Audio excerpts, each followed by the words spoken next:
I truly believe this. Being a really good lawyer and being a good business person, they're two different compartments. Law school is fantastic for teaching me how to be a very good lawyer.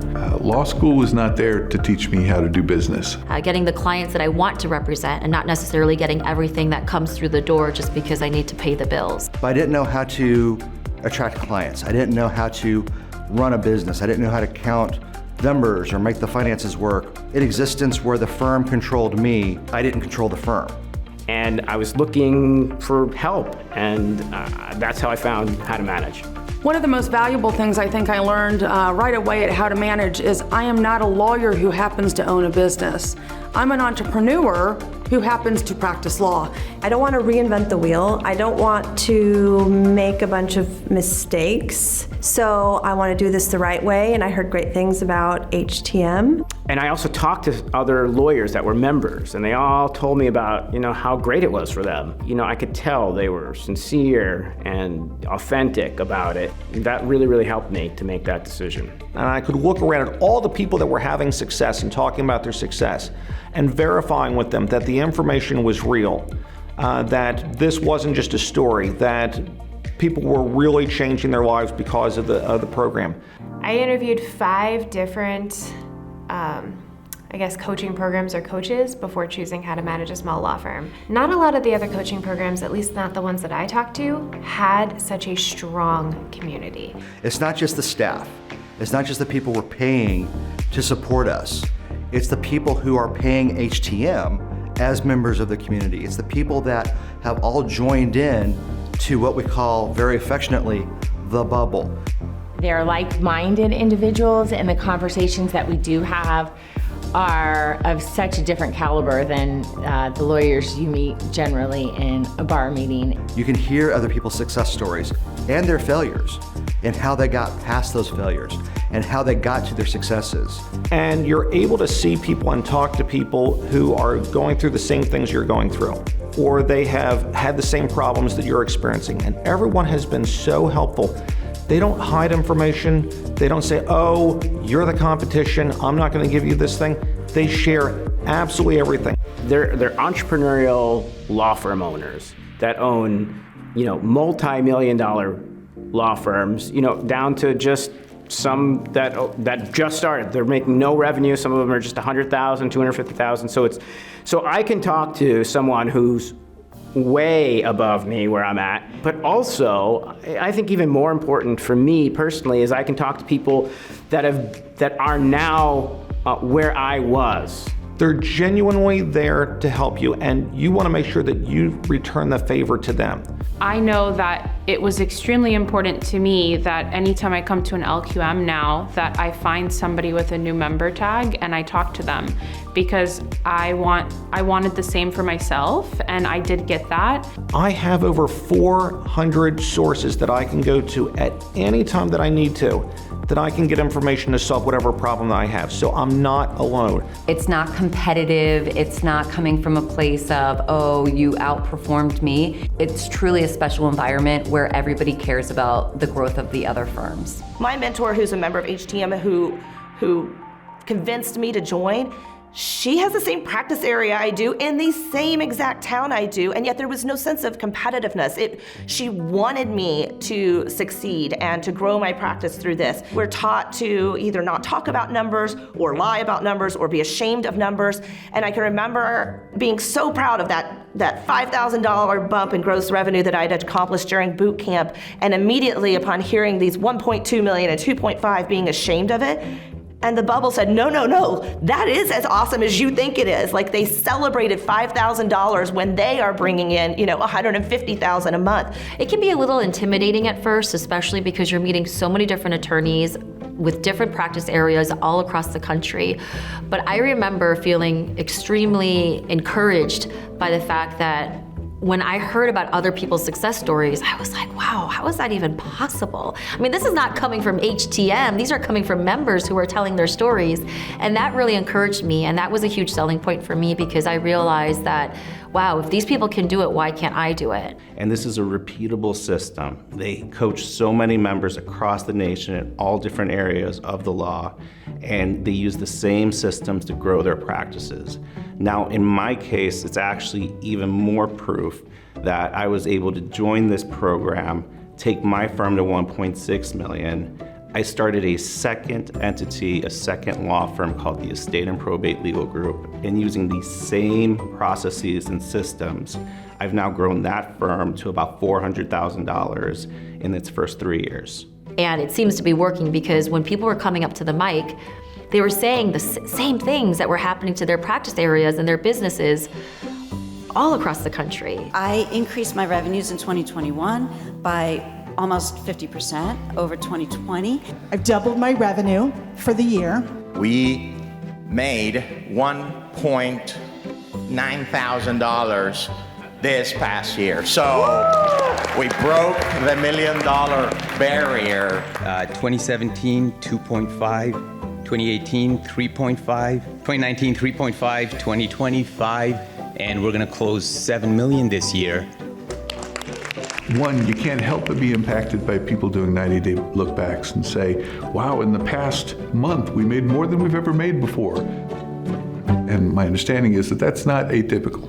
And I know it's very easy to measure the financial success, and that's fun and exciting, but the personal success is really what is the fulfillment. The idea behind this is to help really accelerate the growth of your law firm in an efficient way so that it doesn't need you as much, that you can pursue other things. My biggest success in having joined How to Manage was defining what success meant to me. What it means to me is that I get to leave early to coach my son's soccer team, to be at my girls' gymnastics, and then continuing to run a successful business that enables not just my employees, but also brings other immigrants to their fullest potential as well. With the firm growing as well as it was, and my mom, getting older and struggling somewhat, we were able to actually buy her a house just 5 doors down from us so that we could be close to her so that she can see her granddaughters grow up. But I never would have imagined before joining a program like this that we could just buy my mom a house. You know, one thing that really tore my heart out is I was working these crazy hours and my son said, Daddy, when are you gonna come home and read stories to me? And I basically told him, one day when I get my law firm sorted out, I'm working really hard to do that so that I can be there for you. And this was the quarter where we made that happen. I got the hours under control. I set a standard where I'm home by 6 o'clock every day, no matter what's going on in the firm, which has allowed me to pull myself out of production. Yeah, I have 70 active cases in my law firm, and I am the primarily responsible attorney on one of them. And the only reason I kept that one case is because the opposing lawyer is a motherfucker, and I want to personally defeat him. That's it. Very good. When I first started my firm, I was the firm. I was everything. Everything relied on my shoulders. And so at one point after I joined HTM, I really started making the full shift to the idea that in order to continue to grow, you gotta grow your mindset, you have to let go, and some of the things that worked for you as a solo, you're gonna have to let go of if you wanna move further. But then when HTM was teaching me, listen, when you expand, if you make the right hire, they'll pay for themselves and that much more. I really learned how to manage the firm to the point that I'm making more money now, I take more time off, and I work less than 40 hours a week. I don't do any legal work at all anymore. I've got someone that does that. What I do is run a law firm and have complete flexibility over my schedule. Before I joined HTM, I was probably 30 plus hours a week doing legal production, and now I do maybe 5 to 10 on a busy week. I've been able to offload 85% of my production work, so I'm not doing most of my legal work. So I can do the things that I need to do to grow my business while my team is taking care of everything else. That success doesn't mean that you have to work day and night, and financial success doesn't even mean that you aren't seeing it in a way to really help other people. And that's really what shifted my mindset and really is the proof in the pudding for me of why I'm so passionate and will always commit to working with this program, because that is absolutely what is delivered tenfold for me. When we make the decision to live the life that we want to live, there's just so much more than the financial aspect of that. Like, yes, we get to make a certain amount of money as a result of this, but we also get to build something. We get to build something that is going to help more clients. It's okay, like it's empowering to want to make more money because we know that it allows us to serve more people in our community, to serve our employees and give them better lives, to serve our families. But outside of the financials part of it, I'm just a happier person. There are things in my life I no longer tolerate. I no longer tolerate bad employees. If I have someone who's not doing their job or who does not fit in with my team and is not a team player, they're out of there. They're out of there. I can afford to hire better staff. I can afford to pay my staff better. And those are the things that, forget the bottom line, those are the things that really matter in life. If I hadn't joined HTM, I would probably be a basket case at this point. If I hadn't joined How to Manage, I think I would be working twice as hard and making half as much. Would I double my revenue every year or so? No. Would I have made a lot more costly mistakes? Yes. Yeah, if I hadn't joined HTM, I have no idea where I'd be today. There's no telling. I think my life would be chaos. I think my law firm would be chaos. So How to Manage is like a safety net for me because I know that no matter what happens, I can always fall back on the team, on my CEO, on the community, on the forum, on Arjan himself, who still personally helps people in this membership. The information just made sense. And I would put the things into practice and I would move the needle. And so I felt that if we actually joined, we would move the needle even more. And I think there's a certain humility involved in understanding when you need to ask for help, especially if you want to run a successful law firm.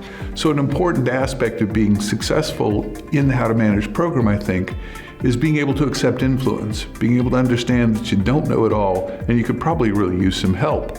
And if you look at the bottom line, you're probably going to realize that you don't know it all and you probably do need some help.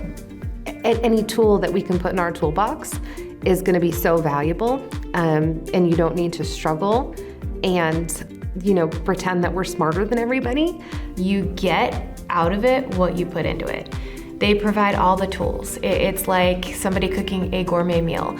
They might give you, the awesome chef knives that you need and the great recipes and all the ingredients. But if you don't do the work, if you don't follow the instructions, if you don't try to cook something, it's just going to be a bunch of ingredients sitting on a table. I spoke to a couple people, and sure, they were skeptical. But I then asked them, okay, well, have you done anything that they told you to do? And they said, yes. I did the one or two things, and it did make a difference. I said, well, if it made a difference, why wouldn't you just do it? Because if it made a difference for those one or two things, imagine what will happen when you're all in. Who's going to sit there and say, well, I see success over there, and success is right there on the table I can grab, but no, I think I'll go somewhere else today. It's right there. So if you want to change your firm, if you want to change your life, then just reach out and grab the opportunity. If you just have to assess all the details, you'll never make the decision. Make the decision and all the details will fall into place. And if you feel drawn to this, it is well worth it. It is a huge investment that has an amazing ROI. So what are you waiting for? I mean, who else do you need to hear from? It's all here for you. If you're really looking to make a difference in your life and the life of others, just sign up and play all in. I just decided to trust these people in what they're saying. If you trust them and do what these people tell you, it really does work out, which I know, it's like, as lawyers, I think we're used to finding the proof, right? Where's my evidence? You're all sitting here like, prove to me that if I do this and ABC and what's my metrics and all these things. But what I decided to do was just like, they built this whole big business just telling people stuff. And everybody else around here says, I made $1 gajillion million and this what? Okay, I don't think you're all on some big conspiracy to trick me, right? So for me, I decided to trust it. I believe them when they say it, and everything I've done that they tell me to do, it always does do good. So that's kind of the big thing. I don't think they're going to give you answers to all your life's problems today, but if you keep on with it after a while, they're right. This has been probably the best investment I've made into not only my law firm, but myself personally ever. I wake up every day blessed as to how I get to live and the life I get to give my kids. My kids are experiencing things I never dreamed of.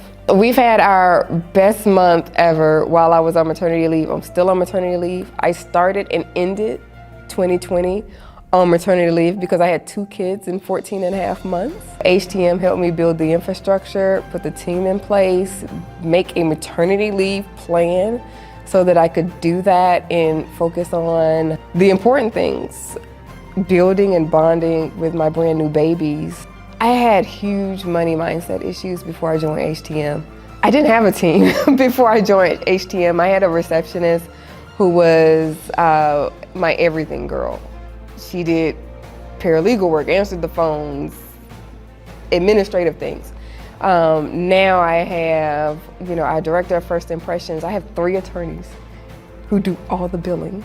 I have a sales team that ensures that the money gets in.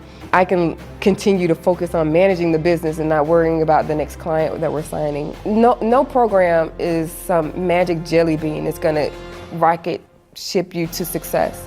You have to put in the work, but what I've learned here is that if you put in the work, you will get the results. The only thing you really need to think about is how do you wanna live? How much money you wanna make? What kind of life do you want your children to have? HTM can help you build that. It doesn't have to look like what I do. It doesn't have to look like what the next member does. You can tell HTM what you want to build and they will custom craft that for you. Yeah, life was not good. I was spending a tremendous number of hours at the office. I was leaving the office at 11, 12. I had 1 single assistant. One of the problems that I had was I spent too much time on the phone with potential prospects that wouldn't pay. We developed a business plan which helps you focus on goals. Those goals included a $2 million home. It's a great house. We just closed on it last week. We've been at it, I would say, for a year and a half. And what's interesting is until I sat down at an HTM workshop, they helped me dream the dream. They helped me shape what I wanted. Has it brought results for me? Yes, I gotta tell you, for a guy that came back in the early 2000s with $100 in his pocket, I was flipping burgers at Whataburger. Once I decided to take action to get to that dream, and started engineering the path forward with the assistance of my CEOs and the COOs. At that point, we developed a urgent need to go and seek out these million dollar houses out there and the best neighborhoods for our kids. With time, we eventually found out that it was possible. If you want to see the results, just ask yourself, from 1 to 10, how happy are you with your current life? Friend, if it's gonna be a 6 or below, sign up. If it's gonna be a 7 or below, sign up. And if you're a 10, hey look, kudos to you, but there's gotta be a goal out there that you haven't achieved, and if you really wanna achieve it, this is the course for you. You owe it to yourself to do something different that will actually bring results. Hi, I'm Allison Tilton from Marietta, California. I own a divorce and family law firm with a business partner, and we fight for professionals and business owners to survive divorce, to keep their money in their pockets and their kids by their side. I joined How to Manage in July of 2017. We had been in business for just about 1 year. So when we started our practice, we had never run a law firm before. My business partner and I had worked together, but we really had no idea how to run a business. We were grossing about $20,000 a month, and we had clients from an existing law firm that we worked for. So we knew that there had to be a better way to do this, and we joined How to Manage very quickly, and then just after we had joined, our revenues went to about $35,000 a month and then about $40,000 a month. So we had closed out 2017 at $340,000. Then in 2018, we were able to double our revenues to just about $740,000. And then in 2019, I believe we closed out at just over 1.1. We were fortunate to grow during the pandemic, and we closed out about 1.5, and this year we should be just over 2. When we started How to Manage, we had one employee. She was our receptionist. She's now still with us. She's our director of operations, and we have a team of 23, which is incredible. And we've been able to figure out ways for them to work remotely and in office. So it's been amazing. When we make the decision to live the life that we want to live, there's just so much more than the financial aspect of that. Like, yes, we get to make a certain amount of money as a result of this, but we also get to build something. We get to build something that is going to help more clients. Gosh, I'm trying to think. When we started How to Manage, we probably had like 40 clients.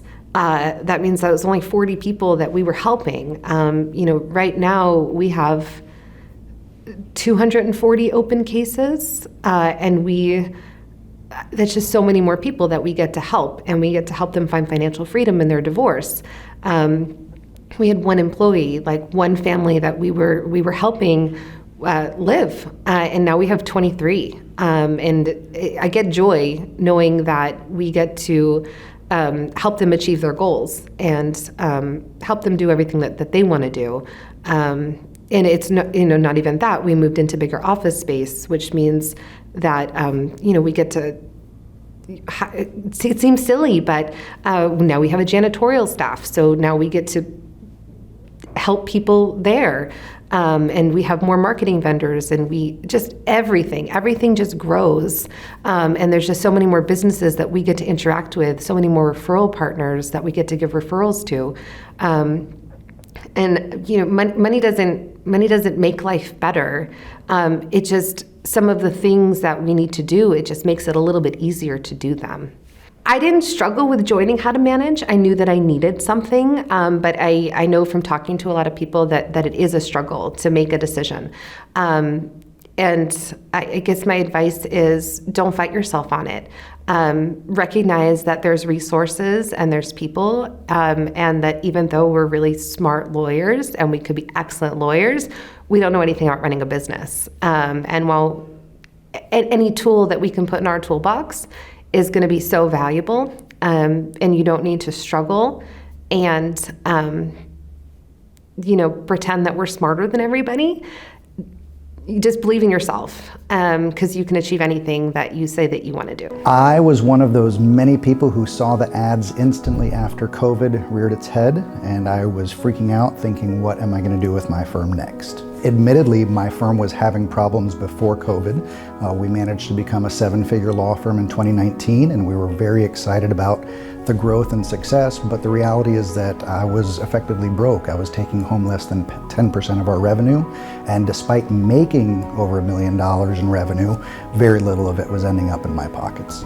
So I'm married with 3 daughters, so I have several weddings to be paying for in the future, and I realized that the present course was unsustainable. Actually, my marriage was one of the potential consequences of having a business that was not successful. I was suffering, my family was suffering, my wife was suffering. She was looking for which family members she was going to move out to live with. Because COVID had shut down all criminal courts, we weren't taking up time going to trials and going into courthouses, so I was spending about 15 hours a day on the business and on the crash course, and Arnell was my crash course coordinator, and it was very comforting because he lifted up the hood of the business and said, there are good things happening here. You did a great job. The only thing we need to do is change absolutely everything about your business. And in doing so, what we realized was I was giving away too much to my associates. I was the 3rd highest paid employee of Rohan Law. That shouldn't happen. The other thing was that we just didn't have any policies or procedures. I didn't want to micromanage my firm, and it turned out that not micromanaging the firm was exactly the wrong approach. So the biggest and most important thing we did was restructure the existing income that we had through our excellent CFO and Keith. And just in doing that, I doubled my take-home pay. Life is much more stress-free now. I get to sleep, something I wasn't doing before. I get to eat healthy, something I wasn't doing before. Stress was causing me to lose weight in an unhealthy way. It was causing tension and stress. It was making me be a very bad father. So I wasn't a workaholic in the sense that I wasn't working late hours, but the time I was trying to give my family, I was always preoccupied with how I could save my firm or how I could manage to make the ends meet before.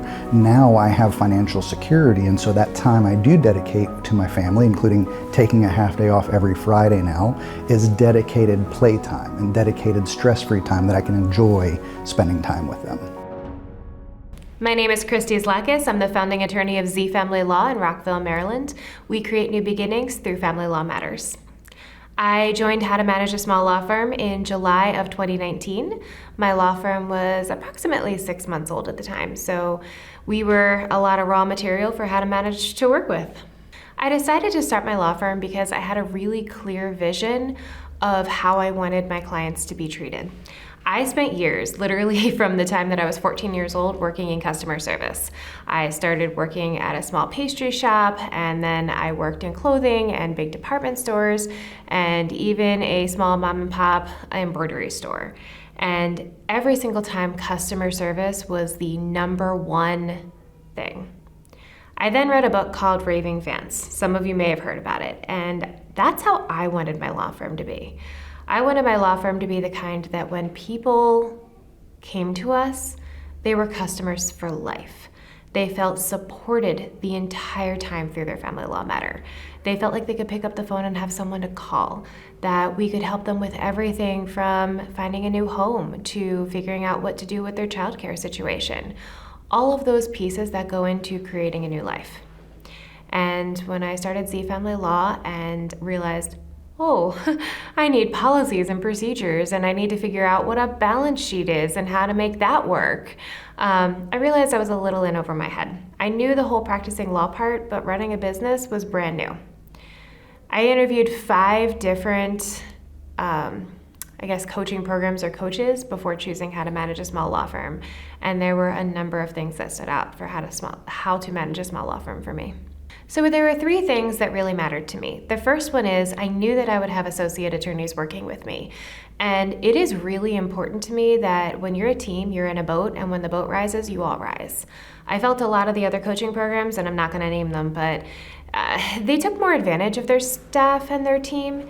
And there weren't a lot of incentives for their teams to grow, not just financially, which of course is huge. If the firm's doing well, everybody should financially benefit, but also should be able to learn and grow in different ways. Maybe that's CLE, maybe that's being able to take a long vacation to spend time with family or to learn about something new. And How to Manage a Small Law Firm really supported that. Another reason that I chose How to Manage a Small Law Firm is the community. Not a lot of the other coaching programs, at least not the ones that I talked to, had such a strong community. The people that I have met through How to Manage a Small Law Firm are friends for life. They're referral sources. They're the people I pick up the phone and call when something's going on in my firm that I don't know how to handle, or when I need a second, third, fourth, fifth set of eyes on a marketing campaign that I'm trying to do. And I'm inspired each and every time that I get to meet with them. And finally, I work very closely with my director of operations, who is a longtime friend of mine. We were college roommates together, and I couldn't do it without her. And I know a lot of firms that work that way, where somebody is the gas and somebody is the brakes. Somebody is the big idea person and somebody is the, all right, let's plan it, how do we figure it out kind of person. And the fact that How to Manage a Small Law Firm was willing to work with both of us to develop both of our skills to better grow the law firm and celebrate our clients and grow our team, that mattered to me a lot. And quite frankly, that was the final decision maker for me. Mindset is everything. If you have the mindset of, I can't do it, you're right. If you have the mindset of, I can do it, you're right. And I know that that's trite and people say it all the time. And it's embroidered on stuff, it's on a mug, but it cannot possibly be more than true. And one of the things about How to Manage a Small Law Firm is you see the things that are possible. You see other attorneys growing these happy, fantastic firms that are getting to go on retreats together, that are having day-long seminars where they're teaching each other things, that are having internal competitions for, who can provide the best customer service. And getting to see that really shows you it can be true. And when you believe you can do it, nothing will stop you. So how to manage a small law firm, like any coaching program, is not a magic bullet. Most of the people in here I see are a fantastic success, but like any program, there are some that come and you see them at a few LQMs and then they go. Because how to manage a small law firm is like anything else in life. You get out of it what you put into it. They provide all the tools. It's like somebody cooking a gourmet meal. They might give you, the awesome chef knives that you need and the great recipes and all the ingredients. But if you don't do the work, if you don't follow the instructions, if you don't try to cook something, it's just gonna be a bunch of ingredients sitting on a table. And you might not do it well at first. Maybe your first iteration of a dish sucks, but you know what? You're not gonna go hungry that night, and you're gonna learn how to make it better next time. So one of the biggest things that How to Manage a Small Law Firm has taught me, and one of the biggest things that I've got out of this program, is fail your way forward. I spent a long time in my life being afraid of failure, really afraid of failure, and that kept me stuck. And once I realized that failure was a success, once I truly embraced that, heck, fail your way forward every single day. You're not growing if you're not challenging yourself. And quite frankly, you're not succeeding if you haven't failed. Before starting HTM, I think that the right word is shame, like ashamed that I wasn't doing whatever it is that I needed to do, wasn't working hard enough. I was working really hard, harder, I think more hours than when I was at a big law firm. But for some reason, it wasn't yielding the results that I wanted. I think coming from this big law background and in law school in general, you start to learn, if you're smart enough, you'll figure it out, which in some ways is a great type of motivator for those of us who love academics. But there is something very egotistical to think that, just going to law school is going to teach you how to be a great business person. And at that point, before joining HTM, I was not a great business person, and I'm still learning now. In the past year, I've grown my business by 600%. We are a team of 7 now. Before I was a team of just me, working really, really hard. I feel so much more positive. I feel like when I'm struggling with things, I'm in a group of very high-performing people who will help. A big one for me is building a firm that has the systems and procedures and team in place that can operate when you step away from the office. I resisted HTM for maybe a year and a half. They were patient with me. They kept growing and getting better while I was sitting on the sideline. I wish I would have joined sooner. I would have spent less time spinning my wheels, and I would have gotten the advice that I needed. What was holding me back was fear. And so if that resonates to anybody listening to this, if you're feeling that fear and you can't just wipe it away, I think that, HTM is still going to be there. But as somebody who waited a year and a half, I wish I would have done it faster, and I wish I would have been braver sooner, because it was absolutely worth it. My name is Anna Yum, and I practice criminal defense. I also represent plaintiffs in sexual harassment cases. So I started my law firm back in 2008, and prior to starting my law firm, I was a deputy district attorney. So I worked in criminal law, I was a prosecutor. And the reason why I wanted to start my own law firm was because at the time, I was getting sick and tired of having to answer to someone. I really wanted to be my own boss. And I've also thought that I had an entrepreneurial spirit just because growing up, I grew up in a suburb of Chicago, and my parents owned 2 jewelry stores. So growing up, I was always at the store, and I think that it was ingrained in me in terms of the hustle, market, sell, even at a young age. So I always knew that I wanted to have my own law firm at some point and have my own business. I just needed to make sure that I was ready, meaning that I had the confidence in knowing how to practice that area of the law. And of course, when I started, it was a rude awakening for me because, of course, there's a big difference between being a great lawyer and, of course, being a great marketer and being a great business person. So I think that one of the bigger struggles for me in terms of starting up was, how do I balance that? How do I balance being a great lawyer and doing what I can to help people, but then also making sure that the phones are ringing, getting the business in, getting the clients that I want to represent, and not necessarily getting everything that comes through the door just because I need to pay the bills. So I think that that was a struggle in terms of knowing the difference between just practicing law and then being a business owner and having the entrepreneurial mindset to keep going. So I had been essentially on my own. I was a sole business owner, a sole proprietor for a while. And I always, at that point, had reservations in terms of my mindset about scaling. Because I figured in my mind, I wanted to do the work. I didn't trust other people to do the work because it was really important to me to do the best legal work possible for the client and to get the best results for them. So I think that my mindset was blocking me from really expanding and scaling, because that was one of the hardest things for me to do, was to delegate. So originally, when I started with HTM, I only had one legal assistant. It was just me and my legal assistant. And it was hard enough as it was to delegate to the legal assistant in the beginning, because I was used to doing everything on my own. I was used to, whether it was direct mailers, making sure that everything was in the envelopes and sending everything out, making copies, doing administrative things. And in terms of when I got involved with HTM, one of my friends that I met through a networking event, and it was a marketing event that I met her, and she was in Atlanta at the time. And she told me, she said, listen, I think that you would really enjoy HTM. I think it would be really helpful for you because it was helpful for me. And I think my biggest reservation at first was, well, she does a different type of law than I do. She does personal injury. It's totally a different business model. Maybe this applies to her and her practice area, but I don't really know if it would apply to me. So originally when she told me about it, I kind of thought about it a little bit, but then I thought, well, let's just wait and see. I don't think I necessarily need it. So then she consistently encouraged me to do it. And then I heard from another friend who happened to be in criminal defense, and she told me that it was just amazing for her. She just had really great things to say, and she encouraged me again. So after I heard it from two of my friends, I thought, well, what do I have to lose? Let me see what it's all about. And they told me a lot about the Discovery Day. And that's what actually attracted me to HTM, because it was one of those situations where it was, see what we have to offer, and then you can make a decision instead of just going in blindly and taking a leap of faith. So I thought that was really great, because when I first started, I thought, okay, well, let's just see what this is about. And then when I went to Discovery Day and met so many other like-minded attorneys as myself and entrepreneurs, that's when I was really sold. So I joined in July of 2019, and then I went through the crash course, and I signed up immediately for the C-suite. I signed up for the CEO, the COO, and the CFO.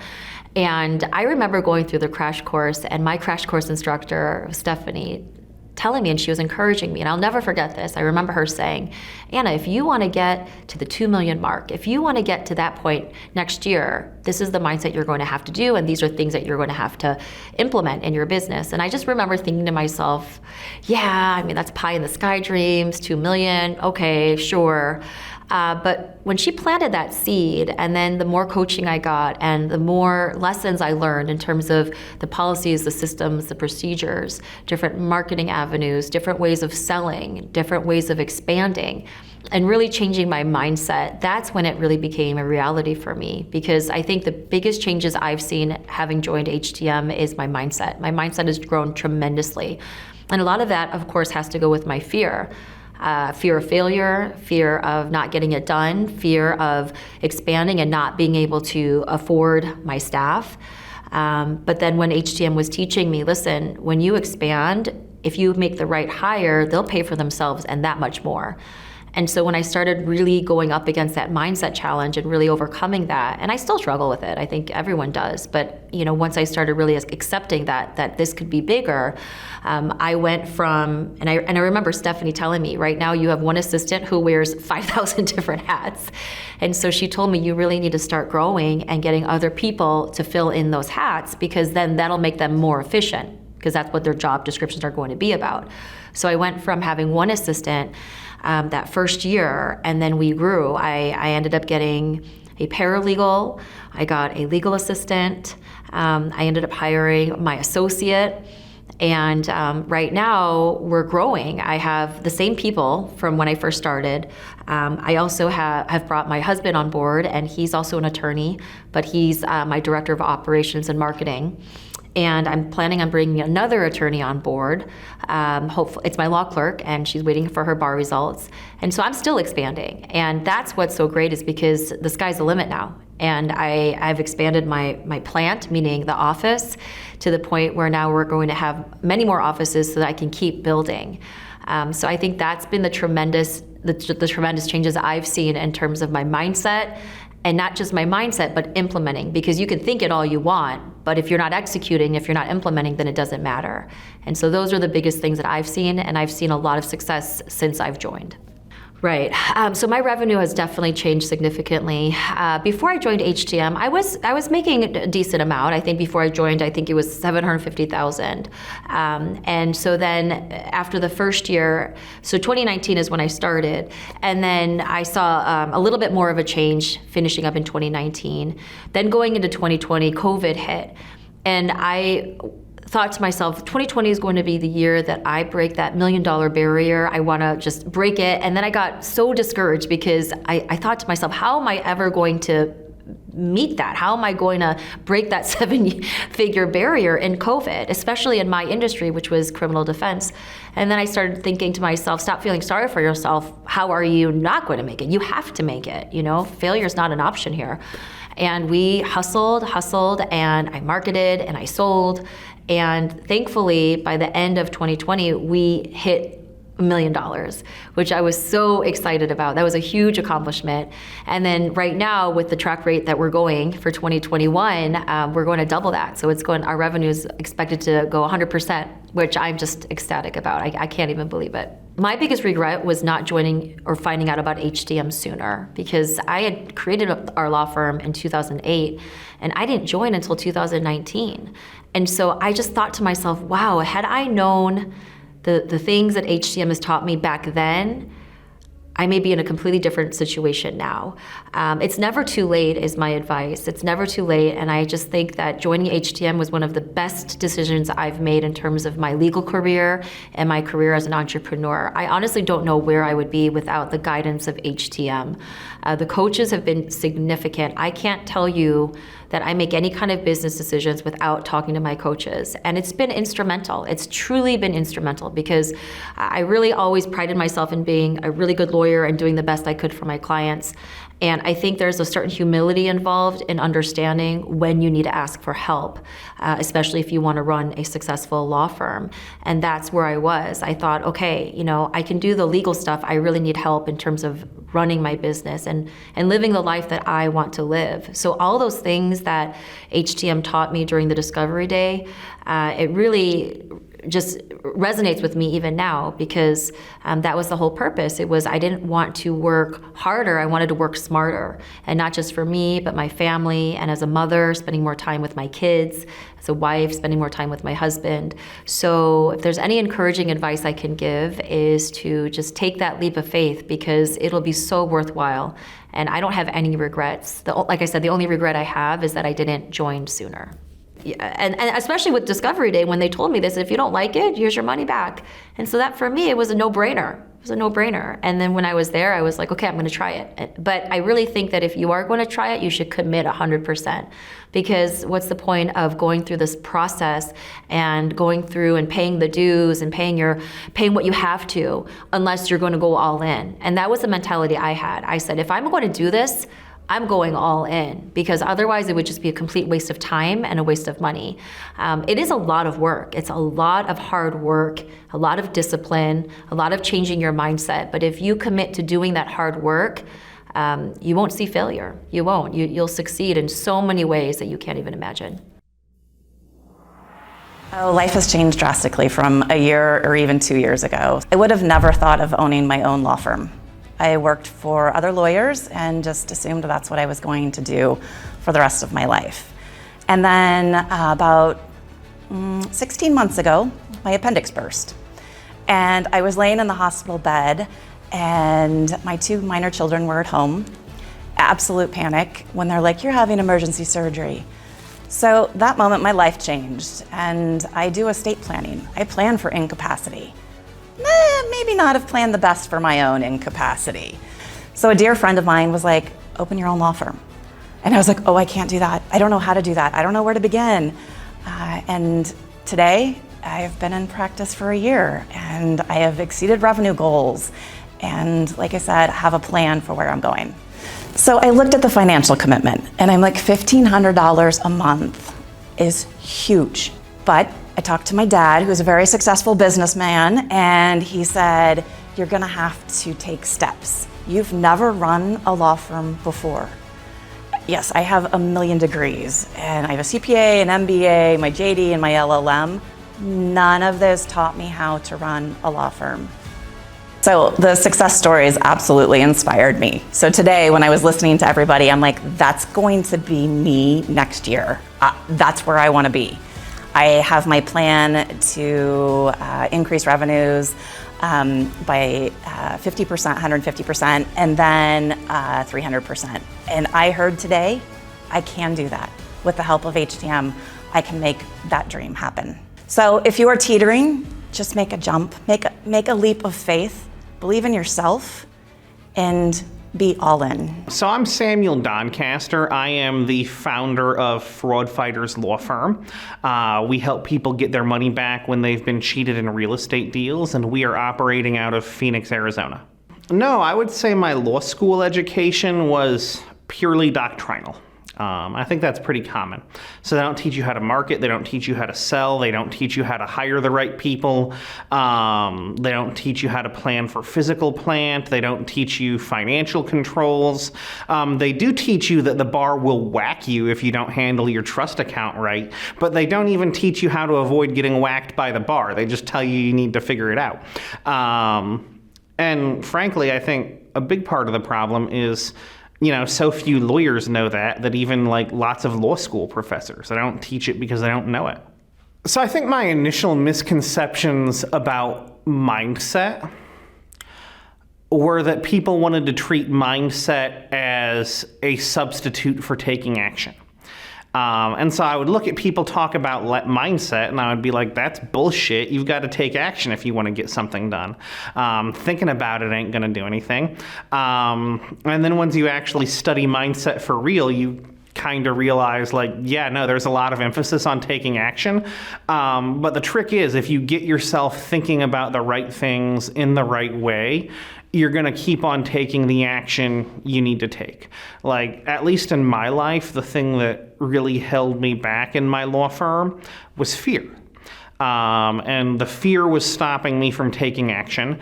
And once I did enough work on mindset to get over the fear and make a decision and act on it, then my firm just grew spectacularly. For me personally, I grew up middle class. I didn't have any business owners anywhere in my circle or in my sphere.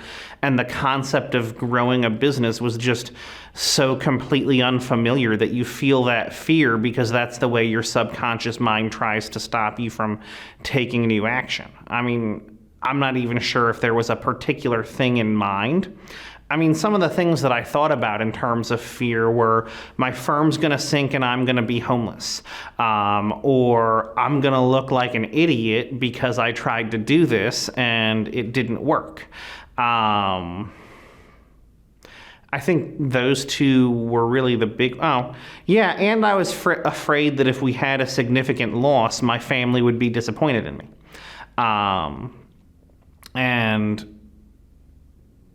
Eventually you just sort of get over that and realize the failure to take action will in fact be the thing that causes that loss, and you just sort of have to push yourself forward through the fear. So I founded the firm in July of 2019. And frankly, it was a little bit of a surprise that I was going to need to. But I wound up going out on my own and starting basically with nothing. I had a laptop, and I had a hot desk and a co-working space, and I just pounded the pavement and went out to get clients. And in terms of joining How to Manage, I was always someone who loved the act of litigation and loved trial practice and especially loved winning. And so I had this experience soon after I ran my own firm. I got a referral from somebody, which was awesome. It was a brand new experience for me. And then they actually signed up to be my clients. and paid a deposit, which was even better. And I did a bunch of work for them, and it was really awesome work. Like, it was a really cool embezzlement case, and I wound up winning it. I wound up winning on a motion to dismiss, and the case was over. And I sent the happy judgment on to my clients and told them the case was over. And, you know, at the time that happened, like, I was a true solo, and this type of litigation takes a lot of effort, which means to be handling cases that size, I could really only be handling around 3 clients, and these folks were like over 40% of my revenue. And so after I had the initial moment of jubilation, I thought about it and I realized there went 40% of my revenue. And my mortgage ain't gonna go down by 40%. And I'm not gonna ask my kids to eat 40% less. So what am I gonna do to make up for this money? And the truth is, I had been so busy cranking on that case that I had stopped marketing. And I had no sales meetings. And I had nothing in my pipeline. And so then it was this sudden transition from, oh shit, I've got to work really late to crank out litigation documents, to, oh shit, now I need to go pound pavement again and try to find my next client. And hopefully it doesn't take too long to find my next client, because I don't want to run out of money. And so that was a big problem. Like, I think the thing that made me realize something needed to change was I felt bad about winning a lawsuit. And I didn't want to, like, I get so much pleasure out of winning that I didn't want to be living in this business environment where I felt disappointed in the fact that I won. And so I started this search. And I'm basically searching frantically for how to get better at marketing. And I go on Google and I'm searching everything, and I kind of like figured out lead magnets, at least from a consumer's point of view, on my own. Like, I realized if you do the right searches, you can wind up on a website where they'll give you some sort of free information about what you're interested in if you just give them your email address. And so there was about a month where that was something I really did. I went from free report to free report to free report to free report, hoping that somebody's free report would give me the information I needed to actually solve my problem. And that wasn't true. But eventually, you know, I Googled how to market a small law firm. It was actually a result of reading a white paper on long-tail keywords, and I figured, okay, if I start searching more long-tail keywords, maybe I'll get more and better white papers and finally find what I need. So I searched how to market a small law firm, and I wound up just being like an organic Google hit on how to manage his page. And they did have something I could download. It was 151 ways to increase your revenue, or something like that. The thing that starts with 151 ways. That was my first download. And I read it, and it kind of made sense. And I was like, okay, that's actually something I can do right away, or at least some of it is something I can do right away. And then they also invite you to go attend a sales call, and I did. And then I didn't sign up right away in the sales call. I wound up going along and getting hit in one of the follow-up funnels. And eventually they offered me this boot camp. And I said, boot camp? That sounds interesting. And it was all about how, you know, a business plan boot camp. And I was like, yeah, you know, that makes sense. Like, I should have a business plan. So I signed myself up into the boot camp. And once I got signed up, I got access to even the entire LQM library and started listening to it and realized that was what I was looking for, you know? And then I got into the boot camp and they started giving us information that I could use right away, right? Like the very first session in boot camp, I wound up having this back and forth with Arjan, and we crafted a magic statement for me. And I had this like Chamber of Commerce event the very next day. And so I used my magic statement, and I stopped saying like, yeah, I do commercial litigation. By the way, who the hell even knows what commercial litigation is? Other than half of commercial litigators, and I really mean only half of commercial litigators even know what it is. Like, it's a term that gets thrown around that much. But I got to the networking event, and I stopped saying I did CommLit, and I started saying, yeah, I help people get their money back when they've been cheated in real estate deals. And the way people reacted to me was totally different. It was like night and day. And I mean, from there I was hooked, right? Like, I went to the boot camp, I learned something, I could implement it the next day, and I was starting to see the needle move. And then the other thing too that was really great was learning about sales. Like, one of the weeks of boot camps, they talked about how to have a sales call, which was great because I knew absolutely nothing about how to have a sales call. And so I got in, and they started teaching some of the basic principles of sales, and I started to apply it. And, you know, some of my sales meetings, like, it was starting to nudge in the upward direction. So that was good. And so I was able to say, look, even with 4 weeks in, only a few lessons in, but if you're already applying it, you can see the needle moving in your business.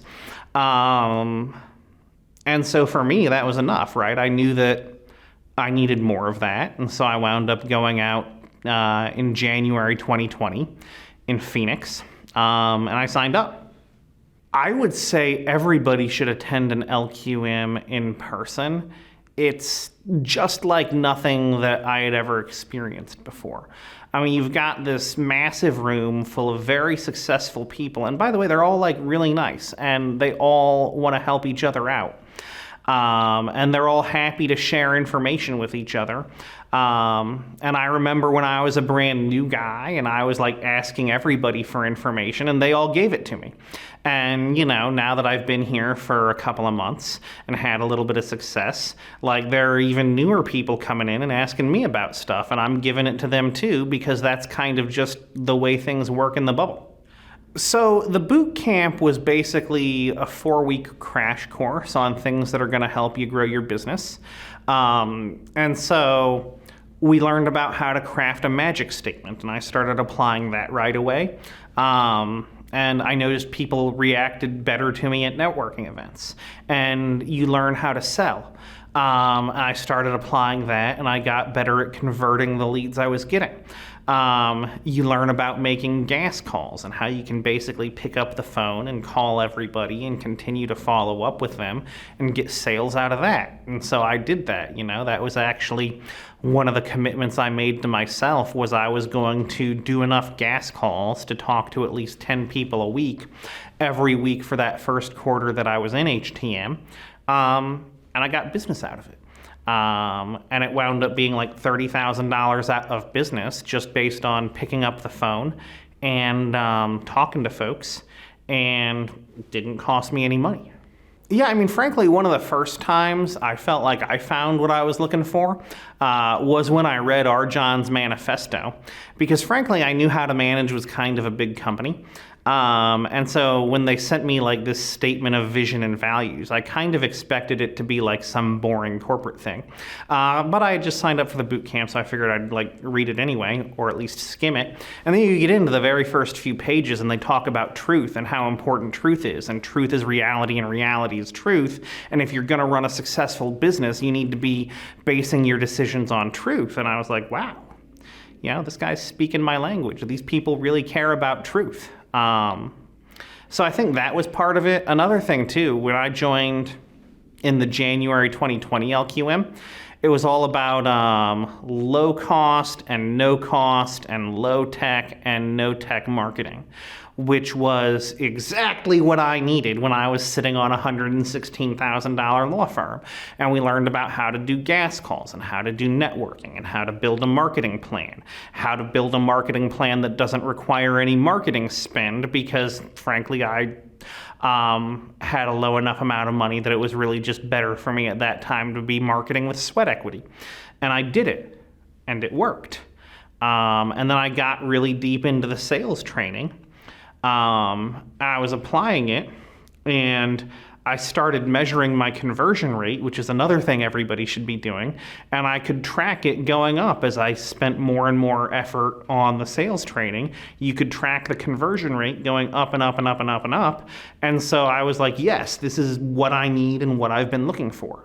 I mean, frankly, they're all just like really nice people, you know, like everybody's supportive. You know, there's no judgment because everybody's on the same road, you know. Some people are further ahead, some people are further behind, but we're all on the same road and we're all taking the same journey. I think we all understand each other.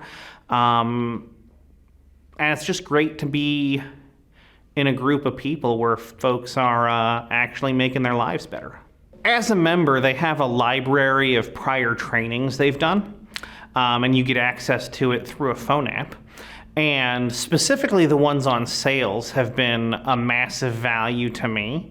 When I first joined, I reviewed those sales LQMs very religiously, and I applied them. And I would say the sales training has been the most important thing that got me that initial 10x on my business. Yeah, so the problem with being a solo is there's lots of different things that need to happen in a law firm. And if you don't have anybody to do them for you, that means whenever you're doing one of them, none of the others are happening. And so in my case, if I was doing legal work, I wasn't marketing or selling. And, you know, in contrast, if I was marketing and selling, no legal work was happening and nothing that I had sold previously was actually getting delivered to clients. Yeah, it hasn't even been 2 full years, but I launched in 2019. And we did 116 that year. I joined in January 2020, and we did 360 that year. It's currently October of 2021. We're maybe 840 in this year. We're targeting 1.2 million as what it looks like we're going to end the year at. And haven't unveiled this yet, but we're going to be aiming to clear 5 in 2022. 2019 to 2020, we more than tripled. 2020 to 2021, it's again going to be more than triple. If I hadn't joined How to Manage, I don't even want to think about how that would have been. But I'd probably still be slogging it out in some 800-foot office, trying to figure out desperately how to market. And I mean, I think the thing that really would have been unbearable would have been that I never got rid of the fear. Like, the money's great, don't get me wrong, I like the money. But I think the thing that's even more significant has been conquering the fear. Hi everyone, I am Samaha Boukhder, but I go by Sam. I am the managing partner of the Florida Probate and Family Law Firm, where we help families going through the toughest times of their life, death and divorce. And I joined How to Manage in January of 2020. I went to Florida International University College of Law, and I currently teach at FIU. And in law school, I did take a course on firm management, but it really didn't help very much. The course that I took in law school was very general, so it didn't really talk about marketing. It didn't really talk about, firm space. It didn't talk about the 7 parts of building a law firm. So it just kind of gave a general idea, and that is why I am extremely grateful to HTM, because it has helped me grow into a 7-figure law firm. When I started with How to Manage, I was grossing about $427. And I am going to end the year with somewhere around 1.5 to 1.7. I was not a believer in mindset, and I have a bachelor's in psychology. And it's funny that I say that because I always encourage people to do therapy and mindset and energy work, but I didn't think that I needed it. And then I did a $1 million mindset workshop, and I think it was June of this year, of 2021, with 11 other firm owners in HTM, and Arjan headed that, and it was a very hard experience for me. I think I cried most of it when I was in the hot seat, but from that experience, I have been able to do so much since June. I've been able to hire multiple people. I'm still hiring. We would probably be able to exceed the 1.7 for this year, but from that mindset workshop, it's been able to help me understand that, it's better to grow in a more strategic manner. And the people that I have also met at that workshop have become very close friends of mine. We have a group that we chat on every day, and just hearing what they have to say as well every day and what's going on with their firms, positives and negatives, has also helped me realize that this is something that I need to work on the rest of my life. I had never planned on starting my own law firm. I had always planned on becoming partner at whichever law firm I was an associate at. And I fortunately had the opportunity of coming to HTM LQMs for probably about 5 years now. I was a senior associate with a firm that is a member of HTM. And from the experience that I learned here, plus the experience that I had on my own, I was able to decide that it was probably in my best interest and in my family's best interest to start my own firm in September of 2019. And since then, it has been the best decision I've made.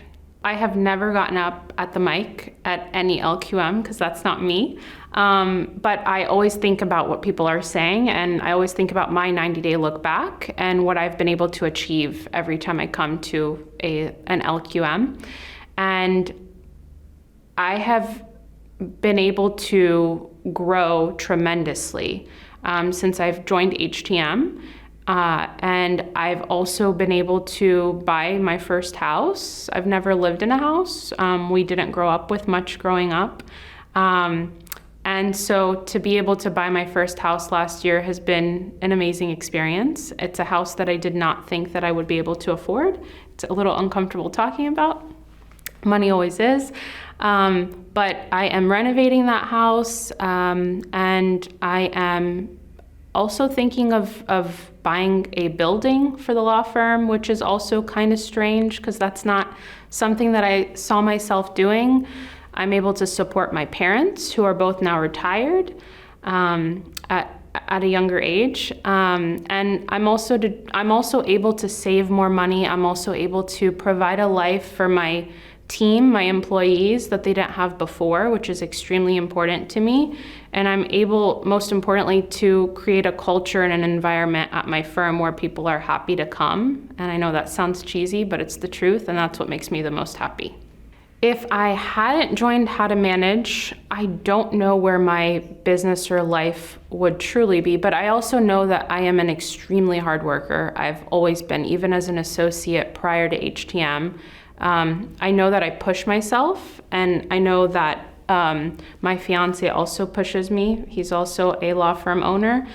And I know that I would be able to achieve whatever I put my mind to, because that's my personality. I've been like that since I was a child. But I think that for me, since growing up without a lot was something that I constantly struggle with, and it's something that I work with in my mindset workshops, HTM just helped push me and to do things much quicker than I probably would have been capable of doing on my own. So I know I would be able to achieve what I have now. It would have probably just taken longer.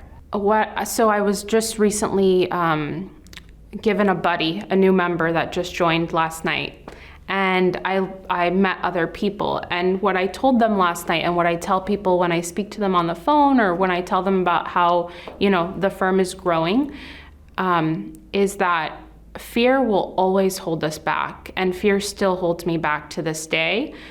But you have to trust that if you can invest in yourself and you have a team that is behind you, that is always willing to help you, aka HTM, you are able to surpass whatever goals you really had. So just trust.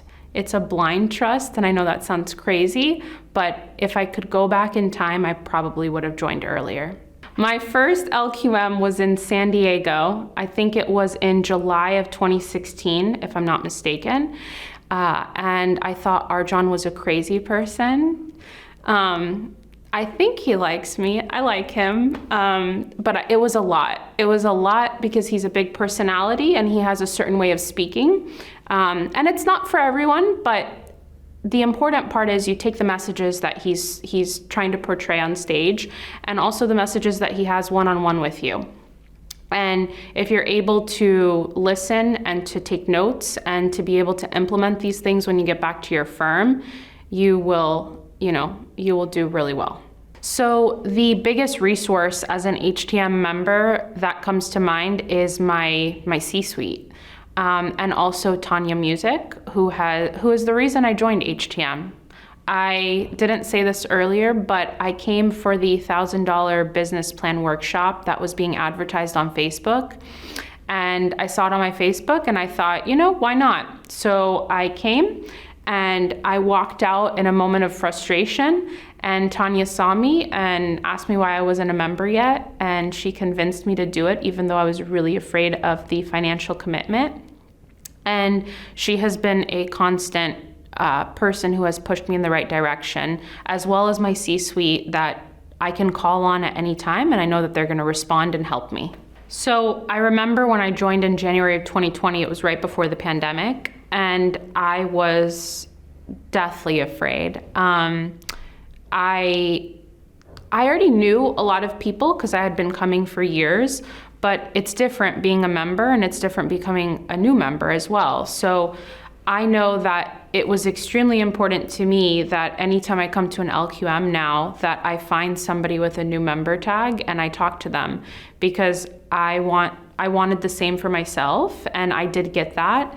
And it is extremely important to meet people and to speak to them, because not only do you get value in the LQM, but I think that the most value for me at this point is also just connecting to people who are either doing better than me at the same level, but just getting those ideas that, just speaking to those people and the kindness that they give when they spoke to me the first day. So that's been really important. So if you are a new member and you're afraid of approaching people like I was, because I am shy, don't be afraid. Come talk to me, come talk to other people. Everyone is extremely welcoming and only want you to do better. If you're trying to figure out what HTM is all about, I would say it is a program that can only help your law firm's growth, your mindset, and your health. I wish I would have joined sooner. I know I said that earlier, but I wish I would have joined sooner, and I wish that I would have had this blind faith, that I could believe in myself, and I could believe that the team that I ended up getting with HTM, and I still end up getting, is only going to help me. So if you're still unsure, talk to someone who's a member, or talk to me. I would love to talk to you and tell you that I am extremely grateful for the life that I have been able to provide to my team, as well as myself and my family. Before How to Manage, we didn't understand how to set goals. It was just kind of, well, whatever came of it or whatever happened, that's just what happened.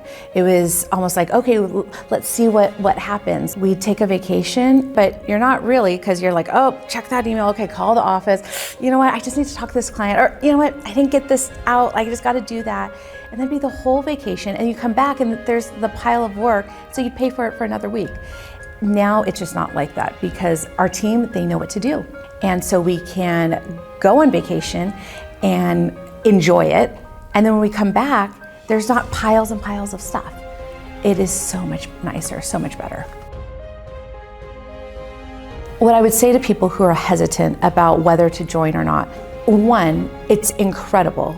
If you want to build your business, if you want to set goals, achieve them, and have that better lifestyle and have that stuff, and not at the expense of time with your kids, it's a no-brainer. You've got to do it. If you're not really serious about that, then that's where it's like, well, okay, it's there's a ton of excuses why you could say, oh, I'm not going to. Oh, it's too much. No, it's not. Before we joined, we were at like 800,000. We're about to make $3 million this year, which is incredible. The investment we make to How to Manage pales in comparison to what we have been able to achieve. And so that's really not an excuse. That's not like a viable excuse. Before How to Manage, I spent so many hours in my law firm. Now, thankfully, and it's been tough work to do there and get there, but I spend so much less time. I have so much more time with my family. So it's not a time thing. It really comes down to like a conviction. Do you really want to achieve those goals or do you not? And if you do, this is the way to do it. Some of the biggest breakthrough moments have been realizing how bad I have been at using my time wisely, I'll put it that way, because one of the things I learned is you can't manage time. So just not paying attention to the time that I have, not paying attention to the time that I waste or wasted. Whether I am bombarded with something outside that would normally sort of distract me and send me on a rabbit trail, just kind of having some of the lessons that I have learned through Small Law Firm University in my head have helped me to sort of stay on track. This is my first LQM since I've been a member. So far it's been great. I met 4 other members, and just to hear where they are, one of the members asked, hey, who's still doing client work? And no one but me. But I'm solo, so it's okay. I mean, I'll get to that point. But just hearing even some of the challenges and some of the things that they spoke about at lunch about not doing client work, the dangers of getting sucked into doing client work. What I'm most excited about is applying the lessons that we've learned in the first 2 sessions to my practice, because it's exactly where I am. Like, getting my marketing in place and getting the machine going. This topic could not have been more timely. I would say to someone who is on the fence, it's a great community, it's a great place to learn and to grow no matter where you are. And so I would say jump in, the water's fine. I am Heather Quick, owner of Florida Women's Law Group, where we represent women in divorce and family law. Our firm is located in Jacksonville, Florida, and I joined How to Manage in the spring of 2010. So in law school, we were taught, I'm sure just as other lawyers, about the importance of a trust account, but that was the extent of it. It wasn't how you manage it, it's just you will get in trouble with the bar if you mess it up. There were no classes on the management of a business, how to manage people, the economics of a business or profits, anything of that nature at all. So I had no experience whatsoever in that. I had never explored the idea of mindset or was unaware that anything like that existed prior to becoming involved with How to Manage. And through various workshops and opportunities to work on my mindset, I learned and understood the many barriers that kept me back and have continued that journey and personal growth, even outside How to Manage, in order to continue to grow with my mindset, which does affect every part of my life. I started my law firm in 2010 due to essentially the recession, and my husband's business was not doing great at the time. I had taken some time off and was working part-time as a lawyer, but realized at that time our family needed me to contribute financially. I had invested so much in my education that it would be ridiculous not to do something with it. And of course, my first thought was, well, I'll go get a job. There were no jobs for lawyers at that time in areas where I wanted to practice, and my husband encouraged me to start a business. So that's what I did. Yes, and I actually, I was fortunate enough to meet Arjan. We were both attending a conference, and I'd never truly met somebody that insightful and just very to the point in a brief conversation. At the time, the program was much different, as you can imagine, but I was so intrigued, and I thought this could really help. I didn't know that anything like this existed. So I invested in the program at that time and began to learn so much. And as I continued to invest my time and learn, the results were there. It was just a matter of execution. Yes, you do have to do what you're advised to do, or you're given a lot of options, and especially at the very beginning, you're not doing anything that is rocket science, but if you've never done it as far as marketing and networking, and then you learn some great ways to do it, the results are truly phenomenal and fast, because most lawyers aren't doing that. So if you start doing a few things, you may learn 10 new things to do. You do even 30%, you'll be amazed at the results of your firm and how much you can begin to grow. They received $25,000 and then a little bit more growth that first half year, and then after that, it just really began to double at a minimum, which is easy when there's nothing, frankly, and began to double thereafter for many years, and you just have to continue to put in the work. And so now, last year was 2.3 million. If I hadn't joined, I do not think I would have had the success I had. I do think I would have sought out help at some point. And there are certainly the business side of it. I do believe I would have sought that out, but there's so much more, like at the beginning of the conversation, the mindset that's going to keep you at a certain point as you're growing. And throughout all of that, I began to understand and clarify what I really wanted, not only out of my business, but mostly out of my life, which then, transfers into what you want out of the business. And throughout this journey, I also have 3 children and a husband, and all of that has remained intact, and has allowed me the freedom really to have time and still be financially secure. Since joining How to Manage, there have been many personal and financial successes I have experienced. And I know it's very easy to measure the financial success, and that's fun and exciting. But the personal success is really what is the fulfillment that is driven by the finances to allow me to run the business, have the freedom, and have the opportunities with my family for travel, for experiences for my children that otherwise they wouldn't have had.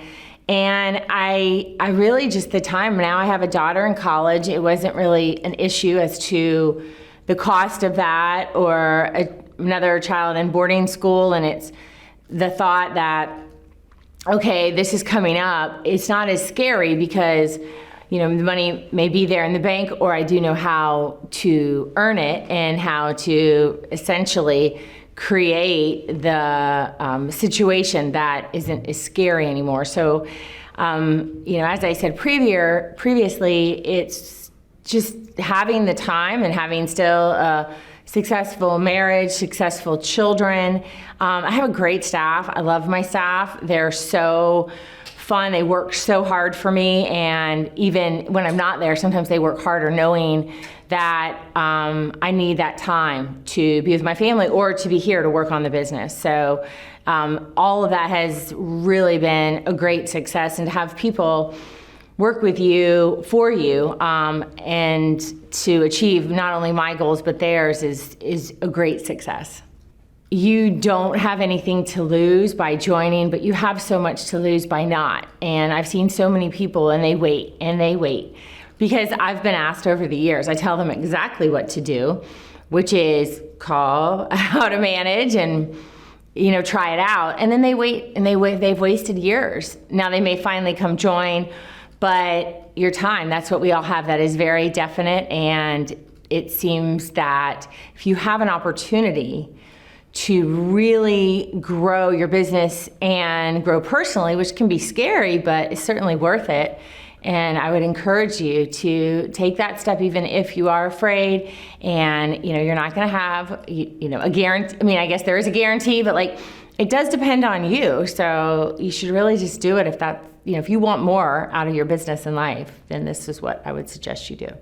Okay, so the first LQM I attended was in, I think, 2011 in Miami, and it looks way different than it does now. I had no idea what to expect. And I was still early on in, my journey. So there wasn't a lot of money. I think my youngest child was 2. So I was like, I had to leave the kids with my husband. I didn't know what it was going to be at all. In the very next month, I think I had, a revenue of like $10,000, which was huge. And I was like, oh my gosh, this really works. Like, I learned something, I then executed. You can't just sit there and listen and think it's gonna happen, but I executed and it began to work, and it has really made a huge difference. And some of my very best friends are part of this group. That's what is very unique about this program, because so many people from all over the country, the world are here, and there is a commonality. I don't know what it is, but it's, I think people who want more, they don't want to be victims, they're not complainers, they're workers, and they're nice people.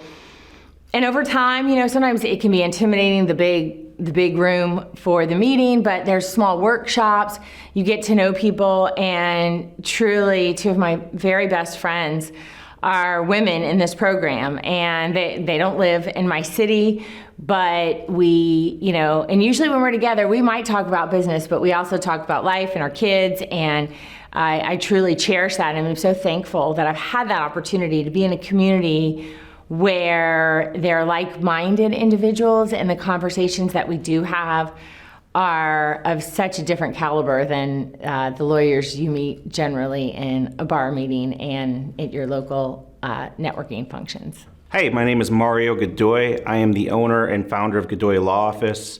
We help immigrants to navigate the pitfalls of the immigration process. We're located in Oak Brook, Illinois. So when I was in law school, I actually did take a business management course, and while it kind of gave me just an idea of at least having a business plan in place, it didn't really prepare me with the different parts that you need to look at to really run a successful law firm. So as lawyers, we usually do not learn anything about running a business. We learn what a business is, we learn all about corporations, but as to how to run a corporation or how to run a business, it's usually not taught. Now, in my case, I did get a chance to take an actual law practice management course, and it was kind of just a basic course that gave me some information, but it didn't prepare me for everything I would need to look at as I ran a firm. And as I grew my firm, the new problems that would come my way that I would need to start thinking about.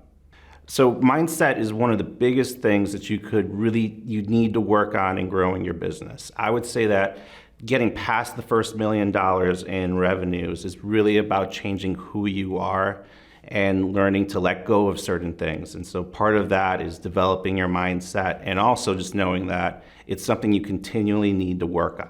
Mindset is so incredibly important. When I first started my firm, I was the firm. I was everything. Everything relied on my shoulders. And so as I continued to grow and get my revenues up higher, I continued to go with the belief that everything had to be on my shoulders. And so at one point after I joined HTM, I really started making the full shift to the idea that in order to continue to grow, you gotta grow your mindset, you have to let go, and some of the things that worked for you as a solo, you're gonna have to let go of if you wanna move further. I decided to start my law firm right out of law school. Now, I was lucky that I had actually worked in the business world before going to law school, so I knew that that was a dream of mine that I aspired to. But starting off right out of law school was very scary, but here we are and completely thriving. So I started with How to Manage in the summer of 2017. Now that year, I grossed about $702,000. They actually sat down with me and taught me how I could become more efficient in my business and grow it further. So I spent the next year actually rearranging my practice. I made the same amount of money that year, but I dropped off a practice area that we were really not very good at, and that actually allowed me to become better at what we currently do in helping immigrants. And then from that point forward, in 2019, we leaped to $800,000. In 2019, we got past $1 million. And then during COVID, when everyone was letting people go, we actually added team members, and we actually grew our firm to $1.1 million.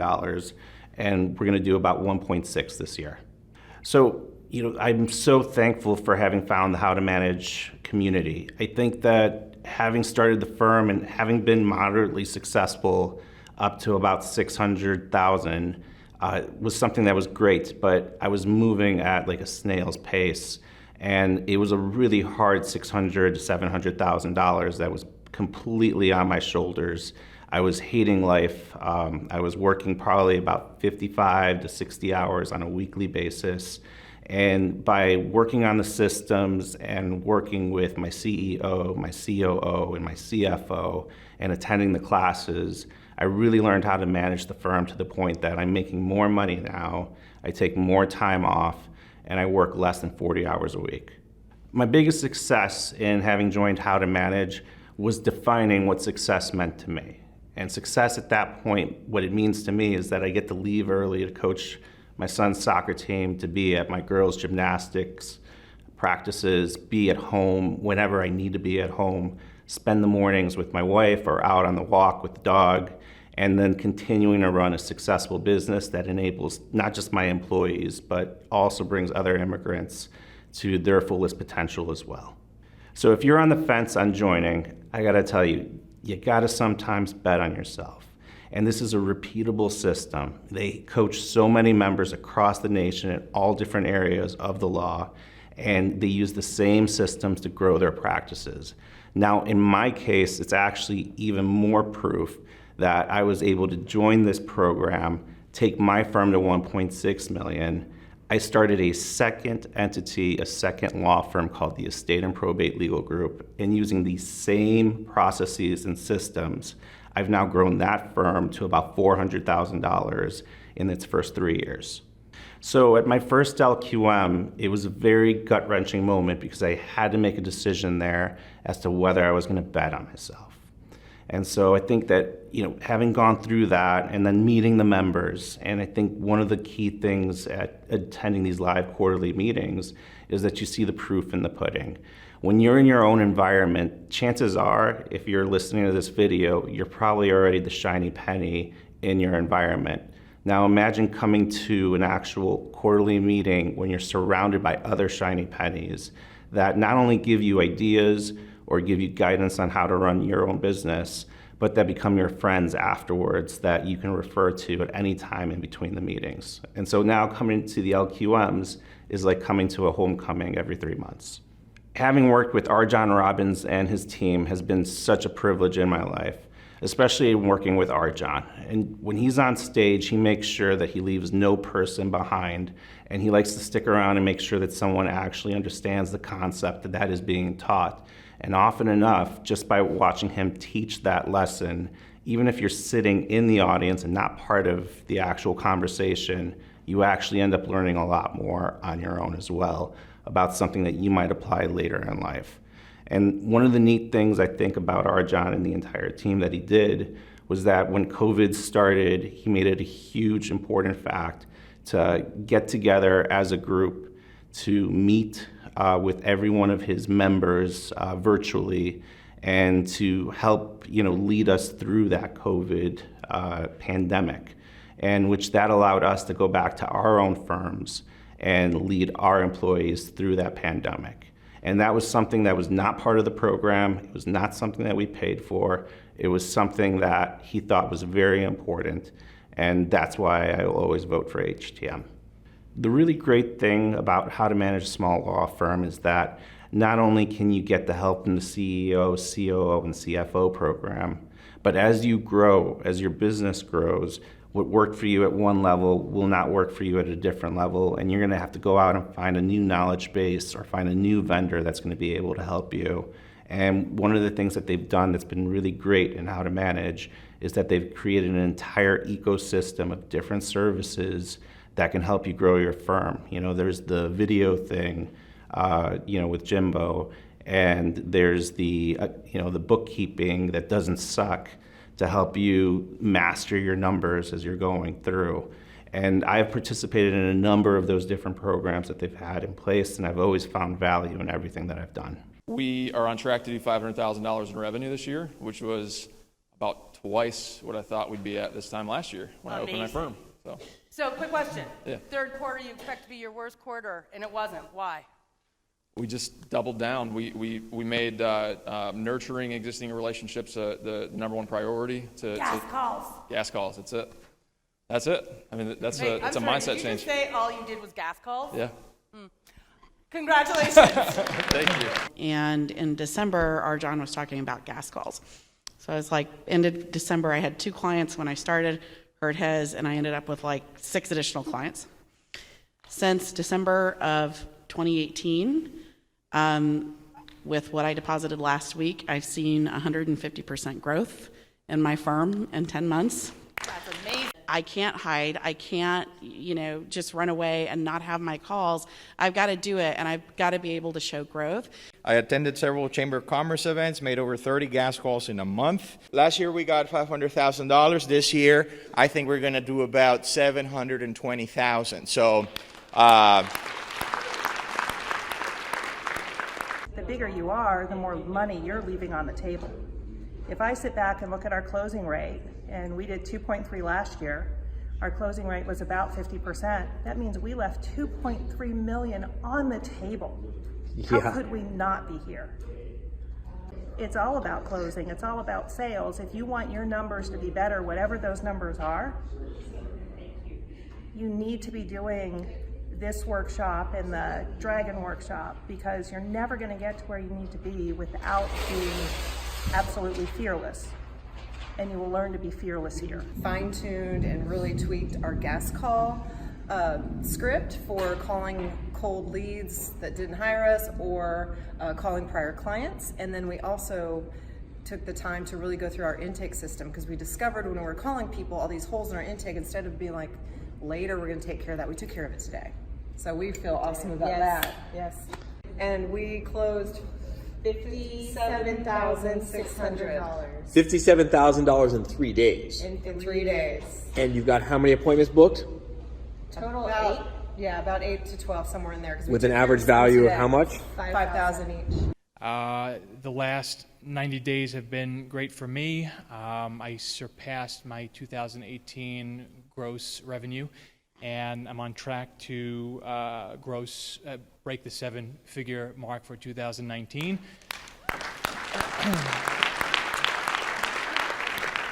Looking forward to doubling down on the gas calls and the potential referral source meetings and all that stuff to blow that target out of the water.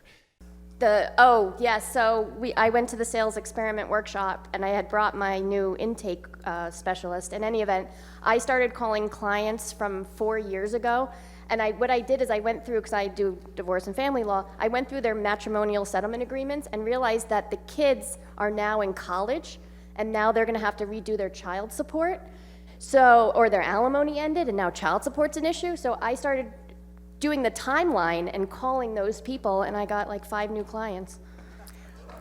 It's huge. And then it's still 490. Yep. $496,000, $795. That's actual sold, not theoretical, not maybe, not wouldn't it be nice. That $496,000 is collected. Signed on the line which is dotted. B better have my money. This is awesome. I knew right away that November 2018 was my highest grossing month yet. I say first because it's the first of many, month that I broke the $100,000 barrier. Woo! And I also knew by the first week of January that my income for 2018 was about 1/3 over 2017.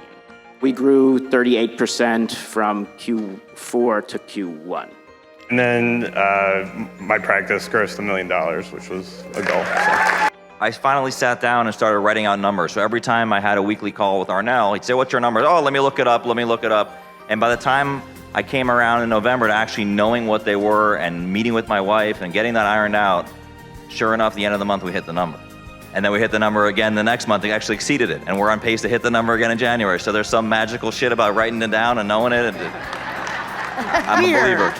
So my firm more than doubled last year to 500,000. So December, I had my highest grossing revenue month ever, which was amazing.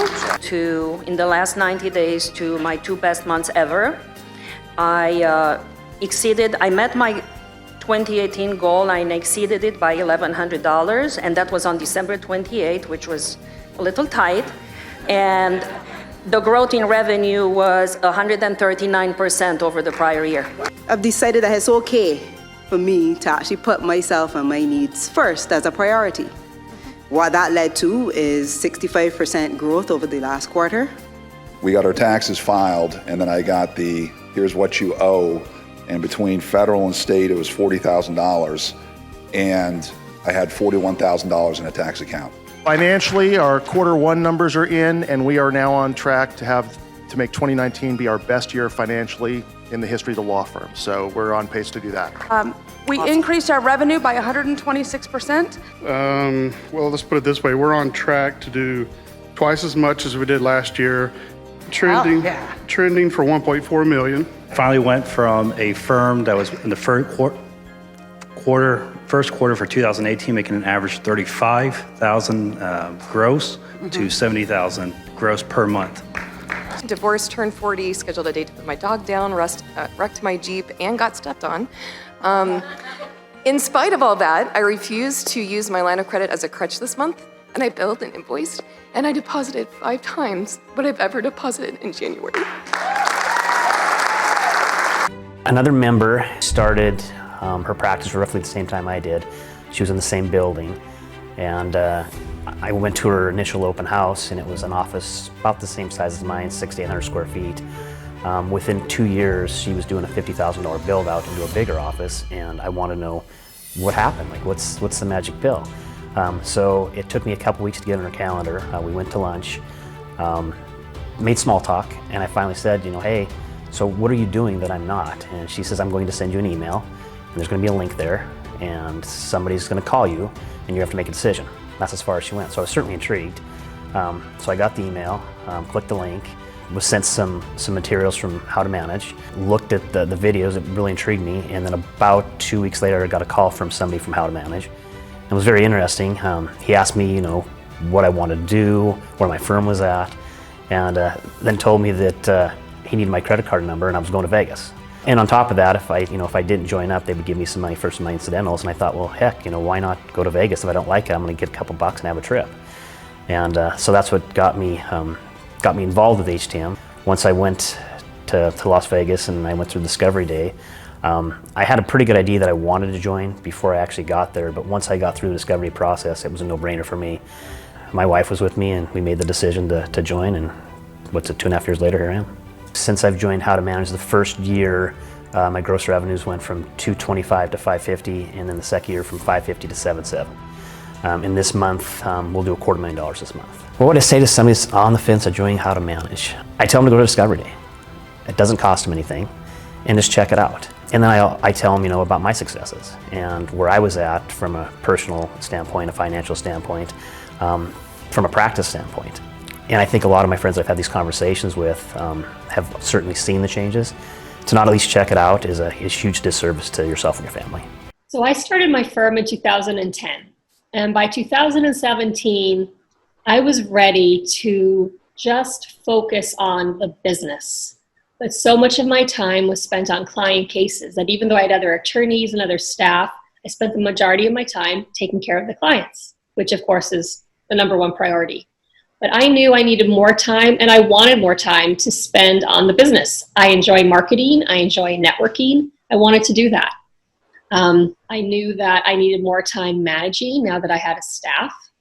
I needed more time to focus on my financials and a business plan, so I knew where I was going. So in 2017, I set myself a goal, and I wanted to make it realistic. So I set a 2-year goal that I would be done working on client cases by the end of 2019, and that I would be fully working on the business in marketing, the financials, and management. By December of 2019, I was down to 3 cases that I was finishing up, and I finished them up by the end of January 2020. When I met that goal, I was really proud that I had estimated appropriately that it was going to take 2 years. I felt free. I felt excited to now work on the areas of the business that really excited me, that really engaged me, and that I knew needed more work. I needed to work on management. I needed to work on getting a grasp of my financials, and I needed to work on marketing. If I wanted to remove myself from that client base, I needed to bring in more cases and bring in more lawyers to cover those cases. So it was very rewarding, very satisfying, and very exciting to meet that goal. And I'm in the process now of fulfilling that dream of running a business instead of working in the business. And it's a good feeling. I don't think I would have gotten to my goal by the end of 2019 if I didn't have How to Manage. In fact, I know I wouldn't. Because the things that I needed to do to move forward, to remove me from the client workload and move me into running the business, was because of the advice I got from How to Manage, because of the things I learned through How to Manage, and because of the encouragement I got through How to Manage, telling me that I could do it and giving me the knowledge I needed to know that they were right. I could afford to hire more staff. I could afford to move into a bigger, more professional office space. I could afford to get the extra equipment we needed, so we weren't working with broken down computers or not enough scanners. I could afford to bring on an IT company that would be there whenever we needed them, not just to troubleshoot. I could afford to bring on a marketing company to bring in those new cases. I didn't know what I could afford, and I was afraid to take those steps. But with How to Manage, they helped me understand my financials. They helped me see the value in these things that I was doing or wanted to do. And with that knowledge, I had the courage, through their encouragement, to actually do it and make it happen. So I joined How to Manage without knowing any other members. And coincidentally, I found out that someone else that's in my legal community that I've known for years was already a member. And when I went to that first weekend and I found that she was there and I heard that she was in her second term, it just gave me all the more confidence to say, this is something I want to do. It's been really great to have that support and know that these other lawyers, we're all in it together, and we know things that the people who are not in How to Manage don't know. It's almost like this little secret club, and we have this bond. And it's not like we're trying to keep it secret, because I tell every lawyer I know about How to Manage, and I try to invite them into the fold.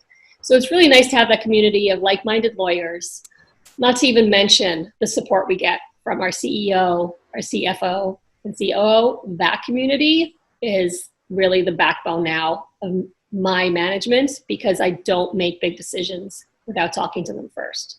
So that kind of community support is very valuable. Be able to see the positive things, including buying a house in my dream neighborhood that I used to drive through and say, how can people make this much money to afford this? How do they do it? I bust my ass and can't do it myself. And I'm seeing the way that life can be, and it's a beautiful thing. My little one has been in 9 first-class cabins. Personally, I averaged 1 day a week out of the office, either personally or working on the business. 90 days ago at the last LQM, I stopped eating sugar and junk food, and I've lost 19 pounds. We went from a $1,500 square foot house to a 3,000 square foot house. I have 3 kids. It's like we didn't know what we didn't have until we had it. Personally, I traveled twice that I didn't expect. I got to go see my daughter and son-in-law in New York, and I saw my son in where Delta Don't Fly, Texas over Thanksgiving. And I was able to take my second daughter with me to New York and then also to Miami. And oh yeah, I paid off $140,000 in consumer credit card debts. And then on December 24th, my wife and I took home a baby that we had adopted. One of the greatest things about hitting the $1 million mark is that when it's time to write the check for the adoption, you can easily do it without batting an eye. We bought our dream home in Parkland on an acre lot. We calendared our 3 vacations out for the next period of time. We've paid for 2 of those already. I was able to accompany a friend of mine, LaShonda Council Rogers, to Italy, a trip for her birthday. Our daughter got into grad school, into her program of choice in the Netherlands. My personal goal, I had set a year ago to do a TED Talk someday. I didn't really set a time frame, but in the past 90 days, I've secured my first TED Talk in March, and I'm really excited. I've gained my confidence I actually had HTM members come up to me and not recognize me because I'm actually confident, glowing confidence. Hi, I'm Tom Petrelli at Petrelli Privatera. And I'm Melinda Privatera, and we do divorce law. We take those facing marital crisis from chaos to clarity. So mindset is huge. It's something that I never considered before joining HTM, and it's something that's helped me professionally and personally. I think that mindset is the one secret that they're not telling you that they actually teach you, which is just changing the way that you think, which changes the way that you manage your law firm. So I think mindset is everything. So we joined HTM in January of 2020, right before quarantine and COVID. At that time, we were doing about $3.4 million per year. Since then, in 2020, we did, I think it was $4.3 million. This year, we're about to do $6.5 million, and next year we expect to do $12 million. So we joined HTM because we realized we wanted to serve more people and we want to have national growth. So when we went to HTM in the beginning, we realized that they had more interesting ideas of how to grow, things that we weren't doing. We were very one-dimensional with our marketing. Joining HTM allowed us to expand on our marketing tremendously, implement policies and procedures so that we can actually scale our business, and it allows us to serve more people. We want to be coast to coast. I also think when we joined HTM, even though we had a $3.4 million revenue, we had a lot of the same problems that everyone else is having, which is the turnover, which is not being able to manage an employee, the mindset, why does everybody suck and why can't people get this right? So I think that even though our revenue is higher, we really were experiencing the same problems that a lot of other people are experiencing that HTM has totally changed and helped us improve on. I agree. I think managing people, no matter how small you are or how large you are, is the same. It's just, it's having the right people in the right seats. And it's training ourselves. It's training ourselves to be better leaders and managers, and that is not something, obviously, they teach you in law school. Correct. I think if we didn't join how to manage, I think we would have had growth, but at a much slower rate. I think we were hitting a ceiling, and I think this kind of opened doors for us so that we can expand professionally and through mindset personally.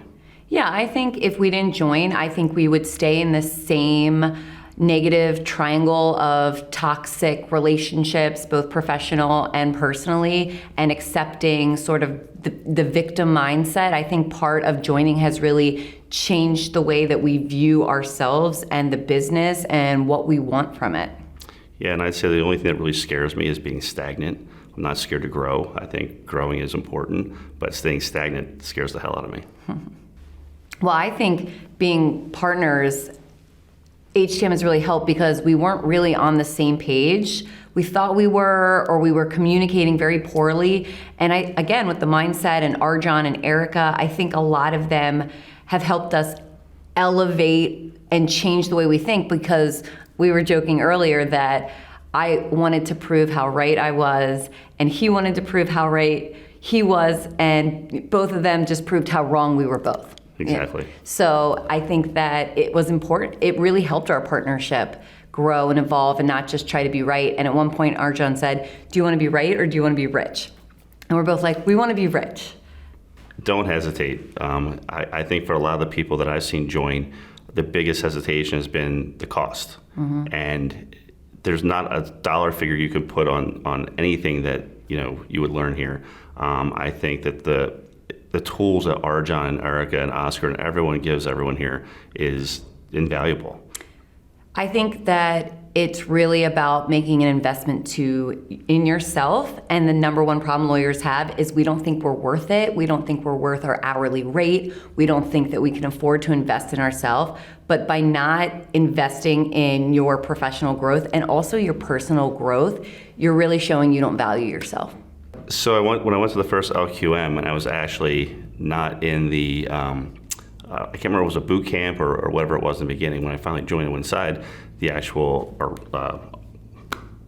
when I was in the audience, I was amazed by hearing Arjan speak because he was speaking about bans and social bans, and it kind of really spoke to me. And as soon as I got back to Philadelphia, I grabbed Mindy and my management staff, and I said, "This was the most amazing experience." This guy talked. It totally connected with me, and it was really a mindset training, and I had no idea at the time, and I just thought it was really impressive.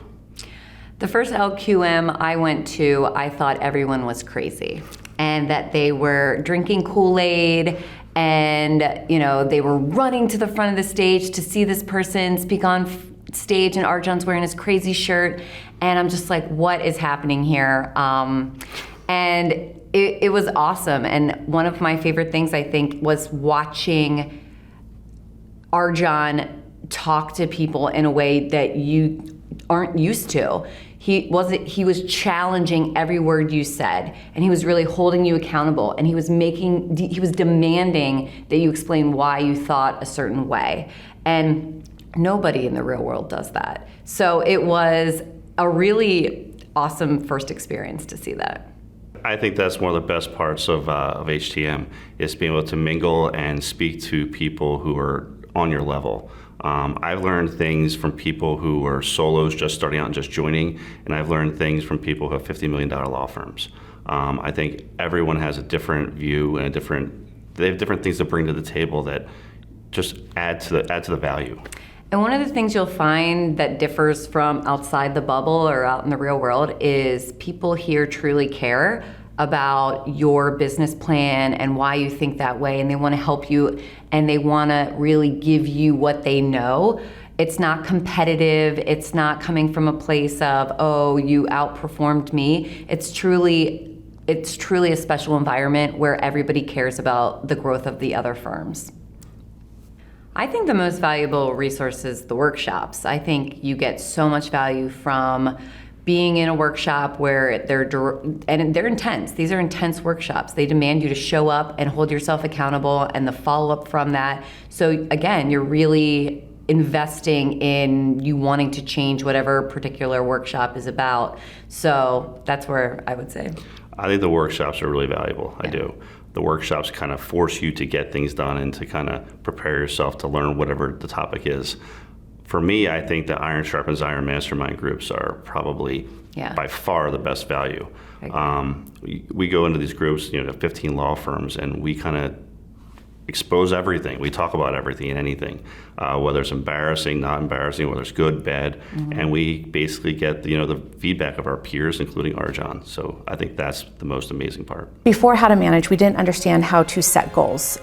It was just kind of, well, whatever came of it or whatever happened, that's just what happened. It was almost like, okay, let's see what happens. We take a vacation, but you're not really, because you're like, oh, check that email, okay, call the office. You know what, I just need to talk to this client, or you know what, I didn't get this out, I just got to do that. And then be the whole vacation, and you come back and there's the pile of work, so you pay for it for another week. Now it's just not like that, because our team, they know what to do.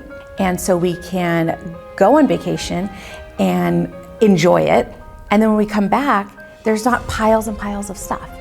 It is so much nicer, so much better. What I would say to people who are hesitant about whether to join or not, one, it's incredible.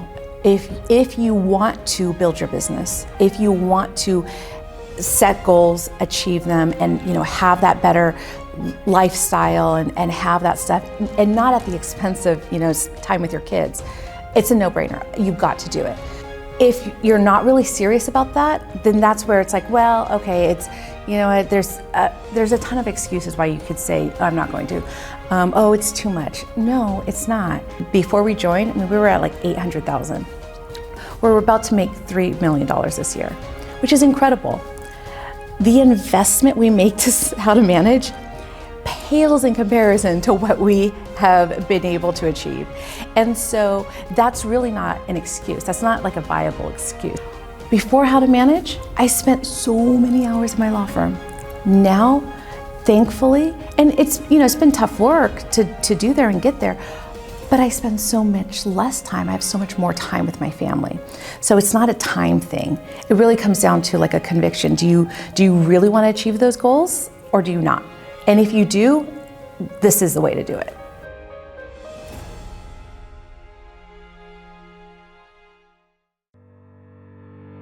Some of the biggest breakthrough moments have been realizing how bad I have been at using my time wisely, I'll put it that way, because one of the things I learned is you can't manage time. So just not paying attention to the time that I have, not paying attention to the time that, that I waste or wasted. You know, whether I am bombarded with something outside that would normally sort of distract me and send me on a rabbit trail, you know, just kind of having some of the lessons that I have learned through Small Law Firm University in my head have helped me to sort of stay on track. This is my first LQM since I've been a member.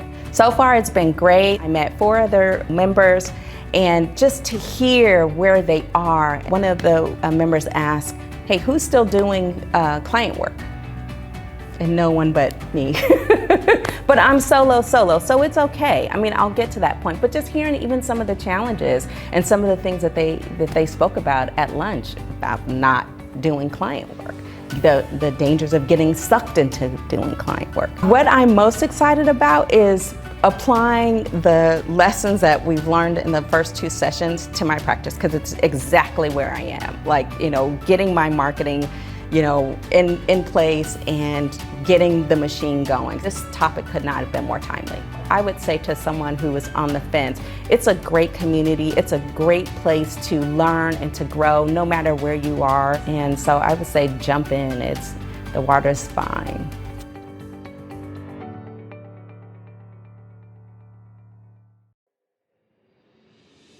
What I like most about the Small Law Firm University is the coaching and holding me accountable. And I'm one of those, I put things off if I can.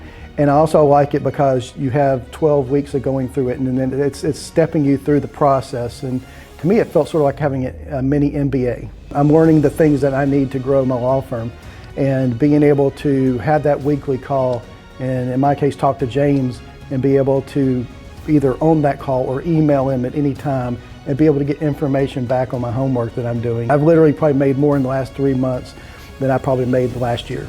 I really like it a lot. There's so many great people here. The atmosphere is so energetic and it's so positive. It's so different than being like in a bar function, you know. When you go to bar functions, it's like, you know, everything's so negative and pessimistic and you come out feeling worse about yourself. But being here, it's like you talk to so many people and I'm talking to people that are where I want to be.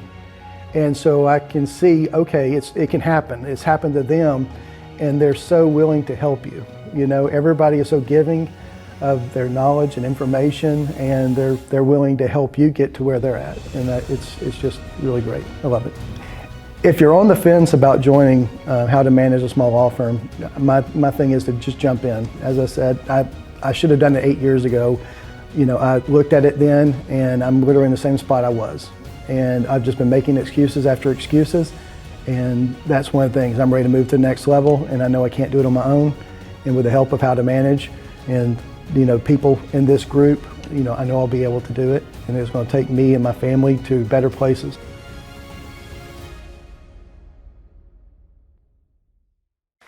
So October, January, go back to January. I'm laying in bed and next to my wife, and I'm staring at the ceiling, and it's way past my bedtime. And I'm literally like all but decided that I'm closing the law firm. That's it. Like, I'm just done. I'm done. Practiced law for this long, it's insane. I'm not doing it anymore. Like, I've got a good degree, I'll go get a job doing something else. And I mean, that was terrifying, but it's literally seared in my mind, this moment when I'm laying there realizing that the financial freedom, the life that I promised was gone. This was 4.5 years ago. I know that pain. And I know that there's a lot of lawyers in this room. You guys have the courage to be here. There's a lot of lawyers out there who don't have the courage to be here, who are feeling that. Arjan said something years ago. He said, we completely overestimate how much we can accomplish in 1 year, but we totally underestimate how much we can accomplish in 5 years. I was taking home $60,000 a year, trying to support a family of 6. My firm's going to gross $1.6 or $7 million this year. I would have never, ever, ever thought in my entire life that this was possible. And what's amazing is now I know how much more is possible. Like, that's what's crazy. How much more is possible? And so, like, not too long ago, my wife and I realized we were in a major rut. Like, after joining How to Manage, after growing a bunch, after doing masterminds and learning and expanding our vision, and we realized we were just in a huge rut. Cash crunch for like 9 months long. Anybody ever cash crunch that long? That sucks, holy cow. So 9-month cash crunch, finally we realized our vision was too low. We had literally capped out our vision. We had seen all we thought we could see. And so we got like in a scary, scary position. We stuck ourselves in a hotel room and said, we got to dream. We got to re-dream our life. And it's fun when when you're married to your high school sweetheart of getting to dream over and over again. And we got to set these huge new dreams. And we realized one of our huge dreams that we had since we were first dating was to jump in a sailboat and go around the world. And so we crystallized this idea of, let's commit to doing that when our youngest goes off to college. That'll be brilliant. We got like 10 years for that to happen, plenty of time. And then we got back to the office, back to the grind, and what set in? All the same crap, right? Well, then my wife's like, well, why don't we just do it in 3 years before the kids go to high school? Holy shit. Okay. So now we're planning to take a year off. And do I know how this is going to happen? Not exactly no. But you know what? The decision comes first. We're going to figure out the how between now and then. That's the power of what we get here. It's to dream your life. That's what I give you guys. Dream your life.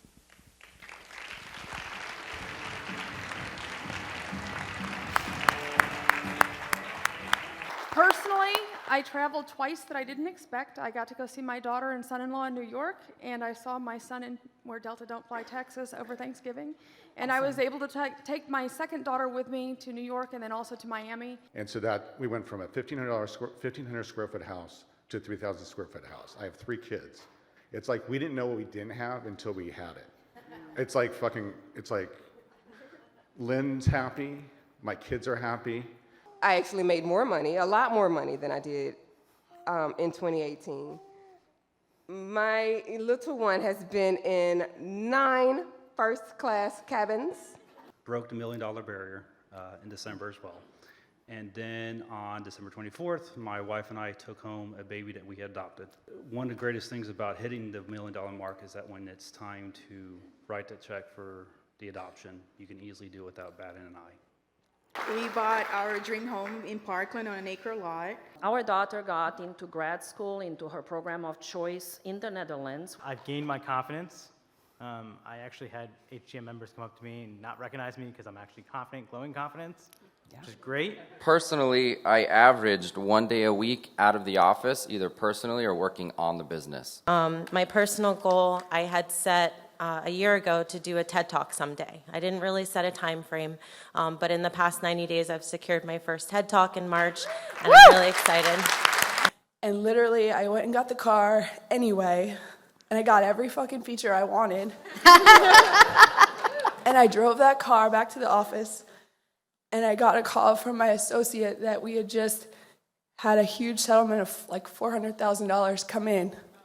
To Italy, a trip for her birthday that myself and another friend planned, so I was able to do that.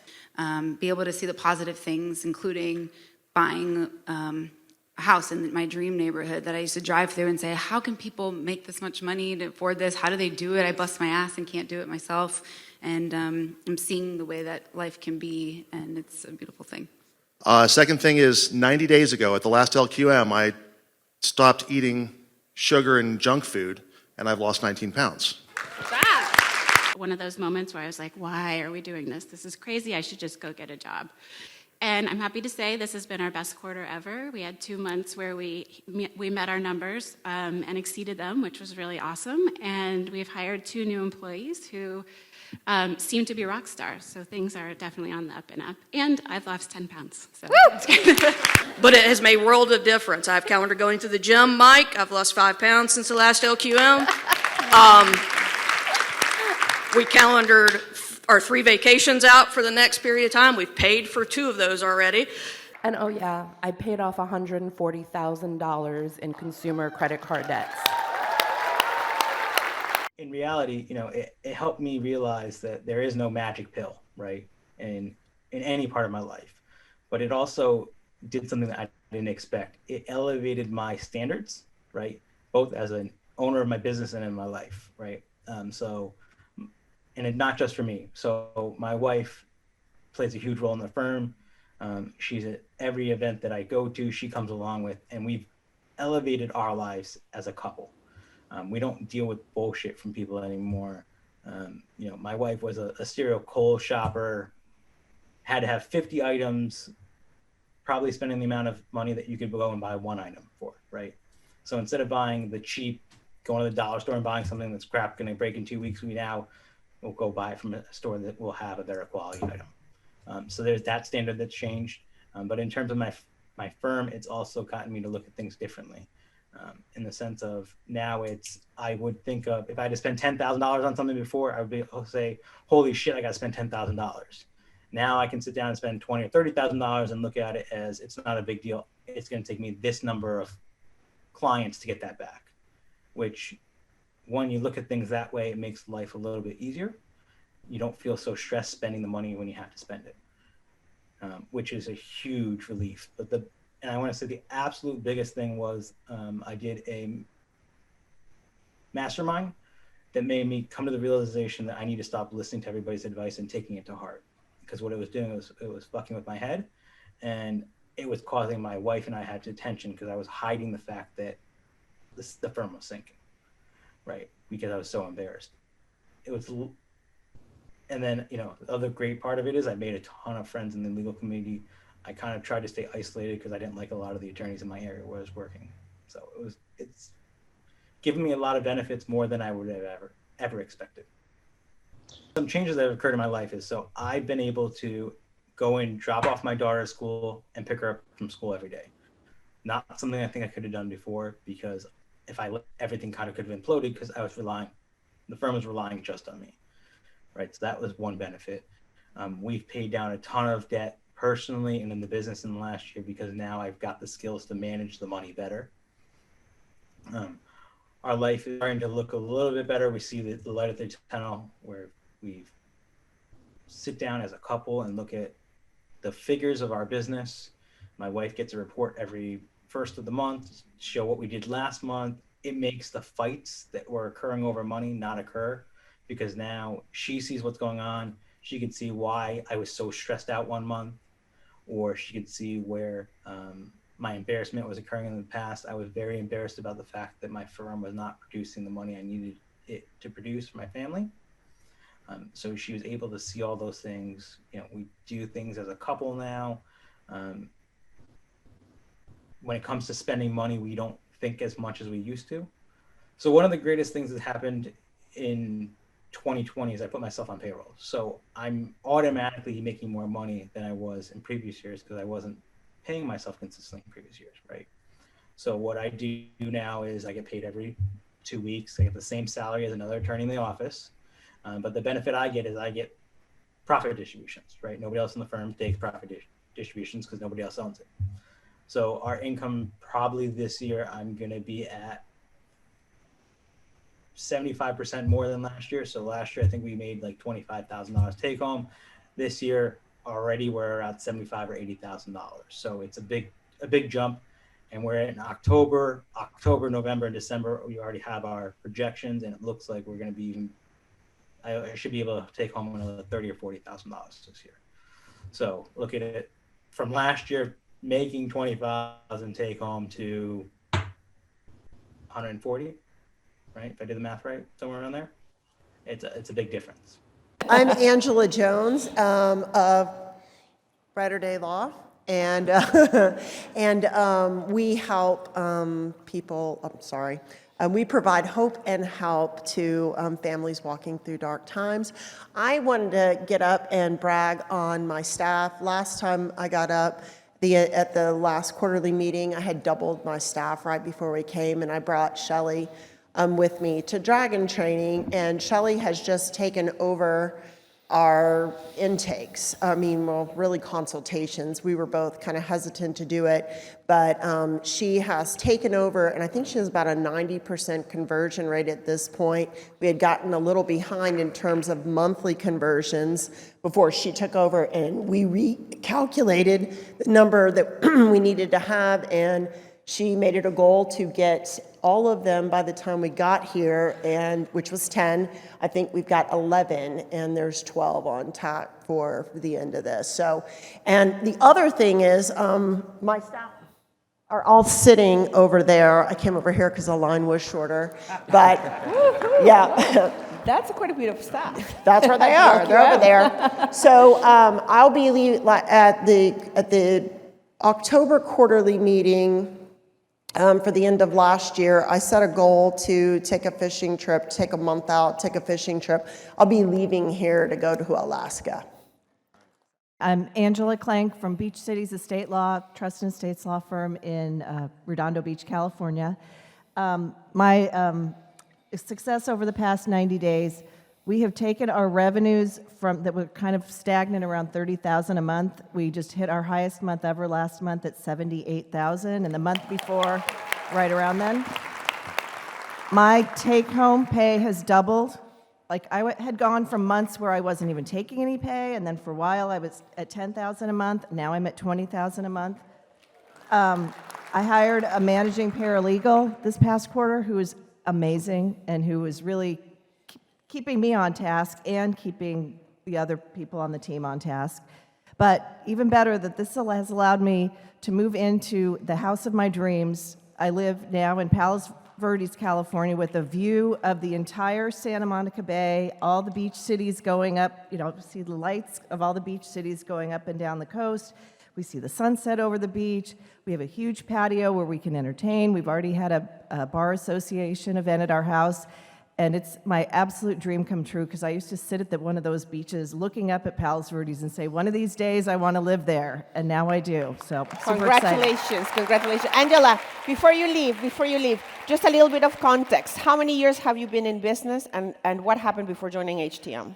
Let's see, I've been a member of HTM for 5 years. I was in business for about a year and a half before. So before I joined HTM, I was telling someone last night, I was barely $5,000 a month. As soon as I joined, was making $10,000 a month. My name is Carolyn Duncan. I'm from Aurora, Colorado. We help people solve life's puzzles, estate planning, and family law.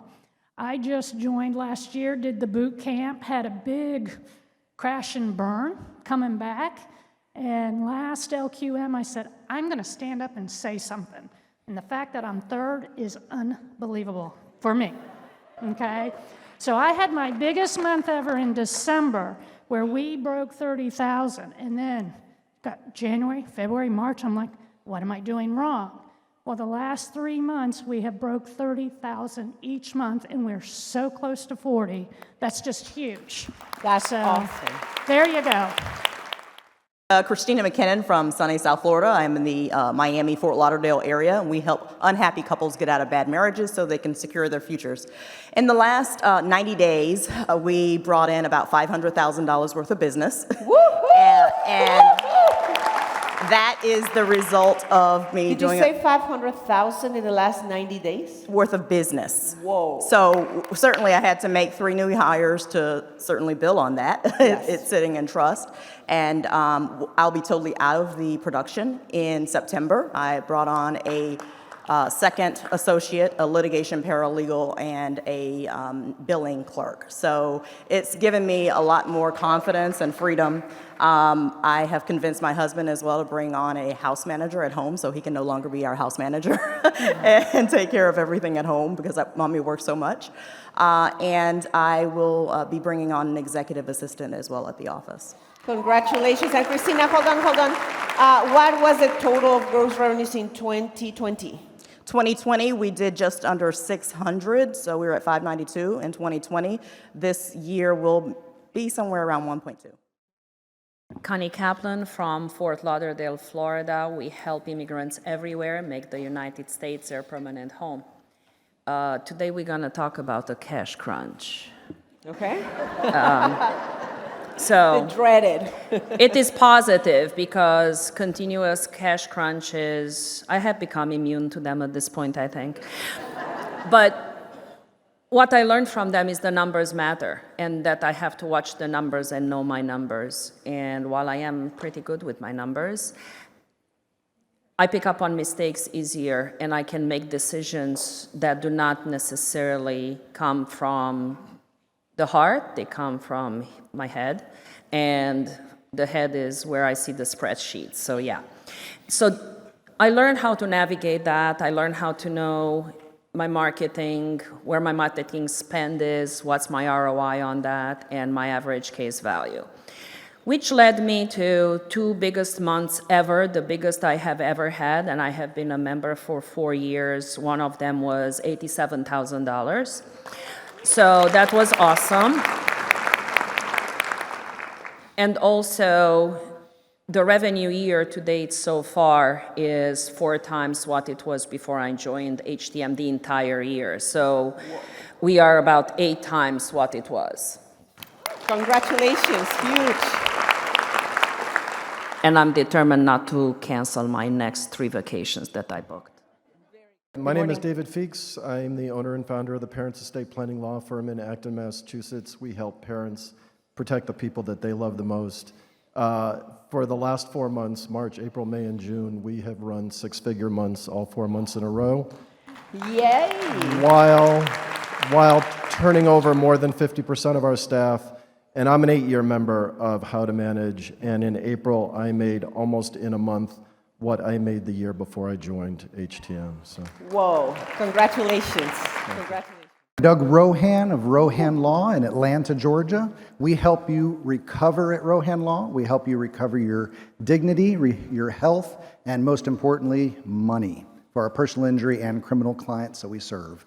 Our talk today is about the last LQM. We had given up on the marketing services of marketing outside vendors and decided to bring somebody in-house as a full-time employee. And that was a week before the last LQM. So when we got into the room and I opened up the book, I nearly wet myself when I saw that it was all going to be about marketing because I didn't know how to lead an employee that was going to do our marketing. We are a 7-figure firm, so marketing is absolutely critical to us, and the wheels had just really fallen off. I didn't have a website on Google the last time that we were here. If you know what happens to Google Ads when you don't have a website, the Google Ads stop running. So we ended up turning everything around. She has now gotten us 22 separate, distinct social media feeds.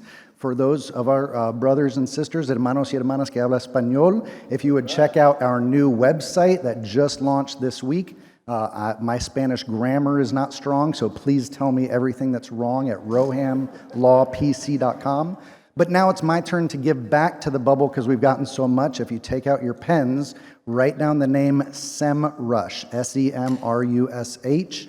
This has been the catalyst for our social media. It gives you incredible tools to make sure that you're unique, that you're on brand, and that you're getting organic leads. We have stopped all Google lead service ads. We've stopped all paid Google services. We've stopped all lead generating ads, cases on demand, things like that. Yet we have maintained the same number of leads each month, so we're saving over $10,000 a month in that.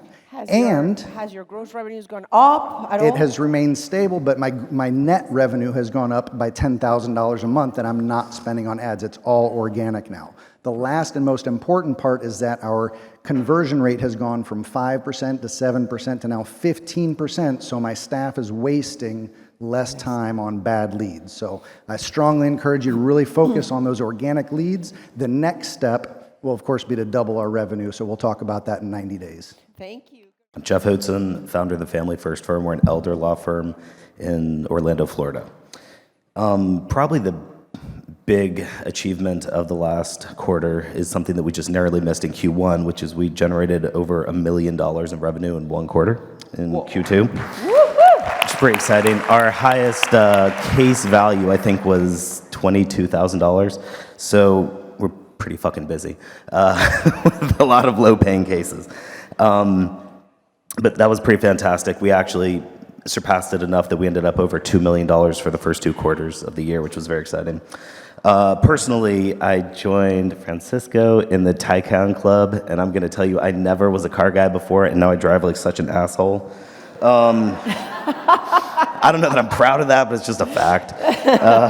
And then You can always improve that part. yeah, I guess. I don't know. And then professionally, I passed.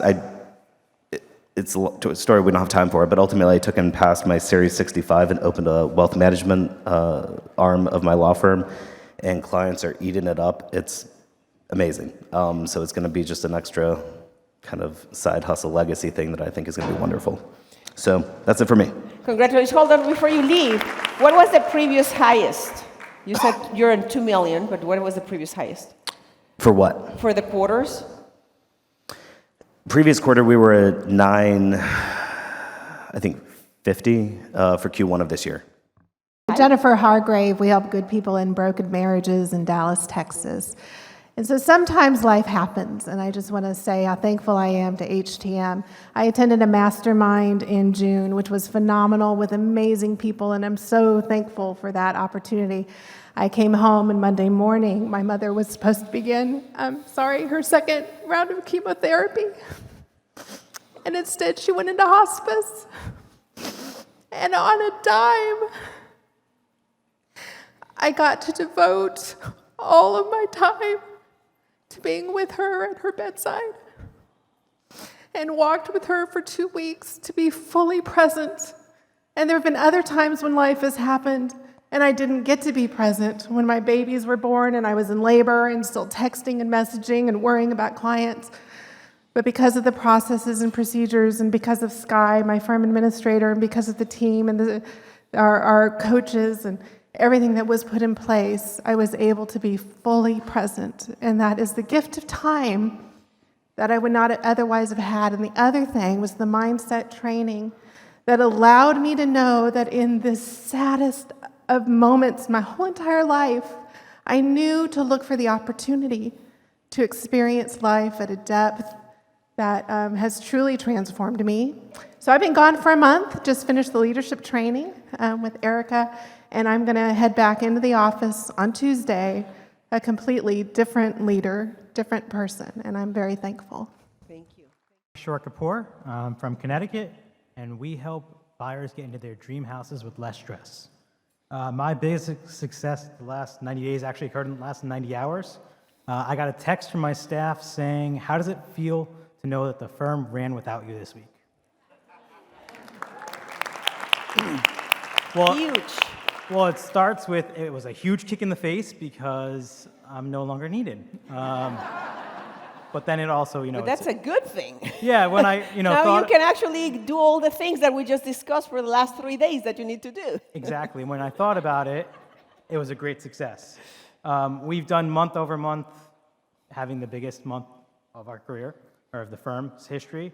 And I attended Erica's workshop the last 3 days and realized I need to do a better job having KPIs for my team and having better systems and processes. So that's Congratulations. Hopefully the next quarter we'll be up here telling you how great our KPIs and. And when you say your biggest month, how much is that? So last month was about 70,000. Okay. And you've been here, what, for 2 years? Just about. April of 19. And before then, what was your largest month? 20,000. Hi, I'm Kristen Roberts. I am the founder and managing attorney of Trussell Law APC in San Diego, California. We build you a bridge from your brand to your bank account. I hired a paralegal, a full-time paralegal, worked for all the big law firms, thought they were going to be a total rock star, went through all the interview processes, and ended up having to fire them 60 days in. But I'm actually really proud I was able to do that because I was able to look at the KPIs that I had set and sit down with this person and tell them, look, this is what's happening and what's not happening and why we're having to let you go. And she fully agreed and was like, yeah, you know what?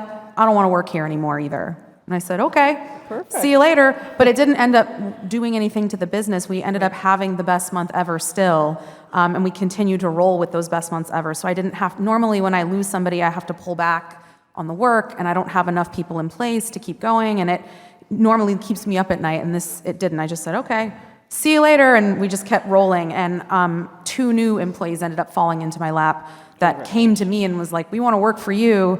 Can we work for you?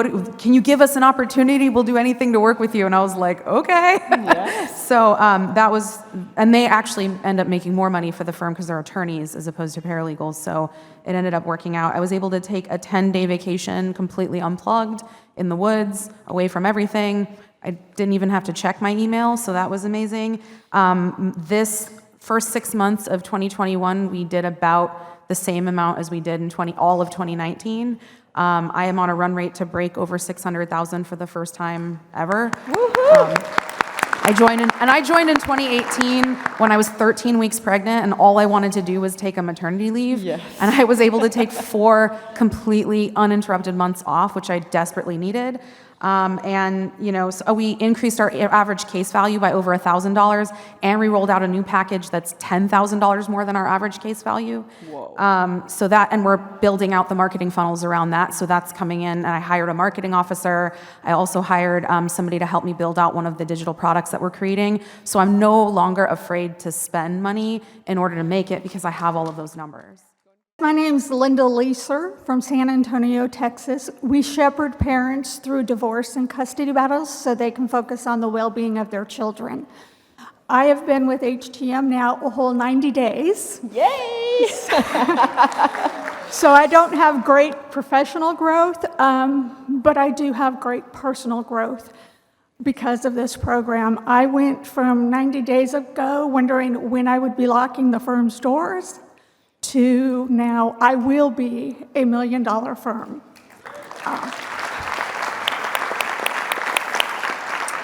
And I'm standing up here today because I was told those who came to the mic were more successful. And so I'm here to say I am all in. Emory Law Office in Louisville, Kentucky. And I'm not quite to 75 hard level. I had to take baby steps, but I have worked out every day for the last 8 weeks. Wow. And half of my COVID weight is gone. And I have watched my team do the same. I've watched them go out and exercise instead of taking smoke breaks. I've watched them give up smoking.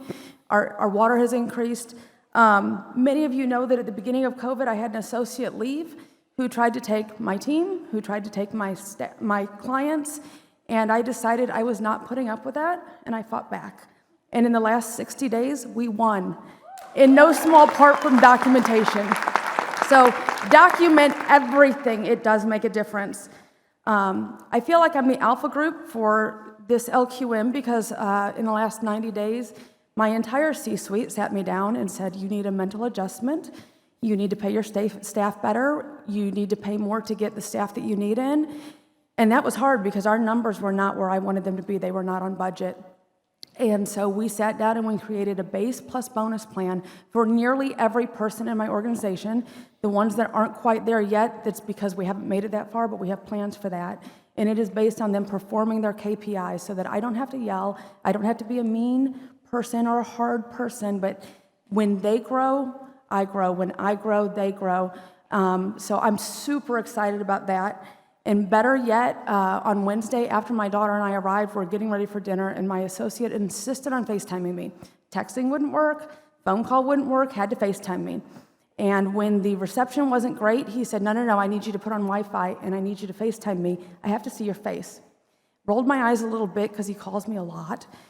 And He had a legit reason. He just settled a case for policy limits at $1.25 million. Whoa! Our budget is back on track, and this is going to be our best year yet. And yes, a pair of Gucci shoes were bought in honor of that celebration. So, Congratulations. Hello, Michael Simone. I'm from the Philadelphia area. We represent nursing homes and HOAs. This is my first time at the mic. I've been a member since October 2018. And the first thing I wanted to be excited, my wife is here for the first time ever, along with my kids, so definitely excited on that end. I had my biggest gross operating deposit month ever of $168,000. So to give perspectives, when I joined, we were kind of plateaued at $600,000 for 2 years straight, and now we're at a run rate for $1.5 million for this year. 1.8, 160,000? Yeah, 1.8. So, and then lastly, the biggest part accomplished for myself, I paid off our mortgage for our office building. So like I said, it's the first time ever owning a property and not having a mortgage payment. So like I said, that's definitely a big accomplishment for our group. I hired really solid receptionist, intake, and law clerk. Also, I'm really proud of how well the new intake person is doing. Appointment bookings are way up since we've got the new person in place. Also, big shout out to Dawn Mobley and the Train Your Demi-Dragon workshop. I used that to onboard my intake person, and that's a big part, I think, of why she's killing it. So, beg Dawn for that workshop again. Had my biggest quarter ever. Had a $170,000 month, which is more gross in a month than I did in all of 2019. In fact, even my profit in that month was bigger than my entire gross in 2019. I got my production part of my business worked out enough that it's more aligned with the sales and marketing part, which means I can like have a business and not have my hair on fire. That's like pretty awesome. What else? We enhanced the client experience with a new welcome packet and new external policies. And also, this is actually a really big one. This has been like the smoothest LQM travel ever for me in terms of how little time I need to spend on the phone with my office. Like, it's been less than 5 minutes a day, just couple reminders here and there, and the office is more or less running well without me. So it's great. Phenomenal, phenomenal. And Sam, you've been with HTM for what, like a year and a half? Yeah, I joined in January 2020. Phenomenal. Yes. Sam left out the biggest one. You want me to go there? Well, let's get a little context. You engaged How to Manage when? January 2020. January of 2020. Yeah. That's pandemic. Yeah. And your revenues before then were what? It was 116 for 2019. And 2018?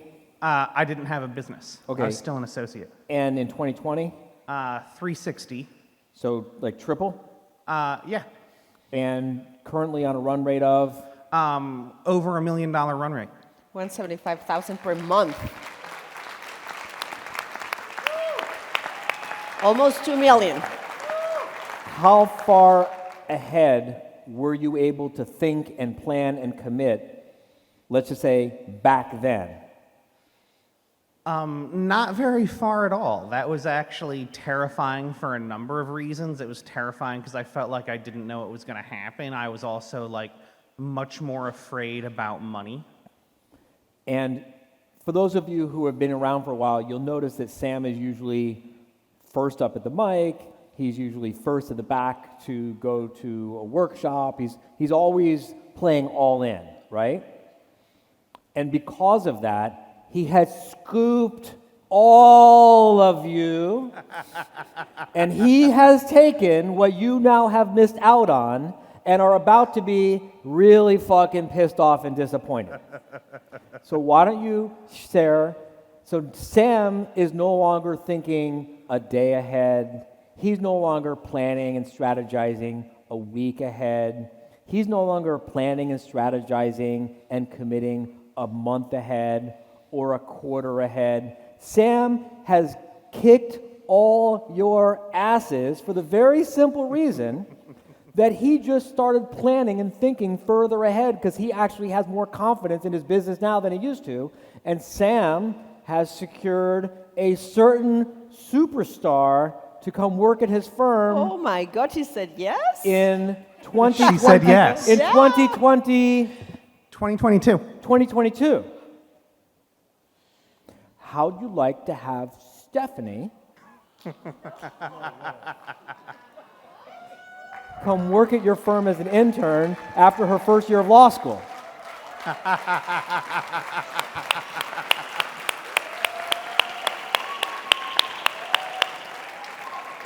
That was the biggest recruitment success we had so far. Scott Collins, I'm from Kentucky, little bitty place of about 30,000 doing elder law. We started HTM, and thank you, Melissa, for bringing me in. So we've been here 2.5 years, and so the business plan for this year was shooting for 1.2, coming out of 700,000 last year. We're having to adjust that because I think we're going to do 1.75 million this year. We went from the budget numbers of first quarter were about 70. We're doing 130 every single month for the past Q2. It's our highest month, it's our highest quarter ever.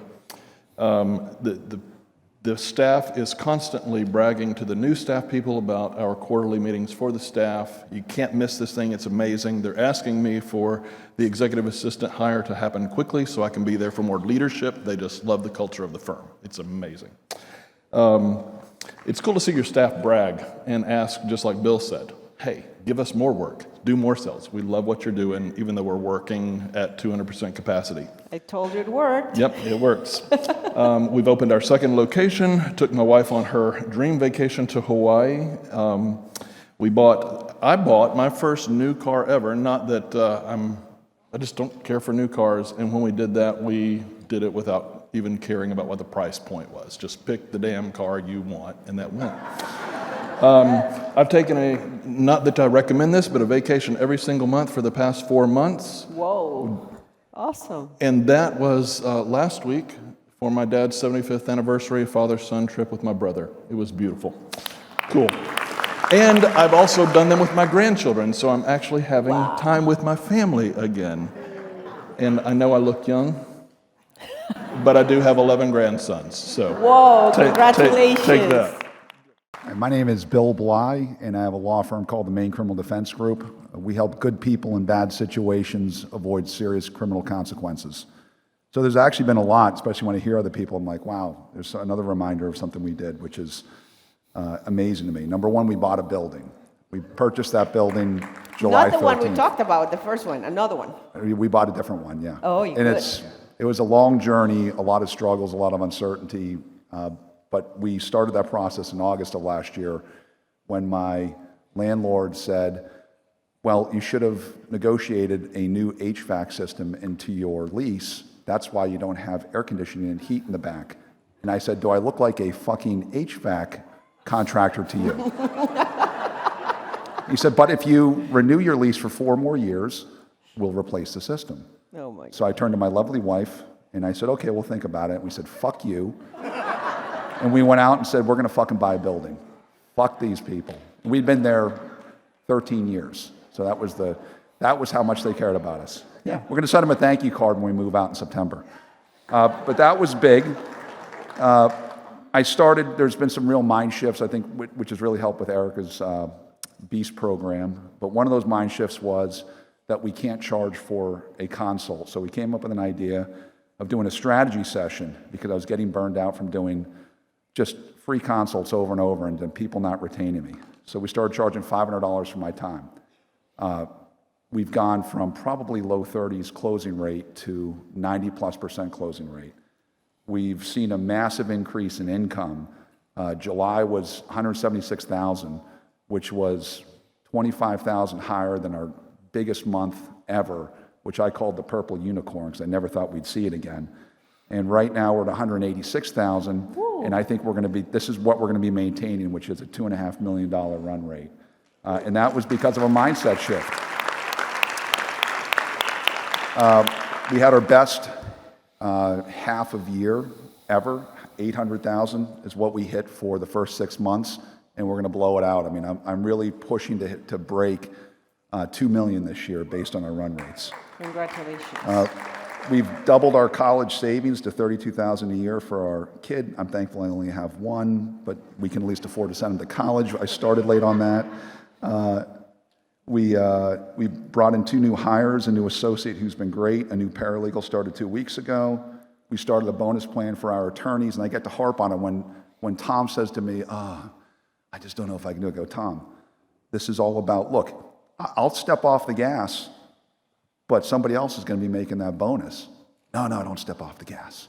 Great. So, I mean, and the incentive is you make us more money, you're making more money. And it's really a win-win, and I can't wait to pay those bonuses out because the money's there and the money's coming in.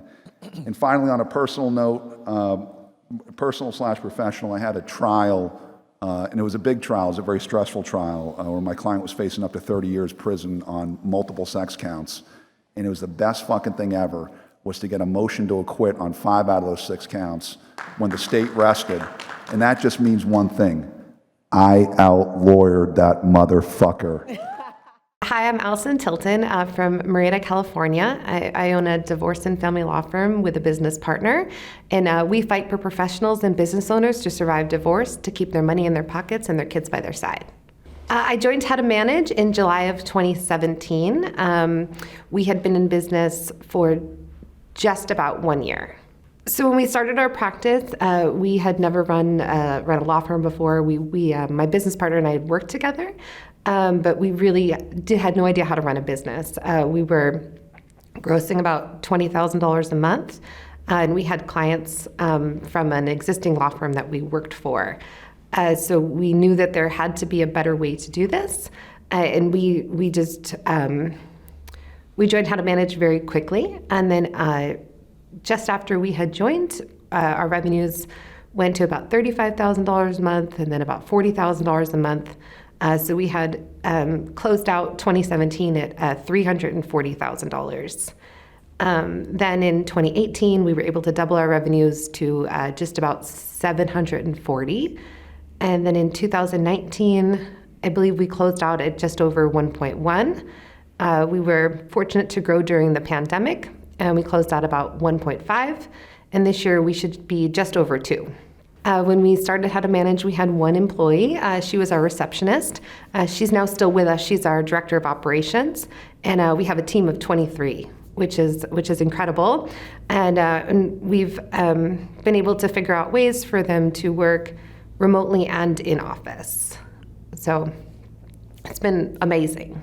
And when I think about mindset, I think it's just a lot about believing in yourself and believing that you can do the things that you would want, but still sometimes fighting that. So, we early on, we really couldn't decide if we wanted to stay in the house that we lived in and just update it and make it the house that we want, or to move to a community that was, essentially my dream community that I really never believed deep down inside that we could ever afford to live in.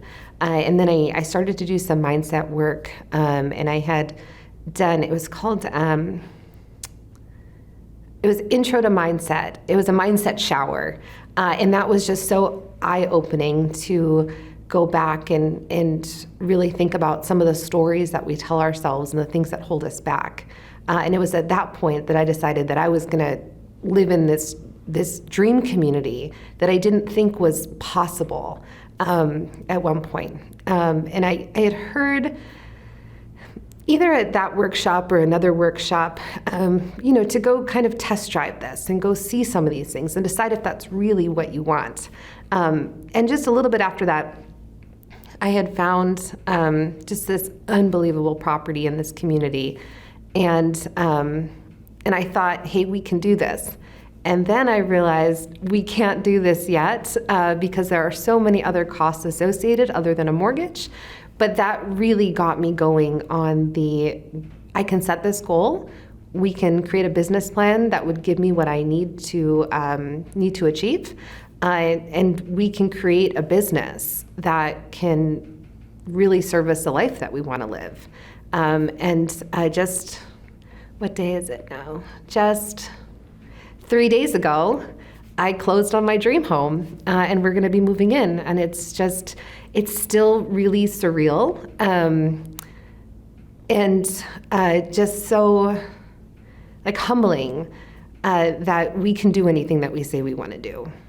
When we make the decision to live the life that we want to live, there's just so much more than the financial aspect of that. Yes, we get to make a certain amount of money as a result of this, but we also get to build something. We get to build something that is going to help more clients.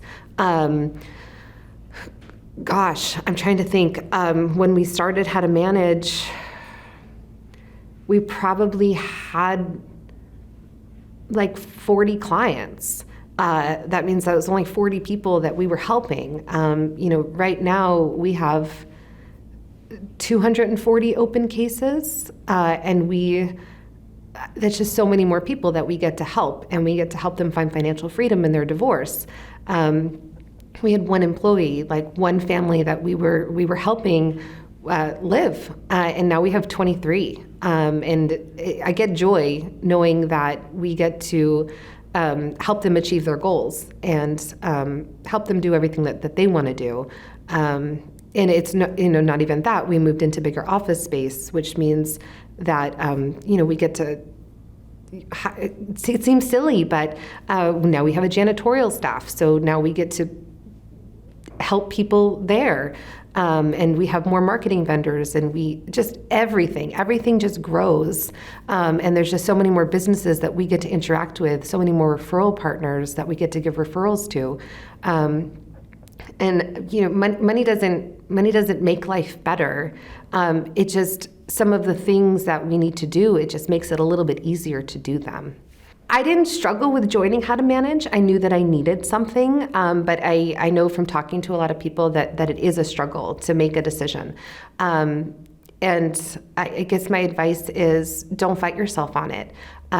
Recognize that there's resources and there's people, and that even though we're really smart lawyers and we could be excellent lawyers, we don't know anything about running a business. And while any tool that we can put in our toolbox is going to be so valuable, and you don't need to struggle and pretend that we're smarter than everybody. You just believe in yourself, because you can achieve anything that you say that you want to do. My name is Anna Yum, and I practice criminal defense. I also represent plaintiffs in sexual harassment cases. I have two magic statements. My first magic statement for criminal defense is we help good people protect their future and freedom when accused of a crime. And our sexual harassment magic statement is we help you make the sexual harassment stop when your boss won't. So I started my law firm back in 2008, and prior to starting my law firm, I was a deputy district attorney. So I worked in criminal law, I was a prosecutor. And the reason why I wanted to start my own law firm was because at the time, I was getting sick and tired of having to answer to someone. I really wanted to be my own boss. And I've also thought that I had an entrepreneurial spirit just because growing up, I grew up in a suburb of Chicago, and my parents owned 2 jewelry stores. So growing up, I was always at the store, and I think that it was ingrained in me in terms of the hustle, market, sell, even at a young age. So I always knew that I wanted to have my own law firm at some point and have my own business. I just needed to make sure that I was ready, meaning that I had the confidence in knowing how to practice that area of the law. And of course, when I started, it was a rude awakening for me because, of course, there's a big difference between being a great lawyer and, of course, being a great marketer and being a great business person. So I think that one of the bigger struggles for me in terms of starting up was how do I balance that? How do I balance being a great lawyer and doing what I can to help people, but then also making sure that the phones are ringing, getting the business in, getting the clients that I want to represent, and not necessarily getting everything that comes through the door just because I need to pay the bills. So I think that that was a struggle in terms of knowing the difference between just practicing law and then being a business owner and having the entrepreneurial mindset to keep going. So I had been essentially on my own. I was a sole business owner, a sole proprietor for a while. And I always, at that point, had reservations in terms of my mindset about scaling, because I figured in my mind, I wanted to do the work. I didn't trust other people to do the work because it was really important to me to do the best legal work possible for the client and to get the best results for them. So I think that my mindset was blocking me from really expanding and scaling, because that was one of the hardest things for me to do, was to delegate. So originally, when I started with HTM, I only had one legal assistant. It was just me and my legal assistant. And it was hard enough as it was to delegate to the legal assistant in the beginning, because I was used to doing everything on my own. I was used to, whether it was direct mailers, making sure that everything was in the envelopes and sending everything out, making copies, doing administrative things. And in terms of when I got involved with HTM, one of my friends that I met through a networking event, and it was a marketing event that I met her, and she was in Atlanta at the time. And she told me, she said, listen, I think that you would really enjoy HTM. I think it would be really helpful for you because it was helpful for me. And I think my biggest reservation at first was, well, she does a different type of law than I do. She does personal injury. It's totally a different business model. Maybe this applies to her and her practice area, but I don't really know if it would apply to me. So originally when she told me about it, I kind of thought about it a little bit, but then I thought, well, let's just wait and see. I don't think I necessarily need it. So then she consistently encouraged me to do it. And then I heard from another friend who happened to be in criminal defense, and she told me that it was just amazing for her. She just had really great things to say, and she encouraged me again. So after I heard it from two of my friends, I thought, well, what do I have to lose? Let me see what it's all about. And they told me a lot about the Discovery Day. And that's what actually attracted me to HTM, because it was one of those situations where it was, see what we have to offer, and then you can make a decision instead of just going in blindly and taking a leap of faith. So I thought that was really great, because when I first started, I thought, okay, well, let's just see what this is about. And then when I went to Discovery Day and met so many other like-minded attorneys as myself and entrepreneurs, that's when I was really sold. So I joined in July of 2019, and then I went through the crash course, and I signed up immediately for the C-suite. I signed up for the CEO, the COO, and the CFO. And I remember going through the crash course, and my crash course instructor, Stephanie, telling me, and she was encouraging me, and I'll never forget this. I remember her saying, Anna, if you want to get to the 2 million mark, if you want to get to that point next year, this is the mindset you're going to have to do, and these are things that you're going to have to implement in your business. And I just remember thinking to myself, yeah, that's pie in the sky dreams, 2 million, okay, sure. But when she planted that seed, and then the more coaching I got and the more lessons I learned in terms of the policies, the systems, the procedures, different marketing avenues, different ways of selling, different ways of expanding, and really changing my mindset, that's when it really became a reality for me. Because I think the biggest changes I've seen having joined HTM is my mindset. My mindset has grown tremendously. And a lot of that, of course, has to go with my fear. Fear of failure, fear of not getting it done, fear of expanding and not being able to afford my staff. But then when HTM was teaching me, listen, when you expand, if you make the right hire, they'll pay for themselves and that much more. And so when I started really going up against that mindset challenge and really overcoming that, and I still struggle with it, I think everyone does, but once I started really accepting that this could be bigger, I went from, and I remember Stephanie telling me, right now you have one assistant who wears 5,000 different hats. And so she told me, you really need to start growing and getting other people to fill in those hats, because then that'll make them more efficient, because that's what their job descriptions are going to be about. So I went from having one assistant that first year, and then we grew. I ended up getting a paralegal, I got a legal assistant, I ended up hiring my associate, and right now we're growing. I have the same people from when I first started. I also have brought my husband on board, and he's also an attorney, but he's my director of operations and marketing. And I'm planning on bringing another attorney on board. Hopefully, it's my law clerk, and she's waiting for her bar results. And so I'm still expanding. And that's what's so great, is because the sky's the limit now. And I've expanded my plant, meaning the office, to the point where now we're going to have many more offices so that I can keep building. So I think that's been the tremendous changes I've seen in terms of my mindset. And not just my mindset, but implementing, because you can think it all you want, But if you're not executing, if you're not implementing, then it doesn't matter. And so those are the biggest things that I've seen, and I've seen a lot of success since I've joined. Right. So my revenue has definitely changed significantly. Before I joined HTM, I was making a decent amount. I think before I joined, I think it was $750,000. And so then after the first year, so 2019 is when I started, and then I saw a little bit more of a change finishing up in 2019. Then going into 2020, COVID hit, and I thought to myself, 2020 is going to be the year that I break that $1 million barrier. I want to just break it. And then I got so discouraged because I thought to myself, how am I ever going to meet that? How am I going to break that 7-figure barrier in COVID, especially in my industry, which was criminal defense? And then I started thinking to myself, stop feeling sorry for yourself. How are you not going to make it? You have to make it. Failure is not an option here. And we hustled, and I marketed and I sold. And thankfully, by the end of 2020, we hit $1 million, which I was so excited about. That was a huge accomplishment. And then right now, with the track rate that we're going for 2021, we're going to double that. So our revenue is expected to go 100%, which I'm just ecstatic about. I can't even believe it. I remember going to my first LQM, and I was excited because I was thinking, all right, well, I'm going to just go all in and meet as many people as I can and network and just really see what this is about. So when I went for Discovery Day, thankfully, I actually ended up knowing a couple of the people because some of my friends had referred HTM to me. And then in my Discovery Day group, we made some friends. My husband and I made some friends. One of the attorneys I happened to know and I worked with before in San Diego. And some of the other attorneys we met, we're still friends with now, and we network. So it can be a little intimidating at first, especially because you're meeting so many different attorneys with different practice areas all across the country. But I remember feeling extremely encouraged by the fact that when I heard about other people's success stories, I was like, wow, how is that even possible? I mean, this is not coming from HTM. These are coming from members who are telling their stories.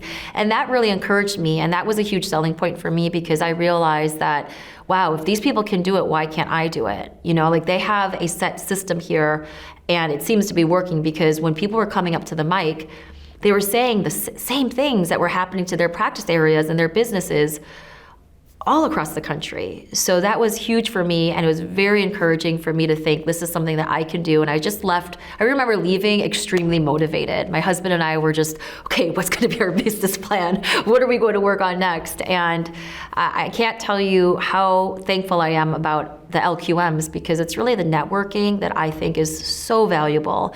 It's not just the coaching, but it's the networking of talking to other attorneys who are like-minded, who might have the same practice area as you, and who can just provide such a wealth of information. That's what I really love too, is that people are not scared to share. People are really open about trusting each other and sharing and talking about numbers without feeling judged.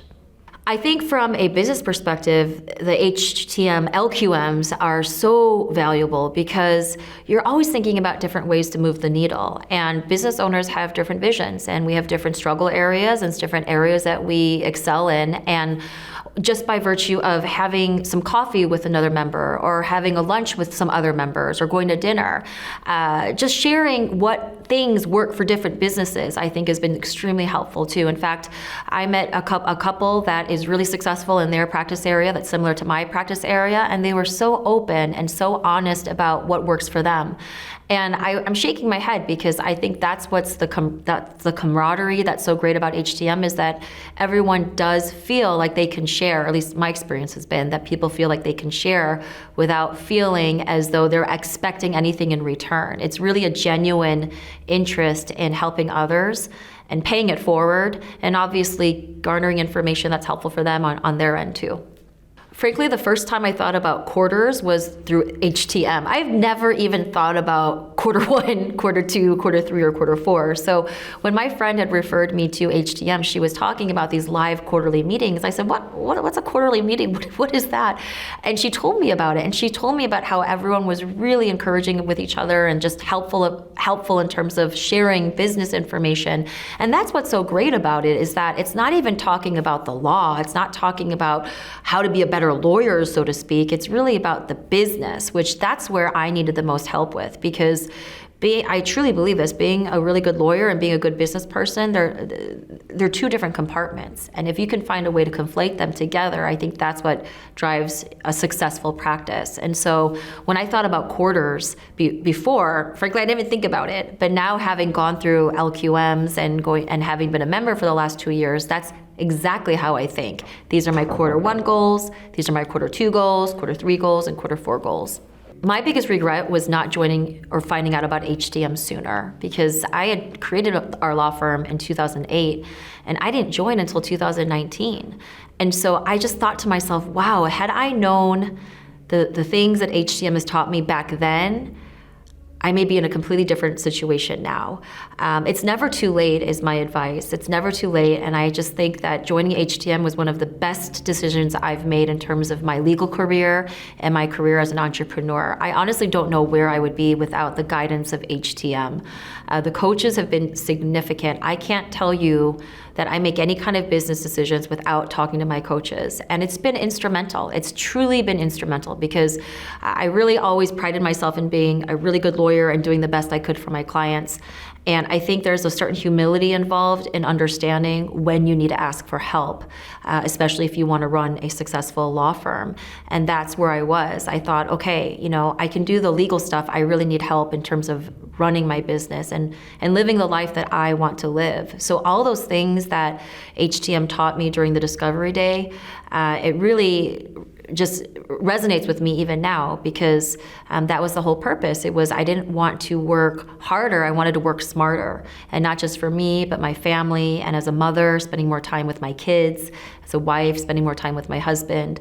So if there's any encouraging advice I can give, is to just take that leap of faith, because it'll be so worthwhile. And I don't have any regrets. Like I said, the only regret I have is that I didn't join sooner.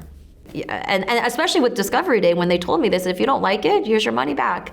And so that for me, it was a no-brainer. It was a no-brainer. And then when I was there, I was like, okay, I'm going to try it. But I really think that if you are going to try it, you should commit 100%. Because what's the point of going through this process and going through and paying the dues and paying what you have to, unless you're going to go all in? And that was the mentality I had. I said, if I'm going to do this, I'm going all in, because otherwise it would just be a complete waste of time and a waste of money. It is a lot of work. It's a lot of hard work, a lot of discipline, a lot of changing your mindset. But if you commit to doing that hard work, you won't see failure. You won't. You'll succeed in so many ways that you can't even imagine. Well, my name is John Benson. I practice in Bucks County, Pennsylvania. Been a member since 2020, right before the pandemic. And our firm helps people transfer their assets and their wealth before it's too late. No, my wife and I we met at law school, and we ended up teaching trial tactics at the same law school. And we were always amazed at how much law school doesn't teach you. It teaches you how to pass the bar, but they don't teach you what to do after you pass the bar. And so financial management, marketing, all those things.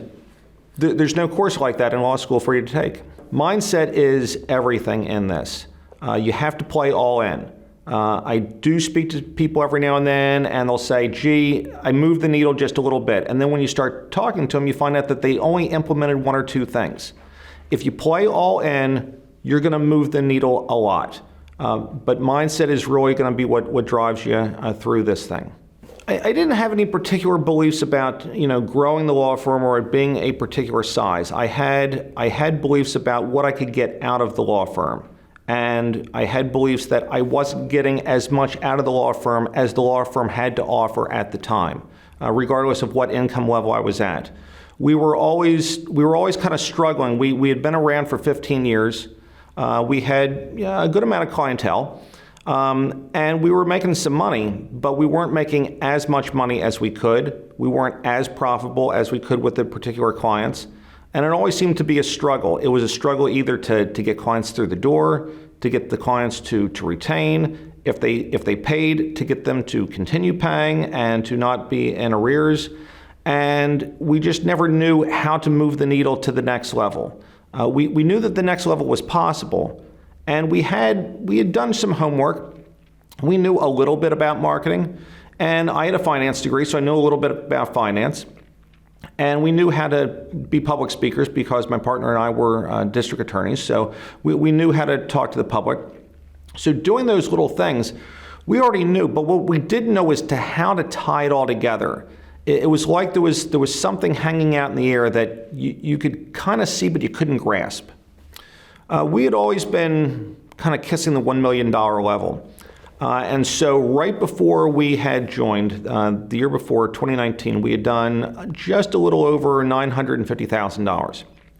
We joined, we had a fantastic year. And so in 2020, even though there was a pandemic, we did $1,050,000. And that was great. The real celebration for us this year is at the end of 2020, one of our major producing attorneys decided that she was going to leave the firm. And she was taking a major book of business with her. She was taking about $350,000 to $400,000 out the door in business with her. And there was a little bit of anxiety because of that. How are we going to hit those numbers again? But the beauty is we had a plan, and we worked with our CEO, and we worked with them all throughout 2021, working on that plan, and our major goal was satisfied. We made up that $350,000 to $400,000 shortfall this year without having to worry about hiring another attorney. We were able to drive more out of the firm. Oh, there was plenty of excuses that we would tell ourselves. It would always be someone's fault. It was the bookkeeper's fault. She wasn't transferring funds, or she wasn't making sure that the bills were going out in time, or someone wasn't pulling their weight. Or it was the economy. The economy was bad, so we had to blame that. So there was always something that it seemed to blame, but one of the things that we also did blame was ourselves, because we felt that we were smarter than that, and we felt that there was ways to fix it, and we didn't know how to do that. And because of that, one of the big things we blamed was ourselves, and we just didn't know how to fix that. When you're joining something new, there's always some reservation. And so I think I had ghosted HTM for a better part of 6 months. I found them online, and there were some videos that I could watch, and there were little, teasing courses that you could take. And every time I watched the video or I took the little mini course, everything just made sense. And that was what was really resonating with me, was that the information just made sense. And I would put the things into practice, and I would move the needle. And so I felt that if we actually joined, we would move the needle even more. And so we came on out, and we came to the LQM in January of 2020, and we did the little session on Friday with the prospective members. And again, it just made sense. And we stayed for an extra day, and again, at the LQM, the information, it just made sense. And I got excited, and I could look around at all the people that were having success and talking about their success and verifying with them that the information was real, that this wasn't just a story, that people were really changing their lives because of the program. And so we decided to do it. And sure, the initial investment, yeah, it was expensive to us at the time. But that was one of the mindsets that we had to change. We had to change the mindset of going, oh, how can I afford this? To, hey, how can I afford this? And then looking around and seeing, oh, I only need to bring in 1 or 2 clients, and suddenly I can afford this. And that was a major mindset for us. So now we no longer look at things and say, oh, I don't think I can afford this.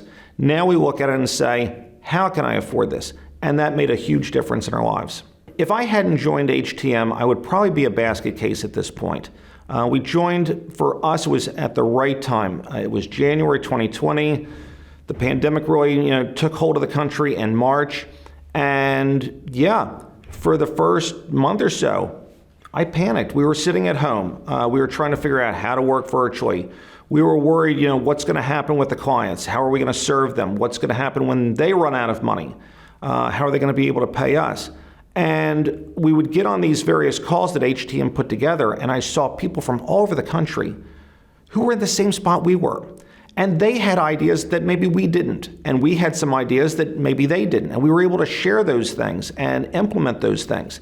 And those things really kind of moved the needle for us, and that's why we did so well last year.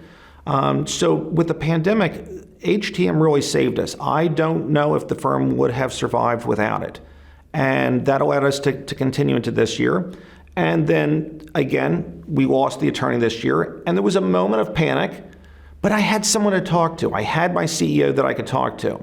And as soon as she announced she was leaving, which was a blessing and a curse at the same time, I went to our CEO and we talked about it, and he convinced me that we were going to be okay and that we had a plan and we were going to execute the plan and we would be better because of it.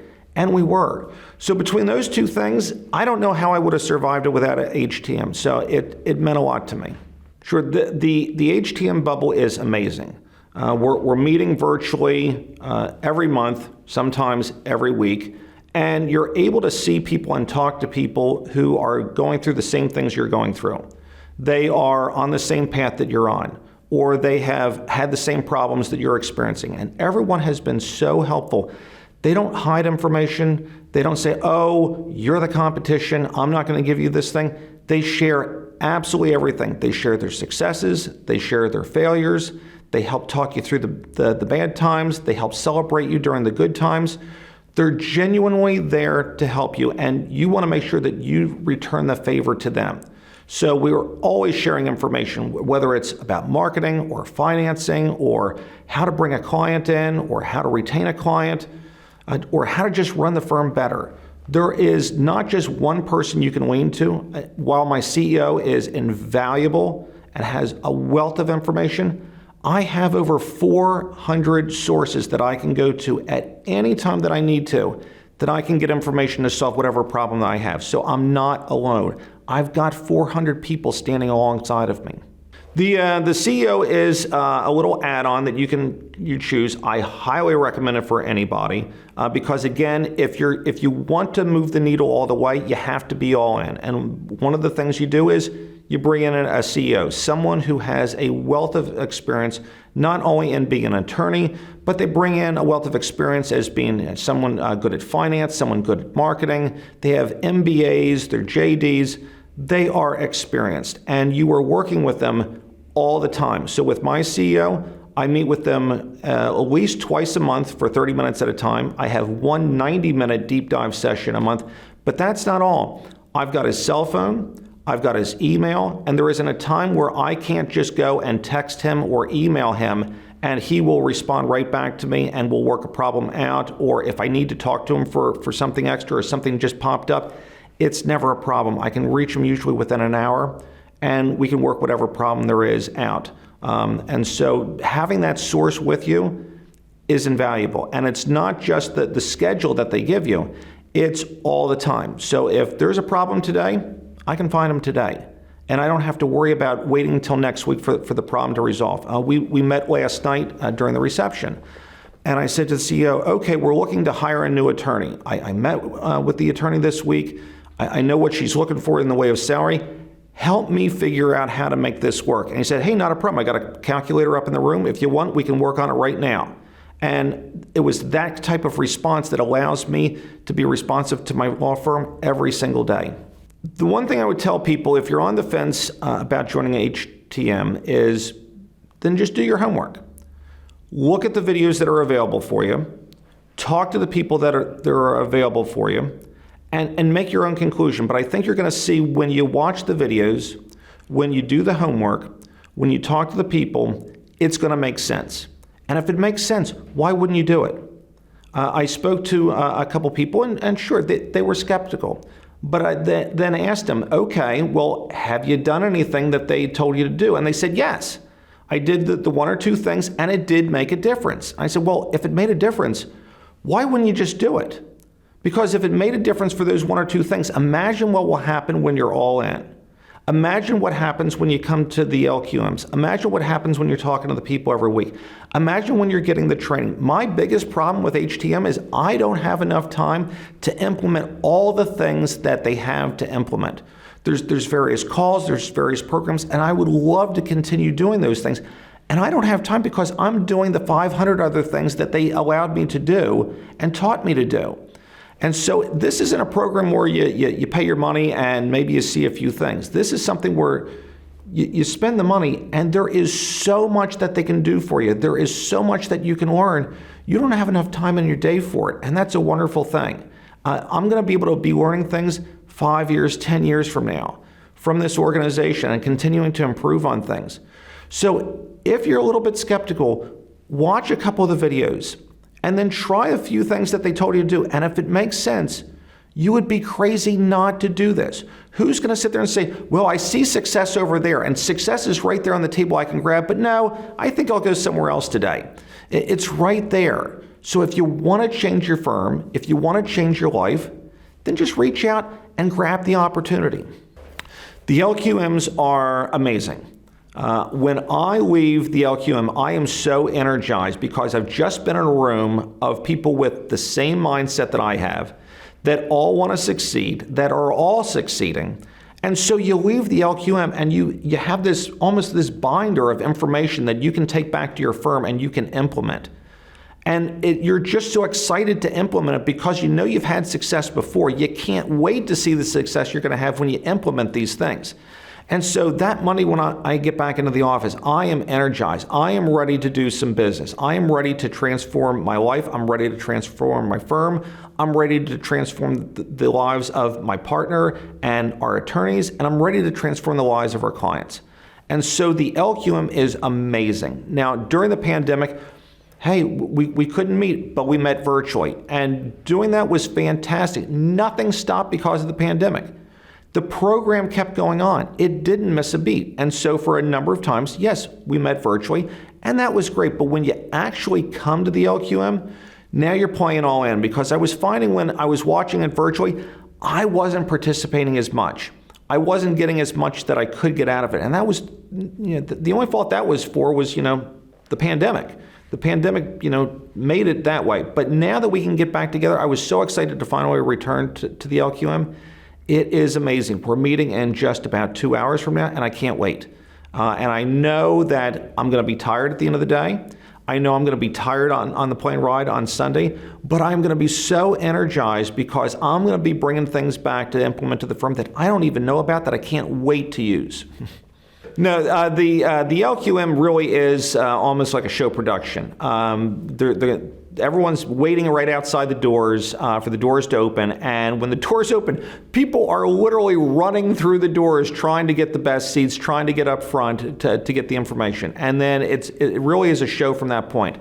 Arjan comes on and he has his presentation, and then he introduces various individuals who are going to be speaking and teaching, and the whole thing is run really as a show. But it's a show that's delivering.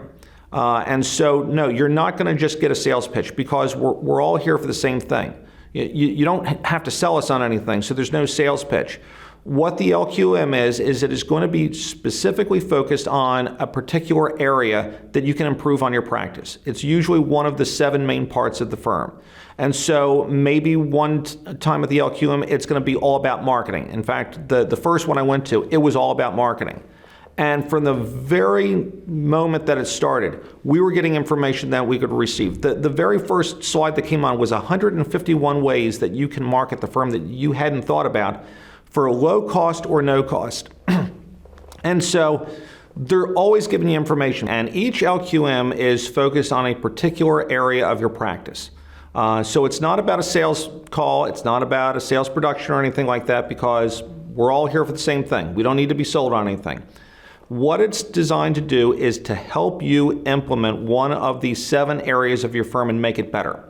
So the very first LQM that we came to, it was about marketing.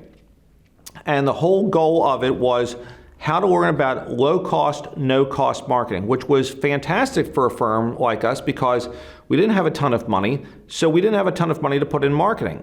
And the very first presentation that we had, within the first 30 minutes, I had a sheet in my hand that had 151 ways that I could market for low cost or no cost. What an amazing thing that was.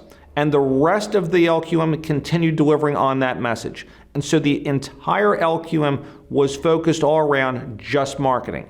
And then another time it was on referrals. And on another time, it was the physical plant and how to improve the look of the business, and then how to work on the production of the business. And Each LQM is just focused on that. So it's nothing about sales or anything like that. It is designed to get you together 4 times a year to really focus on just one area of your practice and make it the best that it can be. And that's all the LQM is designed to do. So my name is Jenny Bradley. I've been in How to Manage since January 2016 and have a family law practice in Cary, North Carolina called Triangle Smart Divorce. That's in the Research Triangle area of North Carolina near Raleigh. Before I found How to Manage, I was really in a bad spot, personally, financially. I think professionally I was getting most stuff done, but I'm probably kidding myself a little bit if I say that, because I was always working to the deadline and I probably did miss some things by procrastinating. But I mean, there were days I would go into the office. I was in a partnership with some other people. It was really kind of a roommate sharing situation. Whatever revenue you made, you kept. Whatever your expenses were, you got charged for. So, but yet some of the expenses weren't prorated, if you will, based upon square footage. Like we all paid the same share of rent, whether you had 3 employees for you or you were only 1 employee. And there just wasn't really any. There was camaraderie. I don't mean to say that, and I enjoyed some of the people I worked with, but I wasn't like, well, hell, I'll just say it. I was in the middle of a bankruptcy. I wouldn't get off the couch many days. I was so depressed and just didn't want to go to work. Some days I would sit in the parking deck and not be able to get out of my car for like 20 minutes and just be like, oh, I got to go in there again today. Nobody was really stepping up and leading, trying to be any sort of cohesive for the things we did have in common, like common employees and employment benefits and those types of things. And so I found myself doing those things, because that's kind of my natural personality, is to be like, okay, this needs to be done. Nobody's doing it. I'll do it. And as you can imagine, that got in the way of being a more profitable person, as well as just having more revenue and more profit, because there was no compensation for being the de facto managing partner of the law firm.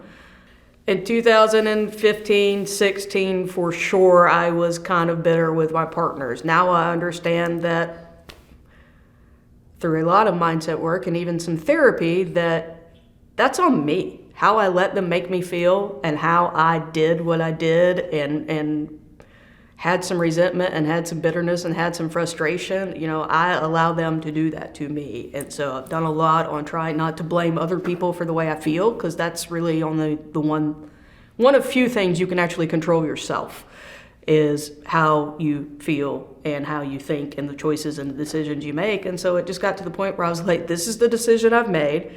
I can try to make this better, or I can do something else.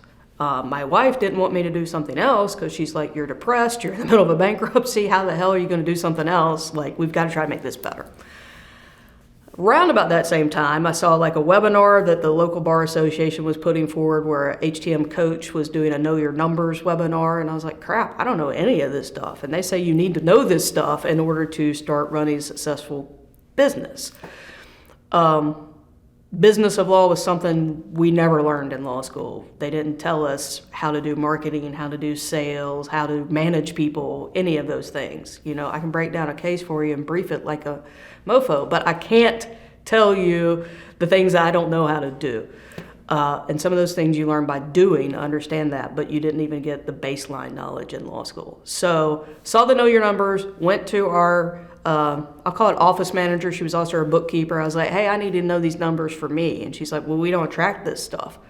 And I was like, what do you mean we don't track this stuff? Like, you don't track our AR? You can't tell me how much my AR is? She's like, well, I can tell you what your revenue is and what your expenses have been, but that's it. And I was like, you can't tell me like any sort of revenue projection based upon what I've done historically in the past? She was like, no, it's so cyclical. There's no way to do that. And I'm like, okay, this is horseshit, right? It just totally is. And so I was like, hey, we're going to go to Malibu, January 2016. We're going to fly out there. We're going to hear what these people have to say, because I just can't keep doing this the way I'm doing it.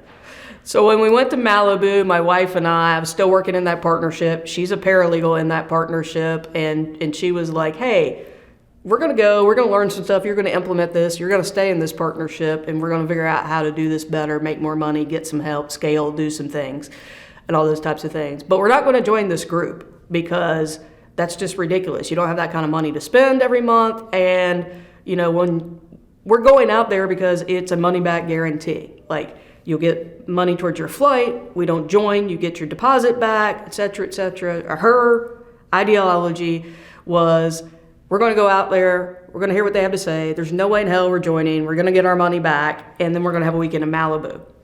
All right. Well, anybody that knows me now knows that's not exactly how that played out, but I will say it took about a year for me to get out of that partnership with the assistance of a How to Manage coach, because we did join on the spot. And we did start paying that fee, and I put that fee on her personal credit card because, again, I was in the midst of a bankruptcy and didn't have any credit cards. And I didn't want to run it through the law firm because I was already getting crap at the law firm for like other things I was doing, and I just didn't want to deal with the conflict and the stuff, honestly. So honestly, it was probably like fishing in a barrel for me. Mitzi, my wife, is the much harder sell. When we went to Malibu, I was like laying down everything that the person running Discovery Day had to say. Then I remember another coach coming over and telling us that we were going to quit the law firm and we were going to start our own firm. And Mitzi said something along the lines of like, I'll be damned that we are. And so it was kind of funny because my personality is a type that I'm like, ooh, shiny object, that looks interesting, I'll go do that. I have gotten a lot better with that, with being in How to Manage and figuring out which are the objects that are going to help me move closer to the goals that now I have set. And having a good sounding board with coaches to be able to bounce those things off of. But Mitzi was kind of like, And then the person that presented had been a lawyer, had a lot of the same pains that Mitzi and I was experiencing, spoke authentically from a place that we could understand, you know, the been there, done that, got the t-shirt kind of thing. And so we were like, all right, we're going to do this. Still not knowing really what we got into, right? And then we go to the actual meeting itself, and the lights are like dim, and the rock music's blasting, and I'm like, yeah, is this Mackie coming out here from Magnolia? What's going on? So it was kind of like, woo, who's that dude? Because we had not really gotten on any of the drip campaigns and gotten the messages from Arjan and seen him and all that stuff. And I was like, whoa, that's a lot of energy. Like, I don't know if I'm gonna be down for this or not. So that particular LQM was about you. The most important part of your law firm of all 7 parts, because you are the one who has to decide. You are the one who has to choose. You are the one who can decide whether to be a victim or whether to rise up and start doing the things that you need to do to live the life that you want to live. And frankly, start figuring out what that life is instead of what everyone else has told you. So I was like, whoa, for where I was in my personal life, like, couldn't have been a better topic on an LQM. Yeah. You know, they say sometimes when you need to receive the message appears. That totally was one of those just universal, I won't say coincidence, because I don't even think it was coincidence. It was like, here you are, here's the message. That first LQM with Arjan, like I said, it was kind of just a mind-blowing experience because, yes, I had done years at therapy in various different points in my life. Yes, I was trying to get over my feelings of depression and some other things, you know, but I was still doing a lot of blaming everyone else for my circumstances. And that was probably the most... I mean, dude, he could have been in the audience sitting in front of me and looking at me and be like, stop blaming everybody for what's showing up in your life. You're responsible for what's showing up in your life. You're responsible for the consequences of the decisions you made.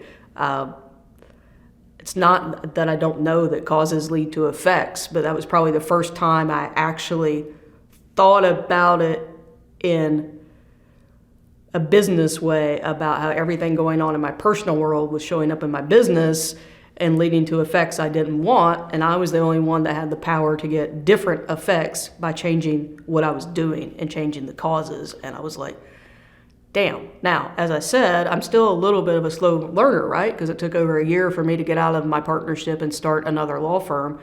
And that says a lot more about my personality than HTM, honestly, because they were with me the whole time, encouraging me to step out and do this, but also in a responsible way. Like, my coach was like, okay, well, let's get together your list of all of your contacts before you quit and you're off the server.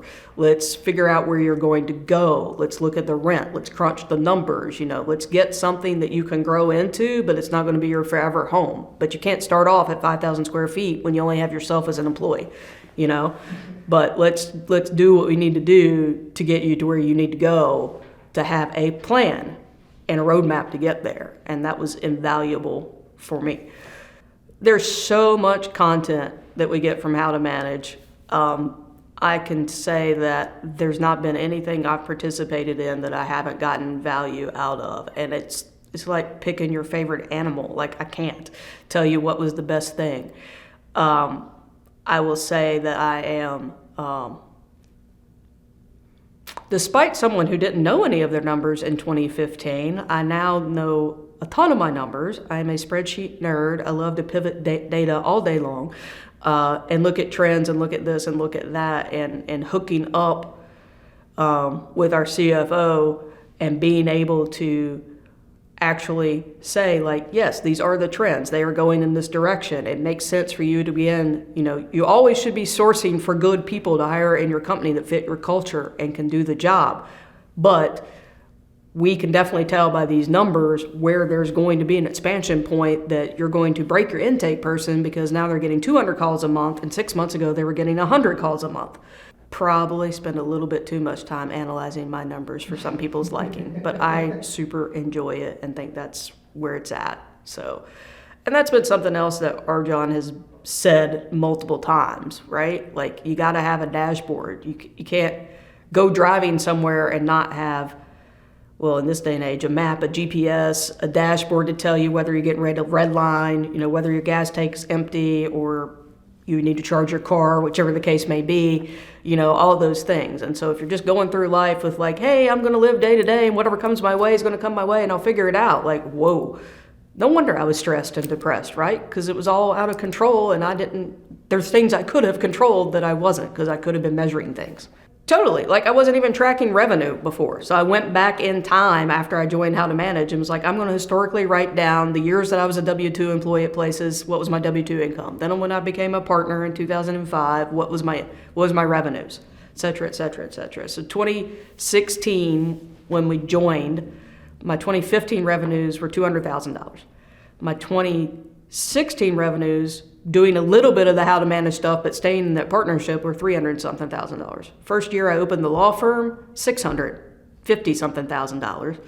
And this year, just a little bit over 1.9 million. So it's 5 years of law firm from basically 300 to 1.9 million. And I'm still the same person I was then. I'm just got a lot better mentality and mindset and drive and motivation than I had.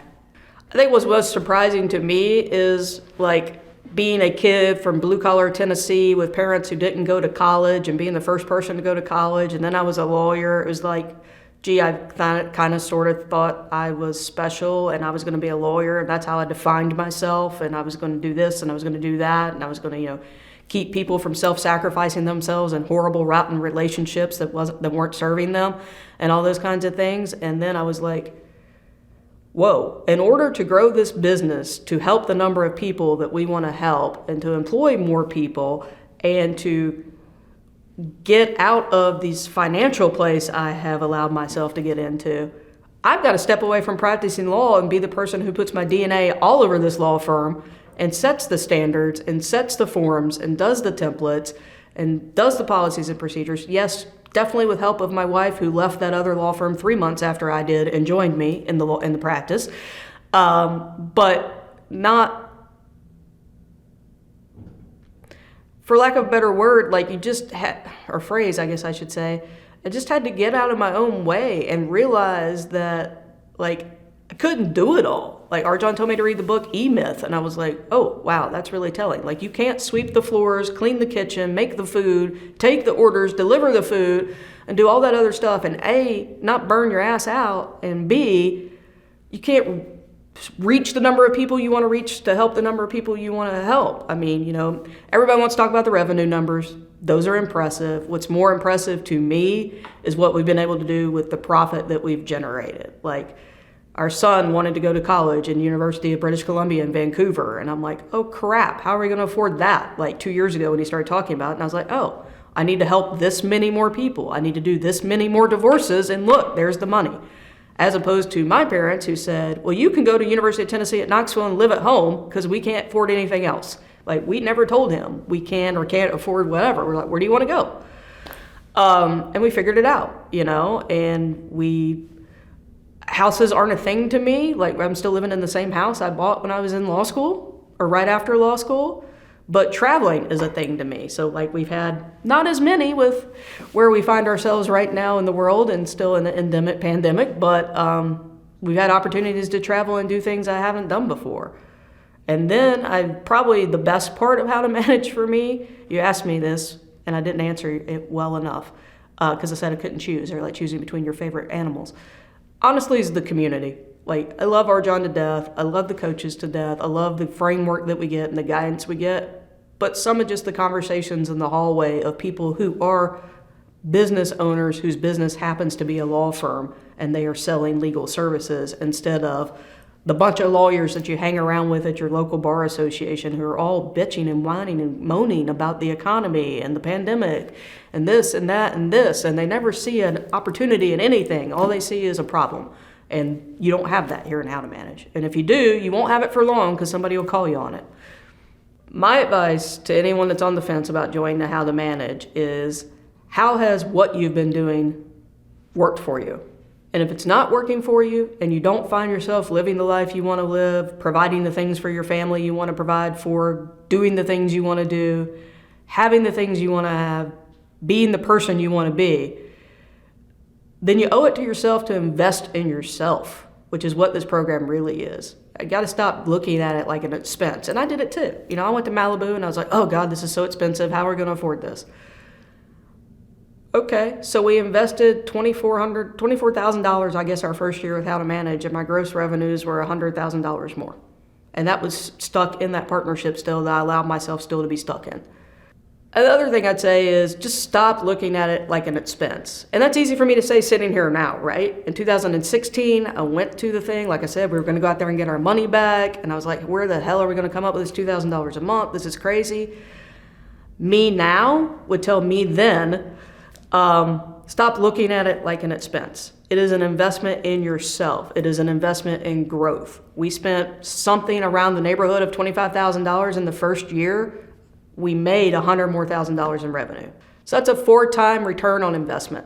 And that's what it is. It's an investment. Stop seeing things that you do as expenses versus investments. When you hire a new team member, training them is an investment. It's not, oh, I'm going to lose money on them in the first 2 months because they don't know everything they're doing. No, you're training them, and that investment is going to pay off. My name is Lori Birch, and I am the founder and owner of Birch Law, which is an estate planning, probate, and business law firm in the Dallas, Texas area. And I joined HTM in October of 2019.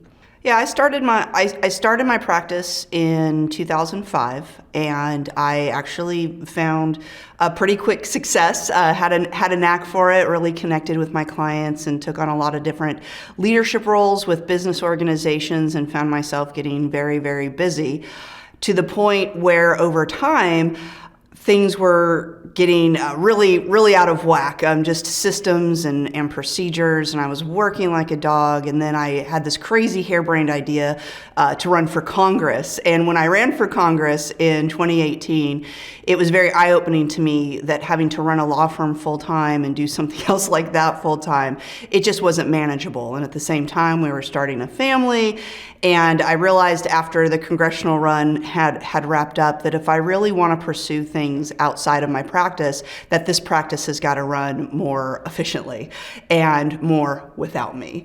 And so I had a good friend who told me about How to Manage, and we had lunch one day, and she said, everything you're describing is what this program really, really does. And I said, all right, sign me up. So I called and flew myself to Las Vegas, and the whole family came, and we signed up. I had talked to How to Manage before, right in the middle of me running for Congress and running a full-time practice, and actually decided not to pursue it because I was just so busy. I couldn't imagine giving that time and commitment, and also the money to doing that. And I also felt like I'd had all the success building this practice. I was 10 plus years into it, and things were going really well. And it wasn't until I talked more to them and talked more to other members that, yeah, that's great to have a successful practice, but why am I working day and night, working all hours, not spending time with my family, not able to pursue other things, and not having the rapid kind of success and growth that I was hearing from other members. It was kind of hard to believe, but people were saying that it was true. And so it was really working so hard, not getting to where I wanted to go as fast as I could. And then also for me, trying to wrap my head around being comfortable with making money, but still doing good in the world. And so those were some things that were more hesitant to me with what I was initially hearing. But from the moment I came to Discovery Day and heard from Justin and Erica, and I really got the sense that the idea behind this is to help really accelerate the growth of your law firm in an efficient way so that it doesn't need you as much, that you can pursue other things, whether it's, for me, leadership opportunities or spending time with family or whatever the case may be, and also to do it more quickly and to really start getting comfortable with the idea that success doesn't mean that you have to work day and night, and success, financial success, doesn't even mean that you aren't seen in a way to really help other people. And that's really what shifted my mindset and really is the proof in the pudding for me of why I'm so passionate and will always commit to working with this program, because that is absolutely what is delivered tenfold for me. It's hard to narrow down what my favorite resource of HTM is, but when I think about it, I have friends who I've gotten involved with it, and originally they didn't even have a CEO, and I started off with a CEO and COO, and now I have a CFO. And I love the workshops I've taken, I love the LQMs, but I really think the best resource for me is the one-on-one working with the coaches, my CEO, my COO, and now my CFO. That is just very laser focused, specific to me and my firm and my goals and objectives. And to me, that is the greatest value of what I get. If I have to pick one, it's going to be that. Nice. It's hard to narrow down the biggest success, but I can tell you one of the biggest things we were able to do that would have been beyond my comprehension before. There's, like most people, I've got a lot of mom baggage or stories, but in 2020, with the firm growing as well as it was, and my mom, getting older and struggling somewhat, we were able to actually buy her a house just 5 doors down from us, so that we could be close to her, so that she can see her granddaughters grow up, and just to be able to have some time, however much time she has left, and I hope it's a lot. But I never would have imagined before joining a program like this that we could just buy my mom a house. And it's been such a tremendous gift, and just the pride and happiness that I see in her that I haven't seen in a really long time is just so rewarding. So there's a lot of successes that have come from it, but it's really re-envisioning your life in a way of being able to do more for others, more for your family, and more for your team, frankly. And that's, I can't wait to see what comes next. If I hadn't joined How to Manage, I think I would be working twice as hard and making half as much. I actually think that, and my coaches may disagree, but I feel like I'm somewhat an ideal member, because I came into this with the wax on, wax off philosophy. So if you're a Karate Kid fan, Daniel goes through this whole thing of waxing cars and painting fences and not understanding, and then getting really frustrated with Mr. Miyagi until he actually shows him this whole time you've been learning karate.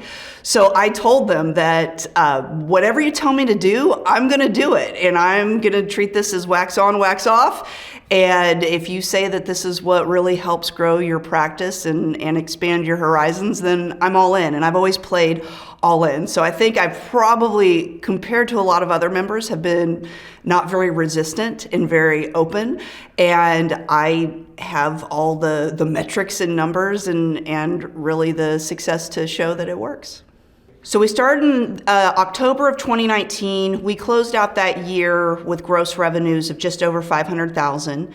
In 2020, keep in mind the COVID year, or the original COVID year, we ended up at $836,000 revenue, so huge, tremendous growth.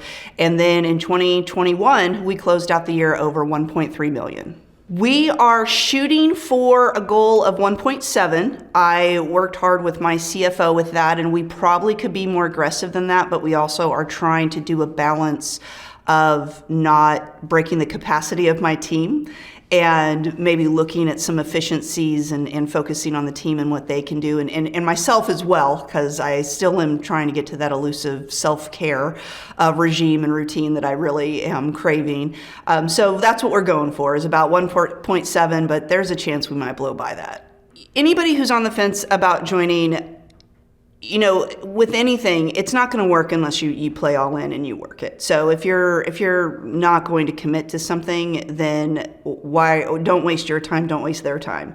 But I will tell you, the proof is in the pudding. I actually have two of my very dearest friends I spoke to last year, and they have signed up with HTM. And all I did, one, they just know that I'm a very honest and straightforward person, but I gave them my numbers. I said, I know that this sounds insane, but just here is what I've been able to do. And it's not just the numbers, but you know, numbers are numbers. They're very convincing.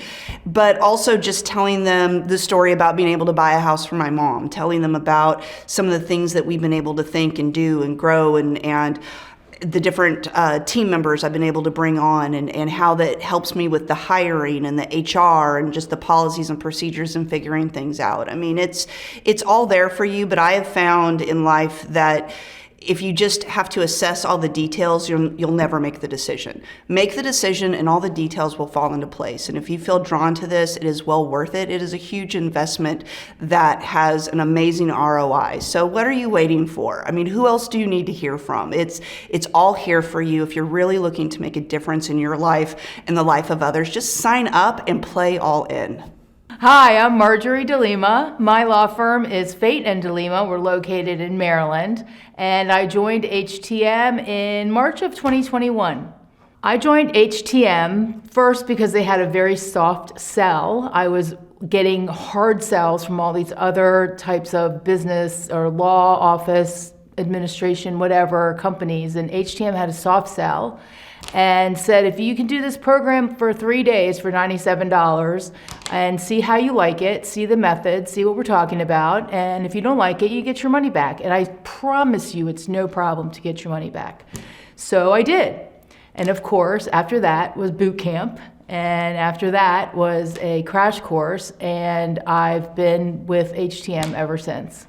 And we never paid attention to the business side of our firm. Even though I was managing partner, that was more almost administrative and kind of loosely keeping the books, if you will, and running some payroll or whatever it was. But we weren't paying attention to the business side, but we always had done well. And now for 2 years consecutively, we had started going downhill in our gross receipts. So I knew I had to get some business acumen. I just didn't know where to go. And my partner, she's in her 70s and she's gonna retire in the next 2 years. So with that, and she was kind of the rainmaker as far as being in business for 40 years and having the referral base, I knew I had to do something if I wanted to stay afloat, if anything. But I wanted to do more than stay afloat, and that's what HTM has convinced me I can do.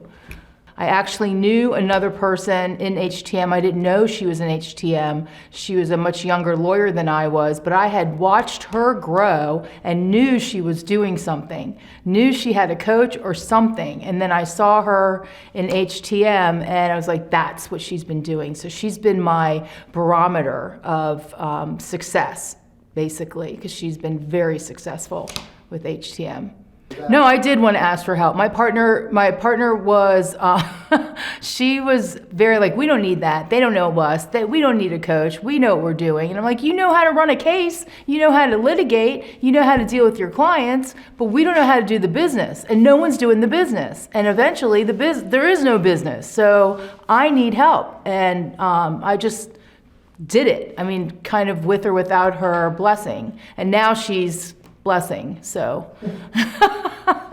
Right now, I'm in that practical, profitable mindset course that's every day for a year. I really, really like that as a resource. I think it's so practical and soon to be profitable. I finally have a full C-suite that's just going to start, although I've been with the CEO for a little bit. So I'm very excited about that resource, and I believe that that will help me a lot more because I need kind of personal attention to my firm, like in implementing things and what do we do next and things like that. Last year, 2021, I broke $1 million finally again, and so now I'm on the road to my next goal is to break 1.5 for 2022.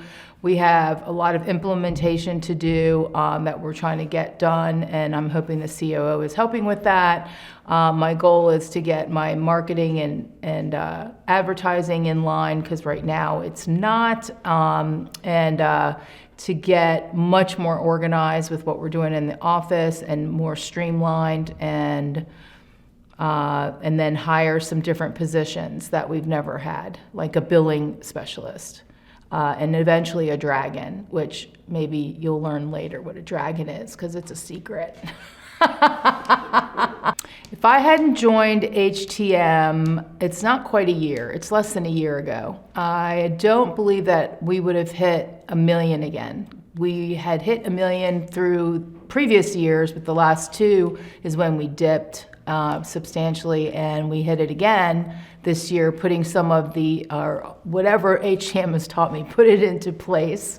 And I wouldn't have, there wouldn't be a potential for growth that there is right now. And there wouldn't be an excitement for growth like there is right now. And there wouldn't be a potential for financial growth like there is right now. None of that would be in place if I hadn't joined HTM. You know, of course, like I see my friend who was much younger and was a new lawyer and how far she's come, and she's been in 3 years. I haven't even been in a year yet, and I keep saying, oh, I wish I had joined like 10 years ago. Who knows where I'd be? But I can't do that because it just is what it is. And so what do I tell my past self is, good for you. You finally, you know, found a home for learning and education and fellowship and support and growth. If you're on the fence about joining HTM, what they did for me, I don't know if they're still doing, but I would bet they would do something like offering you a smaller program for a nominal sum that you could get back if you didn't like it. You can get your money back. So there's absolutely no risk. Is no risk. And if you want to move on from that and continue in HTM, that's your decision. There's no hard sell. And I would, you know, it's saving our firm, basically. Hi, I'm Eric Weingold. My law firm is PPM Lawyers. We practice corporate securities. We help startups, small businesses, and entrepreneurs. I'm in New York City, but the law firm is nationwide. I actually practiced law for 2 years, working for a litigation law firm, and then decided to quit to start my own business. That was back in 1998. And I started an encryption software company that was developing software for lawyers, encryption software for lawyers back in 1998. And I realized I needed to raise some capital for this business. So I taught myself and learned about the law around raising capital, the corporate securities laws around raising capital. After I realized that lawyers don't care about encryption software, I stopped doing that company and started practicing that kind of law, working for other law firms. And so I've been doing that, and I did that for years and years and years. And I was in-house counsel for 10 or 11 years with a giant global company. But I always had this idea: what if I quit and started a law firm that just did this one thing? Just this one type of transaction, helping clients who want to raise capital for their business. And I thought about it. And in 2005, I got the URL for my current website, which is PPM Lawyers. PPM stands for Private Placement Memorandum, which is it's like a prospectus. It's kind of the bulk of the legal work. But I didn't, I kind of dabbled. And I kept thinking, I want to do this, I want to quit my job. I was just too afraid to do it. And I wanted to wait for that perfect moment when, all the stars aligned and I had enough money and everything else that fit into a perfect circumstance where I could quit my job and do this. And it just never happened. A fear kept stopping me. And so I decided I was just going to pick a date certain. I just picked a date. I picked my birthday, September 4th. And that was the day when September 4th came in 2014. I decided I was going to quit my job and start this law firm. And so I put my notice in, I gave 4 weeks notice, quit, and then I started. I started by putting together a website, and for the first few months, I didn't make any money at all. And I was making about $120K at that job as in-house counsel. And I had no idea if this would work. I didn't know how to run a law firm, but I didn't know if you could have a law firm that just did one thing, really singular focus either. But as it turns out, by the end of that year, I had generated revenue of about $150K. So I was already making more money than my job before that. The following year, I did about $320K and then realized this actually could work, because that's kind of significant money. And I also realized that I had no idea how to run a law firm. And I was looking for help, and that's how I found How to Manage. I decided to, I participated in, then it was a teleseminar. Our John did a teleseminar. It was on the phone, a bunch of lawyers called in and listened to him talk about the 7 parts of the law firm, which I had no idea what he was talking about. But I sent him an email, actually, at that point, told him what I did, what my law firm did, and he not immediately, but he responded and said, wow, I love your business model, I love your idea, and let's talk. And I actually talked to him on the phone, and he invited me to go to the Discovery Day. I took a whole quarter to sort of muster up the courage to go. But then I went, and it was terrifying. That Discovery Day was overwhelming and terrifying, and I was basically having a 3-day panic attack, and I had no idea if I could afford the services, or even if it was real or not. I really, I kind of had that feeling in my, this idea that maybe this wasn't even real. But I really, really wanted something. And that Arjan helped me to realize that I really, really wanted something. I wanted a future. I wanted, and he helped me to think about what it was. And that outweighed my fear and my doubt.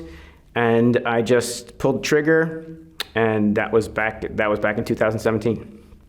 Yeah, my Discovery Day experience, it felt like there was just, what I was learning was all the things I didn't know anything about, which was really, really, really scaring me, because it was just too much information, and I had no idea there was all this stuff.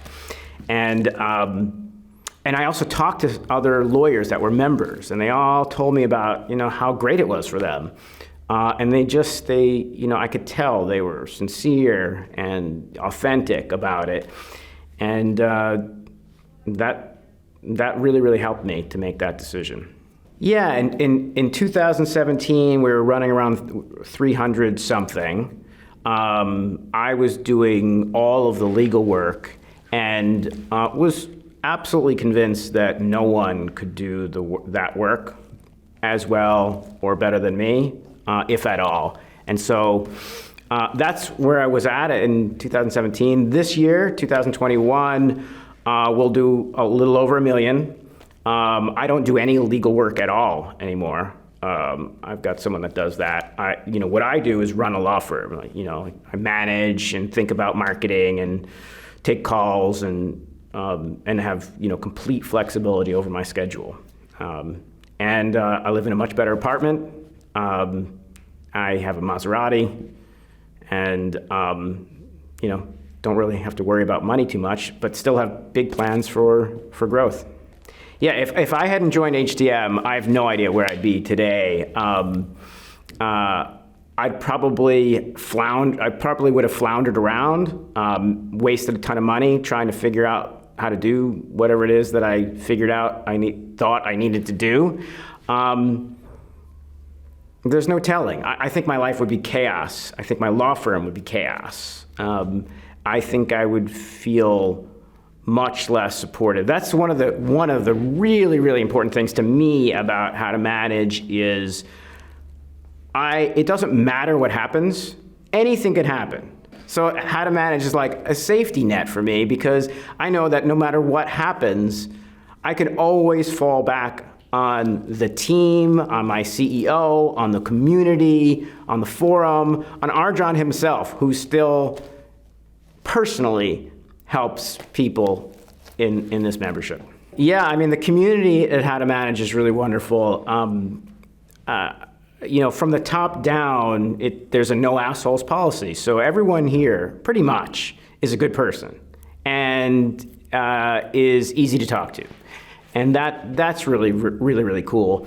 And you've got, they're entrepreneurial law firm owners that own, multi-million-dollar law firms, down to just some that just started. They're making no revenue. Some of them are just 100,000, 250,000.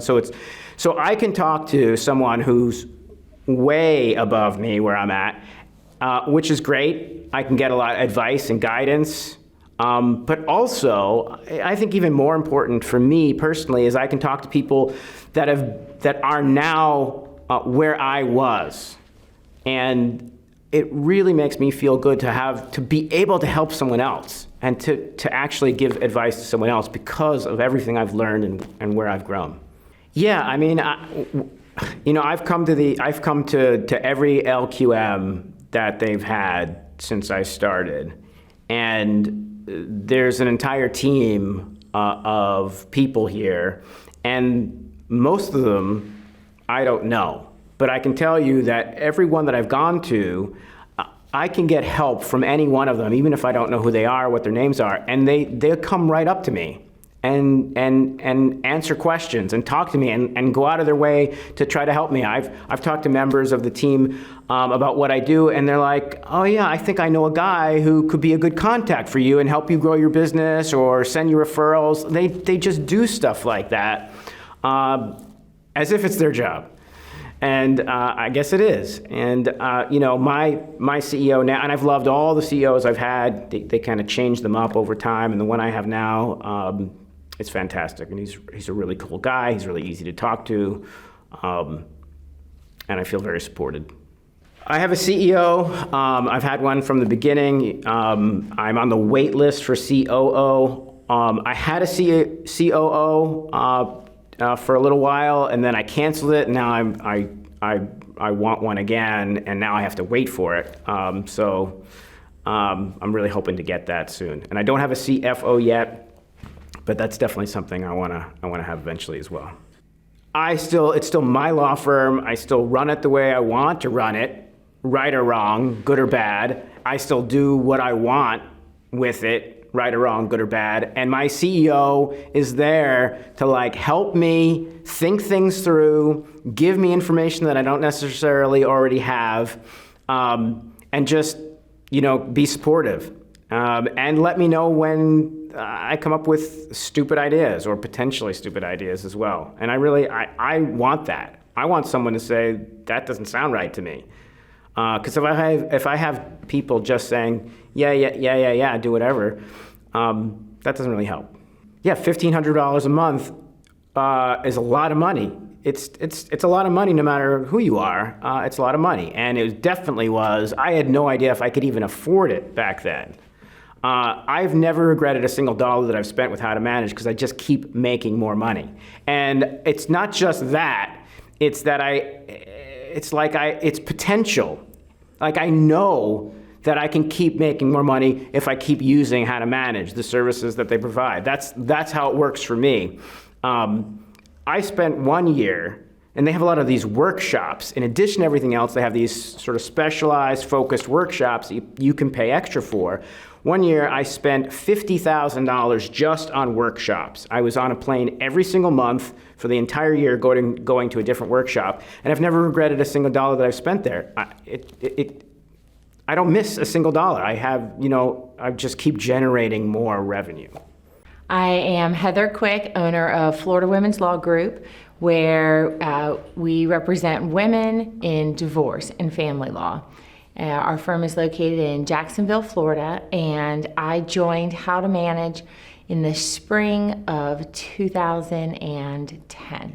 So in law school, we were taught, I'm sure just as other lawyers, about the importance of a trust account, but that was the extent of it. It wasn't how you manage it, it's just you will get in trouble with the bar if you mess it up. There were no classes on the management of a business, how to manage people, the economics of a business or profits, anything of that nature at all. So I had no experience whatsoever in that. I had never explored the idea of mindset or was unaware that anything like that existed prior to becoming involved with How to Manage. And through various workshops and opportunities to work on my mindset, I learned and understood the many barriers that kept me back and have continued that journey and personal growth, even outside How to Manage, in order to continue to grow with my mindset, which does affect every part of my life. I started my law firm in 2010 due to essentially the recession and my husband's business was not doing great at the time. I had taken some time off and was working part-time as a lawyer, but realized at that time our family needed me to contribute financially. I had invested so much in my education that it would be ridiculous not to do something with it. And of course, my first thought was, well, I'll go get a job. There were no jobs for lawyers at that time in areas where I wanted to practice, and my husband encouraged me to start a business. So that's what I did. Yes, and I actually, I was fortunate enough to meet our John. We were both attending a conference, and I'd never truly met somebody that insightful and just very to the point in a brief conversation. At the time, the program was much different, as you can imagine, but I was so intrigued and I thought this could really help. I didn't know that anything like this existed. So I invested in the program at that time and began to learn so much. And as I continued to invest my time and learn, the results were there. It was just a matter of execution.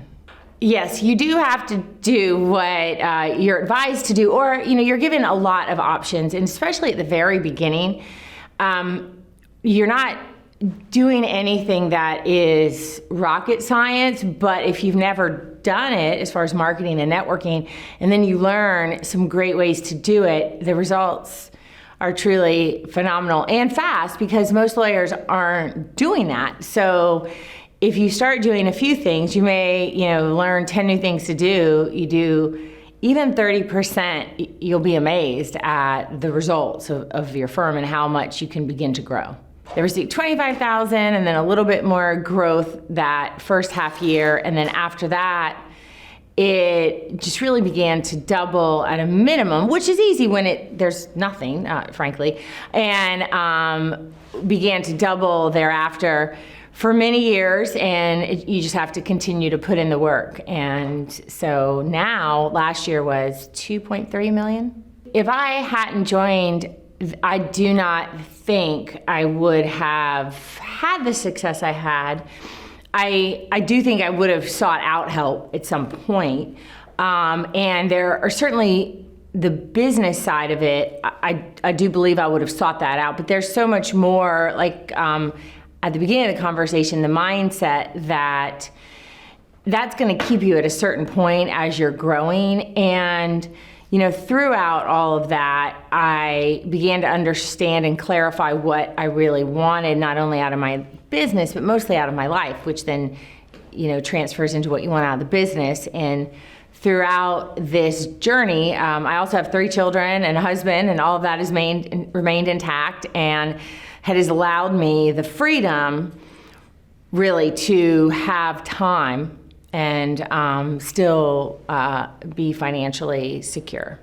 Since joining How to Manage, there have been many personal and financial successes I have experienced. And I know it's very easy to measure the financial success, and that's fun and exciting. But the personal success is really what is the fulfillment that is driven by the finances to allow me to run the business, have the freedom, and have the opportunities with my family for travel, for experiences for my children that otherwise they wouldn't have had.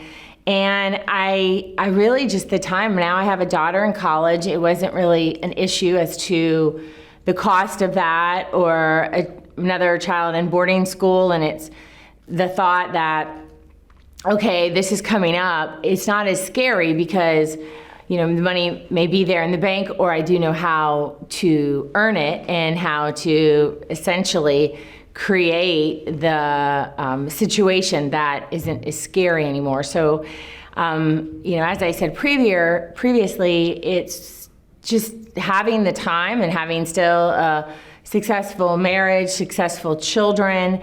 I have a great staff. I love my staff. They're so fun. They work so hard for me, and even when I'm not there, sometimes they work harder knowing that I need that time to be with my family or to be here to work on the business. So all of that has really been a great success, and to have people work with you, for you, and to achieve not only my goals but theirs is a great success. You don't have anything to lose by joining, but you have so much to lose by not. And I've seen so many people, and they wait and they wait.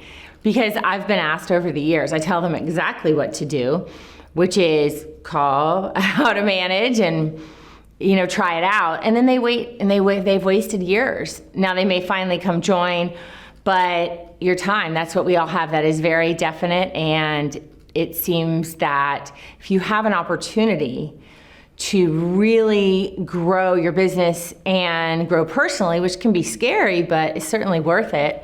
And I would encourage you to take that step, even if you are afraid and you're not going to have a guarantee. I mean, I guess there is a guarantee, but it does depend on you. So you should really just do it if that's if you want more out of your business and life, then this is what I would suggest you do. Okay, so the first LQM I attended was in, I think, 2011 in Miami, and it looks way different than it does now. I had no idea what to expect. And I was still early on in, my journey, so there wasn't a lot of money. I think my youngest child was 2, so I was like, I had to leave the kids with my husband. I didn't know what it was going to be at all.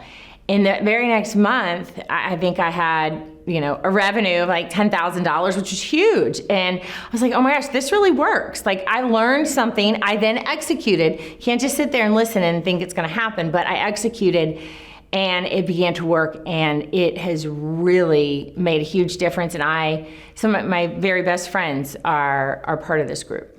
That's what is very unique about this program, because so many people from all over the country, the world are here, and there is a commonality. I don't know what it is, but it's, I think people who want more, they don't want to be victims, they're not complainers, they're workers, and they're nice people.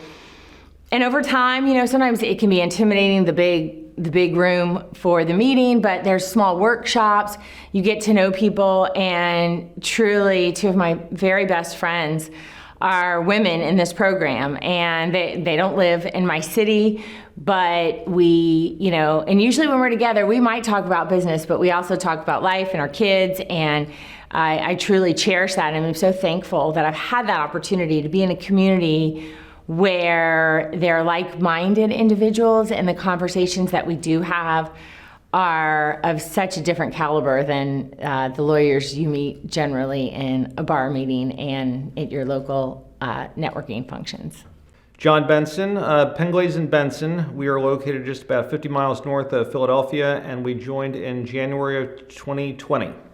We were just kind of stagnant. We had been hovering around the $1 million mark for a couple years, and we knew we needed to do something to break out of that. What we had been doing up until then just wasn't doing it any longer, and so we decided to give it a shot. Well, like I think everyone else, when the pandemic hit and we suddenly had to run to our houses and shelter in there, there was the panic that how are you going to keep the firm going? How are you going to make payroll? The PPP plan had not really come out yet.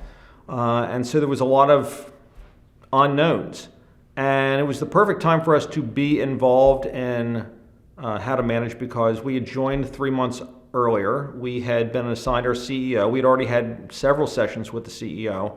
And it gave me someone that I could talk to. HTM was really good because we had so many sessions that were added on during the pandemic, so you could talk to other people and see what they were doing and kind of get their ideas and try different things and see what other people were doing to generate revenue during the lockdown. But it was really crucial having the CEO that I could call at any time, or I could email, or I could text him, and having the weekly meetings so that he was checking in on us, checking on our mindset, and helping us run the business and coming up with strategies to run the business, even though the business was effectively shut down from a physical location. The personal injury, you're still going through the pipeline. People were still getting treated. You were kind of helping them navigate treatment since they couldn't see their doctors. And so you could continue doing that. You didn't need the courts to be open, and you really didn't need the office to be open for that. So that kind of kept on. Estate planning actually revved up because suddenly people realized that they needed an estate plan, a will, a living will, a power of attorney, because people were winding up in hospitals and unable to handle their affairs. So that we actually saw more of. We just had to be creative with how we executed the plans because no one could actually come into the office. Now, my partner, he handles criminal law. That became a little more problematic because the courts were getting closed down. So if he can't go to court, he can't generate the fee.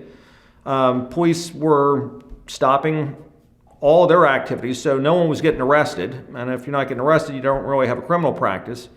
The civil side that we had, that was good for a while.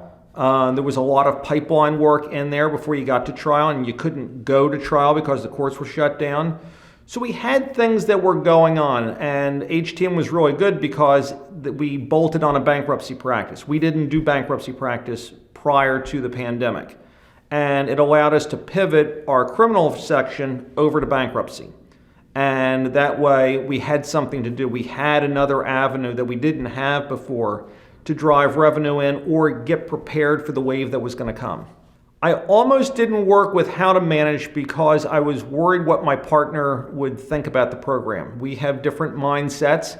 I'm more in the management side than he is, and I didn't know how he was going to respond. I was doing all the work in doing the weekly calls and checking in on videos and kind of ghosting HTM and seeing what programs they had and trying the little snippets out that I could find. He had not done that work himself, so he was just going on faith. So we went to the LQM, and it was both of our first time there, and he got to see everything that was going on, and he was satisfied that this was the right thing to do. And that was something I was very concerned with. But once he saw it for himself, he realized that even though he wasn't into management, it wasn't really his thing, that it was mine. And he could see the benefit of it. And he could see that it was changing my mindset. And if my mindset was changing, that would go a long way towards changing the management of the office. And that would be a good thing. Well, favorite resource has got to be the CEO. The CEO, I've had 3 CEOs now. They all bring something different to the table.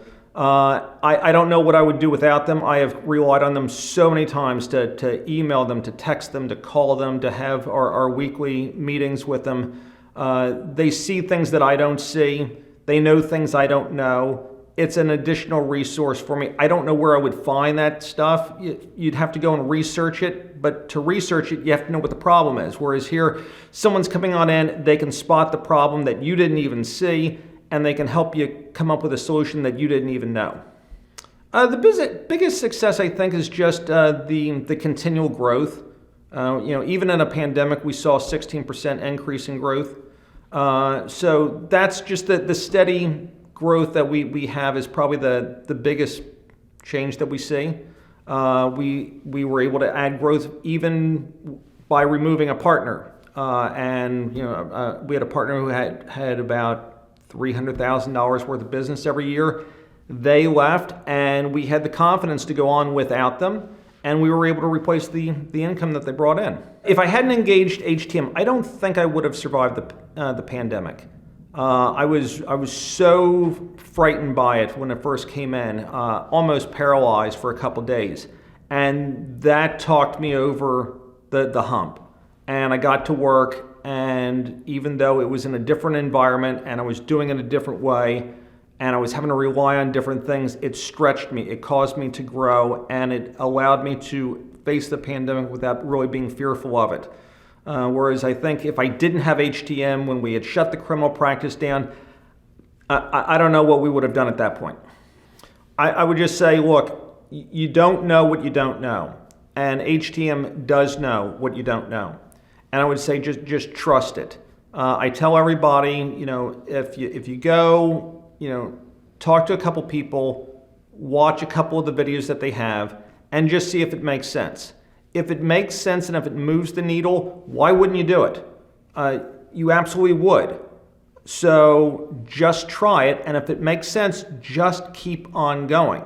You don't see something move the needle and say, oh, it's not for me. Well, if you're looking, obviously you want to change something anyway. So if you do it, and you do just one little thing, and it moves the needle just a little bit, then do the next thing, and the next thing. And that's what HTM is always presenting you, is the next thing. Well, we were at around 950,000 right before the pandemic. We hit 1,050,000 in the first year of the pandemic. This year we're budgeted for 1,200,000. Hi, I'm John Howell. I help people who've been hurt or lost a loved one get back on their feet, and I work in Los Angeles, California. Yeah, in law school, I did not learn marketing. I did not learn budgeting. I did not learn forecasting your business. That was, by the time I went out on my own, that was stuff I had to learn or didn't even know I had to learn.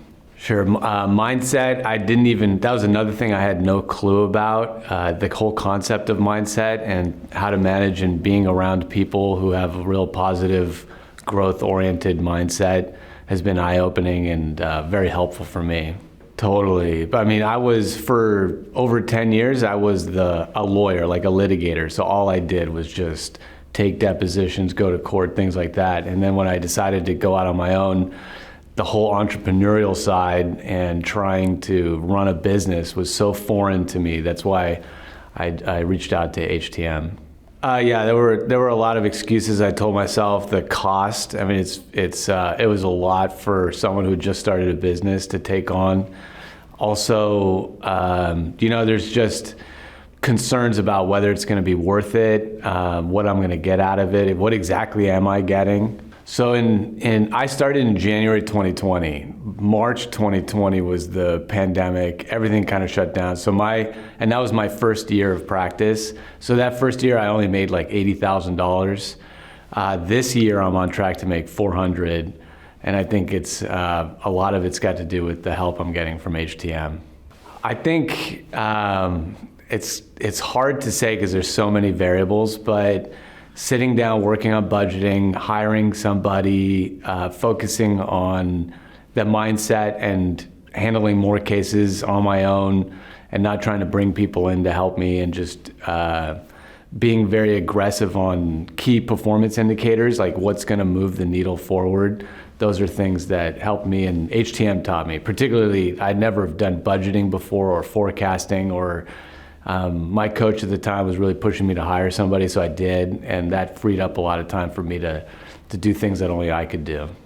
If I hadn't joined How to Manage, I think, a lot of the people that I was around had a mindset that I didn't like, which was I forget, Arjan has a name for it. It's like the doctrine of sacrifice or something, right? And so I think I would just be working really hard on things I shouldn't be working on, and struggling and focusing on the wrong things. And I don't think I'd be at where I'm at now. I think the biggest success, let me think, is probably, I remember hiring someone full time. That was kind of like an unusual experience for me, like a W-2 employee and going through payroll, and I'd never done any of that before. Also, a lot of the financial stuff, like managing the finances, even though that seems like not that sexy for me, because I had literally all I was just doing before was legal technician work, right? Depositions, trials, court hearings. And so this was like so foreign and and it's working out, which is cool, and I like it. Yeah, before I hired that person, I had a contract employee, so I thought, okay, I'll just do a contract, that's easy, remote contract. But then like taking that next step and being like, I'm gonna have a W-2 person, I'm gonna have payroll, I'm gonna have, manage that. Before that was not something I ever had to do, so it was interesting. If you're on the fence, you can just do what I did. I did the boot camp, and I went to a lot of the talks that Arjan was doing. I think Arjan did my boot camp, and at that point I also talked to some members, and I saw that there was value there, and they were providing value particularly for areas I needed help in, like the mindset and the entrepreneurial stuff. And get a feel for yourself, try it out. For the boot camp, when I joined it, I was probably 2 months into starting my own firm. I did everything. I was answering the phone. I was putting stamps on envelopes. I was, calling all the clients and just doing everything myself. And at that point, I was like, okay, I just don't know what I'm doing. I had zero financial controls or anything like that. And I joined that boot camp, and immediately, they teach you the different sections of your business, and already I was getting tips, and I found that it already had changed my mindset in order to free me up to grow the business. And it's such a small commitment. It's a money back guarantee, but even then, like the money, I don't remember it being very expensive for what you get, and you're immediately given tools that you can use in your practice right away. What's really good about the community is that mindset and seeing how other entrepreneurial lawyers think. So I'm a member of a community of personal injury attorneys in Los Angeles, and it's always like strategies for handling cases and things like that. But this is like how to manage your employees, or how to think bigger in order to grow your firm, which I hadn't been exposed to before. I think the biggest resource, I really like working with the coaches one-on-one. I've had 2 coaches now, and I find that get that one-on-one attention with what I'm struggling with currently, plus their perspective and experience and what they see has been really helpful. I also really like the community, and this is my first LQM, so I'm kind of excited. I was doing the virtual ones before, but I'm excited to be here in person and actually meet people. So as a member to HTM, you get the coaching. There's also a lot of free webinars that they put on weekly. I think one is called Momentum, and you can join that and just ask questions. They have a whole library of documents and tons of videos, like more videos than you could ever watch. They also have a forum where you can post questions and get answers to those like legal entrepreneurial questions that are hard to get answers to from other people, especially people who don't have the experience. So my name's Sean Johnson, Spokane, Washington. The name of my law firm is Johnson Law Firm PC. I primarily do the civil litigation aspect of it, but we have a family department, criminal department, estate planning. So I was working in a 600 square foot office in Spokane, Washington. I had a legal assistant, and I had a friend that actually was a member of How to Manage that was doing a $50,000 build out. So I asked her to lunch. I want to know what the magic pill was. And when she told me, she's like, here's the deal. Here's a website. click on it, they're going to contact you, then you have to make that decision. And it scared the hell out of me. So I did, clicked on the button, had the call. They sent me to Las Vegas. A little nervous going there because I didn't know what was in store for, and I liked what they were saying, and I signed up. I had about $2,000 in my business checking account, and my monthly fees were a little over that, and I was scared to death. 3 years later, I'm a not multi-million, but I'm $1 million law firm. It's mind-blowing. So you guys have the crash course. And I remember basically getting the calls about 6 o'clock my time, and it was a 2-hour call once a week for 12 weeks, and they've explained it like you're going to drink out of the fire hose. And that's how it was. They gave me so much information. I got a lot out of that, but when I got out of the crash course and I got my CEO, and we started talking about, what do you need to do, Sean, to start growing your business? And the first thing he said is, hire an associate. I was like, I can't afford an associate. What are you guys talking about?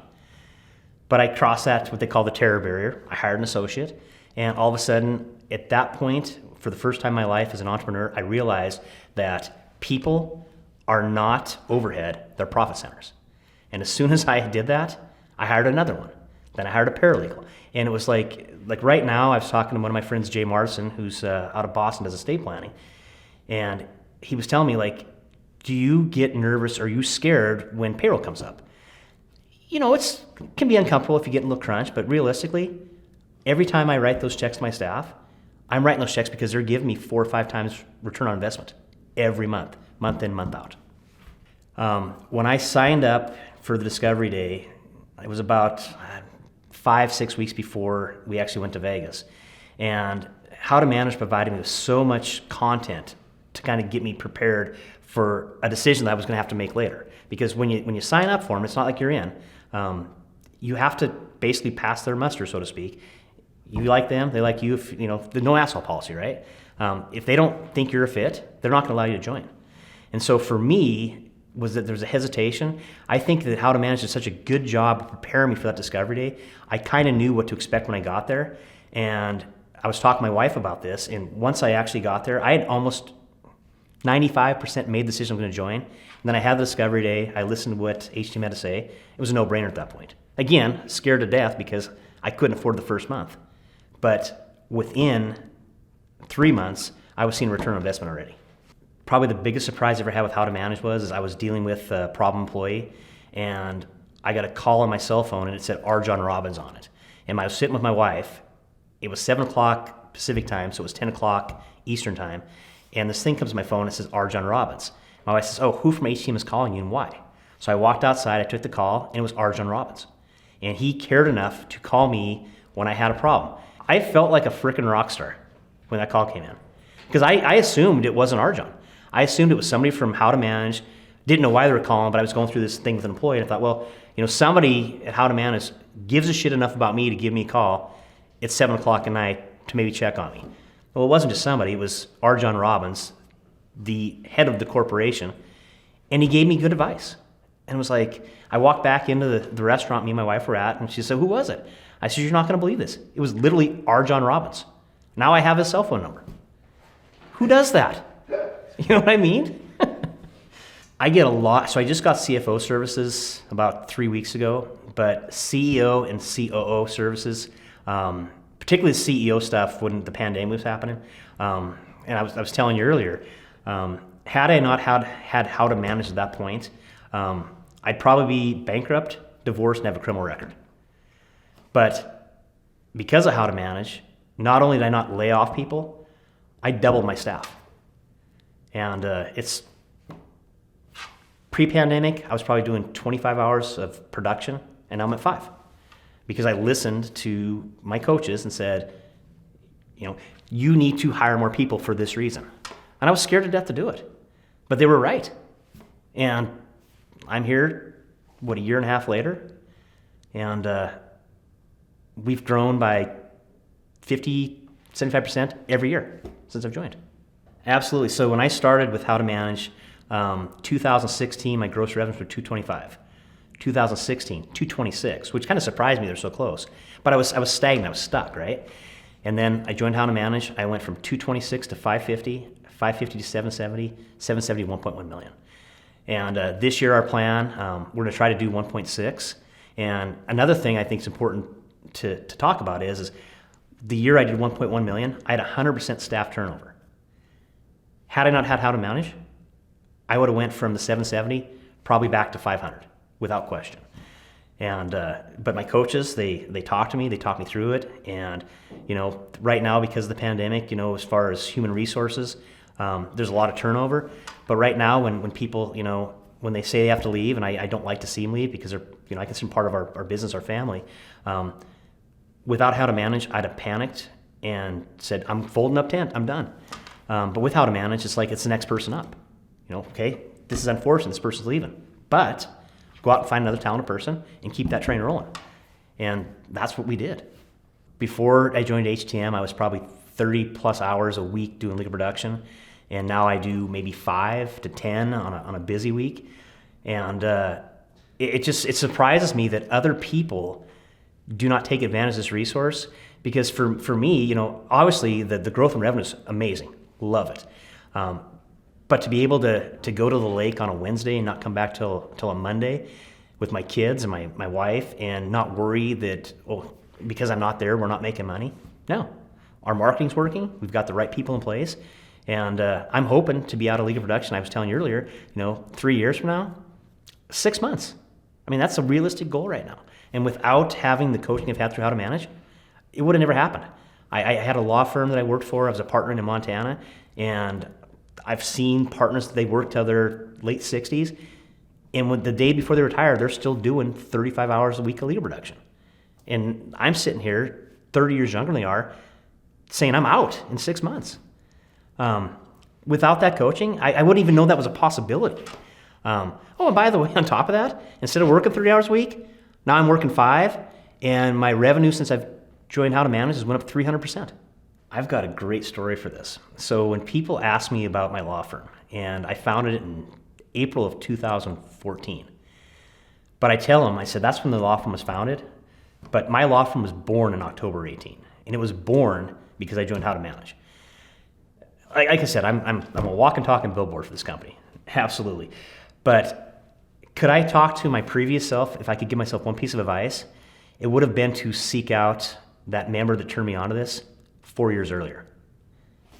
I feel like from a time standpoint, from a revenue standpoint, that I basically wasted almost 4 years of my legal business.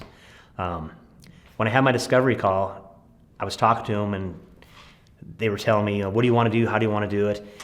And one of the things that they told me was like, Sean, you want a law business. He says, right now, you don't have a law business. You don't have a law practice. You barely have a law hobby. And I was kind of offended by it. But then when I joined, absolutely right. I had a hobby. I was going someplace every day, hoping to get just enough money to pay the mortgage, and was going to do that for the next 30 years of my life and be happy with it. Now, fuck now. I just can't imagine not having this resource. And the content's great, right? I love the content. But it's the people. It's the people in this bubble. I get as much value talking with other like-minded entrepreneurs here after hours as I do in the program. I feel bad for people that don't have that resource. You'll hear Arjun talking about it all the time. He's like, don't go to your bar association meetings and sit by the bar because all you're going to hear is a bunch of people bitching about their businesses and they're going to bring you down. And that's why, when I come here and my wife tells me, the 2 or 3 weeks after an LQM, you're the best version of yourself. If I could have a live quarterly meeting every week, I'd probably go. I mean, it's that important to me. Stop. Stop waiting. Don't continue to work 30 to 40 hours a week in your bullshit hobby. Go get some coaching. Does it cost a few bucks? Yeah. Is the value far exceed what you're paying? Absolutely. Like I said, I wish I'd have found this in 2014. Probably bankrupt, probably divorced, and probably a criminal record. And I say that kind of jokingly, but when I left Montana, I was a partner in a pretty good law firm, and the money I was making from Montana was very good. I came to Spokane, Washington, kind of kicking and screaming because my wife got a promotion, and was, quite frankly, somewhat miserable for almost 4 years. I was worried about, where's my next client coming from? Am I going to pay for marketing? How am I going to do this? How am I going to do that? And then I joined How to Manage, and it was within, I think, 3 months where I think, from a personal standpoint, I kind of shifted off that, me crying in my soup, so to speak. And then the longer I was with How to Manage, the better shit got. And like, for instance, this weekend, you know, I've been on that kind of fence. Do I hire a dragon? I talked to 2 different people who have dragons, and I mapped it out yesterday. It took me 30 minutes. And my next hire, when I get back to Spokane tomorrow, is going to be hire a dragon. You just can't. I think every minute that you don't have the support of a coach, of a company, when the fucking CEO calls you up on the telephone because he heard that you're having a problem with a client, you don't get that anywhere else. You can't go to your local bar association and, you know, talk to people about, you know, what your problems are. Well, your problems are, I got the same problems, have a drink. It's like, no, you come here, you got a problem, they show you how to try to correct it, how to fix it. And it's amazing. I mean, it's just, I can't say enough about it. And sometimes it's tough to hear, but they call you on your bullshit. And it's not only the coaches, it's your colleagues. They know, they can smell it. If they've been here for more than 6 months, they know what bullshit is. And you start sitting there and try to pull this reason, this excuse, that excuse, they call you on it. That's bullshit. Here's what you do. And so I get almost as much coaching from the people that are involved in this situation as I do from my coaches. And it's invaluable. Whether it's your coaches, whether it's Arjan, whether it's just the people you're talking to when you come to an LQM, everybody has your best interest at heart, right? And so, you know, when I think about Arjan, and again, we were talking about that call earlier, you've got to be in the right place mentally to receive any coaching, whether it's athletics, personal life, business. But I think if you come knowing that whether it's Arjan, whether it's a coach, whether it's your colleagues here, and you're willing to accept that tough love or that constructive criticism, you're gonna be better for it. And I think, you know, for a lot of people, I don't think it's so much in the bubble, quite frankly, but people outside of this bubble, until they understand that when somebody calls you on your bullshit, they're not doing it to be an asshole, they're doing it to better you. As soon as you can reach that point and accept that type of conversation, criticism, it may not be for you. But again, if you join this company and you play all in, as they say, and you're willing to be a little embarrassed occasionally because you've done something that back at the bar association you could bullshit on, but here they won't tolerate it. If you can accept that type of criticism and coaching, that's how you grow your business. And for me, it's uncomfortable. I want everybody to like me, right? But that being said, I've had not only coaches, not only members, staff, when I'm feeding them a line of bullshit, they call me on it. And when I first joined HTM, because I got called on a lot of bullshit, I'll be honest with you. When I first joined HTM, I was kind of personally, I felt attacked. And now, if I say something and somebody gives me an idea, gives me a criticism, whatever it may be, I welcome it. Because I know, because of the fact that they're telling me this, they give a shit about me. They want to see me succeed. And because of that, and I'm really bad at giving criticism too, but one of my really good friends, last night we were having dinner, and he's kind of vacillating on hiring an associate. And I kind of gave him the tough love. I was like, just do it, because your life's going to be so much better when you do it. And we've basically become accountability coaches to one another, and I'm going to hire a dragon in 3 months. He's going to hire his associate. And if one of us doesn't do that by the next life quarterly meeting, they're going to have some hell to pay.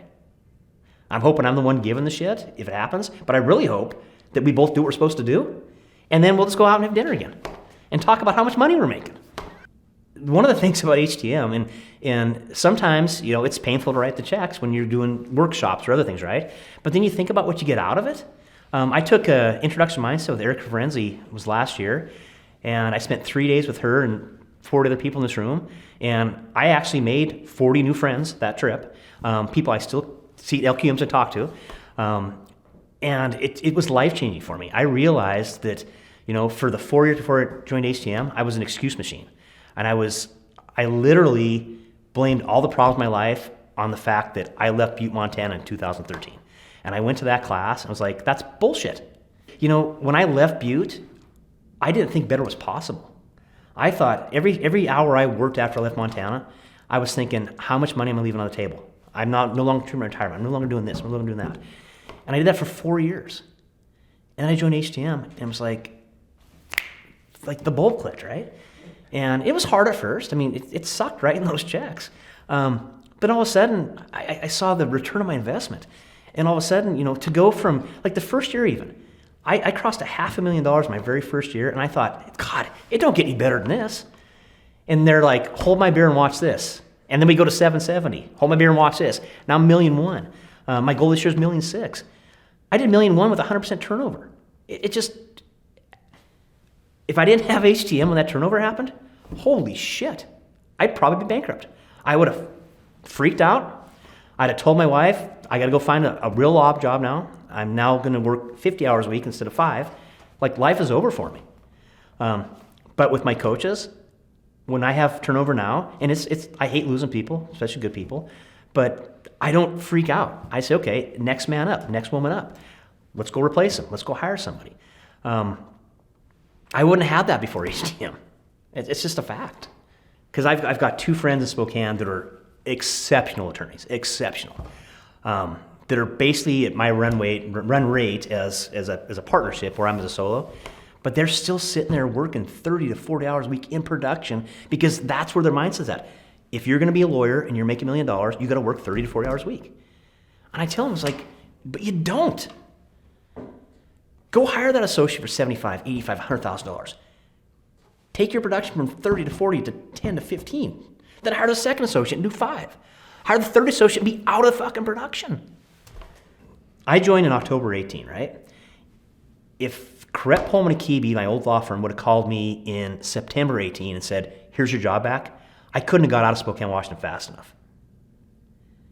3 years later, working 5 hours a week, have $1 million law firm, they could offer me $1 million right now, and I'd say no. Because one, this place, the bubble, right? All the things I get from it. But 2, I would go back to a life where I would retire between 65 and 72 years old, and the day before I retired, I'd still be billing 35 hours a week. That was so alien to me, that you can own a law firm but not be a lawyer and actually make more money doing it that way than if you were in production. What? But now that we can get back together, I was so excited to finally return to the LQM. Everybody should attend an LQM in person, just like nothing that I had ever experienced before. So many people from all over the country, the world are here. I mean, you've got this massive room full of very successful people, and by the way, they're all like really nice, and they all want to help each other out. From the top down, there's a no assholes policy, so everyone here is a good person. Each one of the LQMs focuses on a different substantive matter of the business, dives deep, very, very deep. It's usually one of the 7 main parts of the firm. It is designed to get you together 4 times a year to really focus on just one area of your practice and make it the best that it can be. And that's all the LQM is designed to do. Frankly, the first time I thought about quarters was through HTM. I've never even thought about quarter 1, quarter 2, quarter 3, or quarter 4. But now, having gone through LQMs and having been a member for the last 2 years, that's exactly how I think. And when the doors open, people are literally running through the doors trying to get the best seats, trying to get up front to get the information. Look for the people sitting kind of like in the middle, in the front like this, because they're going to be the ones typically with the multi-million-dollar law firms. I don't know if it's the people with the multi-million-dollar law firms run to the front and grab the seats in the front, or sitting in the front makes you have a multi-million-dollar law firm, but that's where you're going to find most. 2017, 2.5, 2018, 3.5, 2019, 3.5, 2020, 5, and we're going to close 7 million this year. When people were coming up to the mic, they were saying the same things that were happening to their practice areas and their businesses all across the country. One, you can't help but be impacted by people doing 90-day look-backs and say, wow, in the past month, we made more than we've ever made before. Everybody's on the same road, Some people are further ahead, some people are further behind, but we're all on the same road. And I've learned things from people who are solos just starting out and just joining, and I've learned things from people who have $50 million law firms. It was extremely important to me that anytime I come to an LQM now, that I find somebody with a new member tag and I talk to them. Having worked with R. John Robbins and his team has been such a privilege in my life, especially working with R. John. And when he's on stage, he makes sure that he leaves no person behind, and he likes to stick around and make sure that someone actually understands the concept that is being taught. If you're able to listen and to take notes and to be able to implement these things when you get back to your firm, you will do really well. And so you leave the LQM and you have this almost this binder of information that you can take back to your firm and you can implement. Chances are, if you're listening to this video, you're probably already the shiny penny in your environment. Now imagine coming to an actual quarterly meeting when you're surrounded by other shiny pennies that not only give you ideas or give you guidance on how to run your own business, but that become your friends afterwards that you can refer to at any time in between the meetings. And so now coming to the LQMs is like coming to a homecoming every 3 months. When I leave the LQM, I am so energized because I've just been in a room of people with the same mindset that I have, that all want to succeed, that are all succeeding. I am ready to transform my life, I'm ready to transform my firm, and I'm ready to transform the lives of our clients.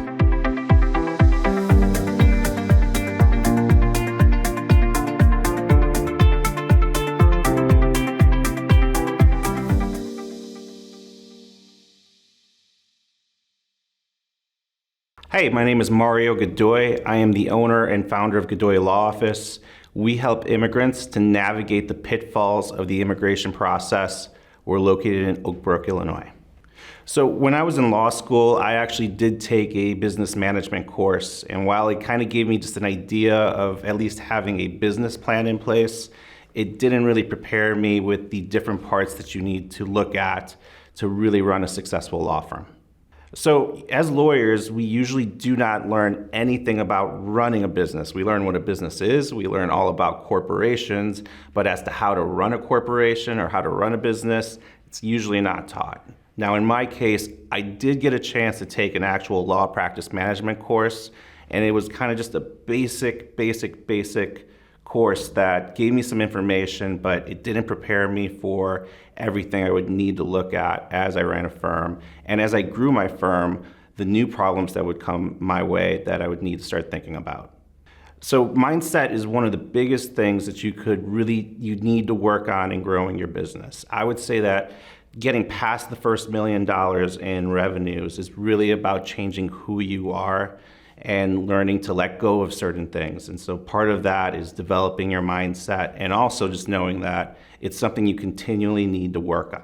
Mindset is so incredibly important. When I first started my firm, I was the firm. I was everything. Everything relied on my shoulders. And so as I continued to grow and get my revenues up higher, I continued to go with the belief that everything had to be on my shoulders. And so at one point after I joined HTM, I really started making the full shift to the idea that in order to continue to grow, you gotta grow your mindset, you have to let go, and some of the things that worked for you as a solo, you're gonna have to let go of if you wanna move further.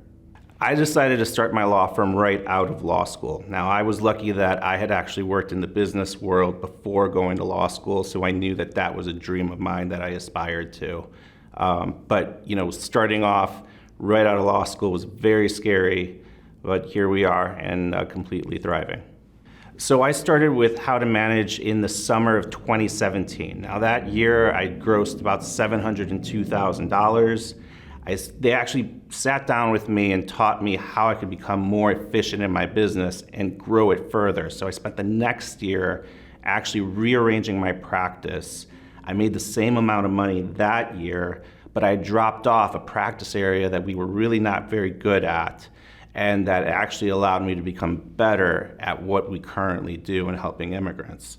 And then from that point forward, in 2019, we leaped to $800,000. In 2019, we got past $1 million. And then during COVID, when everyone was letting people go, we actually added team members, and we actually grew our firm to $1.1 million. And we're going to do about 1.6 this year. So, I'm so thankful for having found the How to Manage community. I think that having started the firm and having been moderately successful up to about 600,000 was something that was great, but I was moving at like a snail's pace, and it was a really hard $600,000 to $700,000 that was completely on my shoulders. I was hating life. I was working probably about 55 to 60 hours on a weekly basis. And by working on the systems and working with my CEO, my COO, and my CFO, and attending the classes, I really learned how to manage the firm to the point that I'm making more money now, I take more time off, and I work less than 40 hours a week. My biggest success in having joined How to Manage was defining what success meant to me. And success at that point, what it means to me is that I get to leave early to coach my son's soccer team, to be at my girls' gymnastics practices, be at home whenever I need to be at home, spend the mornings with my wife or out on the walk with the dog, and then continuing to run a successful business that enables not just my employees, but also brings other immigrants to their fullest potential as well. So if you're on the fence on joining, I gotta tell you, you gotta sometimes bet on yourself. And this is a repeatable system. They coach so many members across the nation in all different areas of the law, and they use the same systems to grow their practices. Now, in my case, it's actually even more proof that I was able to join this program, take my firm to 1.6 million. I started a second entity, a second law firm called the Estate and Probate Legal Group, and using these same processes and systems, I've now grown that firm to about $400,000 in its first 3 years. So at my first LQM, it was a very gut-wrenching moment because I had to make a decision there as to whether I was going to bet on myself. And so I think that, having gone through that and then meeting the members, and I think one of the key things at attending these live quarterly meetings is that you see the proof in the pudding. When you're in your own environment, chances are, if you're listening to this video, you're probably already the shiny penny in your environment.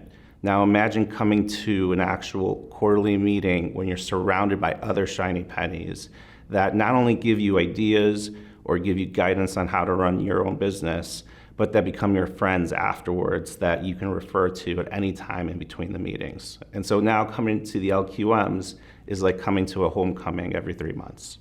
Having worked with R. John Robbins and his team has been such a privilege in my life, especially in working with R. John. And when he's on stage, he makes sure that he leaves no person behind, and he likes to stick around and make sure that someone actually understands the concept that is being taught. And often enough, just by watching him teach that lesson, even if you're sitting in the audience and not part of the actual conversation, you actually end up learning a lot more on your own as well about something that you might apply later in life.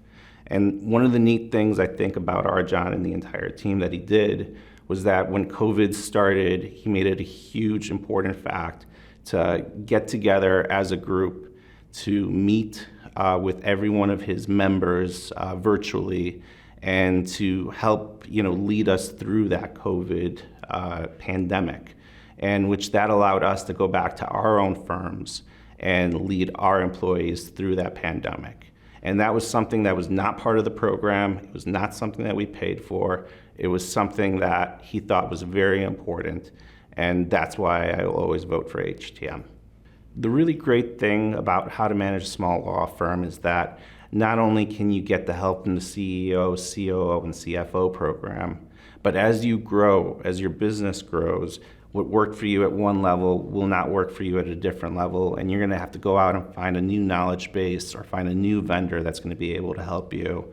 And one of the things that they've done that's been really great in How to Manage is that they've created an entire ecosystem of different services that can help you grow your firm. There's the video thing, with Jimbo, and there's the, the bookkeeping that doesn't suck.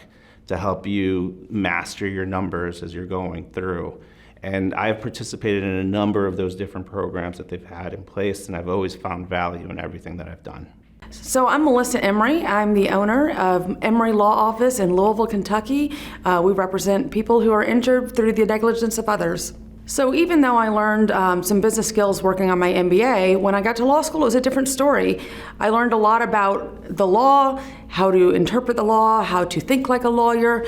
Didn't really learn how to practice law, and I certainly didn't learn how to run a business. I didn't learn how to market a business, make sales, or do any other things that I find myself doing on a daily basis as a law firm owner. So when I joined How to Manage, part of the reason I joined How to Manage is because I needed somebody to help me as a business owner. I have people, back in Kentucky and from the Bar Association that could help me practice law, but I needed somebody to help me practice being an entrepreneur. I wanted to avoid the mistakes that I saw other people making, and I wanted to make right choices that would help accelerate my business at a much faster growth rate than what I was used to seeing in my community. One of the most valuable things I think I learned right away at How to Manage is I am not a lawyer who happens to own a business. I'm an entrepreneur who happens to practice law. And it really is a different way of thinking, because a lot of us went out on our own so that we could be our own boss. We didn't really stop to think, hey, that's a different level of responsibility, it's a different skill set. Just because you make great coffee doesn't mean you have any business owning a coffee shop. It's a very different set of skills that you use on a regular basis. And I'm fortunate to be able to come to these LQMs, live quarterly meetings, every quarter during my membership with How to Manage, and learn new skills and additional skills and refresh my old skills for how to make better sales, more sales, do smarter marketing, and even just to relate to other business owners like me who look at their law firm as a business, not just a law practice. I first opened my practice on May 1st of 2017, and that year we grossed around $200,000. After opening my firm in May of 2017, I knew I was going to need help right away, and I didn't want to delay. When a friend of mine told me about How to Manage, I immediately signed up for the Discovery Day, and that was in October of 2017. I think I signed up for it maybe 2 weeks before the actual program. I got myself all the way down to Boca Raton. I did not stay in the hotel. I thought it was super expensive. So I stayed in a little janky Airbnb that was $50 a night, and I Ubered every day to the LQM. That was the only time I traveled that way. But I joined right away. I knew that there was no hesitating. I was a little worried about the price and the logic that I used, because back in the day, you had to commit to 18 months. And I had just opened my practice, and I had employees that I was taking care of. And so my logic was, you know what? I'm going to sign on the line that's dotted. I'm going to do everything they tell me to do. If they tell me to make 20 phone calls a day, that's what I'm making. If they tell me I have to write a business plan, that's what I'm doing. And if I do everything they tell me to do, and I don't succeed, or I'm not able to make the payment that I'm supposed to be making, I'm going to go to them and hold them accountable and say, look, you're either going to let me out of this or you're going to tell me how to fix this. And the fact of the matter is, though, when you do what you're supposed to do and you do it consistently, there's no need to get out of the contract. You don't want out of the contract because you're making way more money than what you're putting out. The ROI will be there when you do what you're supposed to do. One of the great things about HTM is that we don't just look at numbers. I mean, numbers, critical. You have to know your numbers. And it's a really cool cocktail conversation to show off where your gross revenues have gone from, for me, it was $200,000 in 2017, about $450,000 in 2018, $675,000 in 2019. In 2020, when we had a pandemic and I lost an associate to go open his own practice, we still grew. And we grossed $766,000. And this year in 2021, we are less than $100,000 from that $1 million mark. And although all that stuff is cool, really the thing that's even more than that is how our life has changed. There are things in my life I no longer tolerate. I no longer tolerate bad employees. If I have someone who's not doing their job or who does not fit in with my team and is not a team player, they're out of there. They're out of there. I can afford to hire better staff. I can afford to pay my staff better. I can afford to go on nicer vacations. I fly differently. I travel differently. And I spend more time with my kids. I spend more time with my husband. And those are the things that, forget the bottom line, those are the things that really matter in life. If I hadn't joined HTM, I still think my law firm would grow. Unlike a lot of attorneys, I did come into this with an MBA. I have owned my own business before. I did real estate in St. Louis years ago. So I think I would still grow. Would I double my revenue every year or so? No. Would I have made a lot more costly mistakes? Yes. I probably would be tolerating a lot of stuff that I no longer tolerate. And I think it would have taken me a lot longer even to conceive of hiring a house cleaner for my house. I mean, I would still be scrubbing my own toilets. So definitely HTM has brought some things into my life that would have taken a lot longer to get into my life. One of the things I learned, not just with HTM, but really with any program, is it's really, really easy to be so overwhelmed. You come to one of these conferences and you're just soaked with information and things you want to do and you want to implement in your business. And they're all really good things. And most of them are really great things you could start doing immediately. But if you go home and you try to do them all at once, you're just going to be frustrated. So what I started doing from the outset is I took full pages of notes as the conferences would go on. I mean, these are the notes that I almost never go back and reference, to be honest. These are the keep me awake and focused notes. But then I have the little booklet that the hotels always give you, that little pad of paper off to the left side. And as I hear something that I think, ooh, I want to implement that like tomorrow or yesterday, I write that on the shorter list. I usually find that at a conference like this, I'll end up with like 10 or 15 things on my short list. I take my flight time home, I look at that short list and I say, okay, over the next 90 days, which 3 of these am I going to implement? And I pick 3 that can be realistically accomplished in 90 days. Now, if I ever finish those 3 and I'm still feeling froggy, I'll go back to my short list and I'll pick the next best idea and use it. But I find that even though I don't touch most of those 15 ideas, by just doing 3, it moves the needle forward in a way that's allowed my gross revenues to just exponentially expand. I haven't considered leaving HTM. I'm sure that there are others who have considered. Maybe you're one of them that's left and are considering coming back. And I think the reason I haven't ever considered leaving, in addition to constantly learning and growing and being able to pull something out of every meeting I attend and every person I talk to, is just consistency. I mean, as a mom of 4 kids, I know that I can tell them every single week, take the trash out. It's trash day, take the trash out. But if I stop telling them that, I promise you in 2 weeks, if not sooner, the trash is no longer going to get taken out. And we're going to backslide until I go back to consistently saying, take the trash out, take the trash out, take the trash out. And I think we're a little bit the same way. We like to think, oh, we're all responsible adults and we're just going to do the right thing all the time. But the fact of the matter is we get tired, we get worn out, we get stressed out, we get busy, and we don't.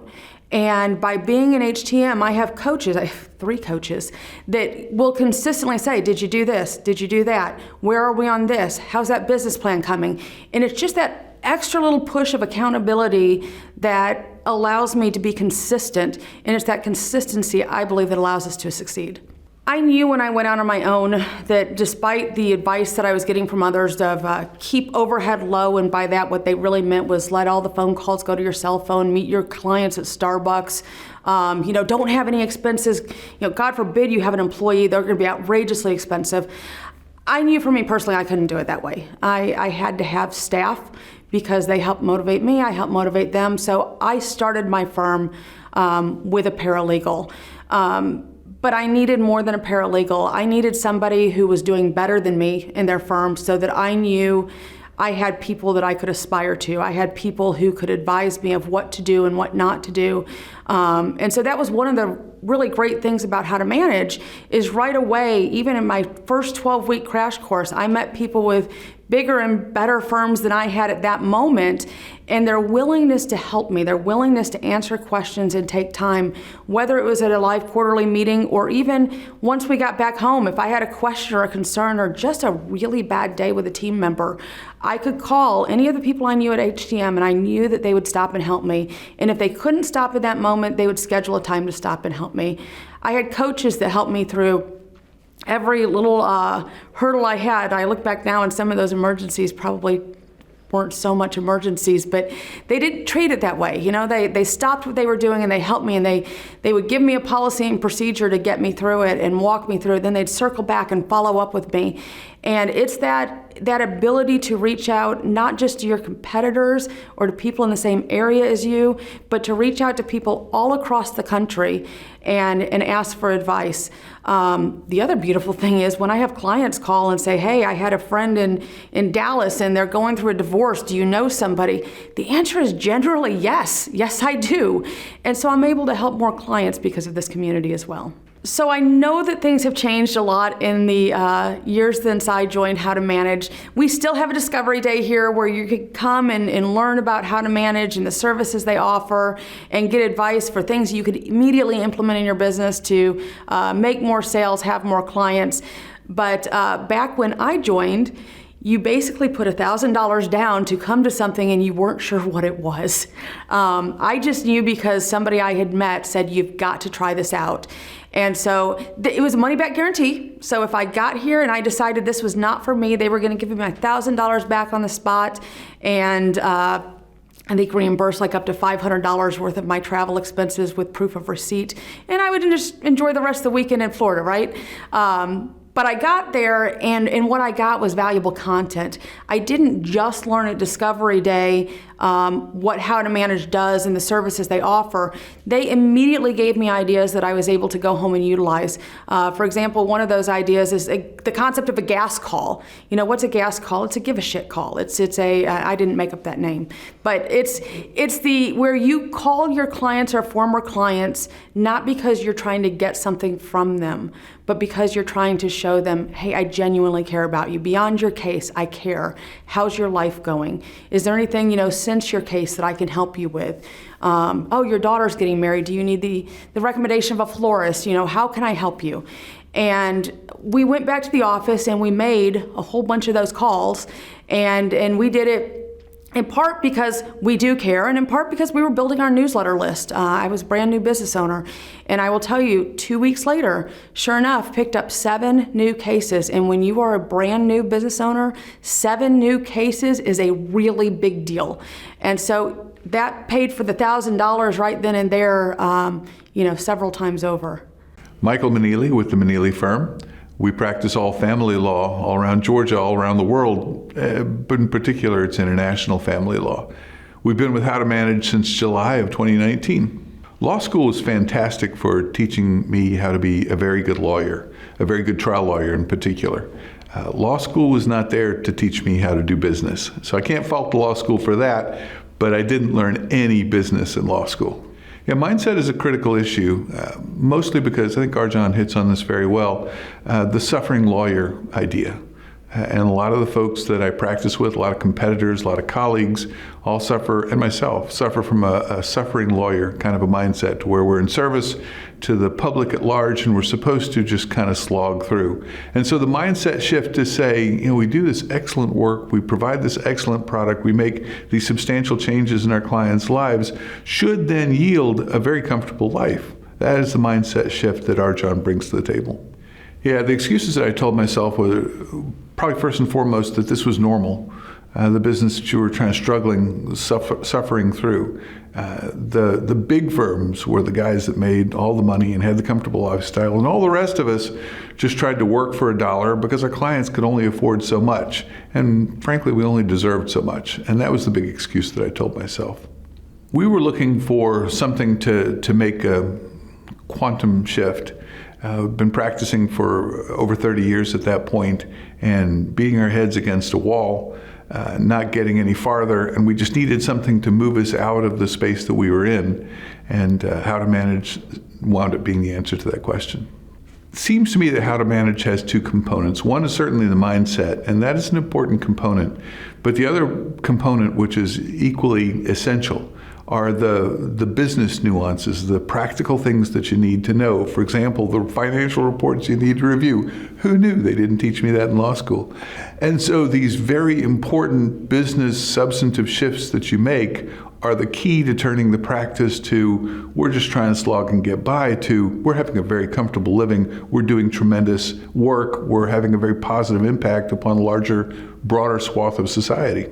You know, we have a number of attorneys in our practice, and of course the old joke is managing attorneys is like trying to herd cats. I can't imagine how difficult it is trying to talk to attorney business owners in terms of the ego that we present and this sense of self-certainty that we have.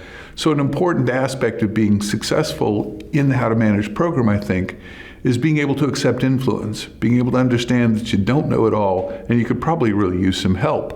And if you look at the bottom line, you're probably going to realize that you don't know it all, and you probably do need some help. So I said we've been practicing for over 30 years before we joined How to Manage, and we got to a point where year after year after year we were hitting 2.4 million. And just beating our heads against the wall. We could not break through that. Well, in the first year working with How to Manage, we went up to 3.6 million. We're about to complete our second year. We're going to be at 5.2 million. So that's a 100% growth over the course of 2 years. And my understanding is that that's not atypical. Our first CEO had a phrase, and I imagine many of them do, small hinges swing big doors. And so we had kind of a rough idea of our policies and procedures, had kind of a rough idea about how to make the business work. It was kind of working okay and chugging along at about 50% power. And so looking at all of our hinges and tightening them up and oiling them up, tweaking this and tweaking that, 10% here, 10% there, resulted in the 100% growth in 2 years. So my partner and I were looking for some sort of a program to help move us off of the center that we were at. We attended a program before our first LQM, and it was all pyrotechnics and getting hollered at and sort of like harsh motivational speaking. And as fairly somber business owners, attorneys, it didn't speak to us. So we came to How to Manage, the first LQM, and it was far more practical, nuts and bolts. Let me speak to your wisdom. Let me speak to your calm, rational, motivated self. And we took to it like a duck to water. It was like, yeah, this is what we're looking for. Practical advice on how to take it to the next level. One, you can't help but be impacted by people doing 90-day look-backs and say, wow, in the past month, we made more than we've ever made before. I bought this new house. You know, I was looking for this level of car, and I wound up buying a car 3 levels higher. You can't help but be impacted by that. And that was certainly impressive, and still is to this day, very impressive to hear and celebrate the successes of the fellow How to Manage members. But the other aspect of it, equally important, is this, this is how you want to onboard your employees. This is how you show them you care. This is how you maintain contact with your clients. The very essential tweaking that takes a business from mediocre to excellent. With during COVID, non-live LQMs, I would guess 9, right? 4 per year. Yeah. This will be our 9th one. Each one of the LQMs focuses on a different substantive matter of the business, element of the business, dives deep, very, very deep, and seems to be on point with wherever you happen to be at the time. For example, our last one had a lot to do with onboarding and retaining employees, which is kind of important in this day and age. And we've done a lot of work in that area and done awfully well compared to our competitors with business retention, employee retention. I would say that the bubble are very strong individuals. They aren't crazy individuals. They aren't hyper individuals. They are very dedicated, very focused on the quality of their work and the quality of their practice and the success of their business. The other thing about it is so much fun as you get to know these folks and watch them, and so you see them come to the mic LQM after LQM, and at this point they're doing this, and at that point they're doing that, and you become invested in their personal stories, and you become friends with them, and it's sort of like everybody lifting everybody up. It's a very positive, wholesome, and sober environment. Yeah, if we hadn't joined How to Manage, I don't want to think about what life would look like right now. We would probably be just slogging along, beating our heads against the same brick wall, probably have god-awful employee retention at this point. Certainly wouldn't have had the same financial success, couldn't even begin to imagine having the same financial success that we have had in the past 2 years. We joined in July 2019, starting with a discovery day. On that day, we were generating revenue of $2.4 million. Here we are 2 years, 3 months later, and the firm's generating revenue of $5.2 million. I say, thank you, How to Manage. It's hard to identify what our biggest success has been. You want to think about it in terms of 100% growth in revenue over 2 years. You want to think about it in terms of employee retention. You want to think about the quality of employees that we've been able to attract and retain. But probably the biggest success has been personal. the level of calm and certainty that is brought into my life, the level of care that I can provide for my family. Up until that point has been aspirational, but wasn't realized. And now it's sort of like, I need to knock on wood somewhere. It's sort of like we're doing very, very well, and thank you very much, How to Manage, for making that possible. Now think about it in terms of an investment. If there's a high probability that you can invest X number of dollars and receive an exponential benefit from it, regardless of where that investment was put, wouldn't you do it?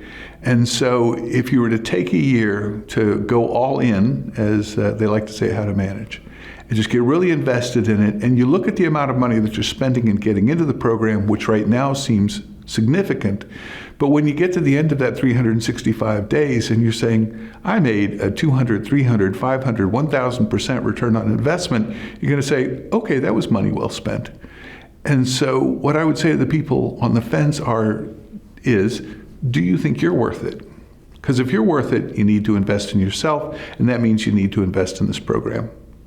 My name is Michael Reed. My firm is M. Reed Legal Solutions, and my magic statement is, my team help regular people who may have made a terrible mistake keep driving, stay out of jail by pointing out every flaw, lie, and mistake in the state's case. I do DUI and criminal practice. That's the entire extent of my practice. I do it in the Midwest, predominantly St. Louis and Illinois.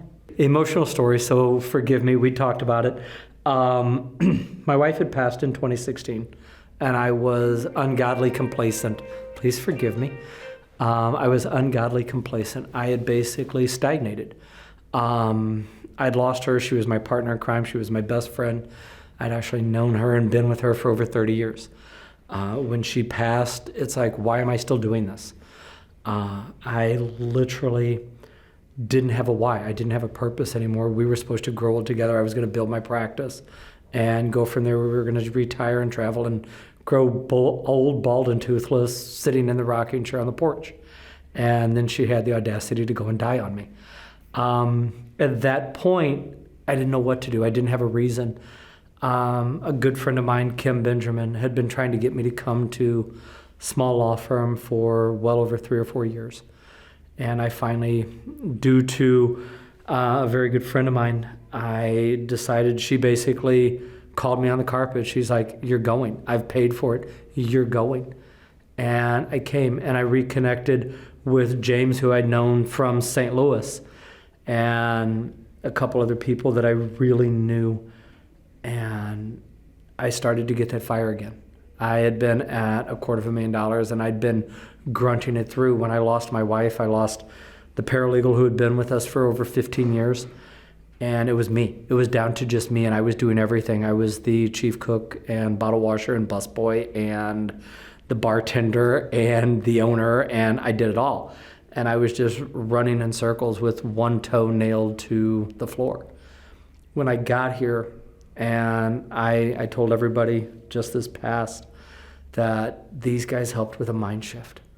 And that's the biggest thing. I mean, they'll give you the policies and procedures, and they'll give you the blueprint, which is one of the other things I needed.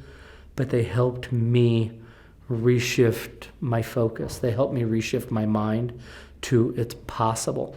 When these people stand up on the first day and they're going over their 90-day look backs, and you see 100 people who are in the double comma club going, yeah, I did it, and I still have time for this.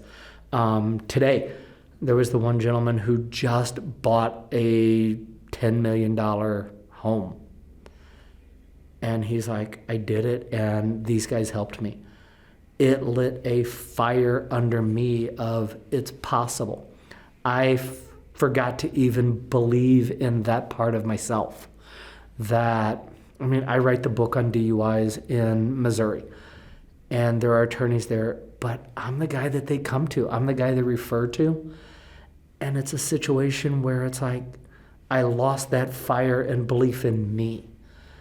That's what they give you here. They tell you, and our John tells you, it's possible. And if you don't live up to your potential, you're not just selling yourself short, you're selling everybody short. You're selling your potential staff, you're selling clients short. you are denying, okay, forgive me for the metaphysical here, you are denying the universe your God-given gift because you have this complex of, I'm not worth it, or, well, I can be comfortable in this small house driving a Ford Prius and riding to do this and working 80 hours a week and not spending time with my family and all of that. It's all BS. The only limitations you truly have is what you put on yourself. If you can grunt like we do through law school, reading thousands of pages a day, doing stuff we don't understand, doing stuff we don't get, you can do this. You got this. That you've just got to refocus your mindset, and that's what they do here. And then they also give you the blueprints. They give you the coursework.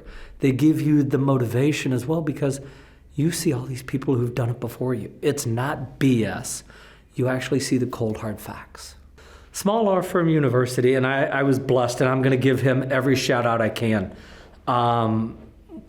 James actually brought me into it, and he's like, you're going to feel overwhelmed. You're going to feel like somebody's shooting you with a fire hose. And I get that first course. I teach a lot of CLEs, and I cram 90 minutes of material into a 30-minute session. And I'm told I'm a fire hose. I'll tell you, nothing you have ever done or had is going to prepare you for that 12 weeks of that small law firm. You're going to get more material than you read in law school. And it's not reading, it's just stuff you've got to do to work on yourself. It's getting your SKUs, it's getting your business plan. It's doing the stuff we know we should do, but we don't. Why? Because we are so busy living work that we're not working the life, we're not working the dream. We're going through doing a case, we're going through meeting with the client, we're going through the grunt work, we're going through the motions, and we're not building, we're just doing. Small Law Firm University, what they teach you is you're going to go through this grunt work, but it's working on doing. It's working on laying a foundation on bedrock rather than on sand. And it's going to be the hardest effing work you do. I promise. But it's going to be the most rewarding work you do. So many people want to hear the dollars. We as lawyers focus on finances. I want to be in the double comma club, and don't get me wrong, I have ambitions, as I've told James and Nicole both. I want to hit the double comma club by December. We're now in 2021. I want to hit the double comma club by December of 2022. So I've got a tad over 15, 16 months. That's the financial aspirations. In the past 3 weeks, I've put in the bank over $25K each week. Don't ask me how. And that's my frustration, because one of the things they teach us here, and I'm in the process of learning it, is how to replicate it again and again and again. They'll talk about turn the faucet up, turn the faucet down, take a small sampling, tweak it, make it right, and then turn the faucet on full bore. I'm working on that. We're working on the marketing. When I came in, I didn't have SKUs. I didn't have a budget. I didn't have any of the stuff that makes sense for running a business as an entrepreneur. All I had was hard work.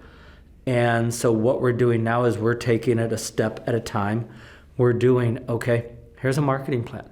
Here's a funnel plan. You'll hear a bunch of people here saying, and as we're here today, it's all on building a referral machine.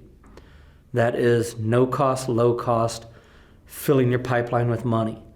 And a number of the people here actually talked about, no, I don't do pay-per-click. I don't do Google AdWords. I just write thank you notes. I just actually connect with my client, and I stay connected with them. And that's it also. We have to go back to the basics of why did we do this? And again, I keep harping on this. It's a mindset. Why are we doing what we're doing? Why are we lawyers? We didn't get in lawyers, well, some of us didn't, to make the butt ton of money. I got in it because when I was a young kid, I grew up in a little town that doesn't exist anymore called Times Beach. And one lawyer showed me you can make a difference. One person can make a difference. And that's why I did it. That's why I came into it. I initially wanted to be a personal injury attorney. Not anymore. I do criminal practice because people come to me at the worst time of their life. And I make a difference. I can't always fix it, but I make it better. And I help them get past that, as my magic statement says. And that's it, going back to what's been that major shift. What have I learned? How has it changed? And that's one of the things that some of the people here noticed about me from July to now is my mindset. When I came into it, I was frustrated. I was down on myself. I was beating up on myself. It's like, this sucks. I can't do it. I don't even know where to begin. I was overwhelmed. But now what's really cool is, oh yeah, I'm still overwhelmed. I'm sitting here going, oh my God. But it's a different overwhelm. I'm in a position where I'm sitting here going, I want to do all of this now.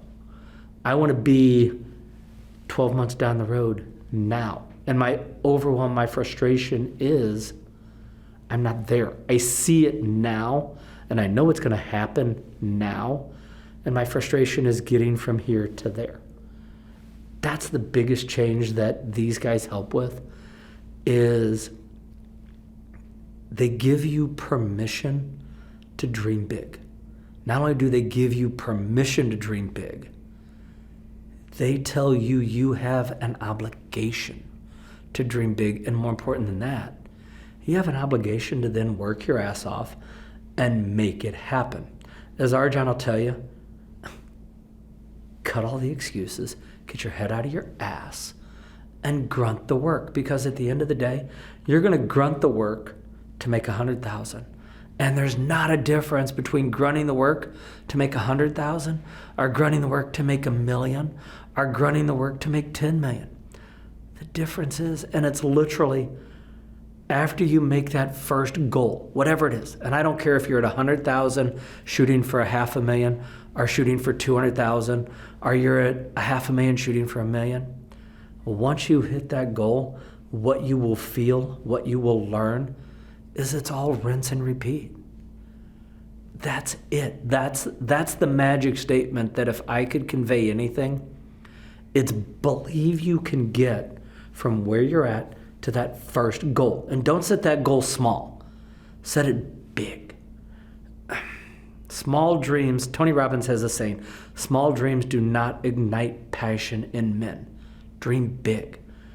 Because guess what? If you dream big, there's a saying, if you shoot for the stars, the worst you're going to do is maybe hit the moon. And you're going to be so much further than anybody else anyway, because they stopped dreaming a long time ago. But the amazing thing is, what if you hit it? What if you make it? Then you've got the faith and belief of the next one you can make. And you've just reaffirmed yourself of, I'm here, I did this. Damn, what happens if I shoot now instead of for $500,000? 5 million. Or what if I want to set up that nonprofit to help people go from here to there? The only limits are what you put on it. And from there, anything's possible. It's literally rinse and repeat. Set the next goal, set the next goal. And pretty soon, it's like anything's possible. My name's Monica Chin. My firm is Northwest Family Law. It's a family law firm, and my magic statement, I still am not great and practiced at it, so it makes me nervous to even say it, but we help good people and bad marriages. Yeah, no, I definitely find that to be the case. I mean, in law school, you're taught how to read cases, analyze them, write about them, pick them apart, but you're not taught anything about the actual practice of law. You're not taught about how to file in court. You're not taught about really how to write a pleading, for, proper pleading for court. You're not taught anything about running a business. Nothing at all. Nothing. So, yeah, I mean, exactly. We're not taught anything about marketing in law school. How to market ourselves as attorneys, how to market businesses. We're not taught how to sell our services. We're taught how to perform them in a way, but not how to sell them. We're not taught about finances or running a business or running your own law firm, nothing. I've found that HTM has been all about mindset, which I have found helpful, and I'm slowly working on changing my mindset and feeling empowered to do the things that I want to do. I think Arjan talks about doing right first before becoming or being that thing. And so I've really been practicing doing that, just all the doing. I started my law firm 7 years ago as a solo. I was pregnant with my second son, and one of those situations where it's like you see how hard you're working for your boss and you think, I can make more working for myself. So I went ahead and did that, and it felt really good and it was successful. But pretty quickly I realized there's a ceiling to how much I can do just on my own. And I did strategically hold back growth for the last, I would say, 6 or 7 years, because I had 2 young kids at home. I knew it would be a big push to go to the next phase. And so like I said, I strategically held back. And then at the beginning of this year, I finally realized, I think with myself, that I'm becoming more dissatisfied with sort of this ceiling, and I now have more time. I feel like my kids are in a good spot. I feel like I put the time in that I wanted to in those really early years without the distraction of growing a business. And so I decided, you know what, I'm gonna go for it. And right away, I said to myself, I don't want to reinvent the wheel. I don't want to make a bunch of mistakes and lose a bunch of money that potentially I don't have to lose.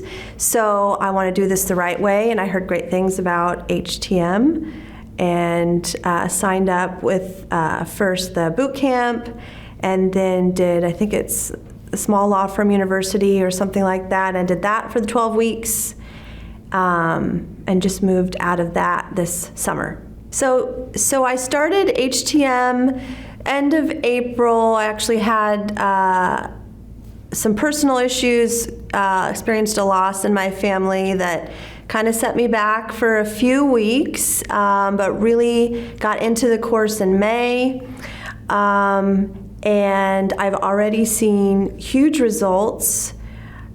James has been my HTM advisor so far, and he's been a great resource. And since kind of putting my foot on the gas, even since I would say July, I went ahead and I've hired two people, and my revenues have already gone up by 50%. So, and only are rising from there. So I've seen a huge amount of success in a very short period of time.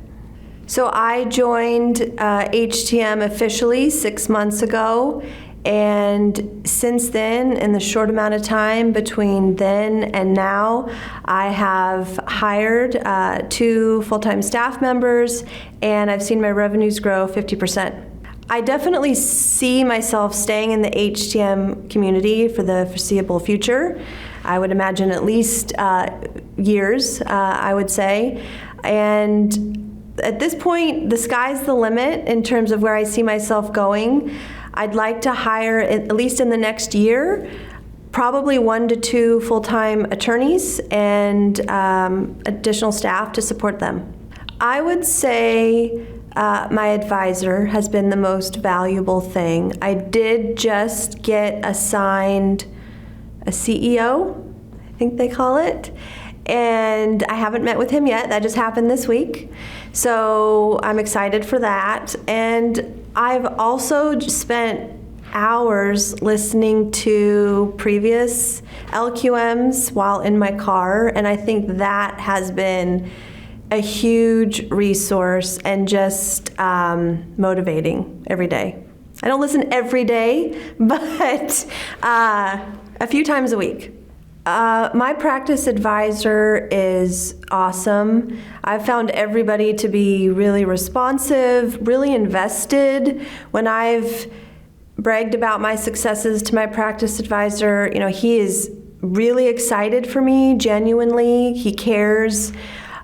He shares that, with the group to kind of show off, I think, what the members are doing. And he's probably proud of it too. And I just feel that they're very invested in the members. And I think that is really valuable. Hi, I'm Tom Petrelli of Petrelli Privatera. And I'm Melinda Privatera, and we do divorce law. We take those facing marital crisis from chaos to clarity. So mindset is huge. It's something that I never considered before joining HTM. And it's something that's helped me professionally and personally.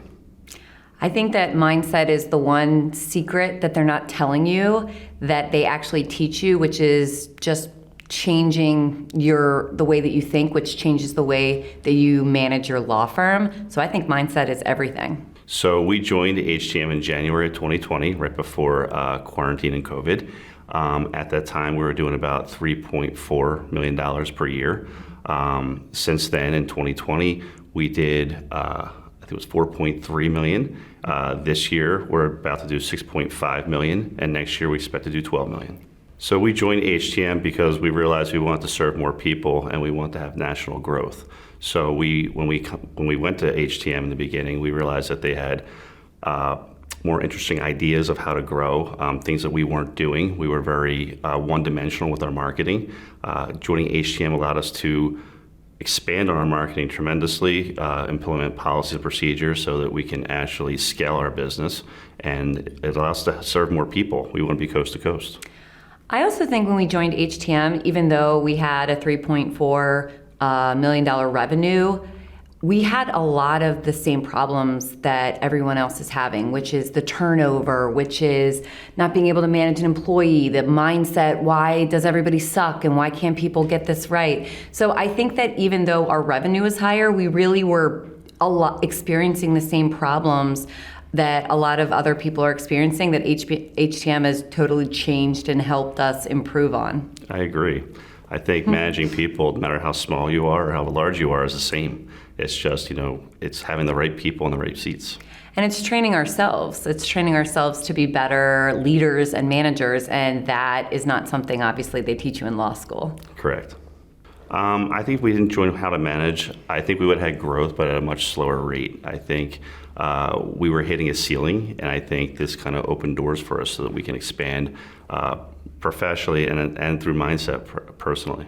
Yeah, I think if we didn't join, I think we would stay in the same negative triangle of toxic relationships, both professional and personally, and accepting sort of the victim mindset. I think part of joining has really changed the way that we view ourselves and the business and what we want from it.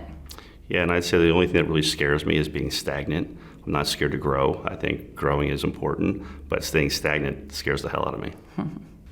Well, I think being partners, HTM has really helped because we weren't really on the same page. We thought we were, or we were communicating very poorly. And again, with the mindset and Arjan and Erica, I think a lot of them have helped us elevate and change the way we think, because we were joking earlier that I wanted to prove how right I was, and he wanted to prove how right he was, and both of them just proved how wrong we were both. Exactly. Yeah. So I think that it was important. It really helped our partnership grow and evolve and not just try to be right. And at one point, Arjan said, do you want to be right or do you want to be rich? And we're both like, we want to be rich. Don't hesitate. I think for a lot of the people that I've seen join, the biggest hesitation has been the cost. Mm-hmm. And there's not a dollar figure you can put on anything that you would learn here. I think that the tools that Arjan and Erica and Oscar and everyone gives everyone here is invaluable. I think that it's really about making an investment in yourself. And the number one problem lawyers have is we don't think we're worth it. We don't think we're worth our hourly rate. We don't think that we can afford to invest in ourselves. But by not investing in your professional growth and also your personal growth, you're really showing you don't value yourself. So when I went to the first LQM, and I was actually not in the, I can't remember if it was a boot camp or whatever it was in the beginning. When I finally joined and went inside the actual, when I was in the audience, I was amazed by hearing Arjan speak, because he was speaking about bands and social bands, and it kind of really spoke to me. And as soon as I got back to Philadelphia, I grabbed Mindy and my management staff, and I said, this was the most amazing experience. This guy talked, it totally connected with me. And it was really a mindset training, and I had no idea at the time. And I just thought it was really impressive. The first LQM I went to, I thought everyone was crazy and that they were drinking Kool-Aid and they were running to the front of the stage to see this person speak on stage, and Arjan's wearing his crazy shirt, and I'm just like, what is happening here? And it was awesome. And one of my favorite things, I think, was watching Arjan talk to people in a way that you aren't used to. He was challenging every word you said, and he was really holding you accountable, and he was demanding that you explain why you thought a certain way. And nobody in the real world does that. So it was a really awesome first experience to see that. I think that's one of the best parts of HTM, is being able to mingle and speak to people who are on your level. I've learned things from people who are solos just starting out and just joining, and I've learned things from people who have $50 million law firms. I think everyone has a different view and they have different things to bring to the table that just add to the value. And one of the things you'll find that differs from outside the bubble or out in the real world is people here truly care about your business plan and why you think that way, and they want to help you, and they want to really give you what they know. It's not competitive. It's not coming from a place of, oh, you outperformed me. It's truly a special environment where everybody cares about the growth of the other firms.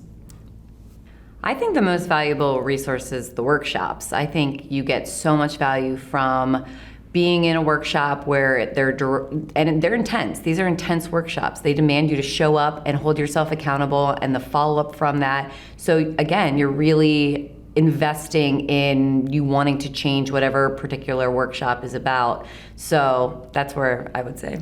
I think the workshops are really valuable. I do. The workshops kind of force you to get things done and to kind of prepare yourself to learn whatever the topic is.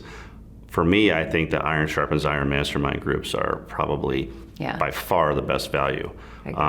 We go into these groups, 15 law firms, and we kind of expose everything. We talk about everything and anything, whether it's embarrassing, not embarrassing, whether it's good, bad, and we basically get the feedback of our peers, including Arjan. So I think that's the most amazing part. My name is Vlad Portnoy from New York, law offices of Vlad Portnoy PC. I joined How to Manage after attending the Seattle LQM, and I was pretty ready to do it. It was just a formality. I was going to join at the earliest point I could. So I am a true solo. I've been running my own business it's been over 12 years. October 1st of 2009 is when I hung out my shingle. And I fully switched. I used to be a corporate attorney. I used to have a job. Then recession hit, and I just started from scratch, from nothing, in the middle of recession, and went from there. And it was going well until I plateaued a few years ago, and I was just stuck. The firm was making decent money, but it wasn't about the money. It was about there's a lot of work, there's a lot of backlog, and I'm just one guy, and I kept looking for the answers. I kept looking for the way out, and to the point that just before I found out about How to Manage, I did not want to quit, but I was ready to quit. It was really being difficult on me, on my, we're not even talking happiness, on my sanity, and on my family and their sanity. And I just didn't want to be an absent dad, a bad dad. I wanted to be a good dad and provide for my kids, but also not at the expense of them not seeing me. I wanted that work-life balance, and I've searched for answers, and I just couldn't find the answers. And that's where I was. I was stuck for many, many years because everybody had an answer, but everybody's answer was how they did it, how they would do it, and it was not applicable to me. It's like they're speaking a different language. I had zero worries because I come from a very specific community of Russian-speaking estate planners in New York. There's like 5 of us, and 2 of us are already enrolled in How to Manage. And I know the person who told me about it is a brilliant attorney and a great friend. And the person who told her is a brilliant attorney and a great friend. We all know each other. And the first one who told the second one, a few years ago, she disappeared off the scene. And it's a very small community. We noticed that she stopped taking certain cases, she started taking others. And there was a rumor she's working with a coach. But no one knew what it was until she told the second one, and then she told me, and I was like, oh, now it makes perfect sense, because in 2018, we were all in the same exact boat, and she skyrocketed. That coach must be something. And like, yep, that's the coach, How to Manage. And I said, you know what, it's probably too good to be true, but again, I was at the end of my rope, and I did not care. I'm like, this is my sink or swim moment. I'm going to put everything on it because 2 people I respect and trust have claimed huge success. Even if they were not implementing this 24/7, it was still successful, and I said I have to take it.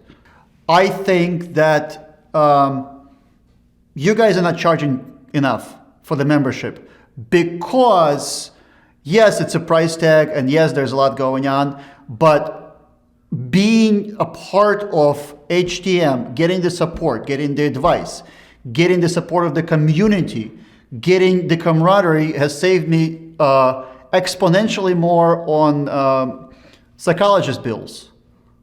And I've gotten my sanity back. I've gotten my hope back. I do not want to close my firm. I never really wanted to, but I did not see a way out. Not only did I see a way out, I was able to tweak and adjust my behaviors and deal with sticking points. And I see hope. I see the light. I see how everything literally transpired overnight within a week. It already happened when I was attending the boot camp, but when I came back from the boot camp, because that was all sudden and it was basically zoomed by really fast. But being in a crash course showed, and implementing even partially, because you can't do everything, it made me sane. It made me a person. It made me a lawyer. It made me proud of what I do and actually helping people. And it answered so many questions that were in the back of my mind, and I just stopped asking because no one would give me the straight answer. I got the straight answers. I implemented them. It works. That's it. That there's this. Everybody. We all know.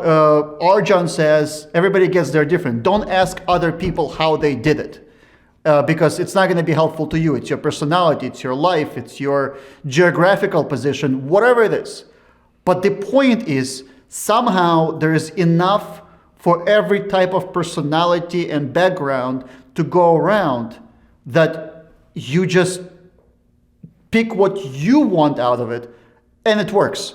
It can't not work. It's not, what I love about this is, it's not like it's, one program and you have to buy into this program. It's this program that has so many facets, and you can pick and choose something that speaks to you, and the answers are numerous and immeasurable, and you can just implement some of it, and it's going to work.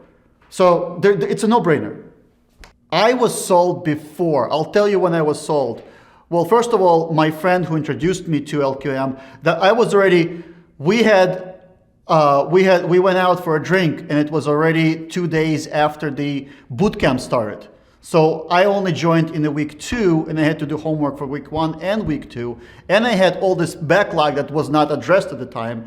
And I was stressed. But I said, but she is so brilliant that I said, I'm going to go with it. And the very first week, I said something that was just weighing on me. And I made this whole speech. And Nicole, who was my instructor, said, it's very simple. It's this. And it was like, oh. And it was, it's one of those things that when it's unaddressed, like a little drop in the bucket that's not addressed turns into a tsunami. I was under this tsunami until Nicole said, very simple, it's this. And it was just, it all made sense. It's like, if she can do this in a boot camp on this brief level, this is not even the entire program. I mean, that's it. It was, I was sold then. I never looked back. There was never doubts. I'm Sharon Ramage, and I am the owner of the Ramage Law Group. We practice family law and special education law, and we're located in North Texas. I first joined How to Manage in 2015 and was in How to Manage for a few years, and I left for about a year and a half and then came back in about 2018. At the time, I felt like I needed more time to implement. I felt a little overwhelmed. And that was exactly the time that I shouldn't have left.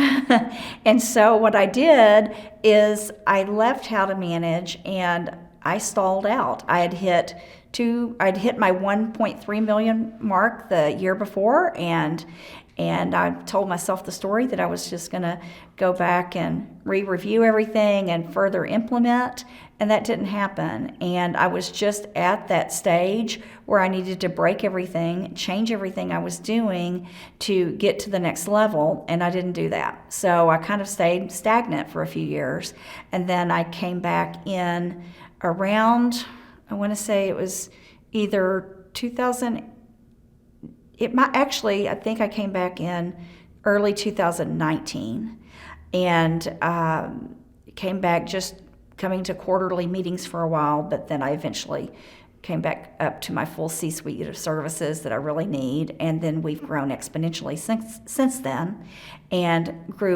came out of that stagnation, and now we're breaking it down and doing other things to grow even further. When I first joined How to Manage, my revenue was $600,000. That was back in 2015. By 2017, I'd grown to $1.3 million. And between 2017, 18, 19, and 20, I hovered between 1.3 and 1.5. I accelerated just a little bit each year, but not a lot, all around 100,000 or a little bit less. In the last year, I've gone from 1.5 million to right at 2 million. I think I was a little afraid of that I didn't measure up to the standards that other people that I saw in the program did, because I was small, I'd been on my own, I was working really hard, and I thought it was all on me, and I looked around me and I saw a lot of million-dollar firm owners, and I thought that wouldn't be me. And so I felt a little inadequate and a little overwhelmed when I would come to quarterly meetings, like I was nowhere near where others were. My favorite resource from being a member is accessing the wealth of knowledge and coaching that I get from my full C-suite. And I would encourage everyone to have a COO, a CEO, and a CFO, because the full complement really helps you in all areas of your business. My biggest success since joining would be really, it's not all just in the numbers, although the numbers are kind of easy to look at, but sometimes they can be a little bit misleading because you're growing your revenue, and you're also growing your bottom line and your overall expense items, but you're still profitable. But I would say the biggest gains have been in the personal development and just being more in charge of my destiny and what's in between my ears, my mindset. I'd say that's the biggest takeaway and the biggest gain that I've made, especially in the last couple of years. Yeah, it's really not managing your business. It's managing yourself within your business. It's kind of like people say, oh, she's horrible at time management. Well, everybody has the same amount of time. It's managing yourself within time. So I think the key is that you're learning to manage yourself within your business and not your business. Just make a decision. It's just a decision, and you might not know how it's going to work out for you. You might not know exactly what you're going to learn yet or where you're going to grow to, but it all starts with the decision. Make the decision first, and the success comes later. It's a lot of hard work, and I think a lot of people do think that you just join this group and all of a sudden you're just going to have a really successful business and it's going to grow, just blow up. But it doesn't work that way. It's a lot of hard work, and it's a lot. And I don't mean that in terms of long hours and being a slave to your business, but it's a lot of hard work on changing kind of how you approach having a law firm, and really challenging yourself on your own limitations and your preconceived notions about where you can go. And that's what you really need to be willing to do when you join How to Manage. Walter Reeves, this law office of Walter Reeves in Waco, Texas, and I joined How to Manage in October of 2018.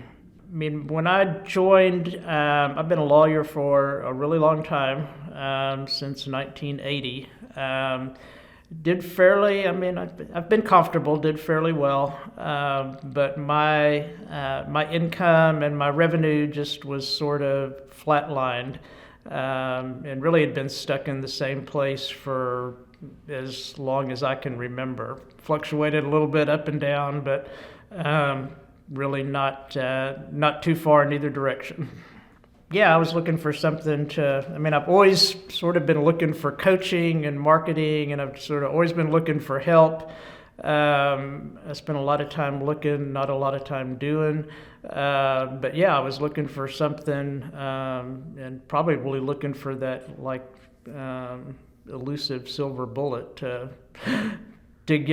pull me up to where I thought I wanted to go. Oh yeah, the big hesitation for joining was just the cost and whether that was worth it, and whether I could really justify spending that much money and whether I was going to get any benefit out of it. If I could talk to that Walter, I would say go all in, believe that you can do it, actually listen and follow what people are trying to tell you, and it'll work. Probably my favorite resource for How to Manage has been just workshops, because for the first year I was in How to Manage, I probably, I don't know, I didn't really go all in. I didn't really do, I don't think, what I was supposed to. I think a lot of it was mindset and just really not believing that I could do it, and so I really didn't. I really didn't get much and really increase my revenue any the first year. But things really started to turn around when I really just decided to go all in. The first thing I did was I did a mindset workshop, which got me going in the right direction and really thinking the way I needed to think. And then I spent the money on a Dragon workshop, which probably has been the single biggest thing to date that we've done to turn things around and start the firm growing. 2018, we were always just kind of hovering around that 225, 250 mark, always just with myself and one employee, which I know now is what kept me at the 220, what kept me at that level. I've stayed that way probably 2019, and then 2020, pandemic hit, when everybody was freaking out. Arjan was not freaking out and was trying to tell everybody to put the brakes on, and we hit the pandemic and kept going and grew that year. And so we got up to a little bit over 300,000, probably 320 that year of the pandemic. And then last year, we didn't quite hit 400, but we were pretty close.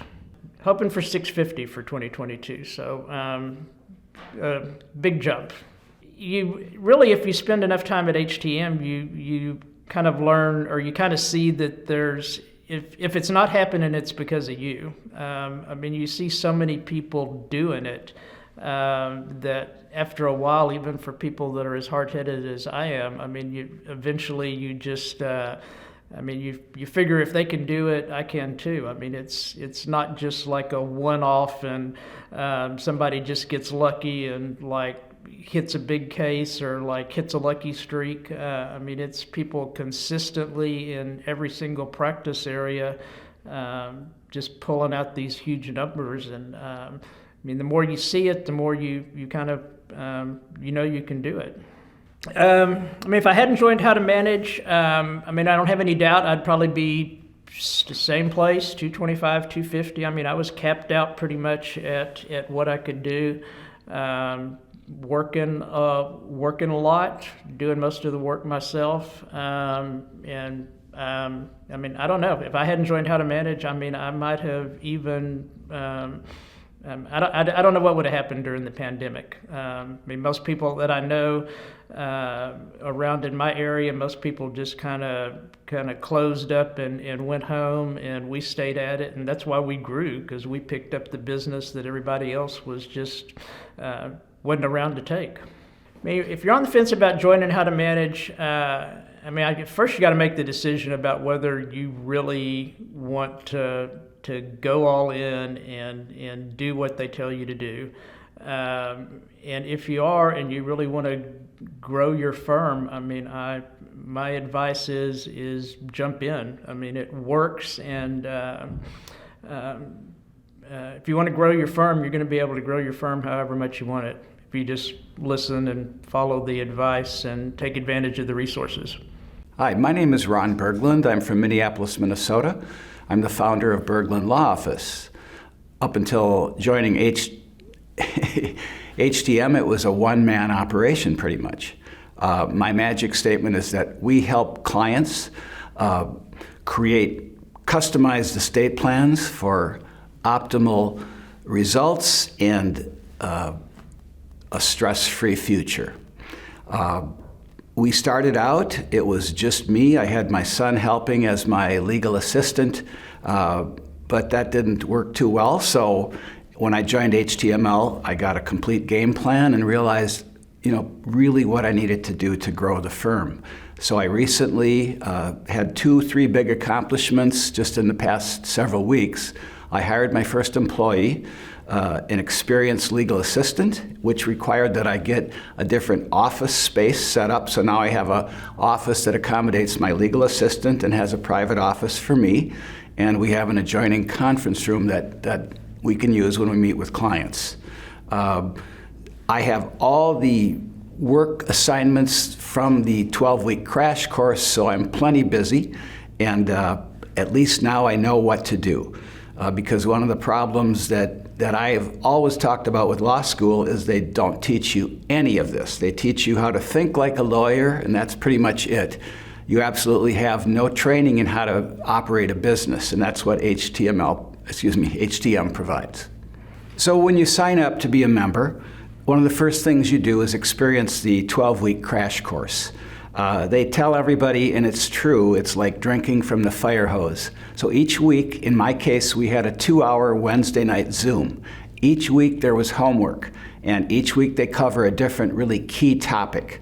They start out with your goals and aspirations, and you really do a lot of soul searching, because each one of us that's joining up to be a member comes to HTM from a different place. In my case, I'm probably the senior guy in this whole meeting. At my age, I've been a lawyer for 43 or 44 years, and a lot of people are impressed by that. Oh man, you must know everything. But in reality, depending on the position you've had, the company you worked for, you may just know a tiny little slice. And one thing most of us, unless we had a really good mentor or we worked in a really unique situation, most of us never learned the basic fundamentals of operating and running a business. And that's where Arjan and his team really shine, because each week you cover a different topic. So for example, you need to understand the importance of sales, marketing, hiring employees, onboarding employees. You need to understand to get your procedures and policies written down. All these things that I never did, and you've got to have a bookkeeper. So you go through week after week and you're doing your homework and you're doing your assignments, and then suddenly you realize, wow, I have a lot to accomplish, but at least you know the questions to ask and you know what needs to be done. So it is sort of a magic that happens, and when you're sharing every Wednesday, in my case, with about 24 other attorneys and hearing the different stories and all coming at it from a different place. The second week, they have what's called the cash infusion, which gave me a little incentive to go back and start finishing the statements and invoices that I'd been sort of putting on the back burner. And I came in with better numbers for the month that I had done that than I'd ever had in my 3 or 4 years of operating my firm.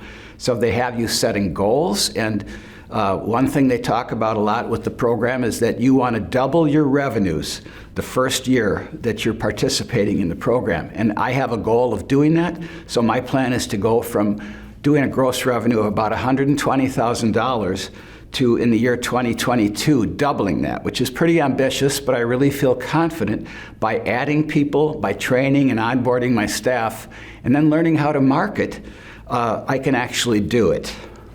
I was a little intimidated to step up to the mic, and I shared that with someone at our breakfast. We had a breakfast celebrating two big things. There were a bunch of us in the room. We celebrated completing the 12-week crash course on top of running our business and, you know, being with our family and all the things that a person normally does. It's quite an accomplishment. And I also handed in, our assignment is to turn in your business plan. So I punched out about a 12-page business plan where I really tried to put everything down on paper, which was my plan. And then they talked about, you know, who's going to step up to the mic. And I said, well, you know, I feel like such a small fry. I go up there and say I'm a $120,000 gross revenue business, and I'm surrounded by these people that are doing $2 million a year, $5 million a year. It's almost a little embarrassing, but I had the guts to do it, and I went up there and I said, you know, here I am. And 90 days ago when I was out in Nashville, I made the comment, I said, when they pitched everybody on, are you going to join up or not? And I said, man, you had me from Hello, from the movie Jerry Maguire, because I just knew I needed this stuff so bad. And I'm at the stage of life, you know, we all have different plans and aspirations.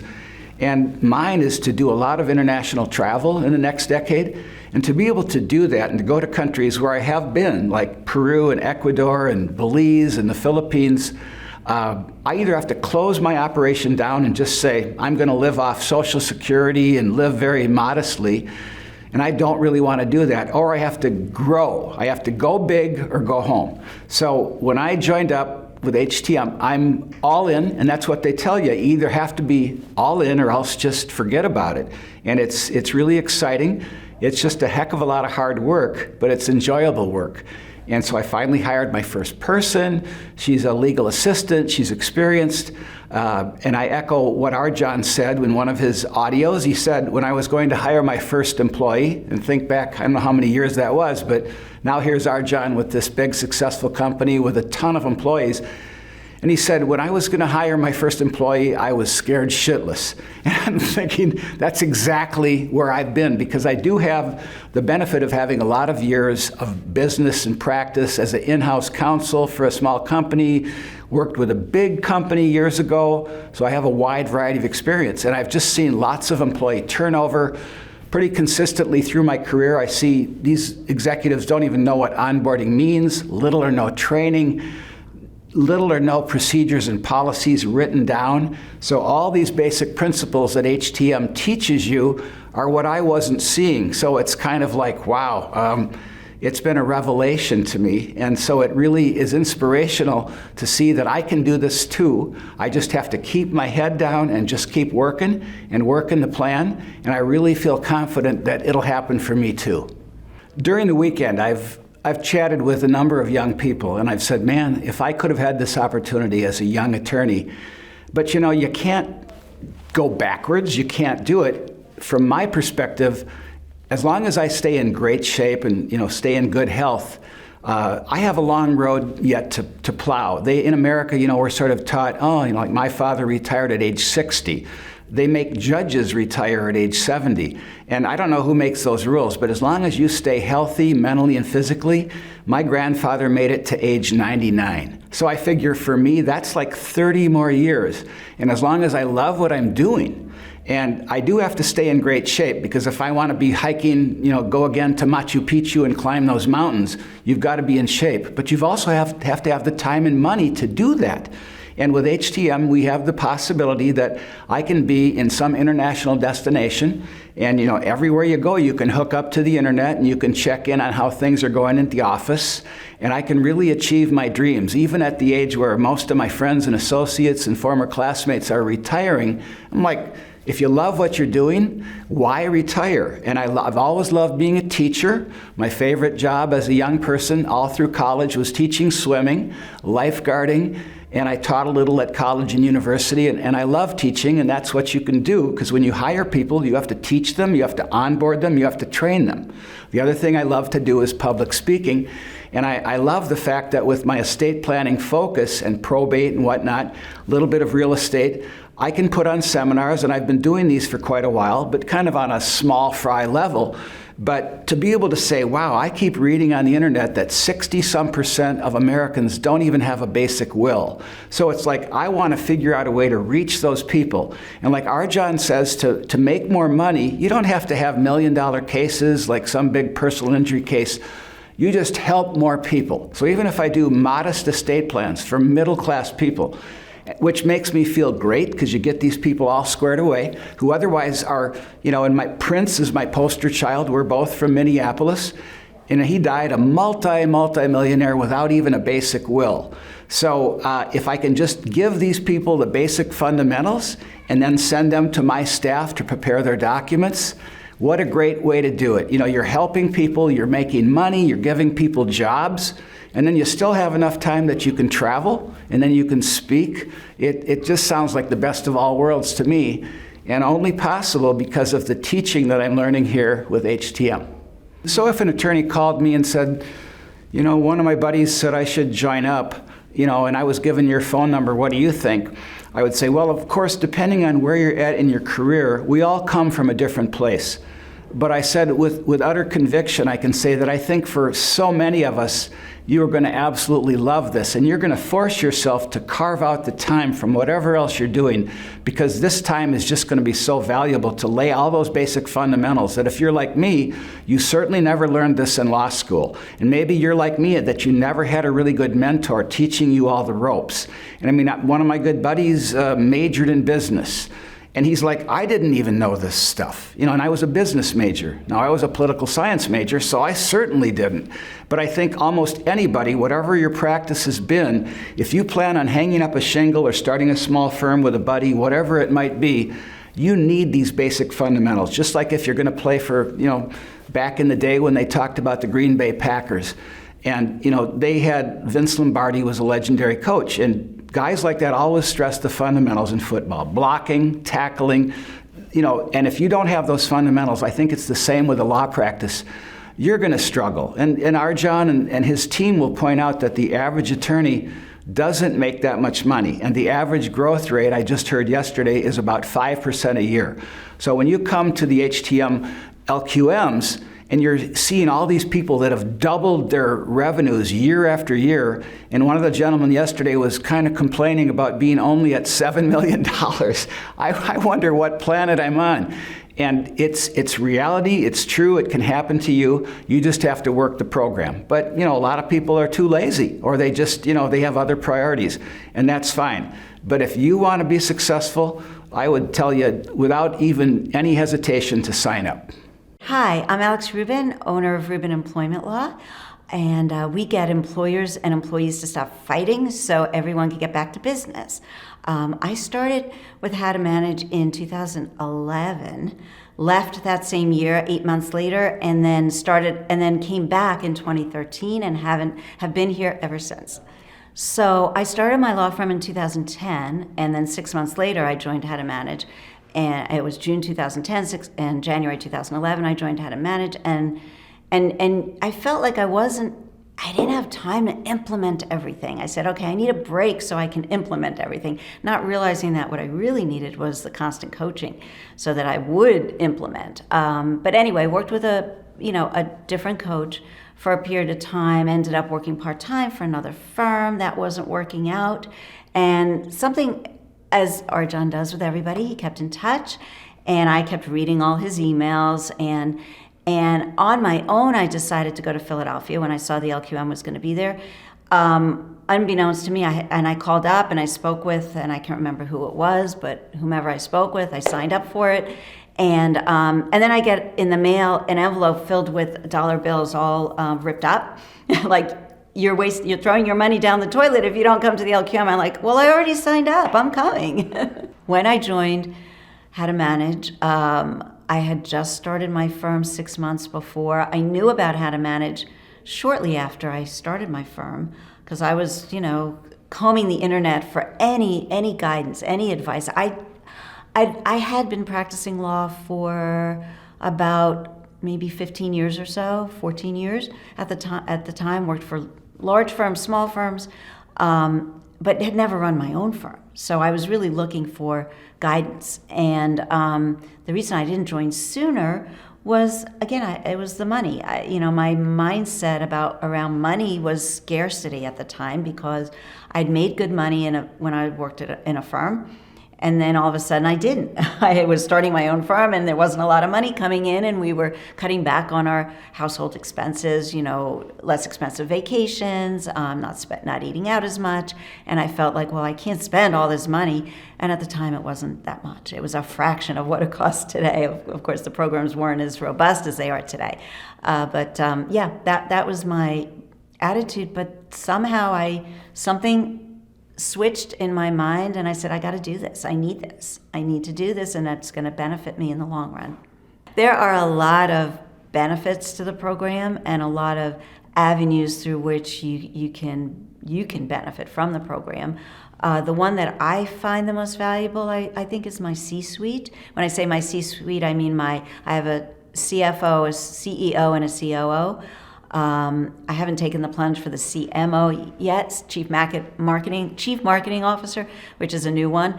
But I think having that C-suite, having that team, and I meet with each of them 3 out of 4 weeks of the month, and having that constant accountability and guidance. Whenever I have a question about what do I do with this employee situation, and mind you, I'm an employment lawyer and I still need help with that. Or, how do I hire this person? How do I fire this person? There's always someone on my team, if not more than one person, to help me with that. So when I started, I don't even remember anymore, but when I believe my first year, which was only 6 months, but I believe I made about $90,000 that year. And then the second year, maybe I was up to, maybe double that, maybe not even double that, maybe 150, 160, 180, under 200. Eventually got up to 250 and above. And last year I just missed getting to 500,000. I was this close to 500,000. My goal for next year is 750, and the following year, $1 million. So, and all along the way, I have plans in place. It's not just a willy-nilly thing. Okay, I'm going to make $1 million. I have a plan for that, and How to Manage has helped me put that plan together. So look, if you're on the fence or you're worried about the investment, like I was, just put that to the side. I mean, just do it. I mean, just get the courage and do it. And I know it may be easier said than done. Find the money, get the money. You're going to earn so much more by spending the money. I don't even notice, and every time I upgrade to something else, it's more money, and I don't even notice it anymore. I just don't. It's part of my overhead that is so worth it. Hi everyone, I am Samaha Boukhder, but I go by Sam. I am the managing partner of the Florida Probate and Family Law Firm, where we help families going through the toughest times of their life, death and divorce. And I joined How to Manage in January of 2020. I went to Florida International University College of Law, and I currently teach at FIU. And in law school, I did take a course on firm management, but it really didn't help very much. The course that I took in law school was very general, so it didn't really talk about marketing. It didn't really talk about, firm space. It didn't talk about the 7 parts of building a law firm.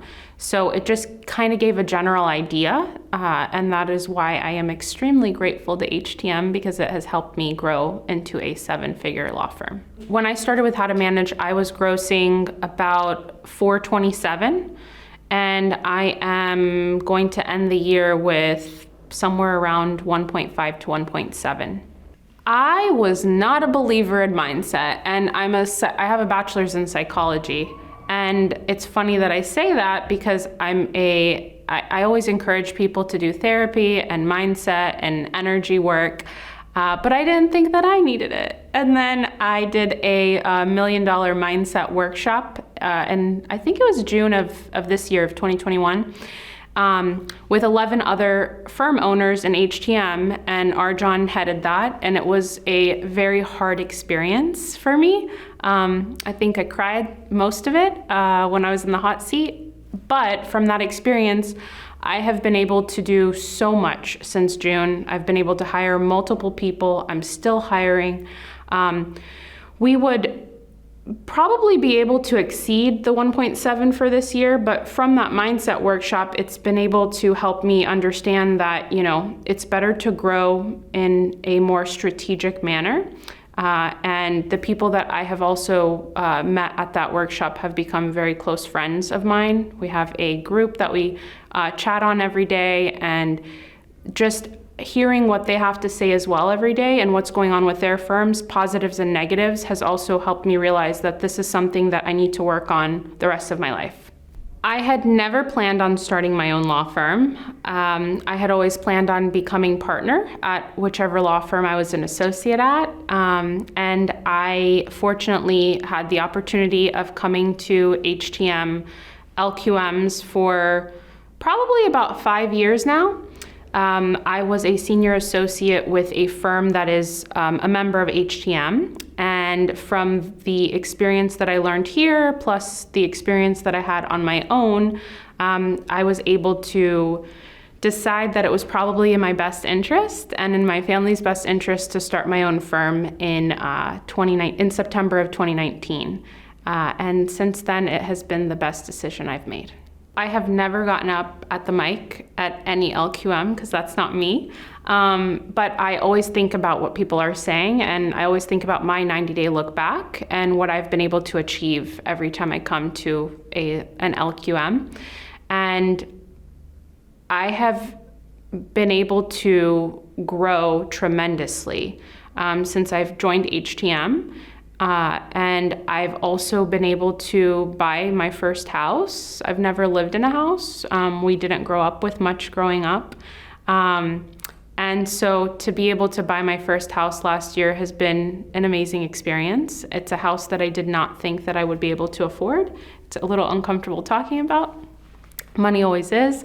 But I am renovating that house, and I am also thinking of buying a building for the law firm, which is also kind of strange because that's not something that I saw myself doing.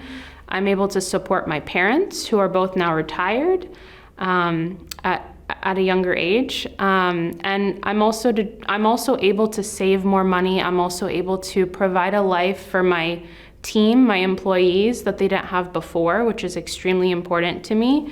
And I'm able, most importantly, to create a culture and an environment at my firm where people are happy to come. And I know that sounds cheesy, but it's the truth, and that's what makes me the most happy. If I hadn't joined How to Manage, I don't know where my business or life would truly be, but I also know that I am an extremely hard worker. I've always been, even as an associate prior to HTM. I know that I push myself, and I know that my fiance also pushes me. He's also a law firm owner. And I know that I would be able to achieve whatever I put my mind to, because that's my personality. I've been like that since I was a child. But I think that for me, since growing up without a lot was something that I constantly struggle with, and it's something that I work with in my mindset workshops, HTM just helped push me and to do things much quicker than I probably would have been capable of doing on my own. So I know I would be able to achieve what I have now. It would have probably just taken longer. So I was just recently given a buddy, a new member that just joined last night. And I met other people. And what I told them last night, and what I tell people when I speak to them on the phone, or when I tell them about how, the firm is growing, is that fear will always hold us back, and fear still holds me back to this day. But you have to trust that if you can invest in yourself and you have a team that is behind you, that is always willing to help you, aka HTM, you are able to surpass whatever goals you really had. So just trust. It's a blind trust, and I know that sounds crazy, but if I could go back in time, I probably would have joined earlier.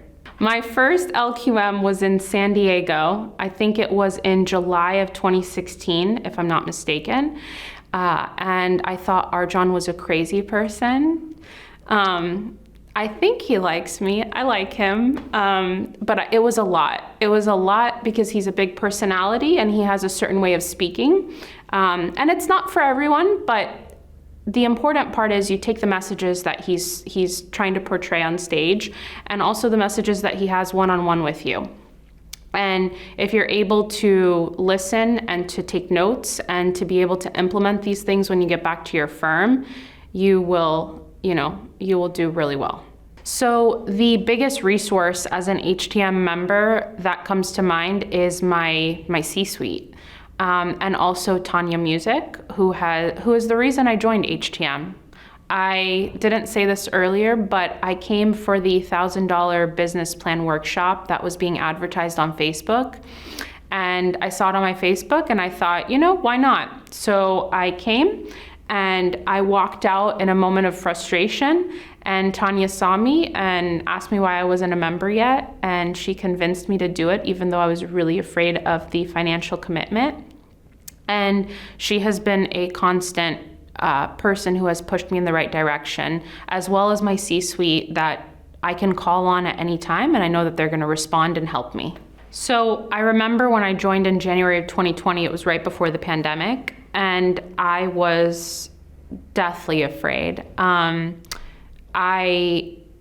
already knew a lot of people because I had been coming for years, but it's different being a member and it's different becoming a new member as well. So I know that it was extremely important to me that anytime I come to an LQM now, that I find somebody with a new member tag and I talk to them, because I wanted the same for myself, and I did get that. And it is extremely important to meet people and to speak to them, because not only do you get value in the LQM, but I think that the most value for me at this point is also just connecting to people who are either doing better than me at the same level, but just getting those ideas that, just speaking to those people and the kindness that they give when they spoke to me the first day. So that's been really important. So if you are a new member and you're afraid of approaching people like I was, because I am shy, don't be afraid. Come talk to me, come talk to other people. Everyone is extremely welcoming and only want you to do better. If you're trying to figure out what HTM is all about, I would say it is a program that can only help your law firm's growth, your mindset, and your health.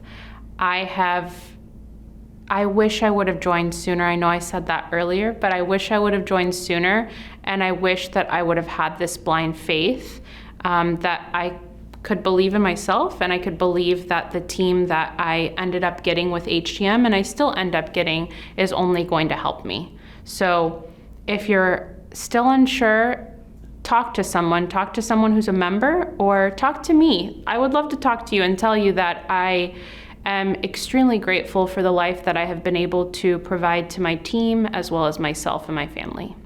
So I'm Samuel Doncaster. I am the founder of Fraud Fighters Law Firm. We help people get their money back when they've been cheated in real estate deals, and we are operating out of Phoenix, Arizona. No, I would say my law school education was purely doctrinal. I think that's pretty common. So they don't teach you how to market, they don't teach you how to sell, they don't teach you how to hire the right people, they don't teach you how to plan for physical plant, they don't teach you financial controls. They do teach you that the bar will whack you if you don't handle your trust account right, but they don't even teach you how to avoid getting whacked by the bar. They just tell you need to figure it out. And frankly, I think a big part of the problem is, so few lawyers know that even like lots of law school professors, they don't teach it because they don't know it. So I think my initial misconceptions about mindset were that people wanted to treat mindset as a substitute for taking action. And so I would look at people talk about mindset, and I would be like, that's bullshit. You've got to take action if you want to get something done. Thinking about it ain't going to do anything. And then once you actually study mindset for real, you kind of realize there's a lot of emphasis on taking action. But the trick is, if you get yourself thinking about the right things in the right way, you're going to keep on taking the action you need to take. Like, at least in my life, the thing that really held me back in my law firm was fear. And the fear was stopping me from taking action. And once I did enough work on mindset to get over the fear and make a decision and act on it, then my firm just grew spectacularly. For me personally, I grew up middle class. I didn't have any business owners anywhere in my circle or in my sphere. And the concept of growing a business was just so completely unfamiliar that you feel that fear because that's the way your subconscious mind tries to stop you from taking new action. I mean, I'm not even sure if there was a particular thing in mind. I mean, some of the things that I thought about in terms of fear were my firm's going to sink and I'm going to be homeless. Or I'm going to look like an idiot because I tried to do this and it didn't work. I think those two were really the big... and I was afraid that if we had a significant loss, my family would be disappointed in me.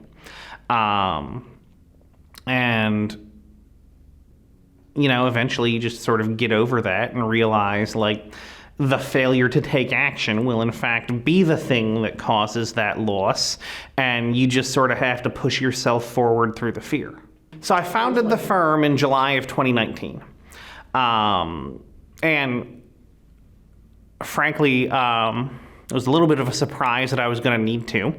But I wound up going out on my own and starting basically with nothing.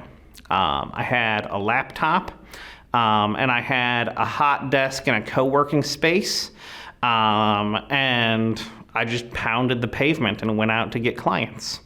And in terms of joining How to Manage, I was always someone who loved the act of litigation and loved trial practice and especially loved winning. And so I had this experience soon after I ran my own firm. I got a referral from somebody, which was awesome. It was a brand new experience for me. And then they actually signed up to be my clients and paid a deposit, which was even better.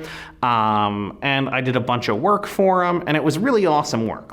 It was a really cool embezzlement case, and I wound up winning it. I wound up winning on a motion to dismiss, and the case was over. And I sent the happy judgment on to my clients and told them the case was over. And, at the time that happened, I was a true solo, and this type of litigation takes a lot of effort, which means to be handling cases that size, I could really only be handling around 3 clients, and these folks were like over 40% of my revenue. And so after I had the initial moment of jubilation, I thought about it and I realized there went 40% of my revenue. And my mortgage ain't gonna go down by 40%. And I'm not gonna ask my kids to eat 40% less. So what am I gonna do to make up for this money? And the truth is, I had been so busy cranking on that case that I had stopped marketing. And I had no sales meetings. And I had nothing in my pipeline. And so then it was this sudden transition from, oh shit, I've got to work really late to crank out litigation documents, to, oh shit, now I need to go pound pavement again and try to find my next client. And hopefully it doesn't take too long to find my next client because I don't want to run out of money. And so that was a big problem. Like, I think the thing that made me realize something needed to change was I felt bad about winning a lawsuit. And I didn't want to, like, I get so much pleasure out of winning that I didn't want to be living in this business environment where I felt disappointed in the fact that I won. And so I started this search. And I'm basically searching frantically for how to get better at marketing. And I go on Google and I'm searching everything, and I kind of like figured out lead magnets, at least from a consumer's point of view, on my own. Like, I realized if you do the right searches, you can wind up on a website where they'll give you some sort of free information about what you're interested in if you just give them your email address. And so there was about a month where that was something I really did. I went from free report to free report to free report to free report, hoping that somebody's free report would give me the information I needed to actually solve my problem. And that wasn't true. But eventually, you know, I Googled how to market a small law firm. It was actually a result of reading a white paper on long-tail keywords, and I figured, okay, if I start searching more long-tail keywords, maybe I'll get more and better white papers and finally find what I need. So I searched how to market a small law firm, and I wound up just being like an organic Google hit on How to Manage's page. And they did have something I could download. It was 151 ways to increase your revenue, or something like that. The thing that starts with 151 ways. That was my first download. And I read it, and it kind of made sense. And I was like, okay, that's actually something I can do right away, or at least some of it is something I can do right away. And then they also invite you to go attend a sales call, and I did. And then I didn't sign up right away in the sales call. I wound up going along and getting hit in one of the follow-up funnels. And eventually they offered me this boot camp. And I said, boot camp? That sounds interesting. And it was all about how, a business plan boot camp. And I was like, yeah, that makes sense. Like, I should have a business plan. So I signed myself up into the boot camp. And once I got signed up, I got access to even the entire LQM library and started listening to it and realized that was what I was looking for, And then I got into the boot camp and they started giving us information that I could use right away, right? Like the very first session in boot camp, I wound up having this back and forth with Arjan, and we crafted a magic statement for me. And I had this Chamber of Commerce event the very next day. And so I used my magic statement and I stopped saying yeah, I do commercial litigation. By the way, who the hell even knows what commercial litigation is? Other than half of commercial litigators, and I really mean only half of commercial litigators even know what it is. It's a term that gets thrown around that much. But I got to the networking event And I stopped saying I did ComLit, and I started saying, yeah, I help people get their money back when they've been cheated in real estate deals. And the way people reacted to me was totally different. It was like night and day. And I mean, from there I was hooked, right? Like, I went to the boot camp, I learned something, I could implement it the next day, and I was starting to see the needle move. And then the other thing, too, that was really great was learning about sales. Like, one of the weeks of boot camps, they talked about how to have a sales call, which was great because I knew absolutely nothing about how to have a sales call. And so I got in, and they started teaching some of the basic principles of sales, and I started to apply it. And, you know, some of my sales meetings, like, it was starting to nudge in the upward direction. So that was good. And so I was able to say, look, even with 4 weeks in, only a few lessons in, but if you're already applying it, you can see the needle moving in your business. And so for me, that was enough, right? I knew that I needed more of that. And so I wound up going out in January 2020 in Phoenix, and I signed up. I would say everybody should attend an LQM in person. It's just like nothing that I had ever experienced before. I mean, you've got this massive room full of very successful people. And by the way, they're all like really nice, and they all want to help each other out. And they're all happy to share information with each other. And I remember when I was a brand new guy and I was like asking everybody for information, and they all gave it to me. And, you know, now that I've been here for a couple of months and had a little bit of success, like, there are even newer people coming in and asking me about stuff, and I'm giving it to them too, because that's kind of just the way things work in the bubble. So the boot camp was basically a 4-week crash course on things that are going to help you grow your business. And so we learned about how to craft a magic statement, and I started applying that right away. And I noticed people reacted better to me at networking events. And you learn how to sell. And I started applying that, and I got better at converting the leads I was getting. You learn about making gas calls and how you can basically pick up the phone and call everybody and continue to follow up with them and get sales out of that. And so I did that. You know, that was actually one of the commitments I made to myself, was I was going to do enough gas calls to talk to at least 10 people a week every week for that first quarter that I was in HTM. And I got business out of it. And it wound up being like $30,000 out of business just based on picking up the phone and talking to folks, and it didn't cost me any money. Yeah, I mean, frankly, one of the first times I felt like I found what I was looking for was when I read Arjan's manifesto, because frankly, I knew How to Manage was kind of a big company. And so when they sent me like this statement of vision and values, I kind of expected it to be like some boring corporate thing.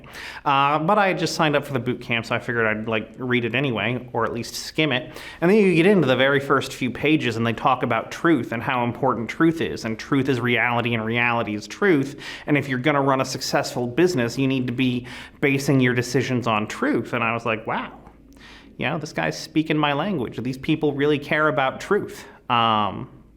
So I think that was part of it. Another thing too, when I joined in the January 2020 LQM, it was all about low cost and no cost and low tech and no tech marketing, which was exactly what I needed when I was sitting on a $116,000 law firm. And we learned about how to do gas calls and how to do networking and how to build a marketing plan, how to build a marketing plan that doesn't require any marketing spend, because frankly, I had a low enough amount of money that it was really just better for me at that time to be marketing with sweat equity. And I did it, and it worked. And then I got really deep into the sales training. I was applying it, and I started measuring my conversion rate, which is another thing everybody should be doing, and I could track it going up as I spent more and more effort on the sales training. You could track the conversion rate going up and up and up and up and up, and so I was like, yes, this is what I need and what I've been looking for. I mean, frankly, they're all just like really nice people, you know, like everybody's supportive. You know, there's no judgment because everybody's on the same road, you know. Some people are further ahead, some people are further behind, but we're all on the same road and we're all taking the same journey. I think we all understand each other. And it's just great to be in a group of people where folks are actually making their lives better. As a member, they have a library of prior trainings they've done, and you get access to it through a phone app. And specifically the ones on sales have been a massive value to me. When I first joined, I reviewed those sales LQMs very religiously, and I applied them. And I would say the sales training has been the most important thing that got me that initial 10x on my business. Yeah, so the problem with being a solo is there's lots of different things that need to happen in a law firm. And if you don't have anybody to do them for you, that means whenever you're doing one of them, none of the others are happening. And so in my case, if I was doing legal work, I wasn't marketing or selling. And, you know, in contrast, if I was marketing and selling, no legal work was happening and nothing that I had sold previously was actually getting delivered to clients. Yeah, it hasn't even been 2 full years, but I launched in 2019 and we did 116 that year. I joined in January 2020 and we did 360 that year. It's currently October of 2021. Or maybe 840 in this year. We're targeting 1.2 million as what it looks like we're going to end the year at. And haven't unveiled this yet, but we're going to be aiming to clear 5 in 2022. 2019 to 2020, we more than tripled. 2020 to 2021, it's again going to be more than triple. If I hadn't joined How to Manage, I don't even want to think about how that would have been. But I'd probably still be slogging it out in some 800-foot office, trying to figure out desperately how to market. And I mean, I think the thing that really would have been unbearable would have been that I never got rid of the fear. Like, the money's great, don't get me wrong, I like the money, but I think the thing that's even more significant has been conquering the fear. Oh, wow. I mean, there have been so many. So obviously hiring Stephanie was a massive success. Beyond that, I would say being able to consistently triple my law firm has been a massive success. I would say being able to hire people to mostly take me out of legal production has been a massive success. I would say going from not knowing how to sell and having under a 15% conversion rate to learning how to sell and hitting a 75% conversion rate. And then this is even better, hiring somebody to sell for me so I don't have to sell anymore and I can just focus on other stuff. I mean, that's been amazing. I would say that's been a real game changer for me because as I got better at marketing and selling and marketing and selling, it got to the point where when I was doing all the sales for my law firm, I was spending like 40 hours a month in sales meetings. I didn't have a sales meeting last month. My employee sold for me, and she sold even more than I would have when I was the main one selling. For the past few months, I've been hiring like a madman. You know, especially in this market where everybody's having such a hard time hiring, I'm really proud of the fact that I've just taken everything HTM teaches about hiring and I've applied it with essentially the same vigilance that I put into learning how to sell. And so I've hired 3 attorneys and 2 paralegals and some support staff and a director of operations and a salesperson all in the last quarter. Well, so many other people are complaining about how you can't get anybody to apply to your job. I definitely remember thinking it didn't even seem possible. I even remember I joined at the January 2020 LQM. And on Saturday night, they had the ceremony where everybody who broke the $1 million barrier just for the first time walked across the stage and received acknowledgement. And I remember thinking, like, holy shit, how can that many people be breaking the $1 million barrier? And to a certain extent, yeah, I doubted myself. I was like, can that really be me? Next January, it's going to be me. So lately, I've been doing some calls with people who are joining How to Manage, and they're on the fence about whether or not to join. And one of the most common concerns I hear from these people is, like, can it really work for me? And the answer is yes. Like, if you do the work, like, it's gonna work for you. Like, I came into this knowing nothing about business, like nothing at all. You don't need to know about business. You don't really need anything other than, a clear reason why you want to succeed and the willingness to put in the work. I remember one of the things that I was thinking about right before I joined. I was really worried about whether or not it was going to work. And I watched all the testimonial videos on the website, and there were like 30 of them. And, initially, every single one of them, I was like, well, this person has this one difference from me, This person's already in a big firm before they joined. That person was in a smaller firm before they joined.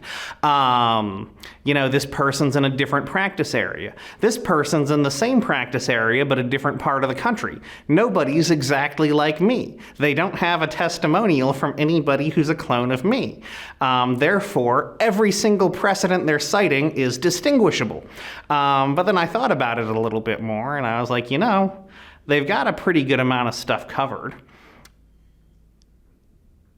And really what the problem was about was whether or not I was willing to believe in myself. It worked for enough people in enough different situations that I just ultimately had to make a decision of, yes or no, am I going to believe that I'm capable of doing it, or am I going to go through life believing that I'm a loser? And I decided not to believe that I'm a loser, so I did it. I'm Sarah Fox. I practice criminal law and family law in the Plano, Texas area. And whether you find yourself in a bad marriage or you find yourself in jail, we help take our clients out of handcuffs and bring them into a place of peace.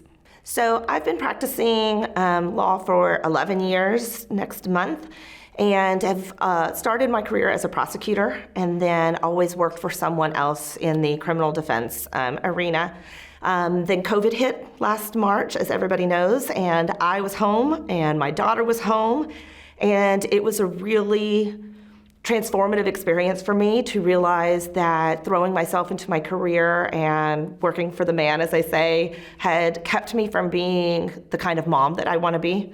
It really shifted my focus and my priorities, and so that prompted me last November 1st to go out on my own, to go solo. I'm a single mom, so that had always been something that was really scary to me. I'd had my own client base, but liked the security of having a set income and having a boss and not having to worry about working, running my own business. I started my solo practice November 1st of 2020. That first month, we grossed $7,000. And by May of last year, I was grossing $14,000. But was staying between 12 and 14 every month and kind of really didn't know what the next steps were.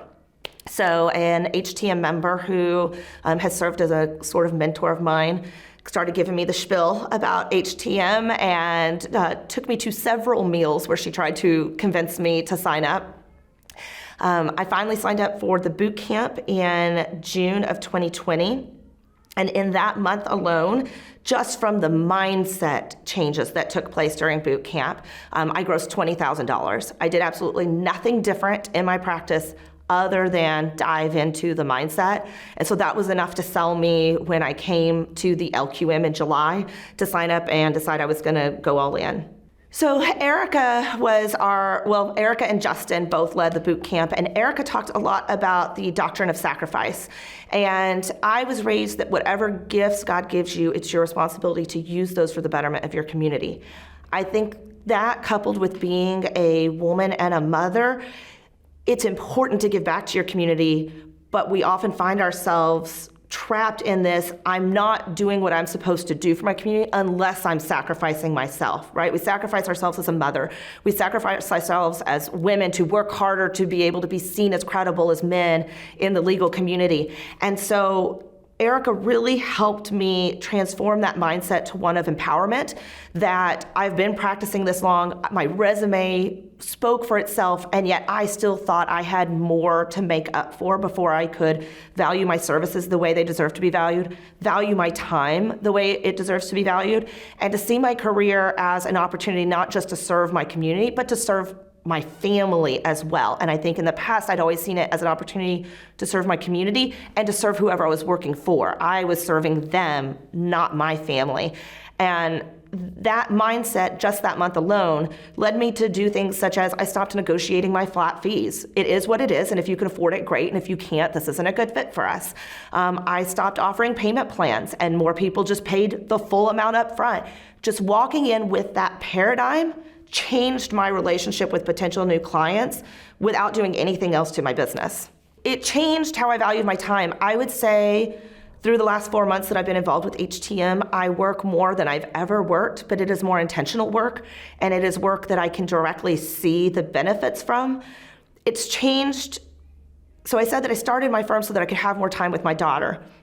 I don't know that I've accomplished that yet, but I have certainly changed the type of time that I spend with my daughter, right? I'm a more present person now. I learned how to get rid of bad clients. And again, just valuing myself gives me a sense of peace when I do turn off work at the end of the day and try to spend a few intentional hours with her. I feel like a different mother, and I feel more like a business owner than I do a lawyer. I just graduated yesterday from Small Law Firm University, and obviously having such a high return on the boot camp experience, I was really nervous about what kind of return I could see. And they told us that you would see something in the 12 weeks, but not to expect it to be night and day, because things like this take time and you have to really shake up your practice and how you run your business before you can see those results.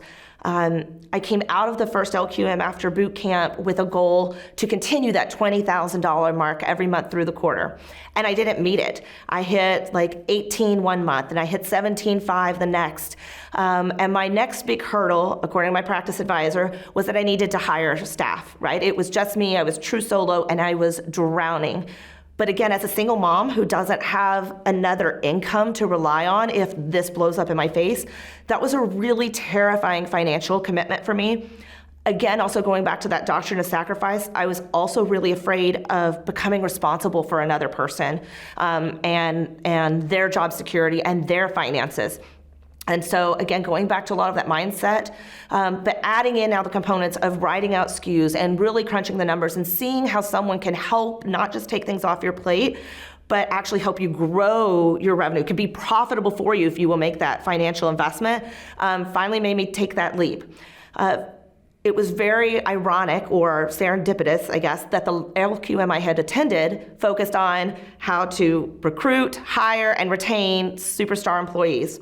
So I had all of that fresh on my mind. I took that in going to look for a legal assistant. I just wanted a legal assistant. And I had over 120 applicants within 4 days, 80% of which had college degrees and paralegal certificates. I ended up finding this superstar paralegal who also had her bachelor's in business, which was going to be useful to me. And she took a $10,000 pay cut to come work for me. I used a lot of what we learned at LQM about how to value her and incentivize her with a bonus structure so that she could be comfortable taking that pay cut, but knowing that she could earn it on the back end. And that first month that she was with me, I grossed $35,000. Week one, her onboarding week, we grossed in 1 week half of what I had grossed in August. So, amazing. Yeah. So I'm a convert. I'm sold. Yeah. Well, for one thing, I don't know what I'm supposed to do next unless my practice advisor tells me what to do. No, there's a couple of reasons. I mean, obviously, the financial gains are so inspiring and so invigorating, and they give you that courage to keep moving forward and see how much bigger you can grow it. Along with that, like Arjan always talks about, it's okay, like it's empowering to want to make more money because we know that it allows us to serve more people in our community, to serve our employees and give them better lives, to serve our families. That has been so life-changing for me, and I want to continue to grow that. But outside of the financials part of it, I'm just a happier person. There are times in your life where you look back over a very short amount of time, maybe say like 2 years, like when you graduate from college and you're like, I'm 22 and I don't even know the person I was when I was 20. I have changed so much in those last 2 years. Or when you first have a child, you go through that 9 months and then maybe the first 6 months of keeping the baby alive and you go, I don't sweat the small stuff anymore. My priorities have changed. Like I'm a hugely different person. And it sounds really, really hokey to say that 4 months in HTM has been that kind of transformation for me personally. I don't feel like the same person that I was. And I'm really excited about where that trajectory is going to continue. And it's not something that I think I could sustain on my own. I need the bubble. I need my practice advisor. I need the tools. There's so much that I still don't know or wasn't able to process and implement during Small Law Firm University that I've got to now break down and spend a quarter, focusing on each project. I worked so hard for the first decade of my career to be the best trial attorney I could be. I got board certified in criminal law as soon as I could do it. I tried a murder case as soon as I was allowed to try a murder case. I accomplished all of these things. And that's what I derived all of my enjoyment of being a lawyer out of. The rest of it I hated. Now that I've shifted to being a business owner and to growing my practice, that's where I get my value. I get it out of not just being in the courtroom, but I'm excited to be able to hire someone in January and give them the same opportunities and the same fulfillment that my paralegal has told me she's experienced in the last 2 months. I'm excited to be able to, every Tuesday, I take off work at 3 o'clock so I can go pick my child up from school so she doesn't go to aftercare. And we have 1 day a week where we go bowling or we go get our nails done. And to have that kind of intentional experience as a parent, those are personal changes that I don't think I would be able to continue to experience without the help of HTM. And I'm excited to just see how that part of my life and that fulfillment grows. The thing that has been the most surprising to me about the bubble is how inclusive and supportive it is. And, even just going to law school, from the moment that you're a 1L, everything is taught to be dog eat dog and kill or be killed, And so to change and be in a community that truly supports each other. I mean, my mentor, who's a member of HTM, who convinced me to join, she has the same practice area I do in the same exact town I do, and yet there was no sense of competitiveness. She wanted me to succeed and to grow my practice through this. Even down to we're taught to either not talk about numbers or lie about numbers or be ashamed of numbers. And I can remember starting Small Law Firm University and being so proud of that $5,000 bump in gross revenue that I'd accomplished during boot camp, and immediately upon hearing these 1.2 million and 2.5 being ashamed of it. And the bubble said, no, that is as awesome as you think it is. Like, they celebrated $5,000 when they are bringing in, $150,000 a month. Nobody is trying to be better than you. Nobody is trying to limit you. It's just this incredible sense of overwhelming encouragement and support. No, I think that's it. It's been a great experience. I'm exhausted, but it's been a really. My name is Todd Wesche. I am the managing member of Vetis Legal LLC. We help veterans of the United States military get the benefits they deserve out of the VA. Before working with the HTM community, I was a solo practitioner. I had been working for 3 years in my own firm that I started after leaving a rather medium-sized law firm as the managing attorney for a practice group of about 30 people. I decided to strike it out on my own, thinking that I probably knew how to do it as well as they did. And in fact, I think I did. But what I didn't know is how to actually run a business. I knew how to practice the law, but I didn't know how to attract clients. I didn't know how to run a business. I didn't know how to count numbers or make the finances work, or how to grow a team, or how to actually determine whether or not I'm making a profit, other than I've got money in the bank like a teenager would do. How could I be out of money if I still have checks in my checkbook? When I started the firm, my first year was grossing about $45,000. Without the help of HTM, I managed to get up to $450,000 gross year as a solo. At some point, after talking with my financial advisor, I determined that there was absolutely no way for me to meet my financial goals in retirement of having roughly $7.5 million in the bank that I could retire on unless I grew. And the only way to grow would be to add staff, to do things that I didn't know how to do as a business owner because I didn't know how to run a business. So with the help of HTM and the Small Law Firm University, I have learned a lot of those things about what a SKU is, what a policy system and procedure is, what kinds of things actually make a business profitable and sustainable, as well as being able to run a full business that's growing without losing my mind. In my professional life, before I joined HTM, I was working every day, all day long. I'd wake up in the morning, get breakfast, straight to my desk. Then sometime around 8 o'clock, 9 o'clock at night, I decided it was time to go get dinner. My friends and my family rarely saw me. I never went to the movies. I didn't go skiing or do anything outside the house because it's a virtual firm. I run everything from my house. And it was basically an existence where the firm controlled me. I didn't control the firm. After having a substantial mind shift about the way that the firm should work for me, it should generate money for me, I should be able to get time out of the company to go do things that I want to do. I found that I actually leave the business at 5 o'clock in the afternoon, Monday through Friday. I work weekends only if I want to, which is rare. And I actually feel like I can spend more time skiing the slopes or visiting friends or catching a movie that I've never been able to do for the past 4 years running the firm on my own. Mindset's everything. You've got to get out of your own way. And people say it in the HTM all the time that you are your own worst enemy. You will make excuses. Everybody makes excuses for why they have not gotten something done. Oh, I had this disaster happen over here. I don't have the money for that over there. And they always just find an excuse. I found the excuses for not taking the initial steps. Even signing the contract with HTM was a big mind shift to think that I've been successful. A solo practitioner making $400,000 a year is very successful, but that I didn't know how to do it and that I could actually grow bigger, faster, stronger with some help of people who know what's going on. So until you get that mind shift, until you understand that the people at HTM are all here to help you succeed and that their success derives from our success, then you actually have more of a mental ability to accept the other mind shifts you're going to have to accept.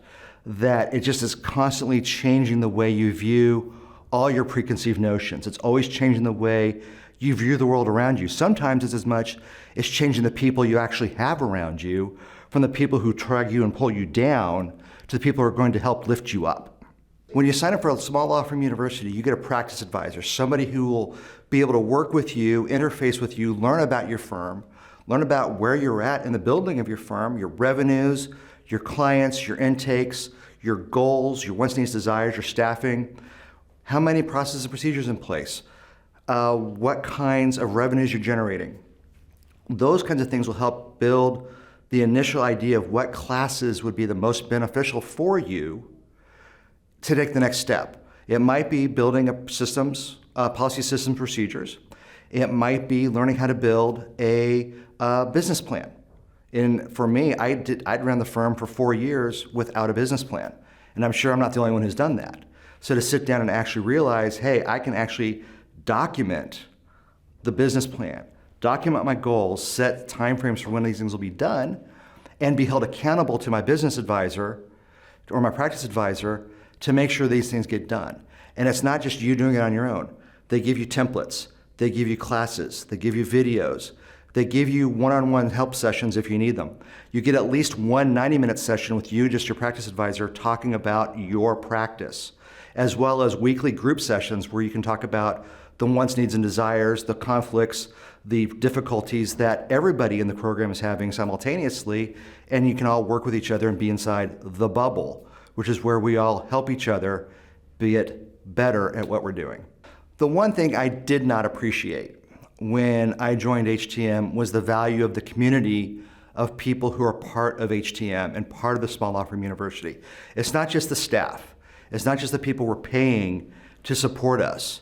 It's the people who are paying HTM as members of the community. It's the people that have all joined in to what we call very affectionately the bubble. It is a no asshole, no judgment zone where you can go ask the questions that you're afraid to ask anybody else. You can hear other people's success stories and their failures and how they got past those failures and how they got to their successes. And they will work with you and give you ideas and tips. They'll tell you who to go to for a vendor because they've used that vendor before, or even who to avoid. They will give you marketing ideas you may never have thought of before. They'll give you ideas of how to network with somebody else who's in the community who does something that's an ancillary product to your services.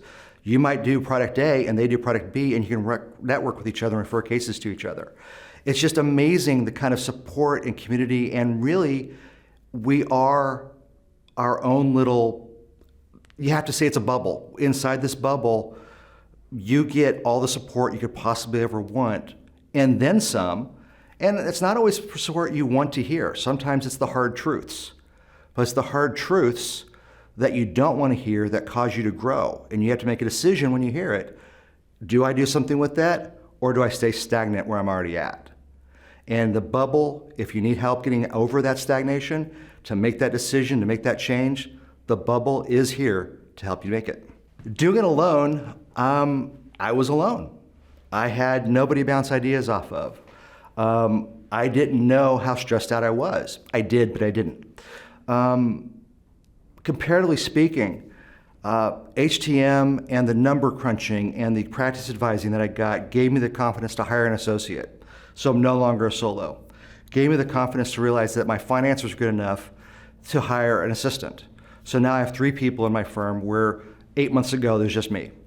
I've been able to offload 85% of my production work. So I'm not doing most of my legal work. I'm doing business building, I'm doing networking, I'm doing referrals, I'm doing consultation calls. I'm doing the other parts of the business, but I'm not getting my hands dirty in the legal work, which means that I'm not beholden to deadlines. My associate is. I'm not answering the frontline phone calls. My receptionist is. So I can do the things that I need to do to grow my business while my team is taking care of everything else. I have days that I can end at 5 o'clock at night. I go spend time with my family and friends, and I don't feel guilty about it at all. My favorite thing, I have to admit, is that, and it probably happened at the last LQM actually, where Arjan had made some comment about lifestyle and how the best way you know you're making successes is when you decide what you want to do, make the arrangements for doing it, and then figure out how much it costs. You're not beholden to the dollar sign first to determine how you're going to live your life. You're deciding how you're going to live your life because you have the cash flow and the resources, the support structures, the systems, the firm all in place and operating just the way you want it to work, so that you can go off and do what you want to do when you want to do it at whatever price point it is to do it at, and not worry about it. Flying first class to the LQMs or vacation. Heard a story yesterday about a guy who was able to take his son on a baseball trip to go see the Atlanta Braves going into the playoffs, that he just able to just go, hey, let's go. And they just flew first class and did it spur of the moment. I don't know how many people out there who aren't wildly successful in their firms, who are comfortable with the fact that their firm is working for them instead of them working for their firm, that they can do that. I took a black car shuttle over here from the airport. I took first class flight from my home city, and I didn't think twice about it. And that is the most freeing feeling, I think, is that I'm now finally able to live the life I want to live instead of living the life of sitting at my desk running a law firm. Hello, everyone. My name is Alan San Miguel with San Miguel Attorneys PC, a firm in the Woodlands with cross-border solutions for legal litigation and transactions. The personal achievement was that we gave our daughter a great 10th-year-old birthday party in our house. It was a pool party. My wife didn't have to cook. We catered everything, so she didn't have to be out there and just entertaining guests. We sponsored a golf tournament for businessmen, and we had a brand awareness. Everybody congratulated us for being the best branded team or foursome in that golf tournament. And we hit the last year's revenues here at the beginning of October, and we are on our trailing profit and loss statement at $910,000, which I've never had before. So You started in HTM how long ago? You started HTM on? I finished it. So we started in October of 2018, and the revenues at that year were 450. More or Okay, less. so you've doubled. Perfect. Yes. More than double. Good. Very good, Alan. Carmise Graves. Yes, get closer to the mic, Carmise girl. Graves. There you This go. I'm stepping Own up it. to the mic. I'm owning it. I'm Yes. here. All right, Carmise Graves from the law offices of Carmise T. Graves in Maryland. We empower our clients to liberate themselves from messy marriages and toxic divorces. So here I am. It has been 1 year. August of 2020 is when I joined HTM, and I am determined to come to this.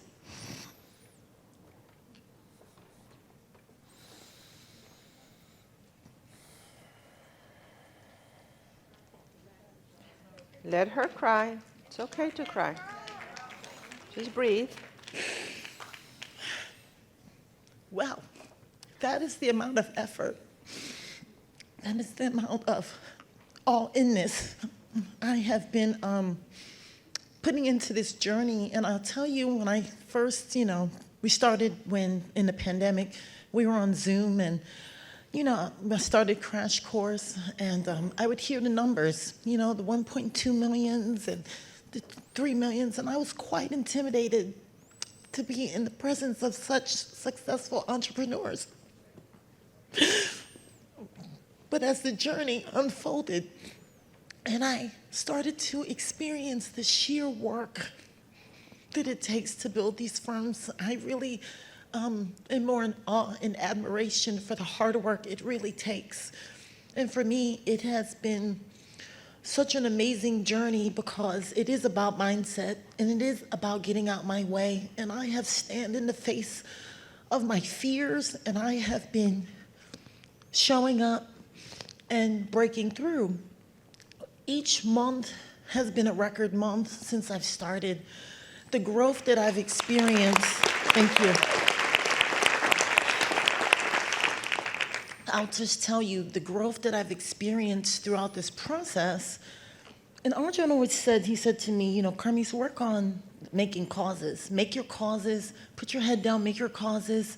Don't be stopped by your fears, keep showing up, and you'll have the results. And that's what I've been doing. Because of HTM, I have been able to build capacity in my firm. One of the, received a great compliment today, I'll tell you that, from a colleague of mine who's here on her Discovery Day, or I think she's joining. What's been going on for me, I built capacity. I'm a better attorney. I've been able to provide better service to my clients, win bigger cases, take on bigger matters. I have hired staff, virtual assistant, nice receptionist company. I faced the fears, did something that I thought I'd never be able to do, was have my own full-time paralegal on payroll. I don't know why that scared me to bejesus, but it did, but I did it. And now we're moving into a new office suite, and we're expanding and growing. So just to put it in perspective with the numbers, so since joining HTM back in August of 2020, I was always in a cash crunch, okay? I didn't have the capacity to really manage trust, so I didn't keep much money in trust. I just took the initial trust and hoped my clients would pay me, and they did. But now my trust has grown. I mean, the growth that I've experienced in HTM has really challenged whether I really knew how to calculate percentages. So I did it just now. I said, was this right? My trust has grown 757%. Whoa. 771%. my sales revenues have grown 312%. And I know I'm so grateful to my CEO, Ray, that I'm having that accountability so I don't show up with excuses and I keep moving past the fear and all of that. It has been amazing. The bubble, pulling back the curtain and have all these wonderful people that have been where I've been share with me their experiences, their resources, and helping me move forward and grow and share the miseries and all the hard stuff that's in the middle. So I'll say to anybody, it's not going to be HTM that lets you down. It may be yourself. It won't be HTM that lets you down. Getting past yourself, getting past your fears. Let me tell you, some of the things personally, now I'll only fly first class. That's been a nice upgrade for me. I got domestic help. I'm not cleaning my house anymore, okay? For Thanksgiving, I've been able to rent a beautiful house to host Thanksgiving for my family.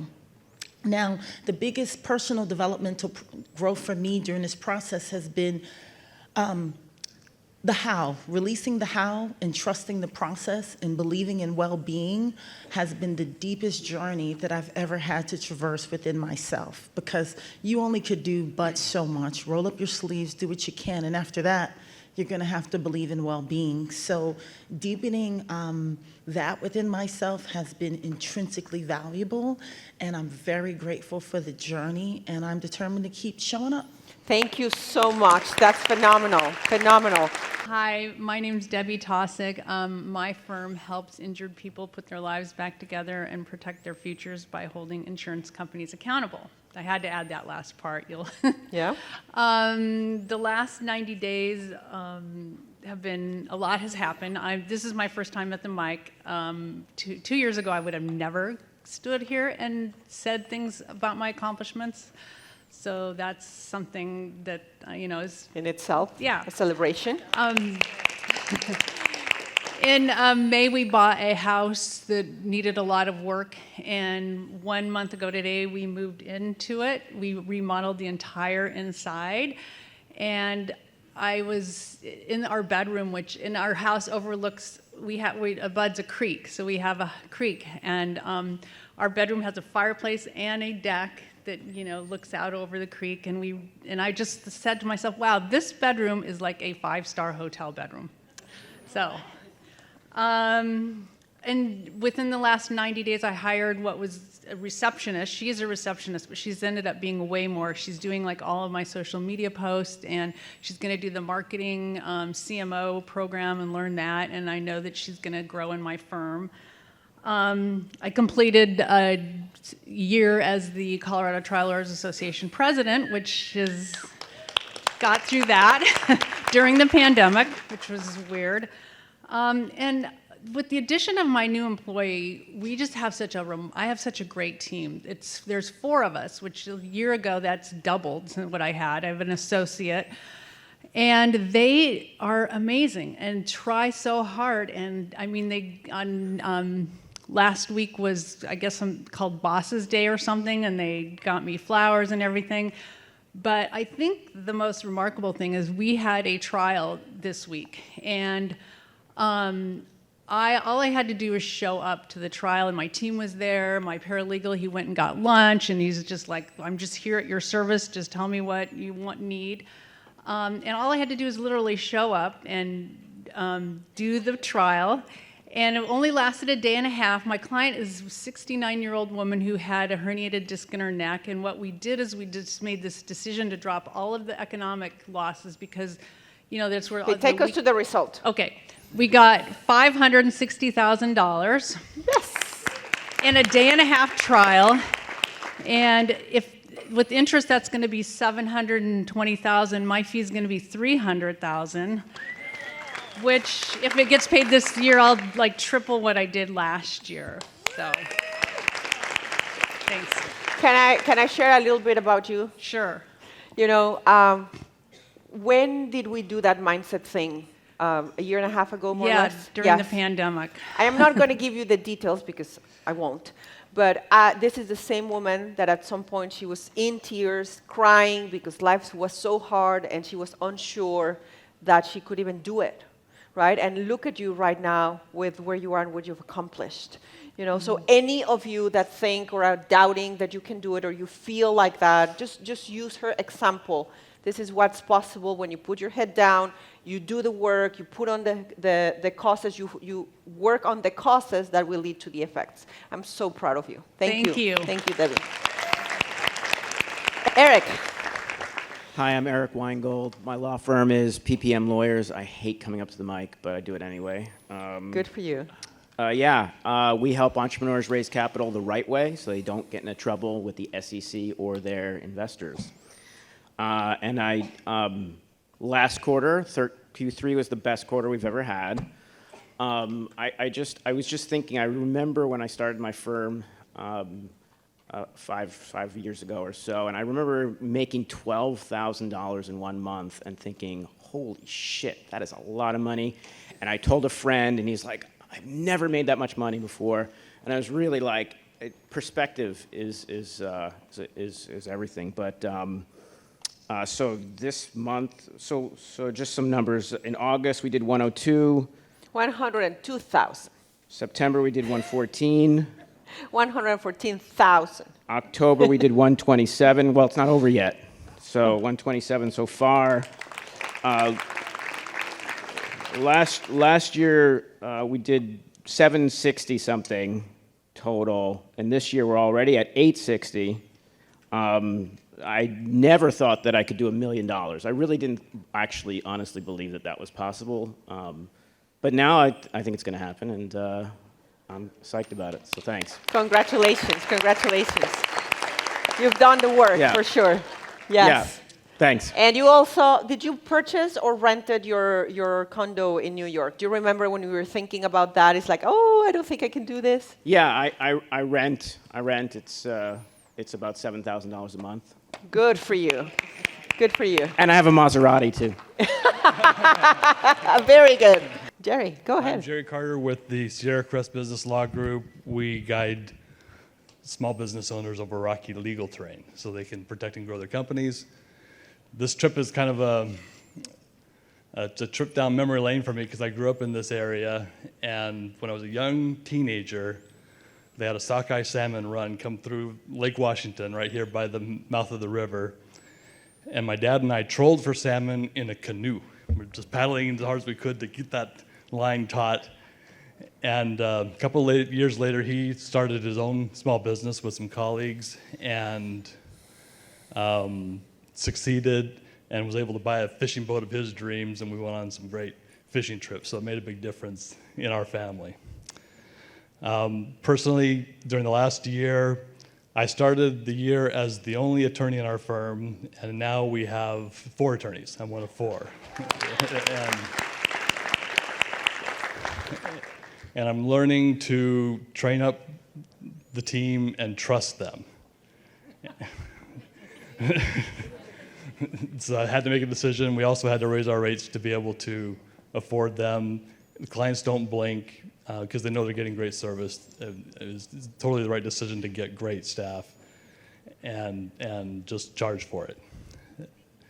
And I think, so basically we're on track to meet our goals this year. Our goal was $900,000 for the year. We've had to up level that goal to go over $1 million, and so far we're on track to do that. That's awesome.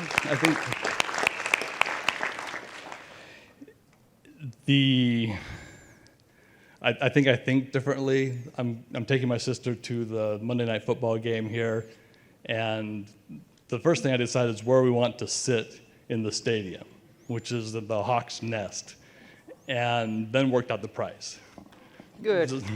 So appreciate everybody's help and support here. We do hear a lot of success here, and I think I've changed because I don't compare myself to the people who are having success. I just celebrate that, take it as inspiration, take it as a roadmap, take it as confirmation. And it's great to be with you all.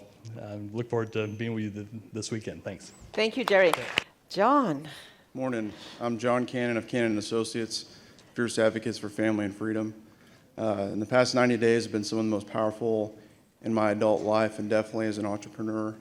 It started about 90 days ago in a little town called Nashville with a group of peers and my spirit animal, Stephanie Lawanga. I smashed my hand into a nail and told myself I didn't have to be a litigator and in every case to be a great lawyer. And I've gone from being a lawyer that's an entrepreneur to today I'm an entrepreneur that is a lawyer. Let's see. Evelyn told me to read the book 1 Minute Millionaire, and that's been a dramatic mindset shift for me this quarter. I highly recommend you buy Evelyn a drink or buy the book, or both. Personally, I did something I never thought would happen. My wife and I celebrated our 10-year anniversary this quarter, and as opposed to, a decent trip, my wife got to do exactly what she wanted, and we, went 5 stars, which was amazing. Let's see, about to close on a building in about a week that's 7,400 square feet for my firm, and we have only been in our current building 1 year. Just so many blessings. We hit 1.2 million in revenue this month, and we're on a 1.5 million run rate. With 1 year in business. 2.5 years. Oh, 2.5 years. Okay. I'm Another- sorry. Just 2.5. Okay. I would like to say thank you so much to HTM, my C-suite particularly, Stephanie, Jessica, Steve, and Sully. They've just been such a blessing to me and my mindset. For those of you that are hurting or not at the million mark yet, I've had a lot of really hard months, really hard quarters, shitty staff, toxicity, people lying, false allegations, all those things, got sued. But the mindset was always right, due in part to this community. So that's been powerful. That this 90 days has been more blessings than bad.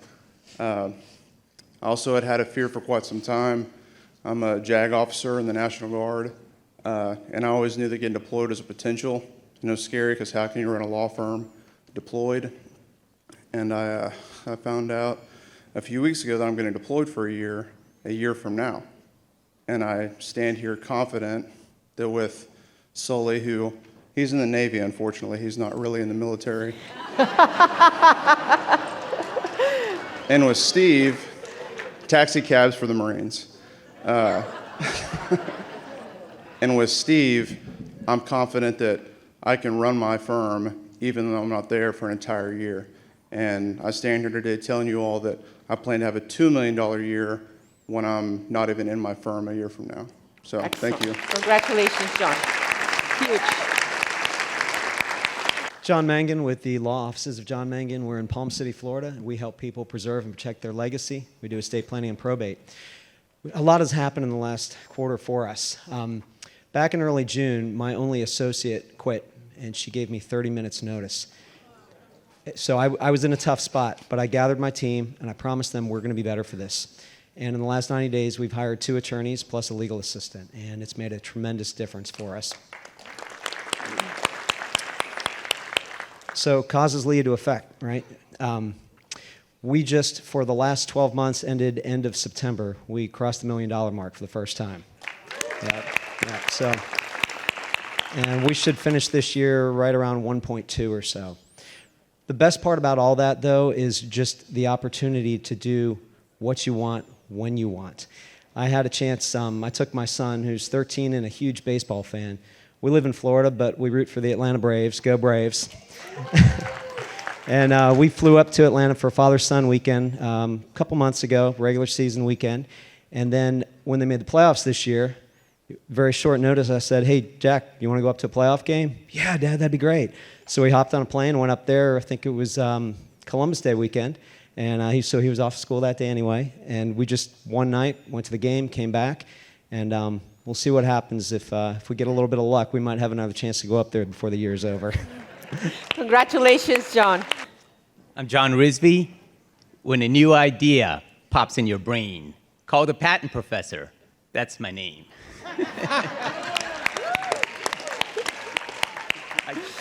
I joined in 2017, and speaking of stagnation, one of my first posts to the forum was a post entitled "Patent Attorney Squanders a Decade."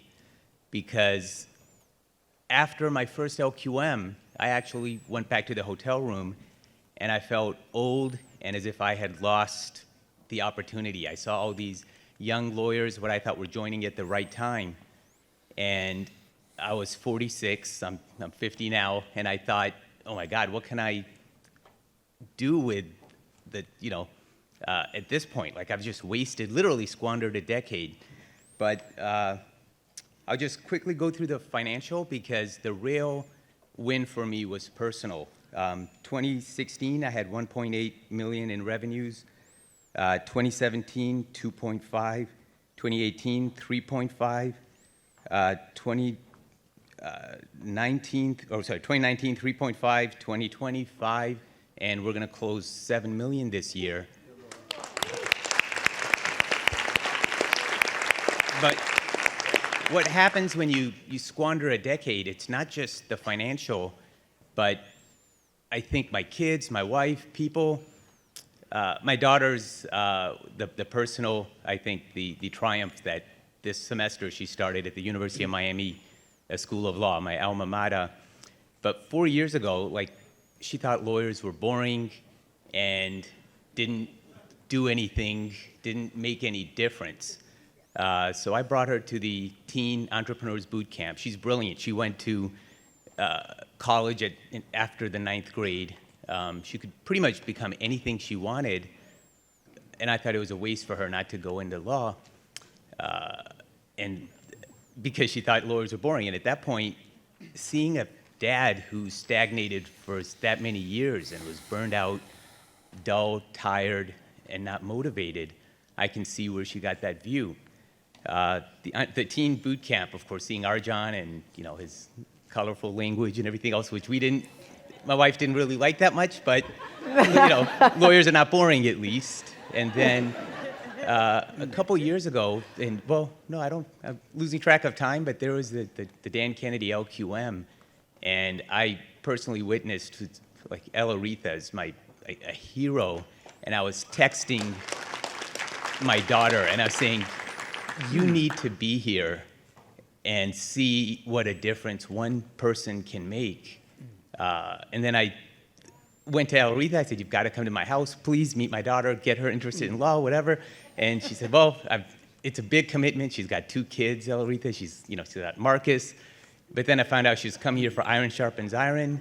And somehow the Ella Retha invite turned into Iron Sharpens Iron and Arjan and Erica and like 30 people at our house on moving day weekend, but it was something that I think one of the best parts of HTM is the personalities, the people everyone meets. And I wanted to expose my kids to a group of people that are going through life completely differently than anyone I had ever seen before.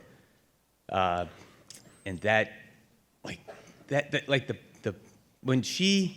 then my daughter, she's now at the University of Miami, it's her first semester. That, I would say, is probably one of the greatest points of joy for me. And there's no way I could have inspired her to go into law if I hadn't worked on myself and changed myself. So. And not only that, but like 3-4 months ago, you purchased an $8 million home. Yes, we call it a cruise ship because it's unbelievable. It's a 22,000 square feet. It's got a balcony. I could go on, but I'm going to leave. Thank you, John. Kevin Caldwell, the Caldwell Law Group in Albany, New York. We help people going through divorce and child custody get on with their lives. And I'm here to celebrate. Hold on. How many years have you been here? Well, I joined for the first time in 2014, exactly. And we left in 2017, and then I rejoined, I think, in June of 2020. Why do you rejoin, Kevin? Well, I had gone through our business plan, and I felt like we were stagnating, and so, I've always kind of followed along. I never really left, but it was time to, Great to have you back. Go ahead, celebration. So we are coming off our second all-time record quarter, And in So no more stagnation. no more stagnation, yeah. In Q3, our gross profit rose 59% over Q2. Woo! Our net profit in Q3 rose 335% over Q2. Whoa.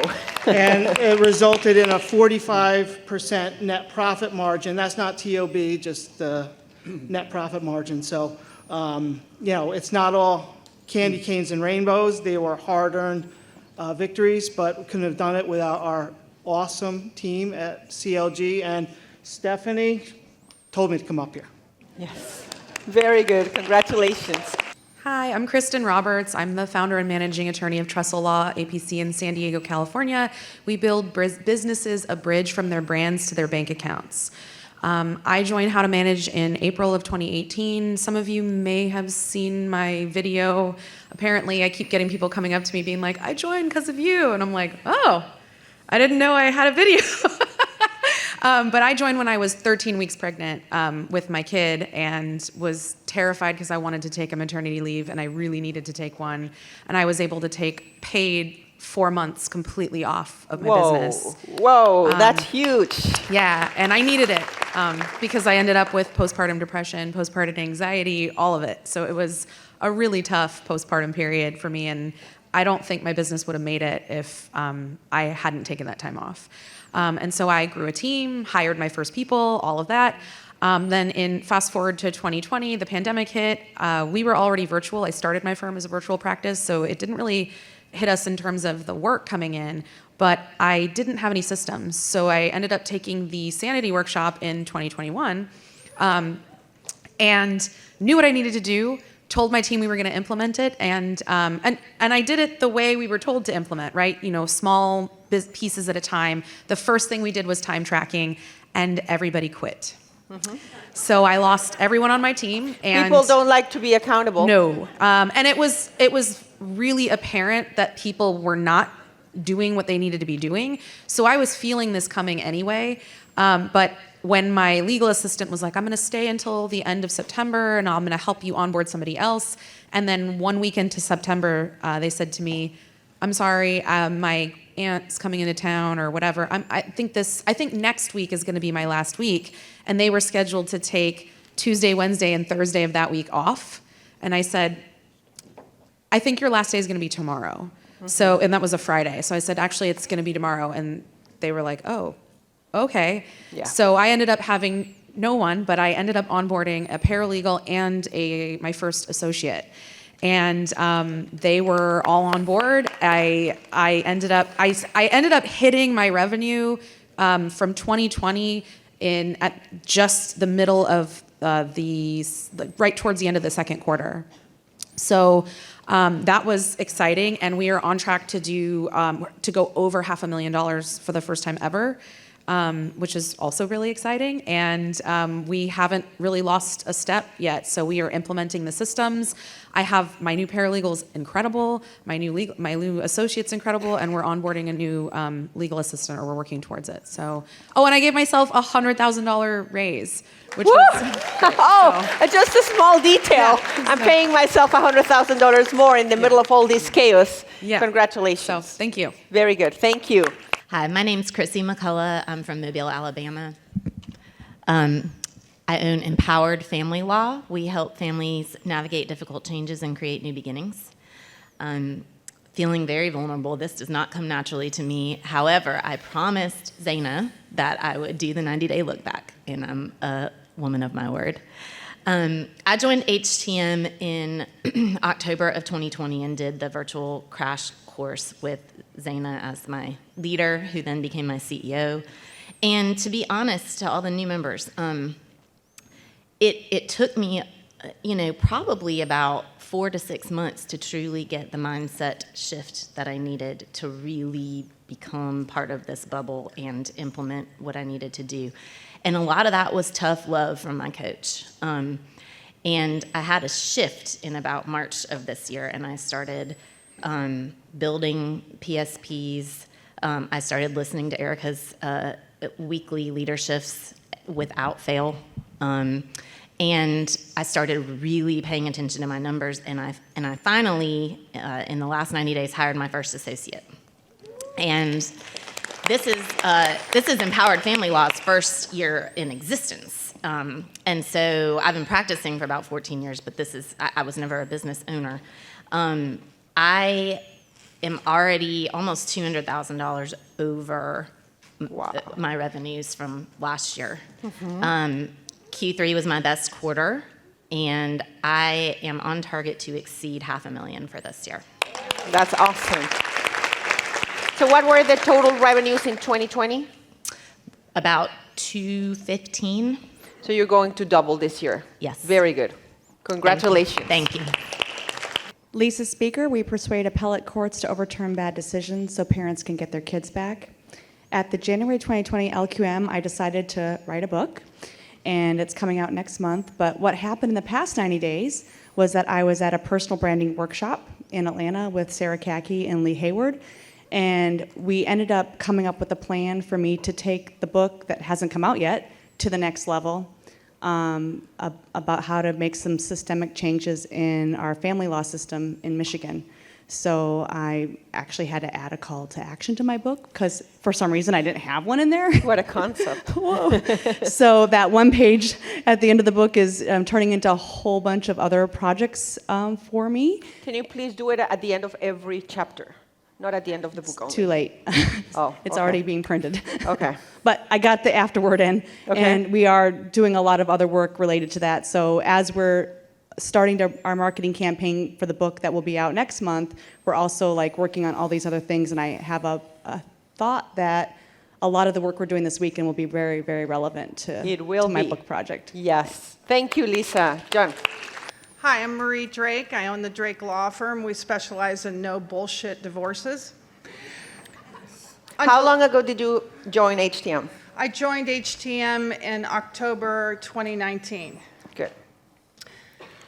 On July 6th this year, we hit our 2020 gross. On July 31st, I had the best month I'd had in 4 to 5 years. On October 1st, in October, in 10 days, I had the toughest 10 days in a long time. It might not sound tough to you guys, but my dog died while I was preparing for trial, and someone slammed into my brand new 2021 Lexus Hybrid in a hit and run, and then my cousin John committed suicide. But I proved to myself in those 10 days that I could still show up, that I'm not quitting, that resilience is earned, and that I'm gonna keep going no matter what. And by mid-October, I had collected almost $42,000. My best month in 5 years was just under 40. So 42 times 2 is 84. $83,333 a month is $1 million law firm. I'm there. And how much were you grossing in 2019 when you joined? In 2021, I'm on track to go over 100%. I'm on track to go over doubling. And also, I won't find out till next week, but I think I won my trial in the middle of this shit show. So Marie, that's super important what you're saying. Let me just stop here for a second. What allowed you to stay calm and be able to show up and make these decisions in the middle of the shitstorm? I didn't say I was calm. Well, you were able to walk through it and have the awareness to say, I am not stopping. I kept showing up because I made a decision. And I made a decision a while ago. And I'm gonna fucking get there. I don't know when, and I definitely don't know how. But it's happening, and I'm showing up. And really, at least 80% let me ask of you this is something showing a little up. bit more direct. Is the mindset work that you've recently done made any difference? It did, and it was hard. I did Intro to Mindset in Miami. I had vertigo almost the whole time. I mean, like holding onto the table while I'm sitting there, vertigo. But I had made a decision, and it was hard. It was hard to be that honest and vulnerable, frankly. And it was hard to push my ego out of the way, and I wasn't always successful. But I'm a work in progress, but the progress shows. It's not just numbers, right? It's the way I feel in the morning, how excited I was for this trip. My sister and I had one of the best culinary experiences of our life, and she used to date a 4-star chef in New York City. It was a top 3 culinary experience yesterday with dim sum. Like, we are treating ourselves the way we want to live today, not write down and have a dream and try to get there. It's today. It's right now. And so, anyway. Congratulations. Great job. Thank you so much. Mario Godoy with Godoy Law Office. We help immigrants to navigate the pitfalls of the immigration process out of Oak Brook, Illinois. I also am the owner at the Estate and Probate Legal Group, where we help people through that probate process as well. I wanted to come to the mic. It's the first time I've been a member probably since July 2017. So big month for us this last month. We moved into an office that is 7,200 square feet. I had messaged, I think, Erica about it because I was having some mindset issues regarding moving in there and all the issues that were coming through. And it was also a big deal because this was my 10-year anniversary of having started my office. And as most of us know, like, half of businesses fail in the first 5 years, and like only 30% of those survive to 10 years. And I was able to like tape out the 10 by 10 spot that was my first office. Because before then, I used to meet with people at the library to try and, whatever I had to do to make it happen, right? And I think the first couple of years, you just spend so much time just trying to survive, right? And so sitting in there, now being 10 years into my business, that's going to gross like 1.6 million this year.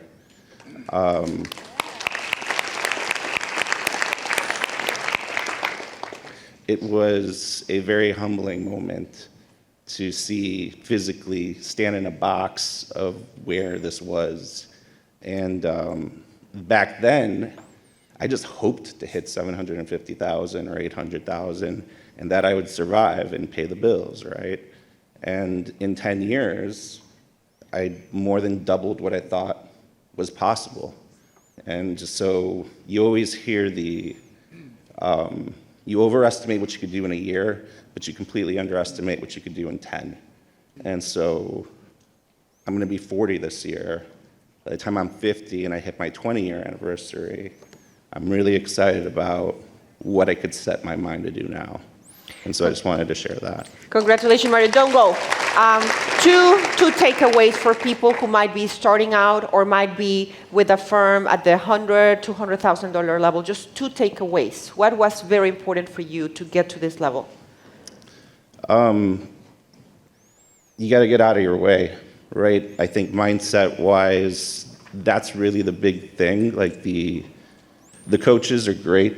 You know, I've always listened to what the coaches had to say, and, you know, kicking and screaming, I would execute on that. And so it's this constant execute.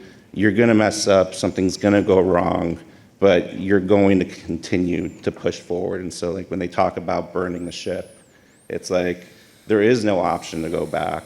We're just going to sidestep and move forward. And I think getting comfortable with the idea that not everything you do is going to be perfect. It's going to sometimes fail, but you don't fail until you've chosen to stop. And I think that is what you need to do. Thank you. Thank you, Mario. My name is Nexie de la Rosa Monroe, and I'm Oh from my Miami Lakes, God. Florida. I joined HTM in April 2019, and my firm started in 2016. My firm helps busy professionals skip the drama and divorce in peace. This last quarter, my firm has helped 27 new families. When I started the firm in 2016, I made $20,000 that year. When I joined HTM, The year before, which would have been 2018, my revenues were $120,000.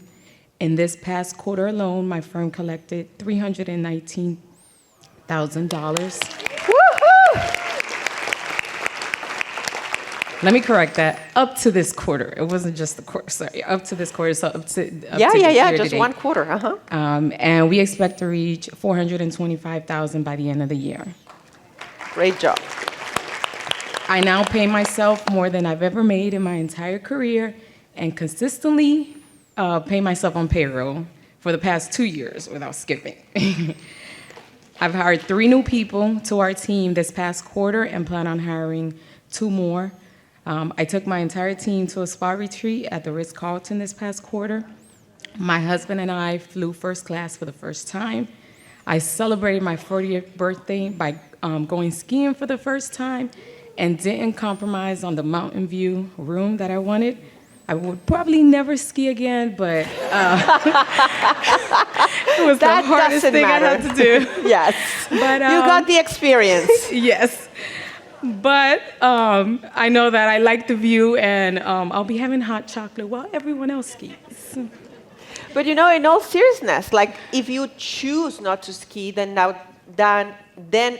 is by choice. It's no longer because you can't or you think you can't. So great job.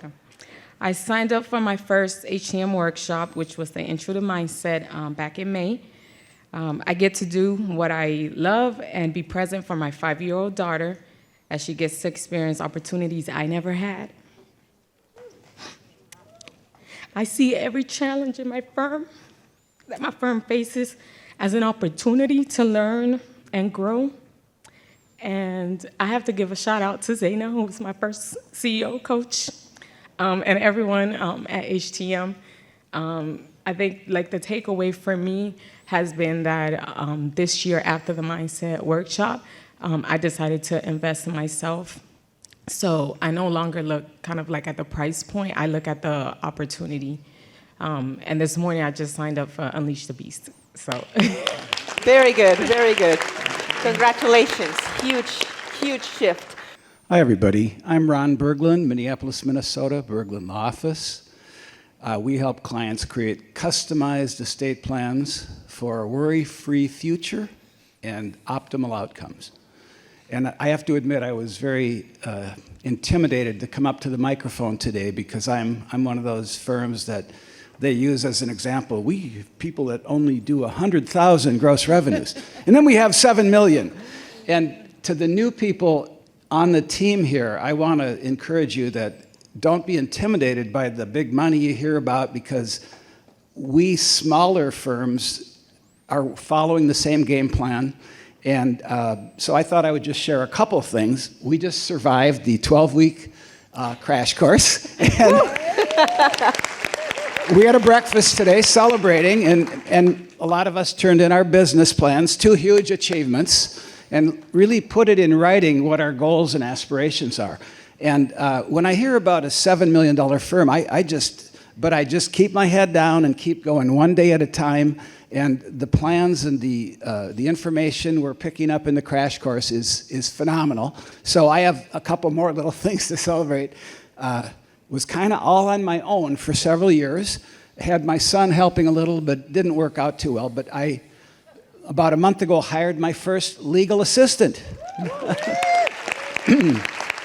And in order to do that, I had to move from a tiny little single-person office with a nearby conference room for meeting clients into an actual office that can accommodate my legal assistant, sort of receptionist, and then I'm in the back office. And for me, a small firm, that was a huge achievement.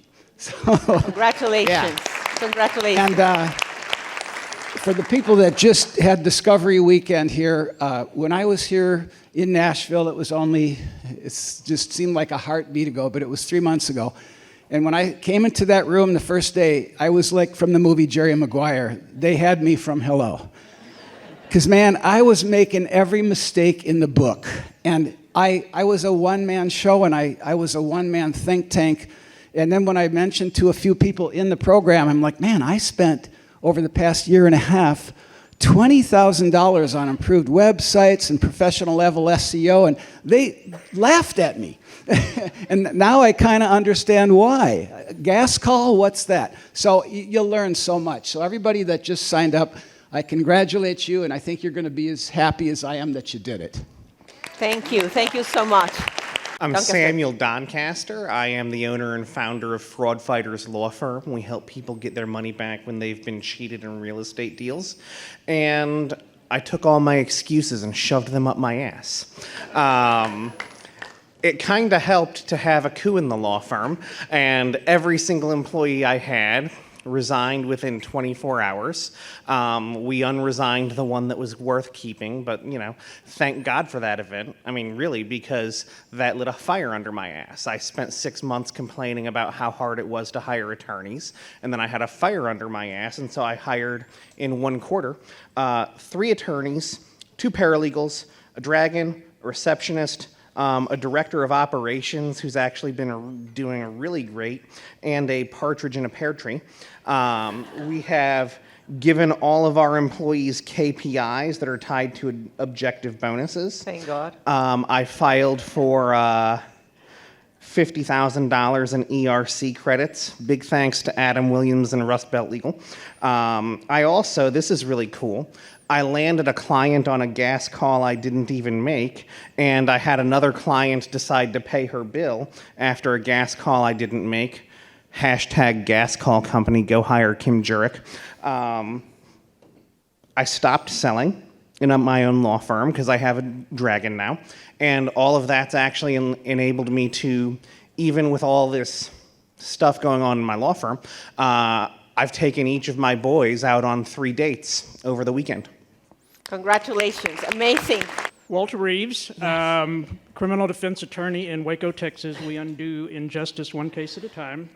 First time at the mic. We've had like 3 big things really happen in the last 90 days.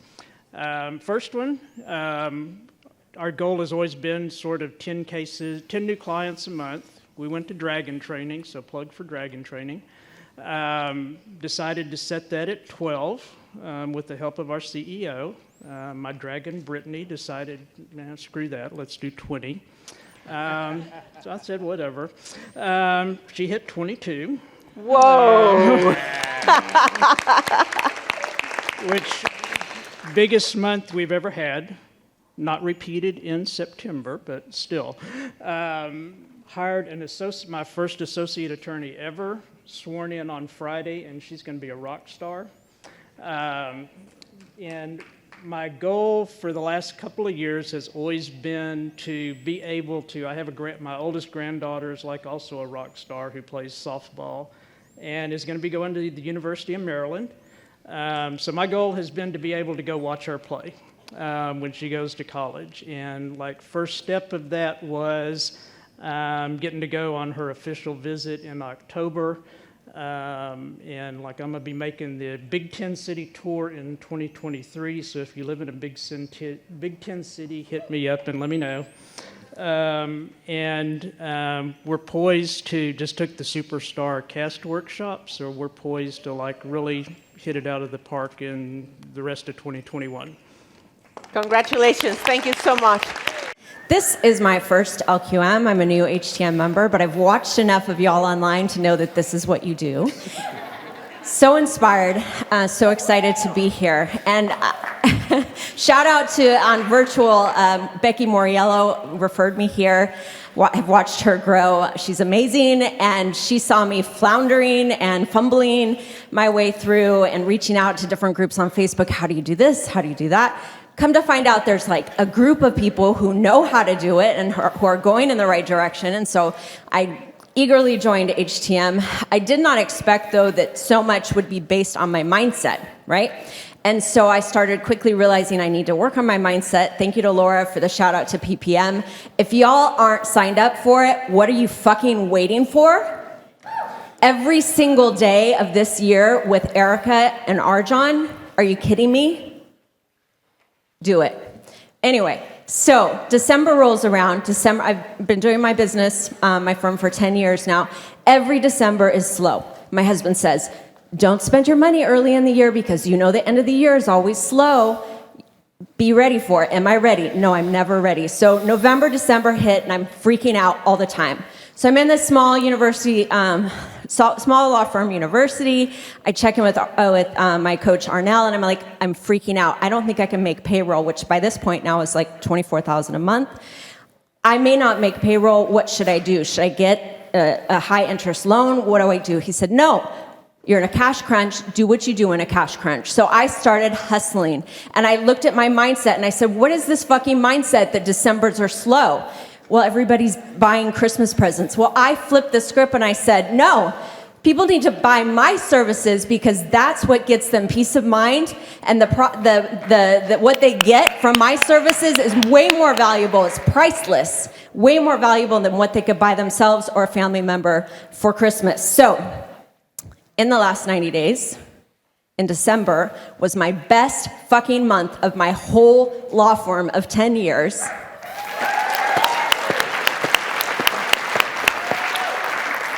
%27 increase over November. I ended up crushing my $500,000 goal and almost making to my stretch goal of $600,000. I convinced my husband to quit his job, come join me, which has now freed up time for him to work on his business as a leadership coach. He's also announced his candidacy for Ward 5 Springfield City Council. Whoop, whoop. We hired a nutrition coach in November, and since Thanksgiving, he and I together have lost 50 pounds.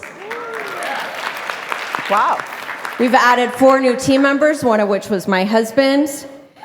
And you've been with us for 3 months? What's that? And you've been in HTM for 3 months? For 3 months. Very good. Thank you, HTM. I'm done. Thank you. Excellent.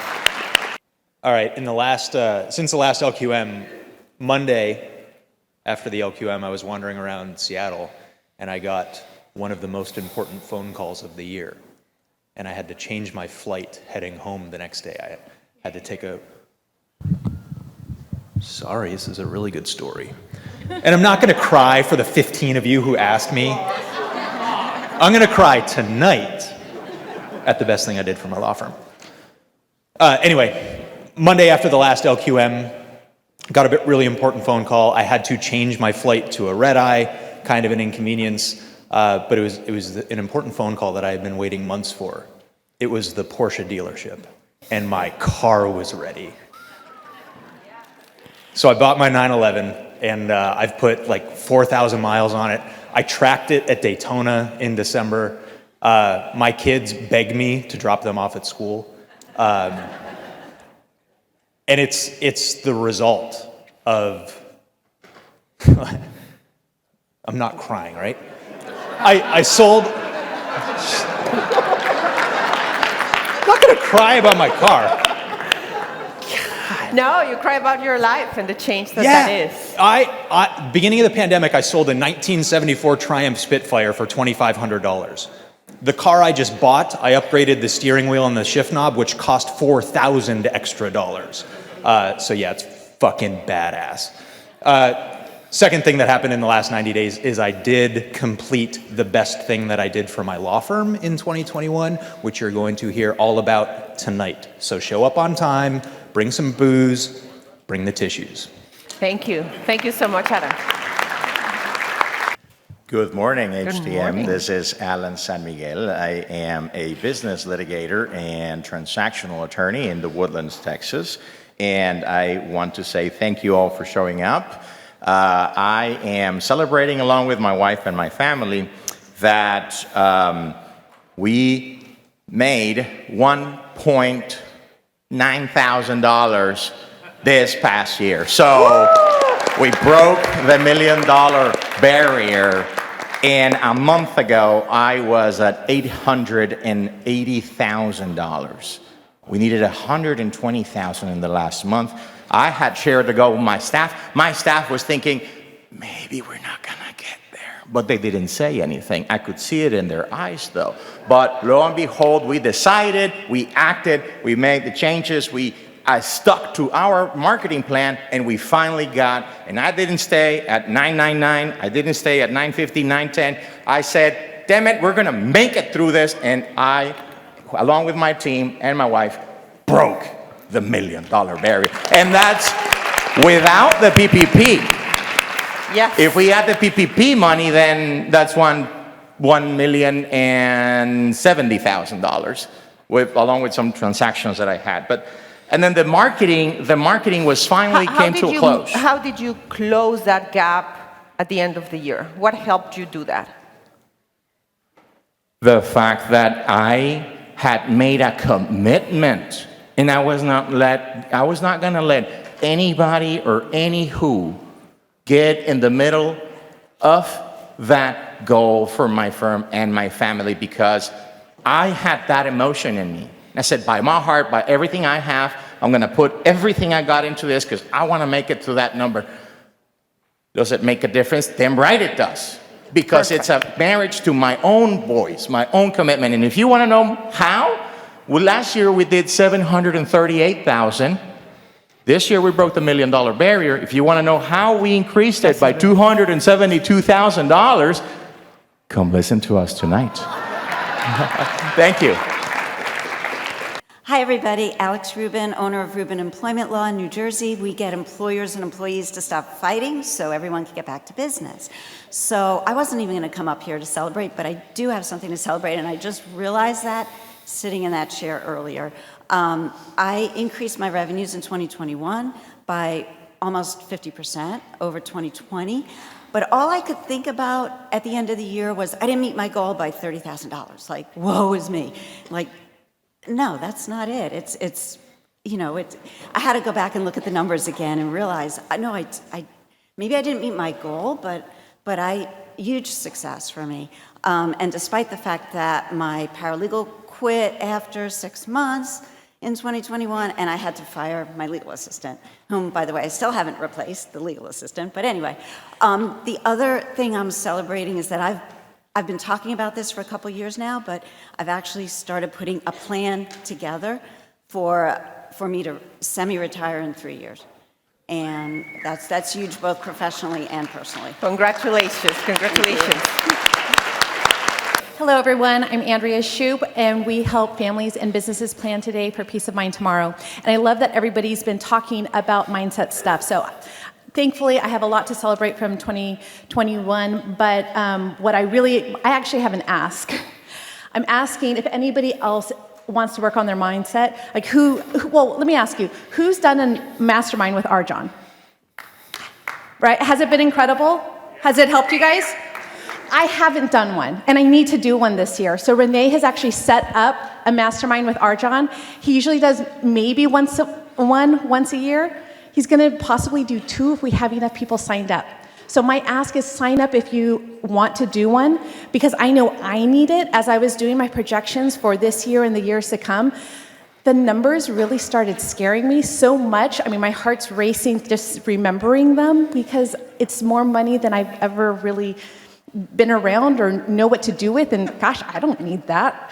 But I want to achieve those goals, and I want to know how to get there and how to be okay in there. So I don't know who else needs a mastermind, but if you need a mastermind with Arjan, Renee has the forms in the back. I have them here. If you're virtual, apparently you need to chat, Lorna. Okay, Andrea, Please do it. celebration. They got the mastermind. If you want the mastermind, go see Renee. What are we celebrating? That's my celebration, that Oh, this that's is your happening. celebration. Oh, awesome. So that's my Perfect. celebration. Thank you, Okay, everybody. perfect. So on that note, I'm Angela Jones of Brighter Day Law. I've already gotten into Eric's ass about his hair, just so y'all all know. But I set our goal to grow by 30% this year while getting out of production. I know a lot of people are like, oh my God, I went out of production. We did it. December 19th, I was out of production. But not only did my firm grow during that time, it grew over 50%, surpassing the percentage of the amount of money that I surpassed my goal was more than the amount of money I made in my first year of practice on my own in 2019. I also took 2 3-week no contact or emergency contact only vacations, one to Alaska to fish on my own and the other with my family, where my husband and I were able to treat our adult children to all expense paid Costa Rica at Christmas time. The second thing I want to say is I want to thank the support of HTM in the bubble, especially. Like, here's a good for instance. Last night at the reception, April Jones got into my ass over, no, I'm not joking, over my numbers, a numbers issue and a mindset issue that she spotted when we were in a budgeting workshop together. And I cannot tell you how valuable that is. Of course, I thanked you then, April. I'm thanking you again now. We're going to follow up on that. But kicking your ass is where the value is here. It's no joke. I mean, I posted the other day in the Facebook page, the truth will set you free, but first it may piss you off. Embrace Yes, ma'am. that suck. Yes. Good morning, Doug Rohan, Rohan Law in Atlanta, where we help you recover. We help you recover financially in a personal injury case, recover your health in a workers' comp case, and recover your dignity for your criminal cases. We wanted to also plug the best thing you did for your law firm. We'll talk more about this tonight. So we're going to be competing with some of these other superstars finally. It's our first time.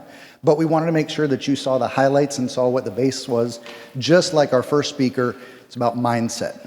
Decembers for 10 years have sucked at Rohan Law. Same thing, criminal expenses or criminal fees get spent on gifts.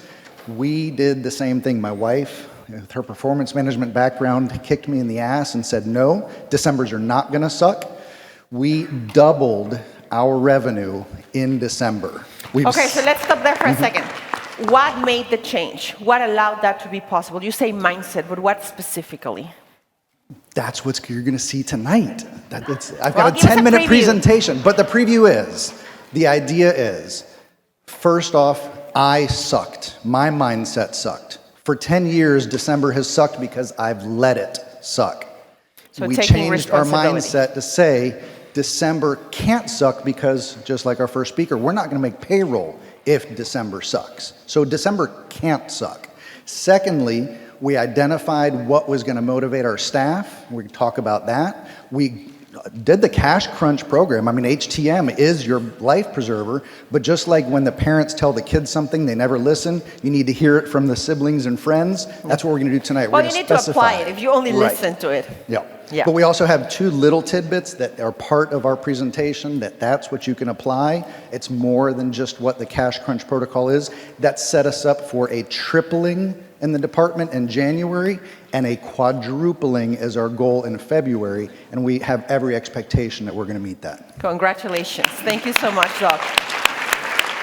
Elaretha Coleman. I am the owner of Atlanta Family Law Group and Property Claims Litigation Group in Atlanta, Georgia. And I wasn't going to get up to the mic today because I just didn't think I had a whole lot to celebrate. I've been in a program almost 6 years now. For the first time in 2021, we doubled revenues year over year, going from $1,012,000 to just under $2.2 million in 2021. Wow.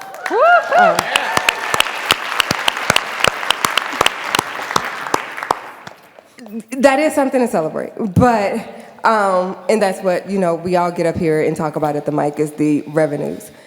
But one of the things that I did want to get up and say is kind of the roller coaster that going from that growth in a 12-month period put us on that people don't talk about. The fact that now I am part-time in sales, full-time in production, can't fuck my way to a new attorney. That's what nobody talks about. Well, in all fairness, we do, just not at the mic, but you can. We talk about that every day.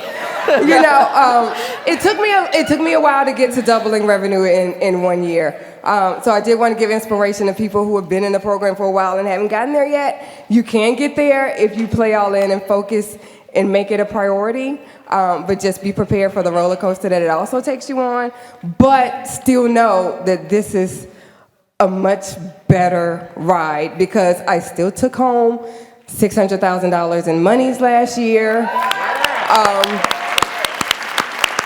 We still took more vacations last year than we ever have as a family. Every time I see you on Facebook, you're on another vacation. It's like you're saying you're full-time in production. How can this be? It's awesome. That's new, but yeah.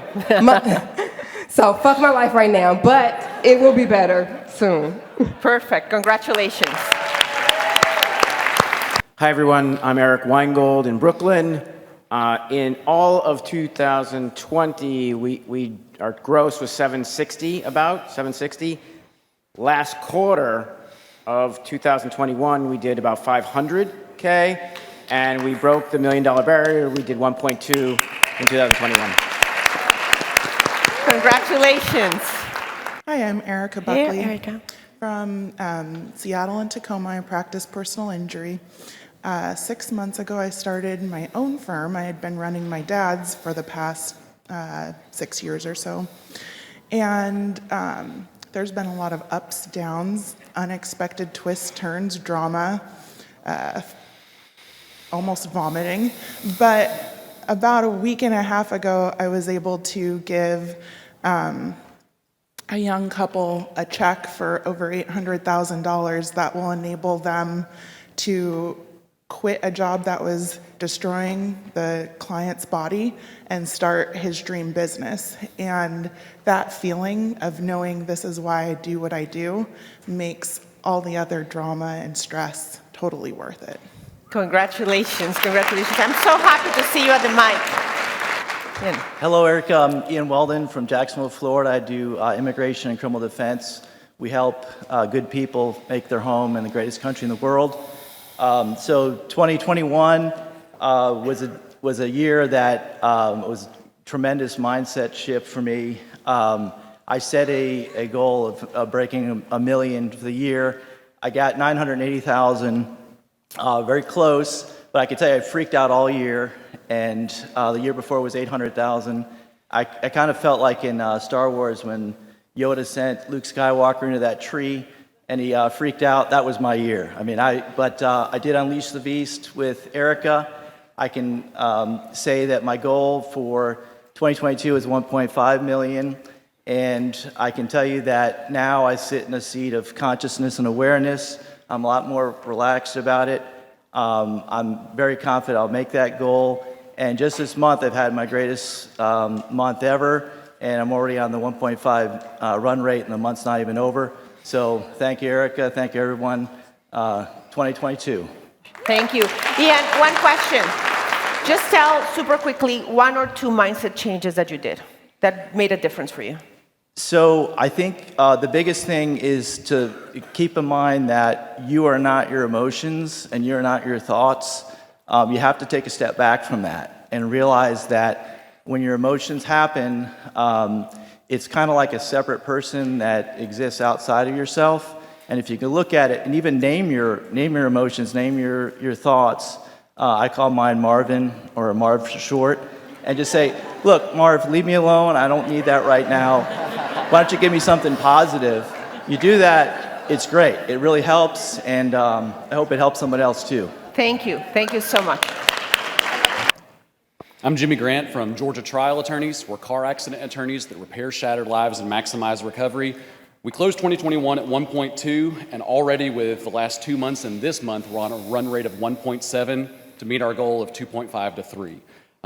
One of the huge changes we made in 2021, starting in January 2021, we had 21 U.S. people, and then Mark and myself to make 23 U.S. staff. Now, we have 21 people in Mexico and the Philippines. That is 68% of our staffing numbers that are offshore, and they account for 35% of our staffing budget.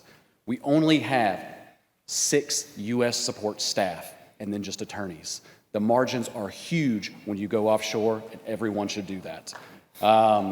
Huge shout out to that guy, Adam Williams. He is the man. We're going to get $244,000 from the employee retention credit after he takes his cut. And we'll be able to use that to get into commercial real estate so we don't have to practice law. And then personally, for the first time in like 10 years, I've been able to work out, and I'm competing in my first strongman in 15 years in June of this year. Congratulations. Awesome. Hi, my name is Jinan Khalifa with Alternative Divorce Solutions. We help separating professionals take the fight out of their divorce so they could focus on their kids. I joined How to Manage in October of last year. And at that point, we had a lot of scary things happen at the firm. Like, I didn't know what the finances were like. Come to discover, our accountant wasn't even working on our finances. My business partner was diagnosed with cancer and completely left the firm. And I had to make a shift in my mindset about what I deserve. And personally, in order for me to have the business grow, we doubled revenue in December. By the end of the first week of January, we collected over $25K, and we're a flat rate fee-based firm. And come to discover, because I brought my staff in and we've been utilizing the tools that HTM has, my receptionist actually went into the office on New Year's Eve to make sure we hit our goal for December, to collect extra money. So she did gas calls, and it worked. And She did gas calls the last day of the year. I love her. Yes. Awesome. Without me knowing, because I told her this is what our goal is, and so it became like a game for them. You know, they're like, okay, we got this client, we got that client, and it just became really fun to bring everybody in, and so thank you. Congratulations, that's awesome. Congratulations. Yes. Good morning, everyone. My name is Jumoke Oladapo from Ivy Law Office in Maryland, immigration and estate planning attorney.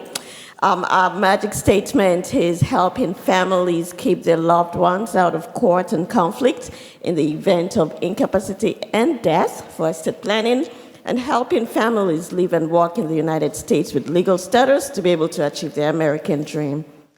I joined HTM in January 2020, and I've been attending LQM virtually, so this is my first time live. Woo-hoo-hoo. I'm so glad to be here, and I'm here to be able to share what has happened, not only in this last quarter, but in this last year.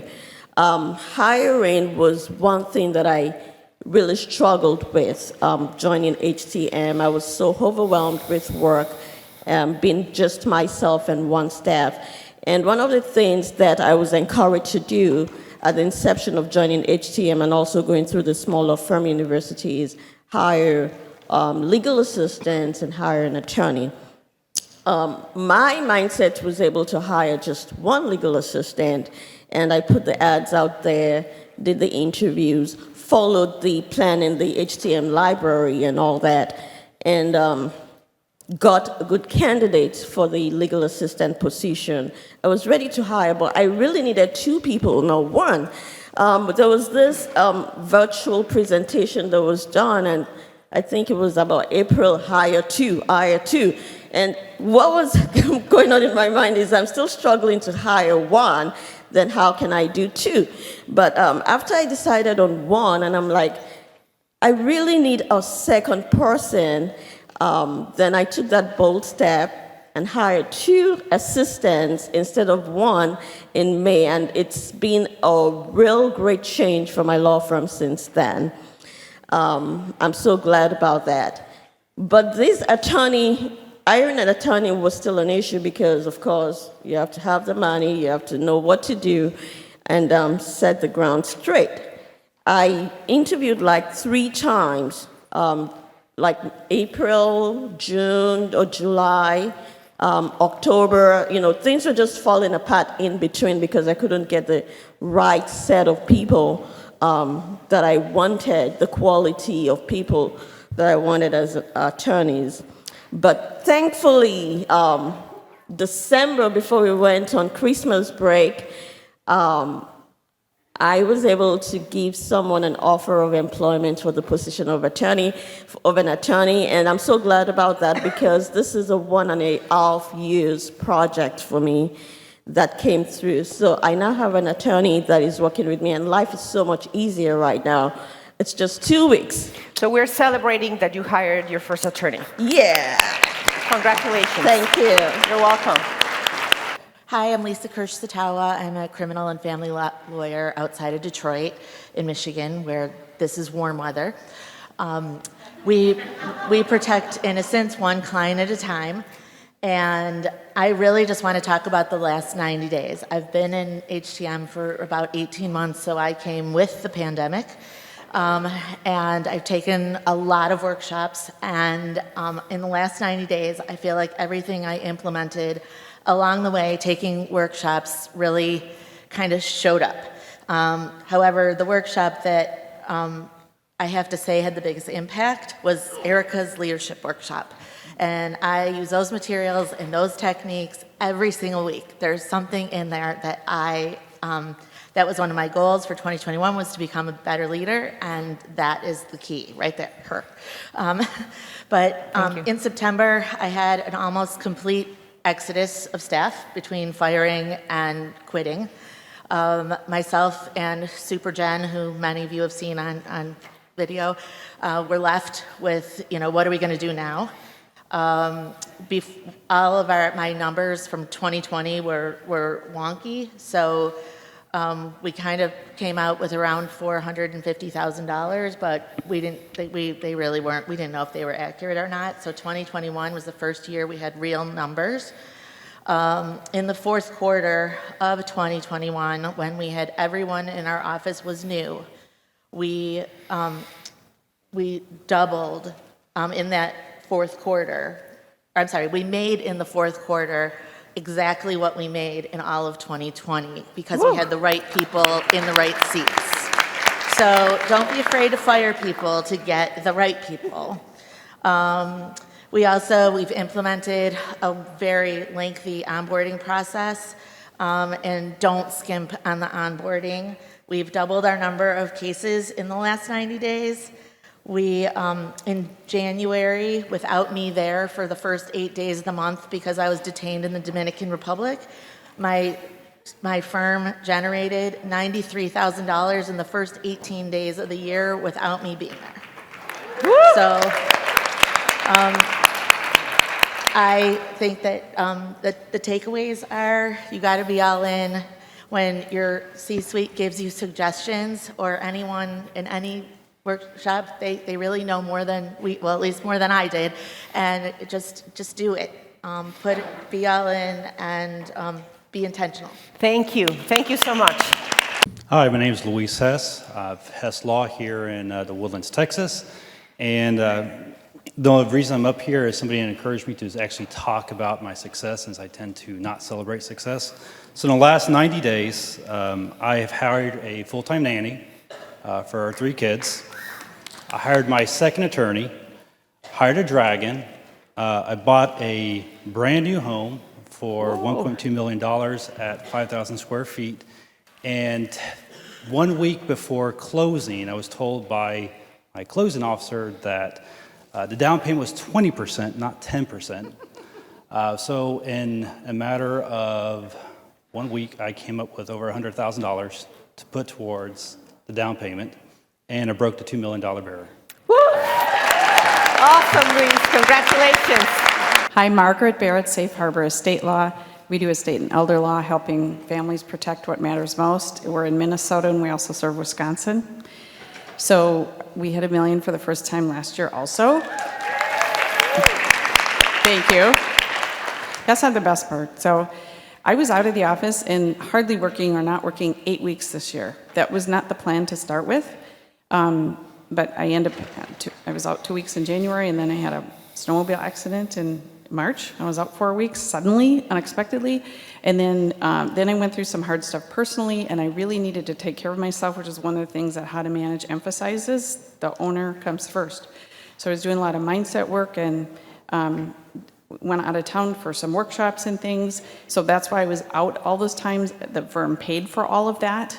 And also, did I already say I added 3 staff? So I'm really thankful. Arjan said this morning, smart entrepreneurs hire professional advisors before you need them, because you don't know when there's going to be some unexpected things come up, if it's the economy, your own life, or whatever.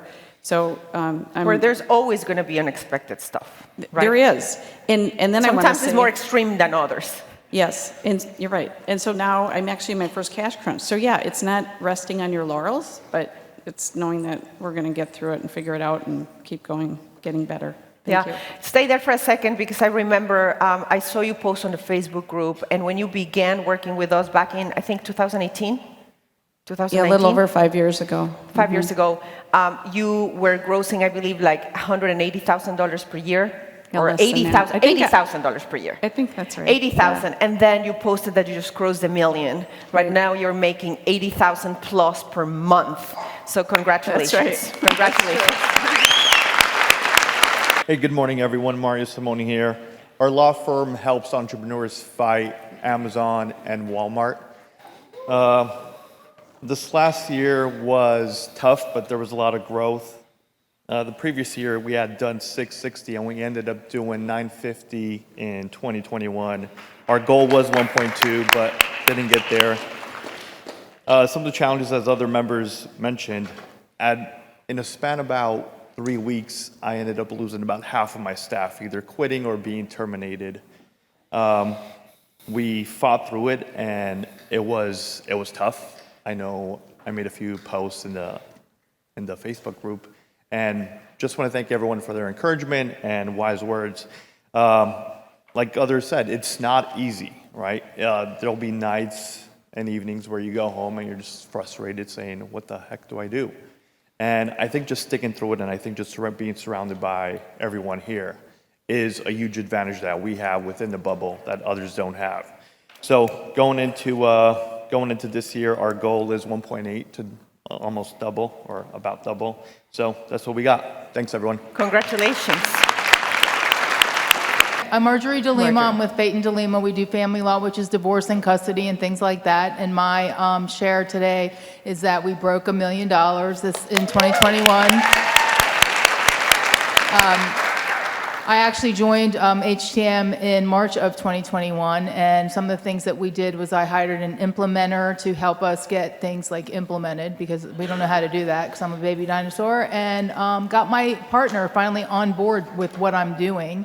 And what else? There's other things, but I won't bore you with it. And also I wanted to tell you that I thought of you this morning when the alarm went off at 6:30 to go meet a bunch of women to walk, and I thought, no, I'm going to just go to sleep. And I go, what would Erica do? And I could hear your voice like, I hate getting up, but I get up, so I got up. Thanks.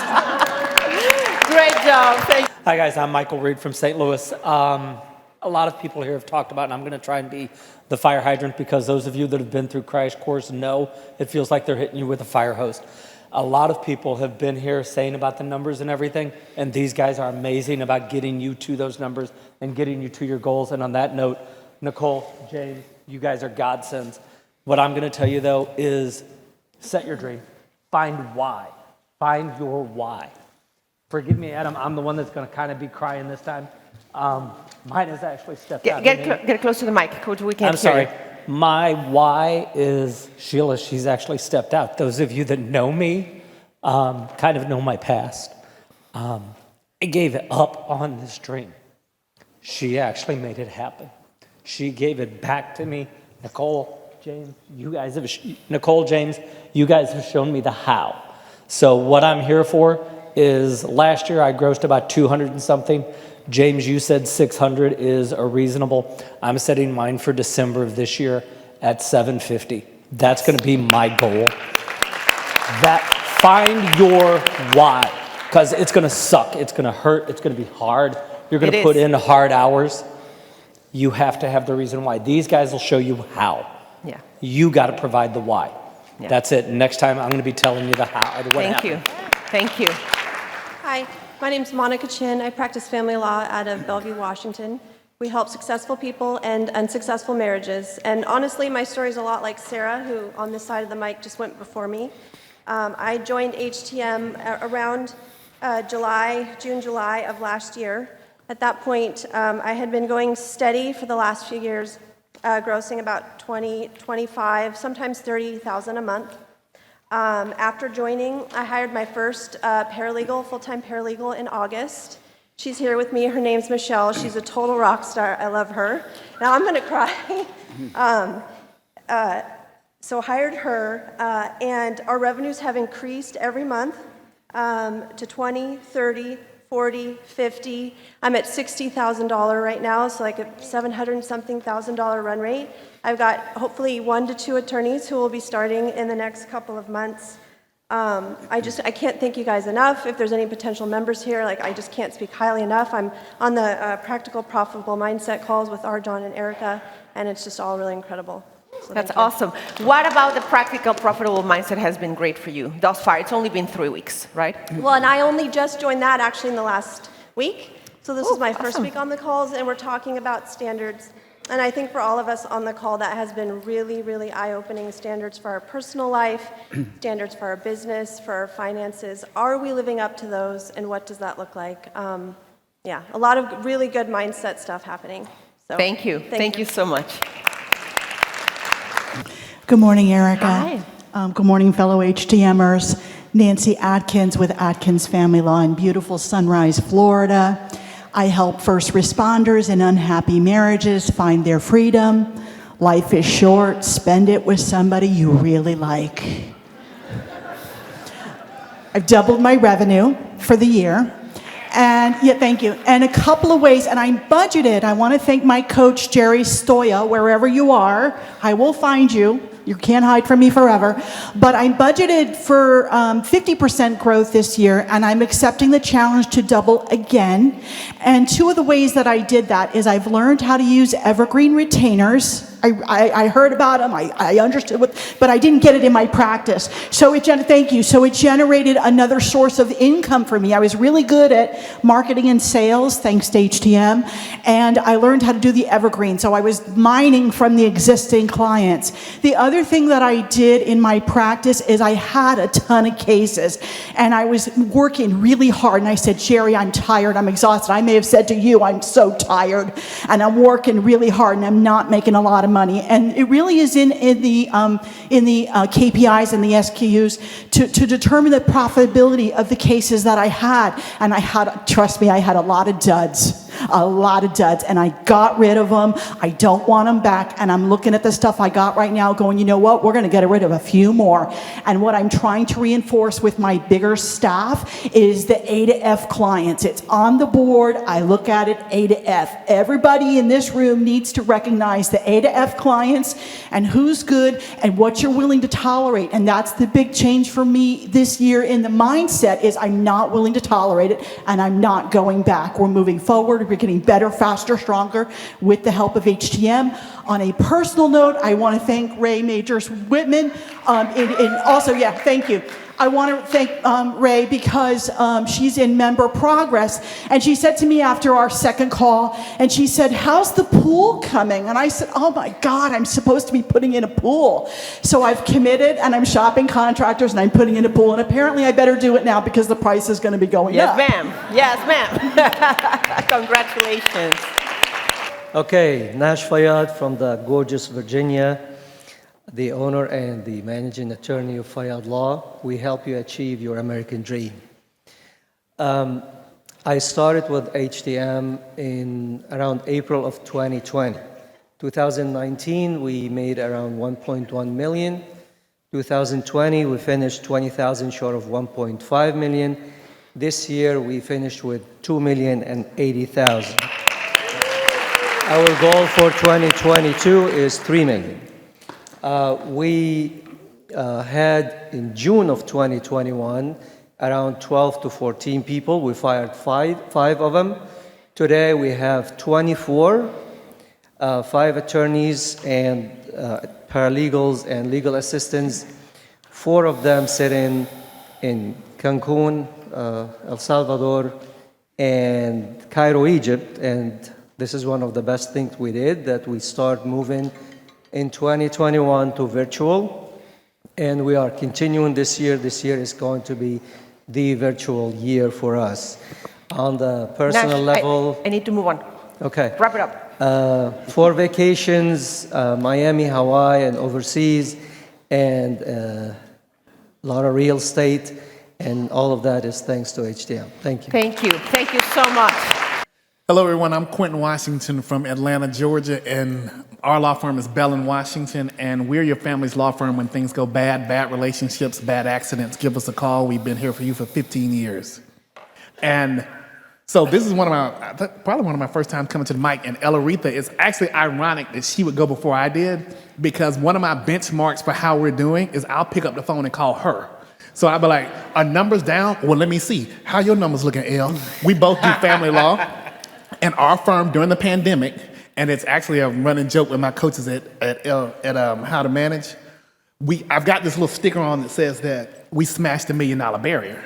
But actually that's not true, because we did that 3 years ago, right? But the numbers were so crazy because I didn't have stuff in place that when y'all would do the recognition, it would always come afterwards. And so to make sure we did it this year, I got new bookkeepers and started executing and all that stuff. We didn't do $1 million, we did $2 million. Yeah. So, thank you all. So, and the thing that was so funny about all of this is that I got the CFO for the first time and I was scared shitless about it, but Keith Semper was an amazing CFO who helped me just think through a bunch of different stuff. And so, I got new bookkeepers and all that stuff, so I was able to know what I needed to do to cross the $2 million mark. So on December 31st, I picked up checks for over $80,000 and went and tried to deposit them in my account.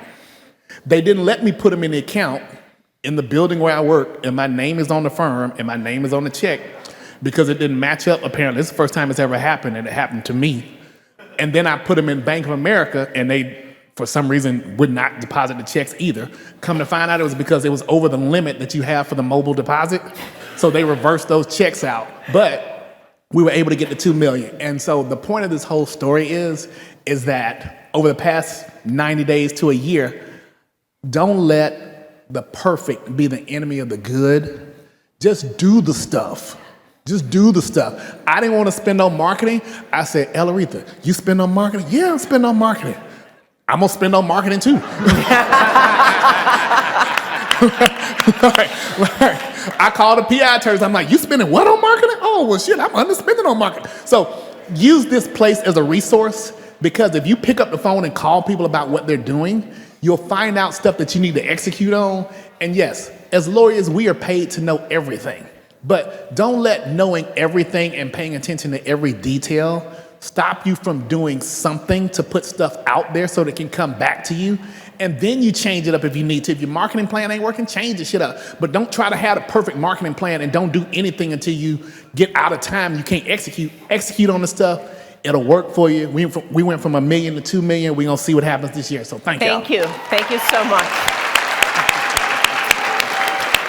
Hi, everybody. I'm Rebecca Larson with Your Home Legal in San Diego. I just completed my first full year of owning my own law firm, which is really, thank you. You know, when I started, I wanted to close 350 in my first year, and I'm just like, okay, we'll do it. My life fucking blew up. I did it myself, right? And for all the right reasons. I closed at 86,000, which I'm like, you know what? Whatever, it's okay. But when I go back and look at my numbers, every single month there was an increase and an increase and an increase and an increase and an increase. And I've closed 10% of my annual revenue this month. The month isn't over. And I did that this week when I was in the office for 3 fucking days. So it was great. And I'll talk about it after lunch because I'm going to talk about the PPM. But what has happened is I did a mindset, I did an Unleash the Beast in 2020, which sort of has been, Arjan talked about the trickle at the very beginning, like you're getting splashed in the face with water.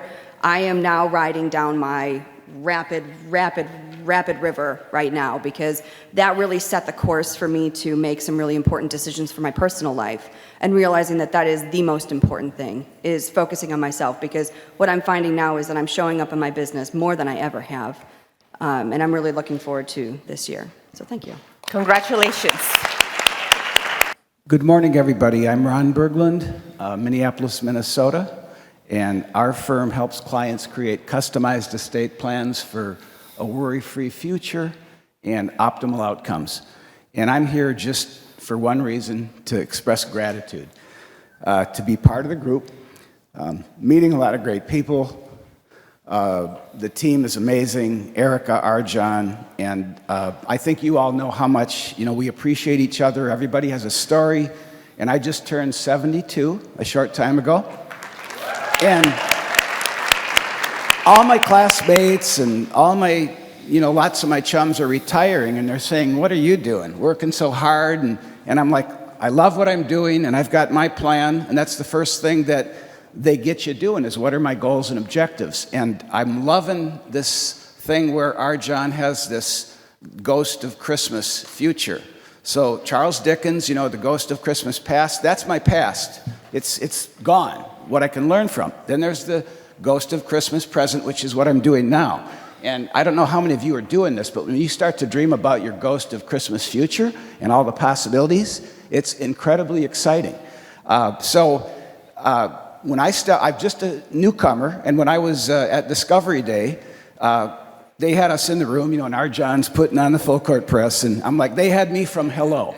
Because I knew in law school I didn't get any of the business stuff, and in all my career ups and downs, I worked for the worst businessman on the planet, so I needed this so bad. But the real secret is that I didn't know, and even after I went through Crash Course, is the hidden gold that is on the app.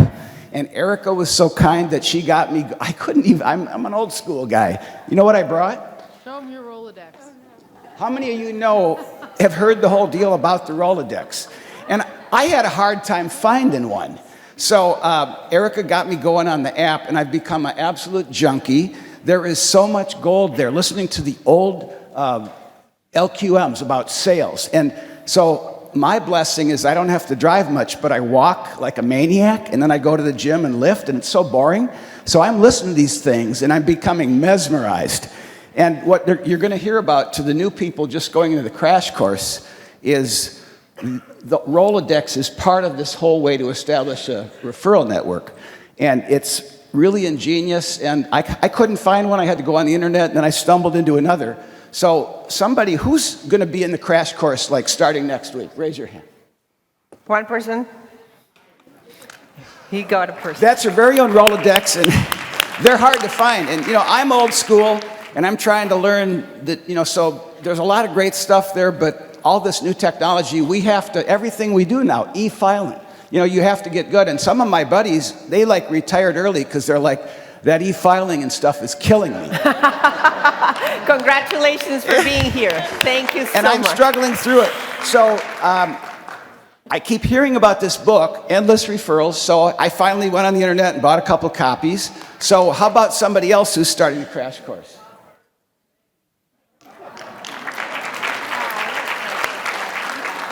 And Erica, I appreciate your weekly messages. I'm out on my walks and listening. But I'll tell you, Arjan Robbins, my heart goes out to him. I feel like I know his whole life story now because I've heard so many of his audios. And I have a little special gift for him. And I wrote a little story in here. So I'd like to present this. You can get it to Arjan. And I just want to say to all of you guys, as I meet different people and hear your stories, and these $1 million people, you're frightening me and you're making me feel like a peanut, but you're also inspiring me. So great job. Thank you. Thank you so much. Mehar? I'm Ross Ziv. I own Help in Colorado. We go to battle with insurance companies and corporations so our clients can recover from their injuries. I started HTM in the middle of 2020. I think the year before I started HTM, the only owner's draw I took out was to help pay my taxes because I was just not paying myself enough. Within the last year, and it was just me and my paralegal, within the last year I now have a staff of 7. I had over $1 million in revenue, and that's not including a $14 million verdict that I got last year that I'm yet to collect. Thank you. What made that change, Ross? What allowed you to make that change? How did I make the change? What allowed you? What did you change in yourself that allowed you to make that such a dramatic growth in a year? Just honestly, it's like focusing on the piecemeal, right? I was so overwhelmed with all of the different parts of the law firm, and what somebody else was talking about, making sure that you're not focused on getting it perfect, you're just getting stuff done. Being able to break something down, hiring a CPA to tell me what I'm fucking up, right? Hiring other staff members so I can not focus on the bullshit day to day and focus on what I'm good at, which is trying cases. That really is the change. Thank you. And you were going to say something else? Or I was going to say within the past 3 months, I did a scuba diving trip in Fiji. I went to Hawaii, and I bought a stupid, big, expensive truck for no good reason. Perfect. I love that. Sam Johnson, Plano, Texas. We provide businesses with the convenience but not the cost of having an in-house legal department. December was my highest grossing month ever, more than twice as much as what I made annually as a baby lawyer, a third of what I used to make in an entire year gross. But most importantly, since doing PPM, I've made time. I get one-on-one time with each of my sons for our evening walks with the dog when I used to be too busy trying to get everyone to bed so I could get back to work. And now, with PPM making me focus on my priorities, I'm getting 30 minutes with each boy twice a week, and you can't replace that. So thank you so much. I'm Samuel Doncaster. I am the owner and founder of Fraud Fighters Law Firm in Phoenix, Arizona. We help people get their money back when they've been cheated in real estate deals. And we are celebrating a reliable and consistent pattern of success that put me over $1 million this year. It let me close out the year with my best quarter ever. And the reason I was able to do that... What was the best quarter ever? It was around 360. 360. And you joined HTM in 2019? I joined HTM in 2019, or in 2020, January 2020. When your firm was grossing? In 2019, we did 116. And then in 2020, we did 360, meaning we tripled.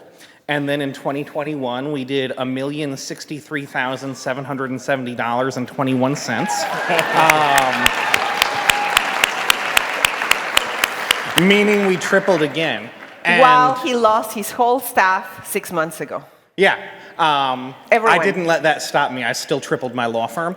And the way I was able to overcome all those obstacles and all those barriers and reliably, consistently triple my law firm and become a millionaire is I applied the one key lesson that I actually started right at the very beginning. And I did it weekly and daily and monthly and quarterly.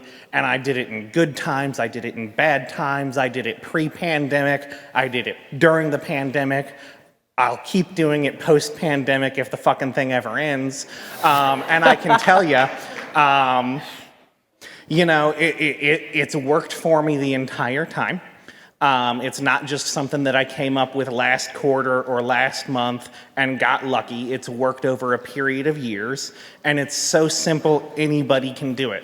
Anybody in this room can become a millionaire and triple their law firm if they just follow this one simple thing that I can explain to you in 10 minutes. And it didn't just give me the money, it also gave me freedom. Which you will explain tonight? I will be teaching that tonight. Everybody who wants an extra $1 million, everybody who wants to triple their law firm should attend tonight.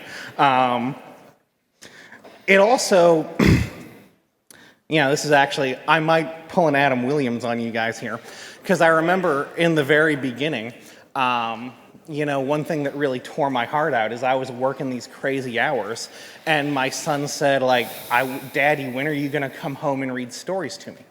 And I basically told him, one day when I get my law firm sorted out, I'm working really hard to do that so that I can be there for you. And this was the quarter where we made that happen. I got the hours under control. I set a standard where I'm home by 6 o'clock every day, no matter what's going on in the firm. I hired a managing attorney who actually happens to be he was the first supervisor I had when I was on my way out of my clerkship, who taught me how to practice law. taught a number of people successfully how to practice law, and now he left that old firm we used to work with, and he's working for me now as my managing attorney, which has allowed me to pull myself out of production. And be with your kid. Yeah, I have 70 active cases in my law firm, and I am the primarily responsible attorney on one of them. And the only reason I kept that one case is because the opposing lawyer is a motherfucker, and I want to personally defeat him. That's it. Very good. Thank you, Sam. Thank you. Thank you. My name is Sarah Fox. I own the Fox firm, and whether you find yourself in jail or in a bad marriage, we help bring our clients out of handcuffs and into a place of peace. I have been practicing for 11 years, but didn't start my own firm until November of 2020. I was one of those people that during the pandemic decided I wanted to work for myself now. I wanted to spend more time with my daughter. That first month of November 2020, I grossed a whopping $7,000. And joined HTM last July.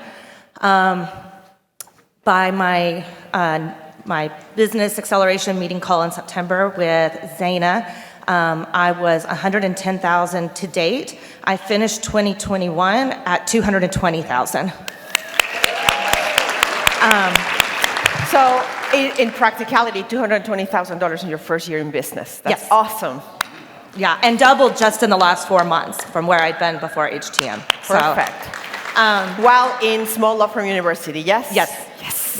I wanted to note some personal accomplishments that HTM has allowed me to achieve over the last year, or 6 months, I guess, as well.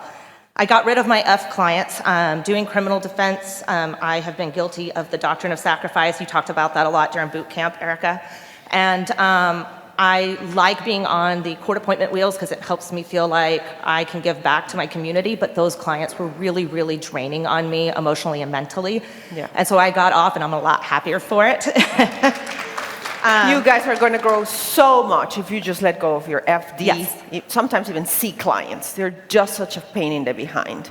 Let's help them succeed somewhere else. And the same thing with employees, right? Sometimes we're so afraid of letting people go, but they are such a drag when they are bad fit for your firm. Promise you, your firm is going to grow much, much faster and better and easier if you just let go of those anchors. I was a true solo when I joined HTM, and at the LQM in July, when Arjun had us slam our hand onto the needle, because that's not weird, my promise was that I would hire a legal assistant by the end of the year, and that scared me. Now in January, I have 2 full-time employees and 1 part-time associate. And for the first time in my career of 11 years, because I have those employees, clients no longer have direct access to me, which is amazing and has allowed me to grow and do more work. I take every Tuesday afternoon, and my staff knows that I quit working at 2:50 on Tuesday so that I can pick up my daughter from school and spend 2 hours just mommy and daughter. She goes to after-school care the rest of the week, but having those 2 dedicated hours for her helps her not be mad that mommy works all the time, and that's been really special to me. And then finally, my biggest personal accomplishment is my rock star paralegal is having a baby in May, and I will be, I've planned out to give her paid maternity leave, which as an attorney, I wasn't even able to have when I had my daughter. Great job for you. Thank you. Hi, Maya Gusemian Law Group. We are business and construction litigators. We fight for construction companies so they can continue to build. 2020 was an amazing year. I joined HTM, kind of started middle of the pandemic, and promise it's not going to be a long story. Finished the year 60% higher, which was an amazing thing because I've had my practice now for 11 years, and up to that point, 10 years, we were always about the same. And then this year, we also grew another 25-30%, and you know, it's fantastic that you're in December and you're in California, so you have to pay a lot of taxes. And you're thinking, oh, I got too much money. Okay, IT guy, do we need to buy anything for next year? The other vendor, can we do some extra stuff to get rid of money? That had never happened to me before. Thank you. I'll talk about the practical mindset this afternoon. So, okay, thanks. perfect. Thank you. My name's Jeff Brown, do criminal law here in Texas. It's been 15 years since my wife has been home to Brazil to visit her family. And right after LQM in January, took all the bullshit excuses, bought the tickets, and now the profits just keep pouring in to pay for that trip and pay for everything else. It's been a huge mindset shift. That's awesome. For me. Thank you.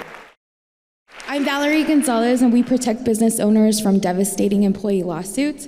I started my firm 1 year ago, and with $1,500 as a single mom, I joined HTM 6 months in. My firm grew 300% in the first year, and we're on trend to grow another 300% this year. And my business plan a year ago said that I want to travel with my daughter, and now she's here in the kids club crying, but at her first LQM, she's here. I hired 2 support staff. I have 5 figures in my operating account. I bought a really nice purse, and I took my parents and my daughter on 2 trips. That's great. Love it, love it, love it. Adam Williams, Rust Belt Business Law. We help entrepreneurs pursue opportunities, create jobs, and fix our economy. Shortly after the January LQM, I look good when I'm out of focus. Sure. My wife's like, he's always unfocused. All right, there we go. Shortly after the January LQM, my only associate had to leave. She had some personal things. Didn't freak out, didn't panic. Maybe I did a little bit. But we also just had our highest revenue quarter ever, so we really kept the wheels on, which I was pretty proud of. We set up a 401k for the firm.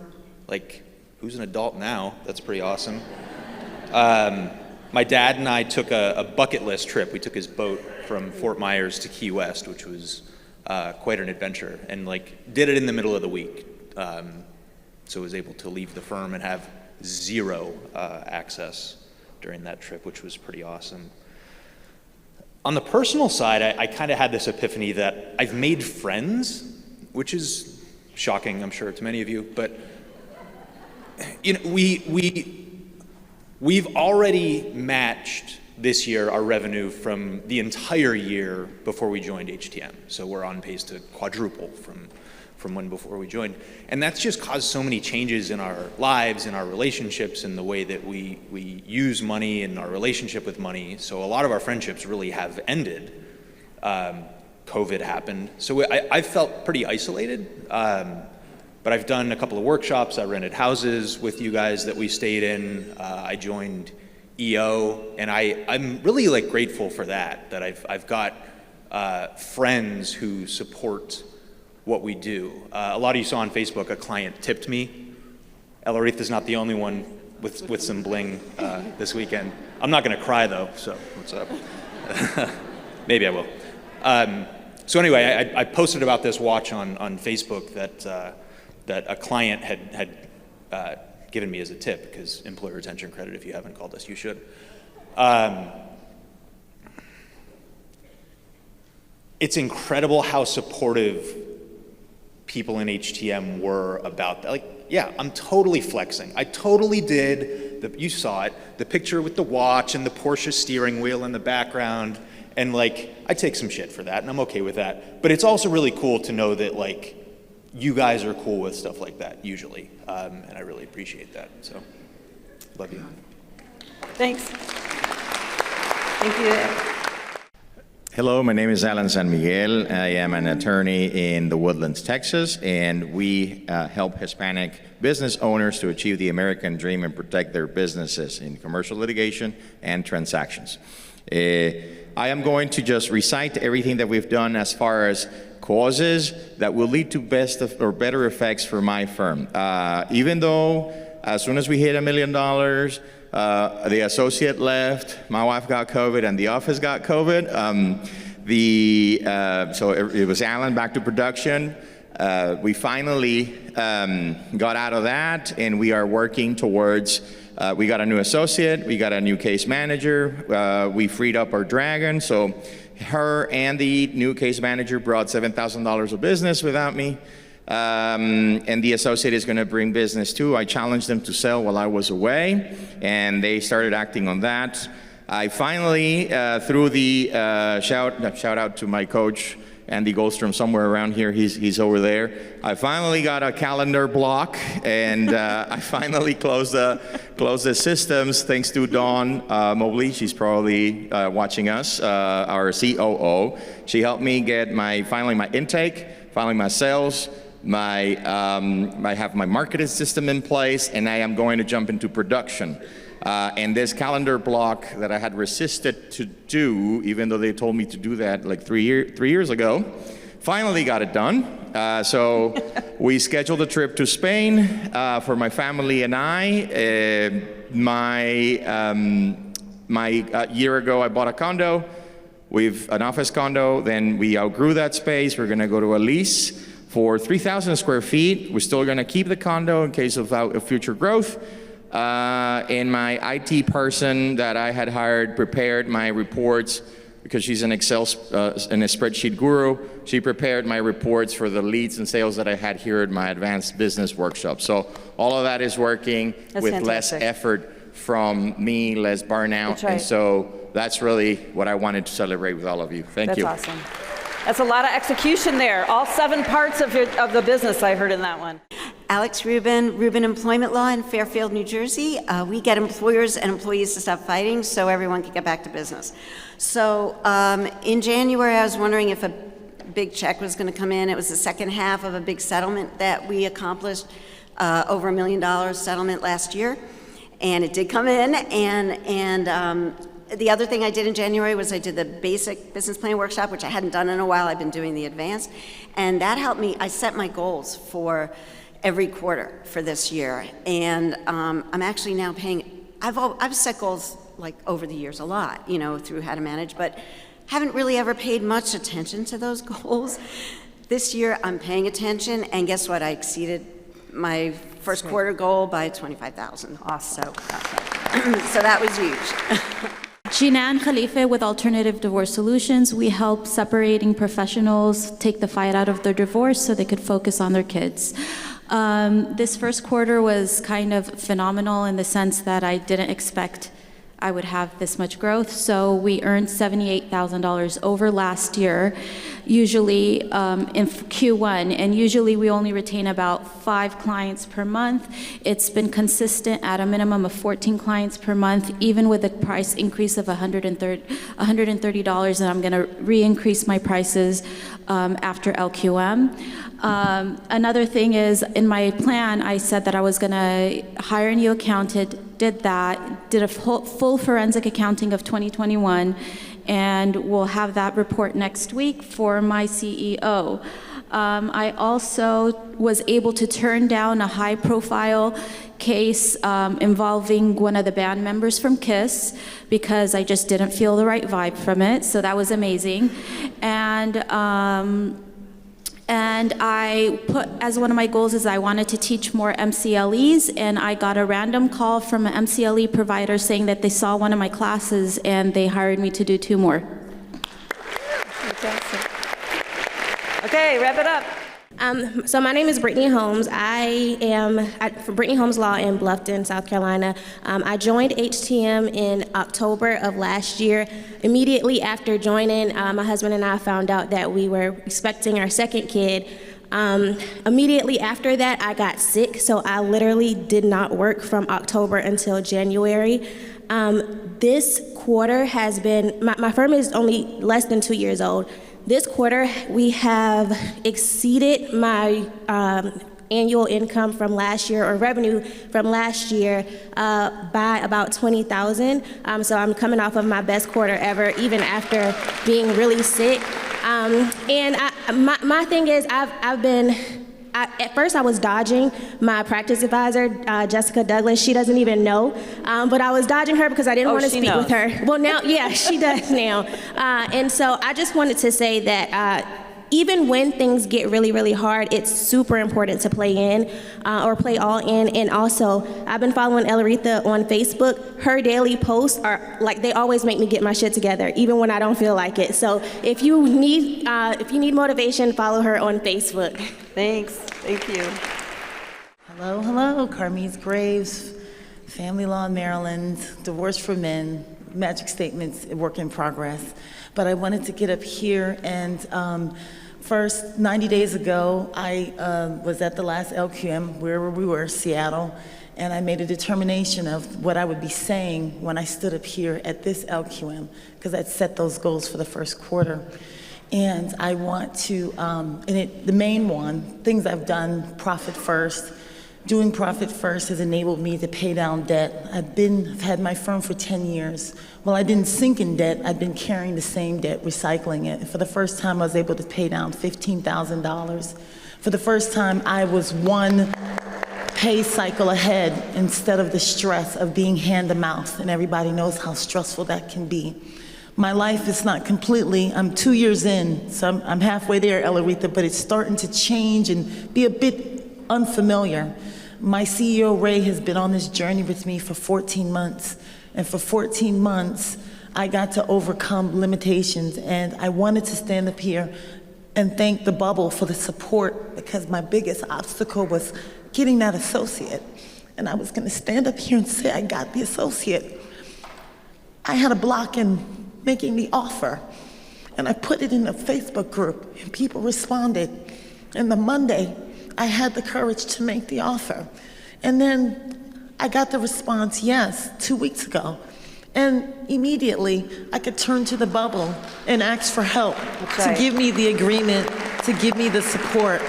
And I want to thank the generosity of this bubble, because if people aren't coming to the bubble, they tell you what we need to do, and these people that are successful tell you actually how to make it happen. So I want to say thank you so much. The fun numbers, I get to say that my last quarter exceeded my entire revenues for 2020, before I joined HTM. And I get to say that I'm on a revenue run rate of $750,000, which would be 100 and something percent in sales over last year. So I just wanted to say thank you so much to the bubble. Thank you. That's awesome. Good morning, my name is Doug Rohan of Rohan Law, personal injury, workers' comp, and criminal defense in Atlanta, Georgia. My 90-second look back is don't ever go after Elaretha. Love you, girl. But I am going to shorten that time frame down even faster. She talked about 4 years between bankruptcy and success. We were at the last live quarterly meeting, and truthfully, our C-suite was starting to use the bankruptcy word. We had just come through a cash crunch.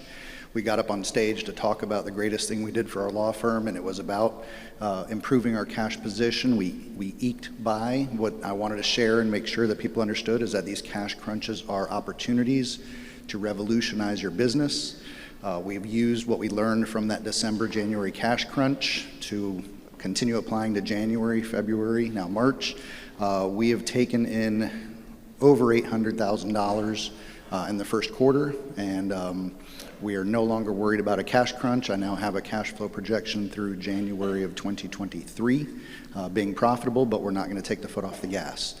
So we have gone a long way in the last 90 days, and I just want to share that use these cash crunches as opportunities to not just save your month or save your quarter, but revolutionize and evolve the business into the next chapter. Good morning. I am Elaretha Coleman, and I am the owner of Atlanta Family Law Group in Atlanta. I'm sorry, Beth, I have my own agenda. So I think people don't understand how quickly you can have a completely different life. So I want to give you guys a little bit of background. In 2018, my revenues for the firm for that year were about $505,000. But I got sick, and I was out of work for about 2 months. I was the only lawyer. I was the only salesperson in the business. Midway through the year, I was on the brink of bankruptcy. After missing so much time from work and not having the staff to support me through that. 2022, our firm is on pace to do $4.2 million this year. That's awesome. We've already crossed $1 million year-to-date in gross revenues. Between September 2019 and April of 2020, I took off 11 months as I had 2 children. This month, my firm will gross 20 times what my parents' 1998 combined gross income was.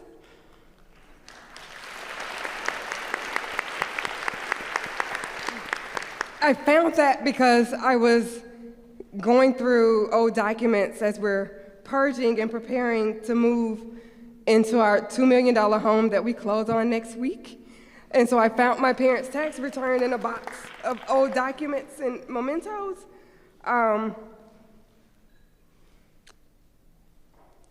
It's only been 4 years. And I look back on where my life was then and where my life is now, and it's just, I'm a completely different person. I have a completely different business. We have 6 associates. We'll have 8 by August. And it's only been 4 years. 4 years, and I have a completely new life. And in celebration of that, shout out to Katie Lewis for taking me shopping yesterday. I have, you'll see a lot of this weekend because I purchased this 5-carat cigar ring yesterday, which Mindy, Katie, Alice, and my husband Marcus convinced me to buy it if you want it, and I bought it because I want it. That's fantastic. And this is something I did for me. Thank you. Awesome. Hi, my name is Hal Cooper-Smith, and we help good people and businesses from having bad problems in their real estate transactions, and I'm from New York City. This is my first LQM in person since I joined in January of 2020, and it's great to see everyone. I've seen you on Zoom, and I promised myself that I would come up here, and I promised someone else that I would come up here as well, so that's why I'm here. In January of 2020, I saw my life slipping away, the life that I wanted, the life that I didn't think would be possible. And I decided to join HTM then. And if I didn't join in January of 2020, when the New York City real estate market shut down in March of 2020, I don't know where I would be right now. But I haven't been able to just hold on to my firm. I've been able to grow it. And for the first time, our operating account has 6 figures, and I'm looking to hire my first associate.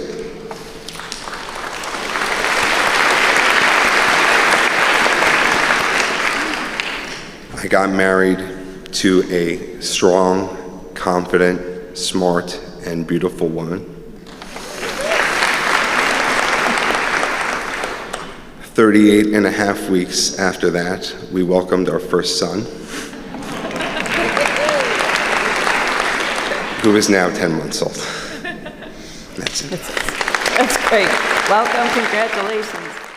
I'm Jamil. We help families in the United States accomplish their American dream in South Florida.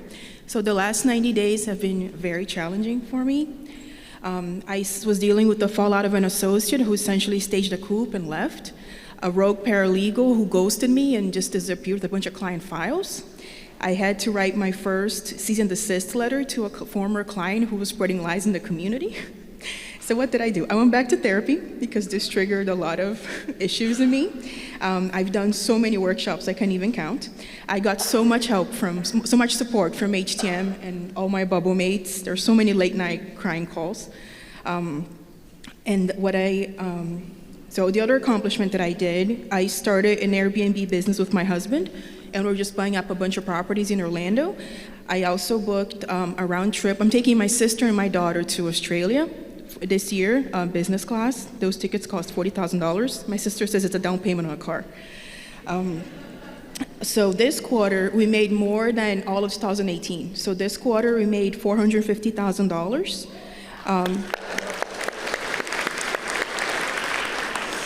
and my run rate for this year is $2 million. And for the immigration attorneys, they will know that what this means. It's a big accomplishment. We helped over 25 clients get their deportation cases reopened and terminated, and they have been waiting for their green cards for 4 years in their prior administration. You're crushing it. It's awesome.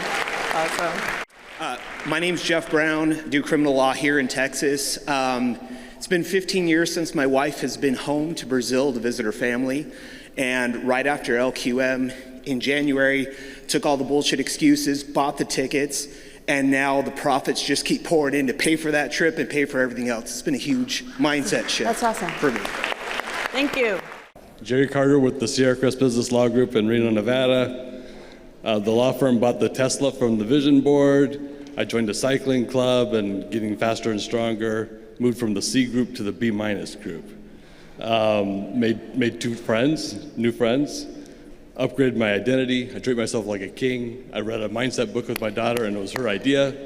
And I hired an attorney from our bench. We now have 3 Chicago attorneys in Reno, Nevada, which is more than a lot of Illinois firms have.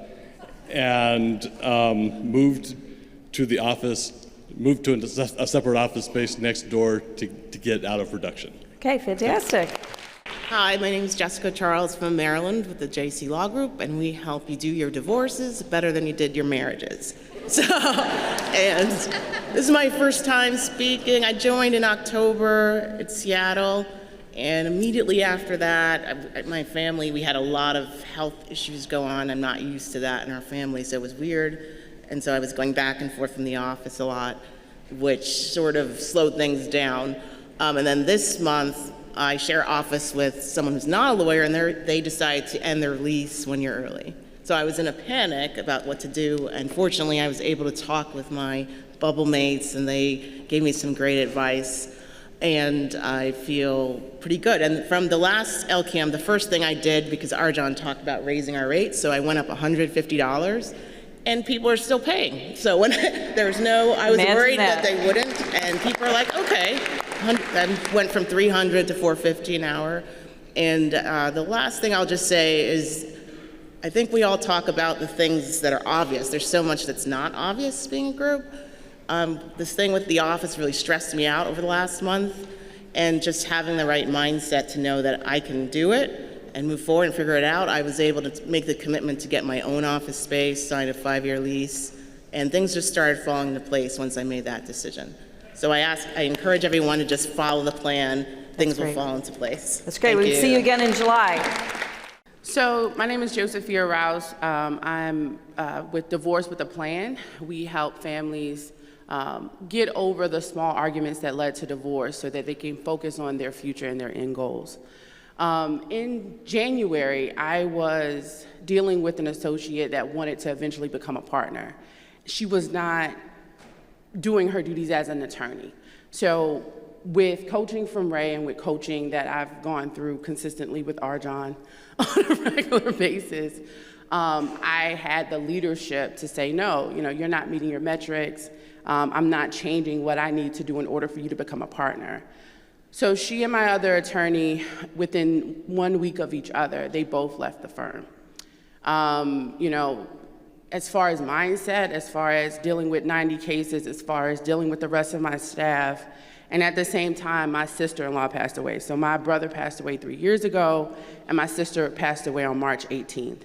So then I am stuck with 2 attorneys that left, and a niece and a nephew, who I just found out was living in an apartment, 15 and 8 years old, but about a month, dealing with the deterioration of their mother. And I was able to leave my office because at the end of the day, it was a mindset thing, right? This thing happened in the office, the 2 attorneys, but guess what? I was already working on it, right? At the end of the day, when you do the thing you need to do, you have to let the rest go. You can't let things compound on you when the stress happens. So I'd already had somebody starting. I'd already interviewed people. I went through the onboarding process and talked with Arjan about that. And so not about a money thing or anything like that. It was just a mindset thing. 2 of my attorneys are gone. I have clients calling, but I set something in place for staff to communicate with them. And I ran to my niece and nephew's apartment. I got them out. I drove them to my mother's house. Their mom passed that Monday after I got them. I was able to do the funeral. I was able to talk with an aunt and get everything onboarded, and since in this last quarter, my new 2 attorneys have started. But it's a mindset thing, because in life, when the real shit happens, you have to know that once you've done everything you can, and once you've had systems and processes and people in your corner to help you, you just keep going. That's right. So it's sad, but we're doing the things that we need to do. And of course, I'm in a financial position to be able to even leave and not say, my hourly rate is not running while I'm dealing with this crisis. So for those of us that, you have those crises in your life, being around people like HTMers, and I know I'm an excited and happy and full person, but it is a real depth of love that I get from you guys, and I really do appreciate it, because it really helps. Hi, I'm Kate Lincoln Goldfinch from Austin, Texas, and I do immigration and bankruptcy, and I've been an HTM member for 6 years, and I never do this. I never do. I'm nervous about it, but there's something about when you plan to get up at the mic where you get clarity. That's and right. This is a really good exercise, because when I actually started thinking about the last 90 days, there was a lot of cool stuff. So I started the year out by writing down finally the core values of the firm, and we announced a Goldfinch Award, a monthly employee award, and we invited the team to nominate each other based on our core values. And every month we get in these nominations that are incredible, and the winner of the award gets PTO, and they get a special email signature, and we're going to use the nominations that they've written about each other on their bios on the website. Great idea. We increased our sales conversions by 20%, and the sales manager did that. I didn't even do that myself. Hannah Hembry Bell and I launched Law Moms Out Loud, a live show, and I posted yesterday's show with Erica on the website or on the Facebook group if y'all want to see it. We launched a really cool client journey project where in all of our cases there are automated emails with pre-recorded videos related to that phase of the case that go to the email. So shout out to Jimbo and Aaron for helping us record 80 videos for that project. And then half of my team is in Mexico, and I happened to be in Mexico on my birthday this year, and my team planned a party for me on the beach. They all wore yellow. It's my favorite color. They all wore yellow. They did this elaborate lit up dinner with a giant letter K on the beach and a mariachi band, and it was incredible. And the thing that was most incredible for me personally about it is that the old me would have said, my team loves me, and I would have gotten so much self-esteem out of that event. But I know that I'm not supposed to get my self-esteem from my team. And so instead of taking it in that way, I took it in as just gratitude that I have a team that feels fulfilled and happy in their work, and that I get to do this business that creates opportunities for them. So and fantastic. It was amazing. So fantastic. Thank you. Love that leadership. Hi, I'm Kristen Roberts, founder and managing attorney, Trestle Law APC in San Diego, California. We help entrepreneurs build a bridge from their brands to their bank accounts. I joined in 2018. I was 13 weeks pregnant. A lot of you that are joining heard my testimony I think they played on a video. But in the last 90 days, I hired a senior attorney, got me out of production. I started training my whole staff, so now I have a paralegal, a legal assistant, a senior attorney, an associate attorney, and a marketing assistant. And everything was starting to jive, and then 2 weeks ago, my paralegal couldn't get his green card or his work visa processed in time. He's on TPS, and he didn't feel comfortable working, even though we got opinions from immigration attorneys saying that he could. He was like, I can't jeopardize staying here, so he gave me 1 day notice and had to leave. And he was the automations expert, the everything expert. And instead of panicking, I rallied the team. I looked at it as an opportunity, and I started moving the pieces in place. And we are going to have our best month again this month. And that wasn't even 2 weeks ago. That's awesome. Good leadership right there. Hi, my name is Layla Shaver. I'm the owner of My RIA Lawyer. This last quarter, I brought on a new chief operating officer, and he's here with me, Jason. There he is. He's awesome. We brought on 9 new employees and only 1 quit, and she wasn't great anyway, so that was okay.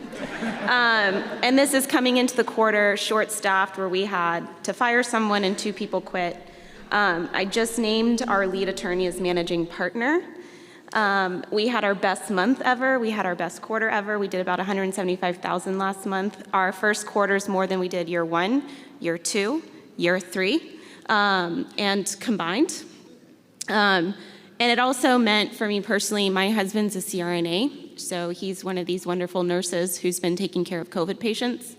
And because of what the business has been able to do, he's been able to take time off and really be able to de-stress from that situation. And it also means I get to have lunch with him from time to time. So it's been really great for our marriage too. So that's great. So hold on a second.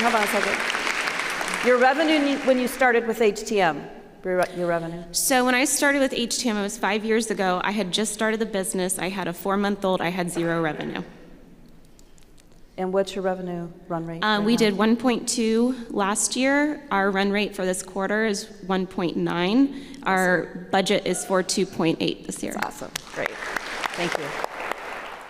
Hi, I'm Lisa Speaker. We persuade appellate courts to overturn bad decisions so parents can get their kids back in Lansing, Michigan. For the past 23 years, I've been paying $400 a month on my law school student loans. And 2 weeks ago, I wrote a check for just over $19,000 and paid them off. And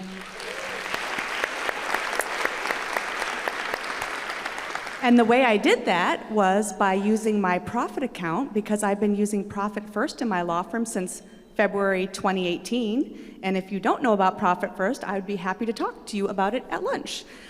So every quarter, I cut my Profit account in half and use it for whatever I need to do.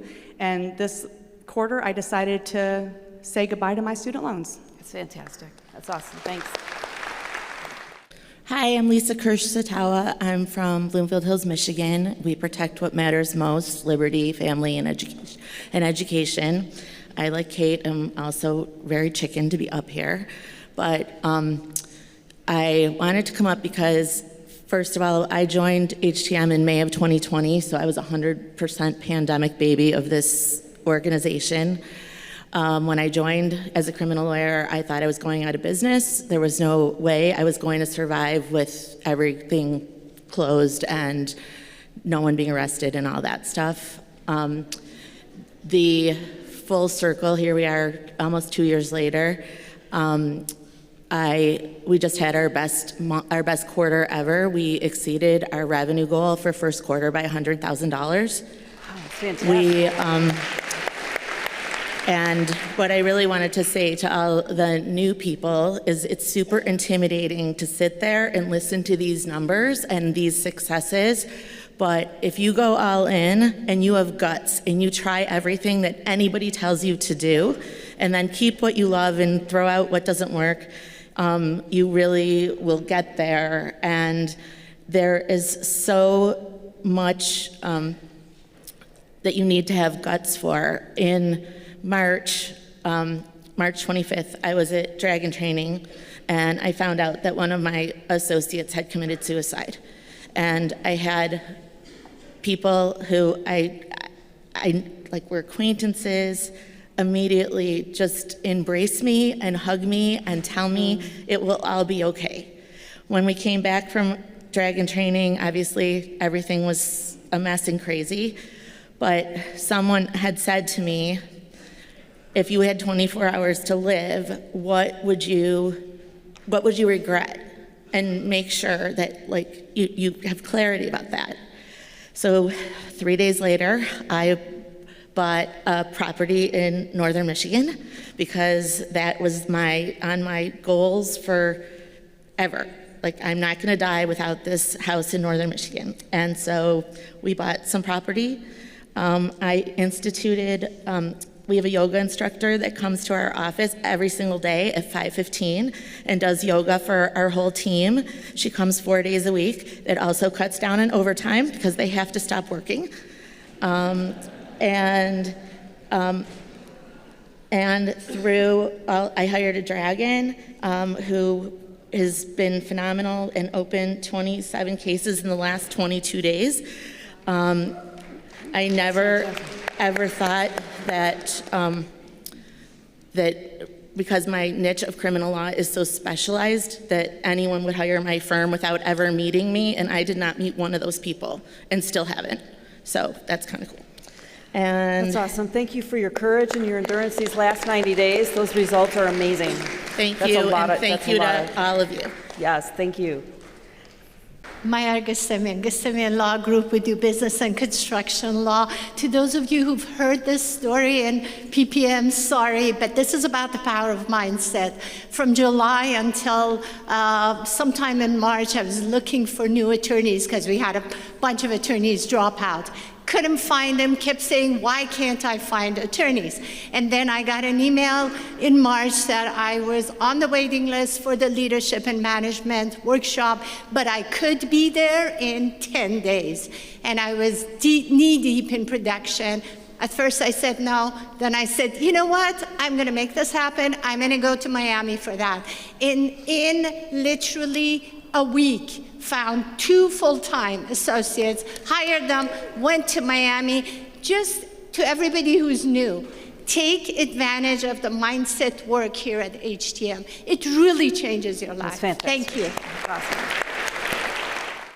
Hi, everyone. My name's Marie Drake. I run the Drake Law Firm in Golden, Colorado. We specialize in no bullshit divorces. And I started HTM in November of 2019. And that year, I grossed 130 coming out of cancer a couple years before, and everything went off a cliff. And this quarter, I exceeded that year by $25,000. So we had an $86,000 March. I'm pretty psyched about that. I did the advanced business workshop. I raised my standards, so I have a housekeeper once a week. I sat down with my husband, this is gonna make me cry, and just went over all the money. And I didn't even know I was such a secret-keeping control freak until we did that, so thanks, Arjan, but it was such a good exercise, and I highly recommend it. And I'm working with a business attorney to figure out our offer letters and employee handbook right now. I hired 2 law clerks, I paid off $30,000 in credit card debt, and I set up all of my Profit First accounts for the business. I'm about to do that for my personal life, and I'm actually using them in the business, which has given me a sense of peace and security. And the last thing I want to say is I want to put a big plug into tipping. My sister and I started working at 11 and 12 as maids, and if you're not leaving 20 bucks on the pillow every single day for the housekeeper who's cleaning your toilet here, then something's real fucked up with your mindset. And you should be leaving 50 or 100 tomorrow when you check out. And I'm just putting in a plug for tipping because these people have had a rough time during the pandemic with cuts. And some of us have been there. So it's nice to be here. Thank you for that. Hi, everyone. I'm Melinda Grimaldi with Grimaldi Law Firm and the Closers Title Insurance Agency. I get you closed. Well, we get you closed. Actually, my team got 5 deals closed yesterday. I have a lot of other wins on here, but the coolest thing is a year ago, 5 closings in one day without me would have been crazy. And to be able to have 5 closings without me being in the office and only an update call is freeing. And we added 6 team members this quarter, had my best month in March, and I'm super excited for what's to come. So I wanted to share that. Congratulations. Congratulations to your team. I'm MJ Granados Godoy, and I'm the owner and founder of Simply Legal. And January 1st, I took a leap of faith and started a new law practice, overcame years of self-doubt, and becoming the person that I want to be. And I'm very, very grateful to my former law partner, Christina Wilson, because the law firm that we built together and the experiences we lived really set me up for success in this new law practice. And I'm equally grateful to my husband for being my rock and got me through the darkness. I had a killer first quarter, and Sully made me get up on the mic, so. We exceeded our revenue goal by $25,000.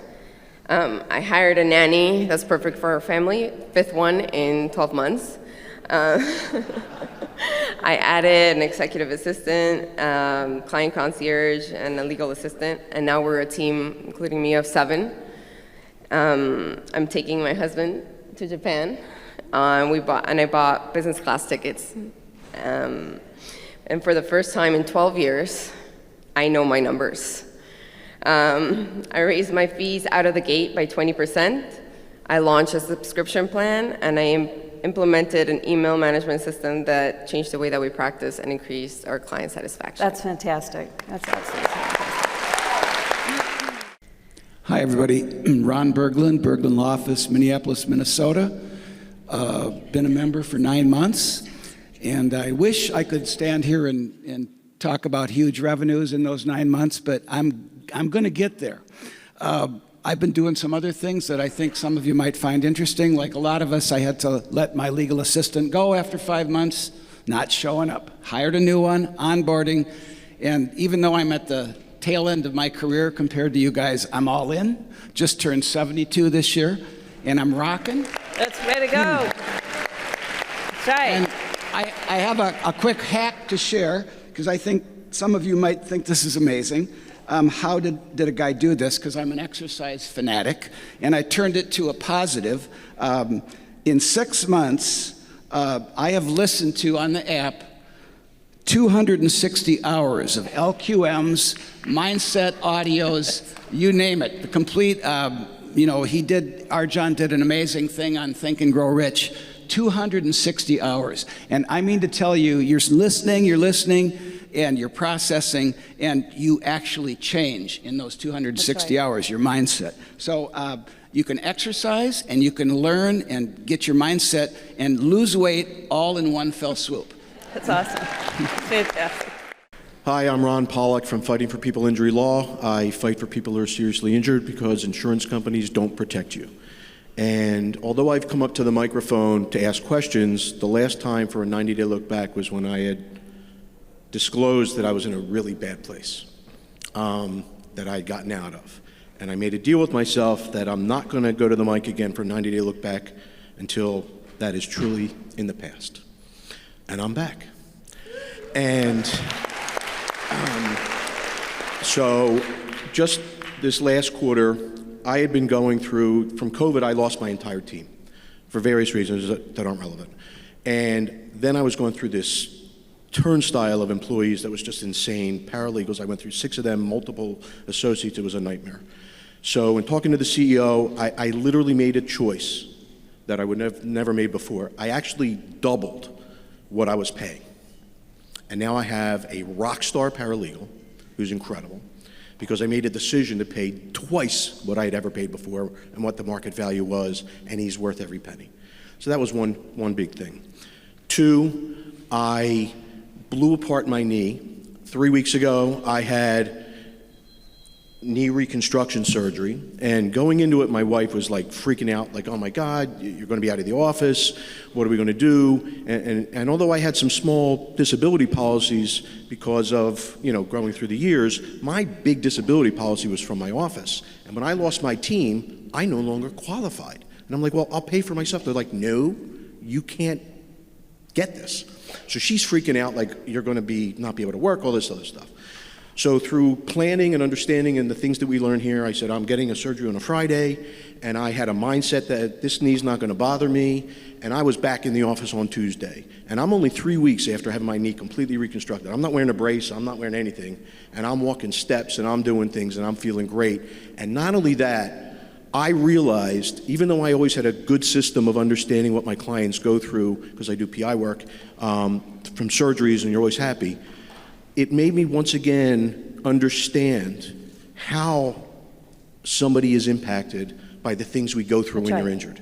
And I went back to the office, and the first thing I did was I developed a policy, system, and procedure to really get granular with my clients when they go through their experiences. I mean, I didn't even think about the fact how hard it was just to wipe my ass, after going to the bathroom. Thanks, and, Ron. That kind of We're stuff. glad you're back. We're glad you're back. It was great. Awesome. Let's go. Samuel Doncaster. I'm the owner and founder of Fraud Fighters Law Firm. 90 days ago, I was in New Orleans. I was pretty swamped. Since then, I hired a PLA. I booked myself for 30 days away from the firm with emergency access only in India. I built a system to allow billing and payments to be handled without me personally having to drive to the bank.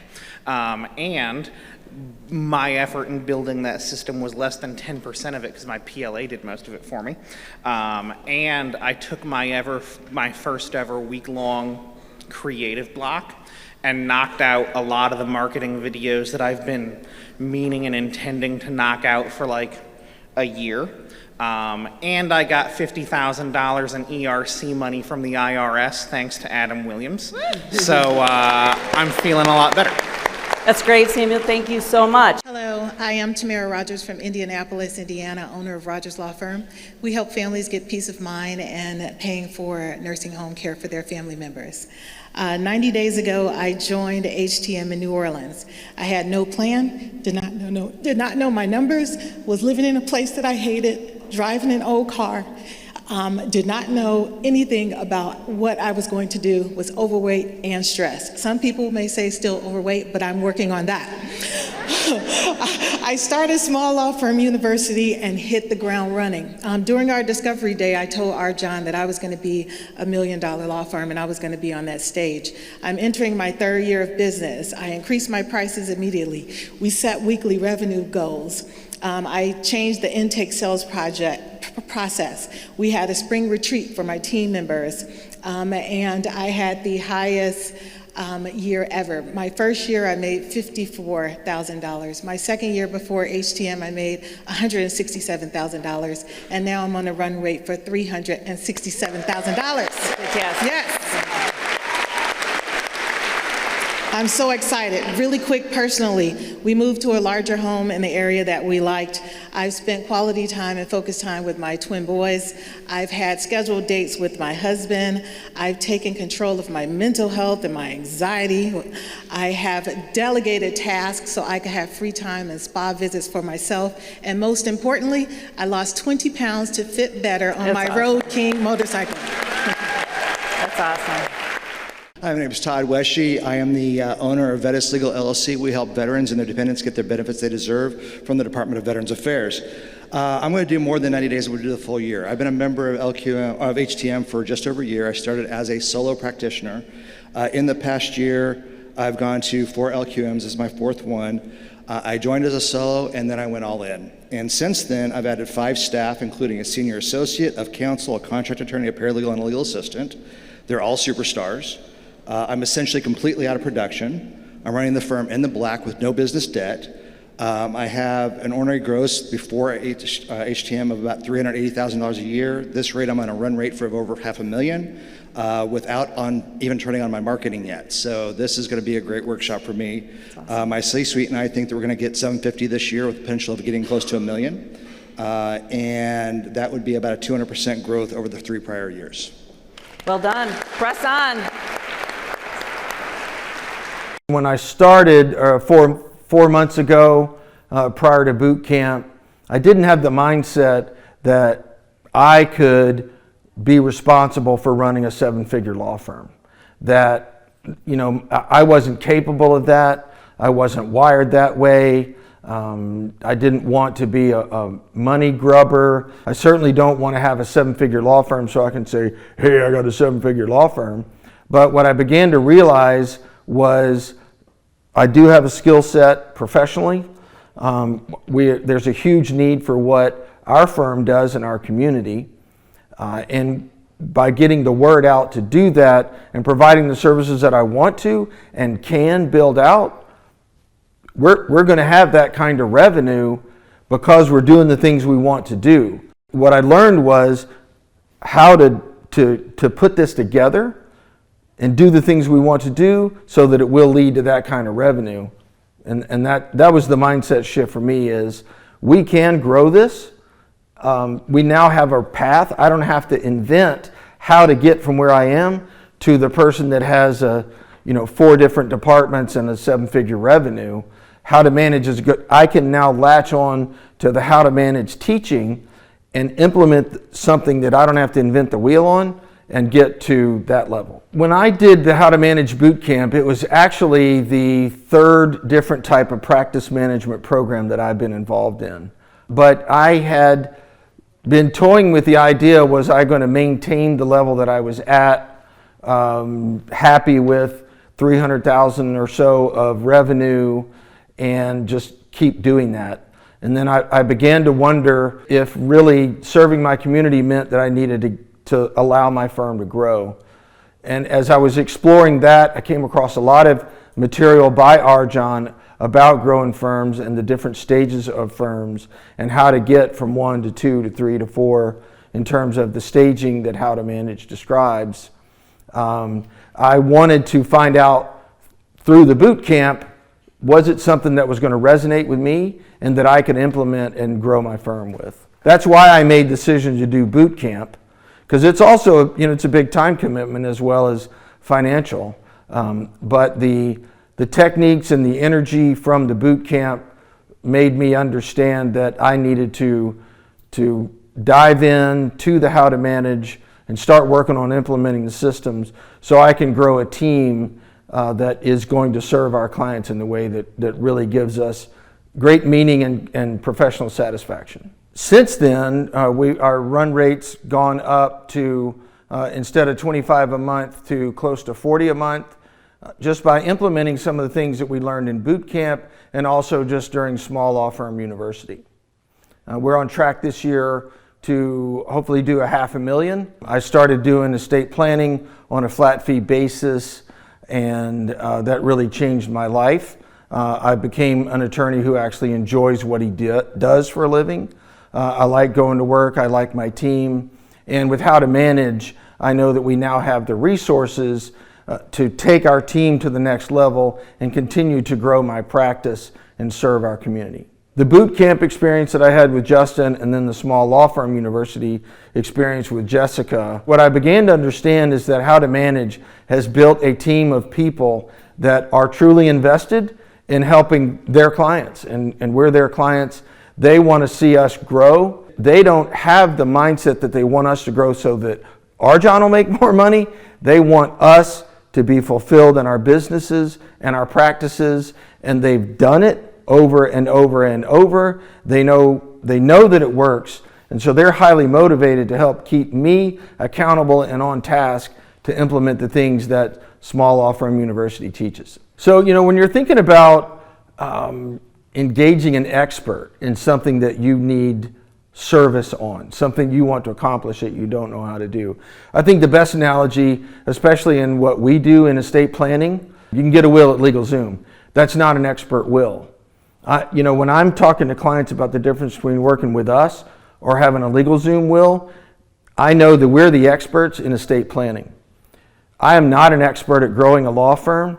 How to Manage is an expert at growing a law firm. They've got a proven track record. I studied that track record, and I saw that, hey, if you do it, and you do it the way they say do it, I saw study after study of individuals that got it done in all areas of practice. In response to trying to figure out, is this for me?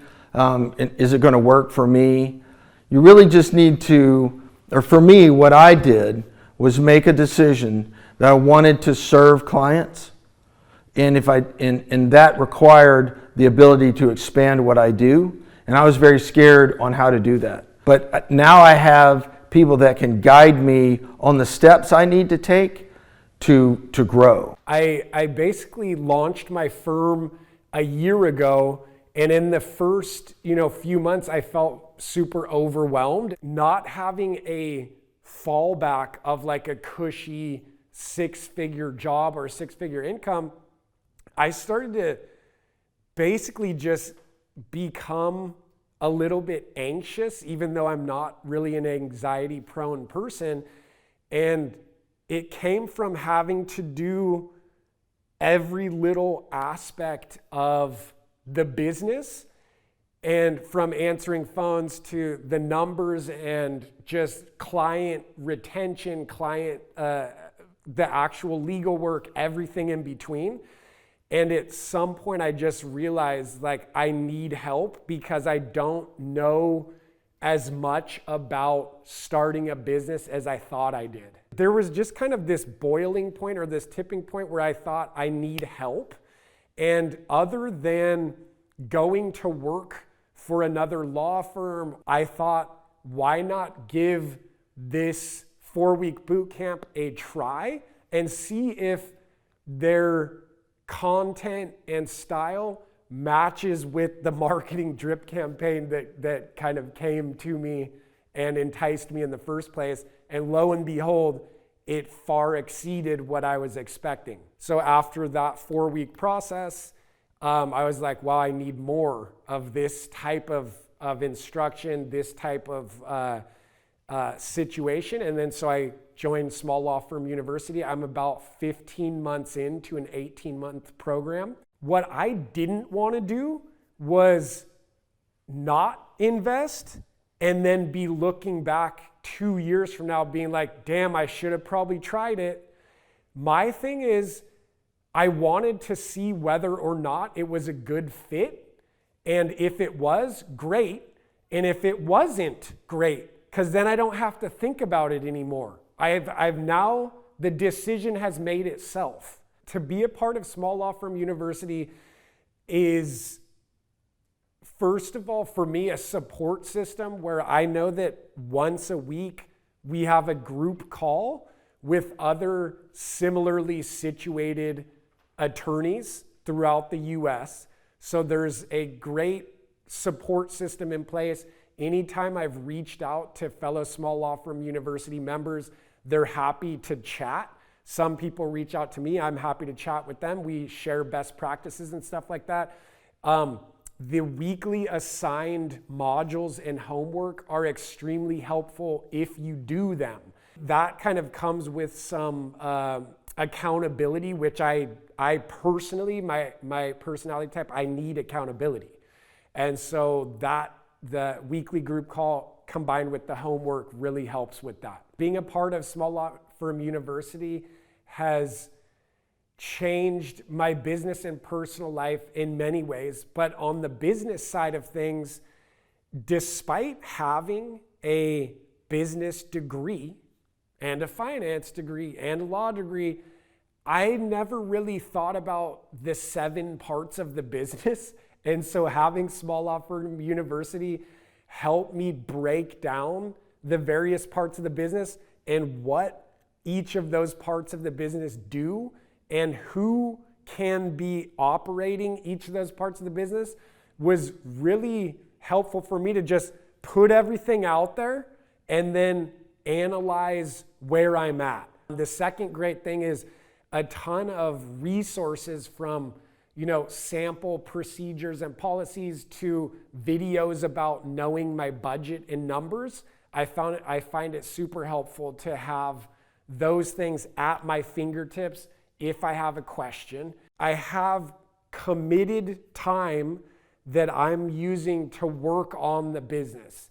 I don't think I would have ever done that because I was always of the mindset that just work on, do client work. That's how you grow your business. I'm realizing that taking a step back to make the business plan, tweak the marketing plan, look at my numbers is a super important part. And having a support system behind me just mentally takes a ton of stress off the thing or off of me as a person. I'm a guy who's always been interested in psychology, and going through the HTM program where I'm at right now, I've realized that I'm still taking ingrained habits from my personal life into my business life, and that's stifling the growth of my business. And so the mindset of being able to take a step back and say, this is what I want to change, and this is how I'm going to change them, and then actually tracking what I do, progress check-ins for myself, that is going to be the biggest hindrance lifted off or burden lifted off the shoulder when I can do that make a habit of doing that. That I think is healthy personal mindset that transfers from personal to business and business to personal. Healthy mental habits. Setting a goal, track your progress. I mean, it's not rocket science, but it's very difficult to think about on a daily basis without some help. So, when we were a smaller firm, I wasn't paying myself. My wife and I, with our 2 young children, were living in a basement apartment, the same apartment that we had been living in for the last 10 years since we were 22. I had actually never heard of how to manage a small law firm. I had heard of Arjan. It was a colleague of mine back in New York that had been following some of his materials and really had suggested that I learn more about what Arjan's doing. As I did, I started to just ask for more information, and that led me to my discovery day. And at the end of the day, we said, well, you can join HTM. At the time, it was to join directly into the HTM bubble, which had a 12-week crash course, and I did sign up that day and joined the bubble. There was a lot of concern about the cost, but I overcame it because I was thinking ahead of what I would need. So not only did I decide to join HTM, but I also decided to take one step up, which was a CEO and a COO. Even though I wasn't quite there, I think it was for firms over 500,000. But being that I was at 480 and planned on being over 500 that year, I just made that commitment. It was hard, but I could see the value in it, that over time I would see an ROI for the money I invested. So last year we grossed just over $1 million, and this year we're on a run rate for $1.8 million. And now we have been able to live in the house that we currently desire, and we're really thinking about those next steps and what we can achieve and accomplish in the next 2, 3, and 5 years. Once you start to see yourself in your law firm as the CEO, the owner, the entrepreneur, the investor, you start to look at things a bit differently. And the biggest thing is you want to get yourself out of the legal production as soon as possible, because you'll quickly realize that the more time you spend in legal production keeps you away from other more profitable opportunities that you're missing because you need to be there grinding away on the legal production line. The biggest aha moment for me came a little bit later, which was when we started really to invest in our marketing. We hired a marketing assistant and really started to begin to spend money on marketing other than the networking lunches and breakfast we were already doing. And that really catapulted the law firm from the year that we did $500,000 one year to just over $1 million the following year. For me, the biggest value in the LQM is not necessarily always the content that is being discussed that day. It's often just getting out of the firestorm of all the different decisions and actions you're having to make or do every week to really focus, meditate on your business and what needs to happen next. And I find that the LQM content kind of gives a lens for that to happen. But realistically, coming back after the LQM energized with a plan for the next 90 days is really the most valuable part of the LQM. It's really nice to be able to come to a community of people that are also going through the same problems, and it makes them seem a lot smaller, and you can get a lot of great advice about the thing that you're looking for help with, but it really does help put a lot of the big boulders you need to move into perspective. I'd suggest you take the leap. If you're on the edge and you are thinking about, is this the right thing for me or is this too much money? Make the leap. If you're standing there on the edge, the ROI is there if you put the work in and you open yourself up to what can be. So in our first year of being in operation, which was 2021, I grossed just over $104,000 in revenue. And since joining How to Manage, the end of Q2, we've already grossed $111,000. So all that we did in 2021, we've already done in 2022. Since joining How to Manage, I've had my best month ever by 33%. SLFU has been great for us. It really stretches you. It stretches you, but if you do the program and you just do it, you get out of your way and you just do it, you see results, and I can't argue with that. What I love about Small Law Firm University is you get small doses of strong medicine. Each week, we cover a concept that's, one of the 7 parts of a business. And then we have these homework exercises that we do that you put into practice what you're learning. And it's not an overwhelming amount of work. I'm a solo, I could do SLFU, and my business grew during SLFU. I had a vision, and I have a work ethic. But there's such a huge gap between those two things. And so Small Law Firm University is giving me that step-by-step process. And I'll tell you what, my goals, when I started my firm, I had a goal in mind. I've quadrupled that goal, and we are on a run rate to achieve it. And so it's really, really, really awesome how it just opens you to things that you haven't even thought of. The structure of HTM and the resources that they give you and the support on the back end, I knew that I was going to need that if I was going to get to these pretty aggressive goals in the time frame that I wanted. I know that I need to get out of my way and just say screw it and go. I think what tipped me to actually saying yes to joining HTM as a full-fledged member was the fact that it's not new. This is not new. This is not groundbreaking. This is like time-tested principles that when you follow them lead to success. And that to me, the credibility that built in me, I was like, I'm in. That's what I want, right? I know what I want.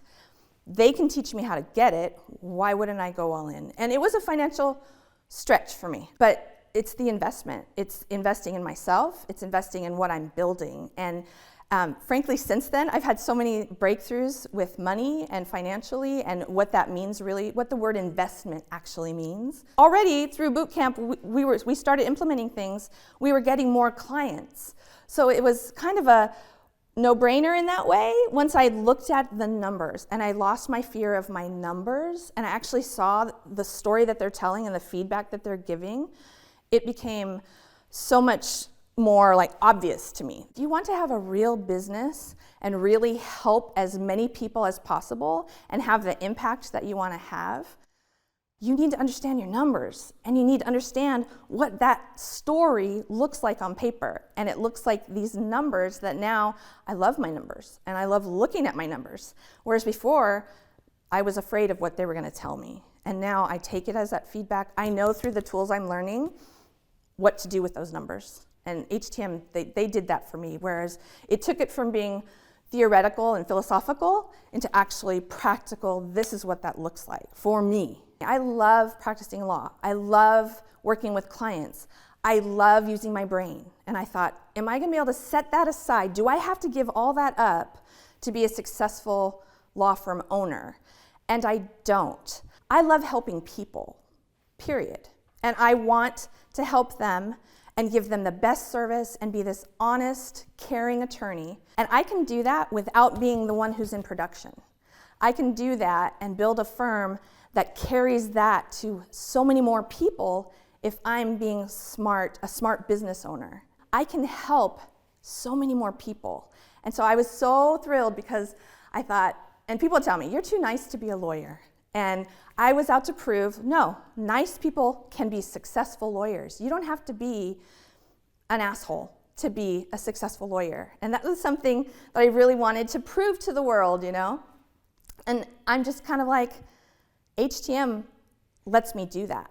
The shift that I've seen the most in myself is I've lost so much fear. Because I've given myself freedom to fail, but I haven't failed. I mean, not in my term of failure, right, which is kind of scorched earth, everything goes to hell failure, right? But I've given myself a chance to just get out there, try something. If I fall down, who cares? And so mind shift-wise, I'm not afraid to try anything. That has been a huge shift in me personally, because now I'm deciding quicker and I'm acting quicker. And then I'm falling quicker, where it's like, okay, well, that didn't quite work. Let's tweak it a little bit and try something else. I gave myself freedom to do that, which is crazy, because I'm almost 50 years old. I've been in business for a year and a half. I put off starting my own law firm forever because I was afraid. And so to have these steps now where I can be less afraid and take that next scary step, I'm really happy about that. I'm taking bigger risks than I would have, but again, for me being very risk averse, they're probably nothing compared to other people. But when I look back, okay, who were you 12 weeks ago? Who are you today? It's been an incredible change.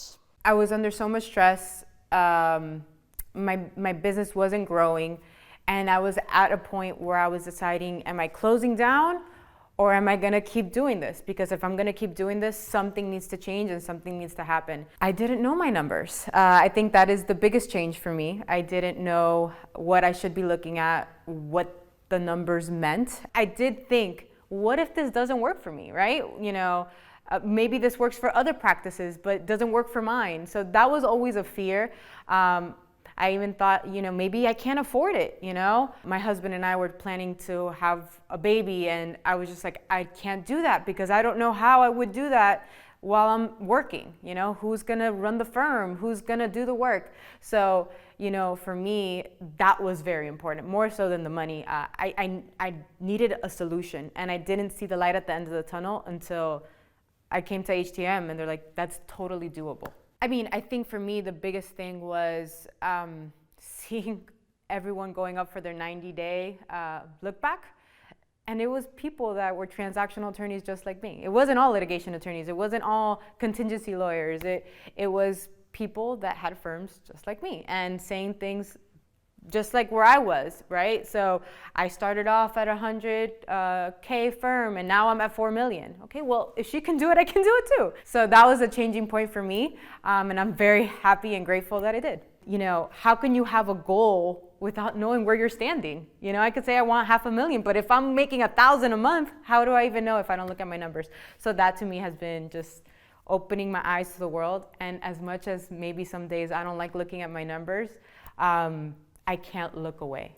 My eyes are already open. That shift from attorney mindset to I'm an owner of a law firm mindset has been life-changing for me, because I was doing, as an attorney, I never saw my value as the owner. I saw that the best use of my time was production. I didn't see that the best use of my time was marketing, was sales, was being the face of my firm and bringing people in. I always thought it was just me doing the contracts. And you know, that change in mindset also liberated me, because I always felt like I had to be a part of the firm. I had to be the one doing production.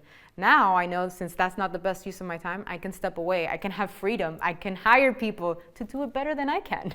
So that's what just that shift from attorney to owner has done for me. I think that if you're gonna grow in any aspect of your life, you have to be very humble and accept that you don't know everything.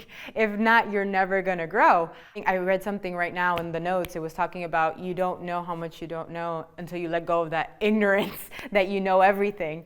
So it's just, you have to check your ego at the door, because if not, you're gonna be lying to yourself along with everybody else, which is, I think, what many of us did for so many years, which is why we're now here being honest with ourselves. Being honest with yourself, putting that ego aside, being humble, and being hopeful that you can change now and grow. I think that's the most important reason to leave your ego at the door. I think the value of a live quarterly meeting is the camaraderie. Being around people that are just positive, that have the same goals as you, that are not afraid to share their struggles with you, they're not ashamed of it, that they're not ashamed to you know, tell you about their mistakes, and also share what their secret sauce has been or what decisions they made. I have people in my same area geographically that do my same area of law, and they're welcome me with open arms with information and if I need any help. And we refer work back and forth to each other. So, I mean, just that mindset of that work is not scarce, that there's clients for everyone, and maybe there's a client that's gonna like me more than them and them more than me.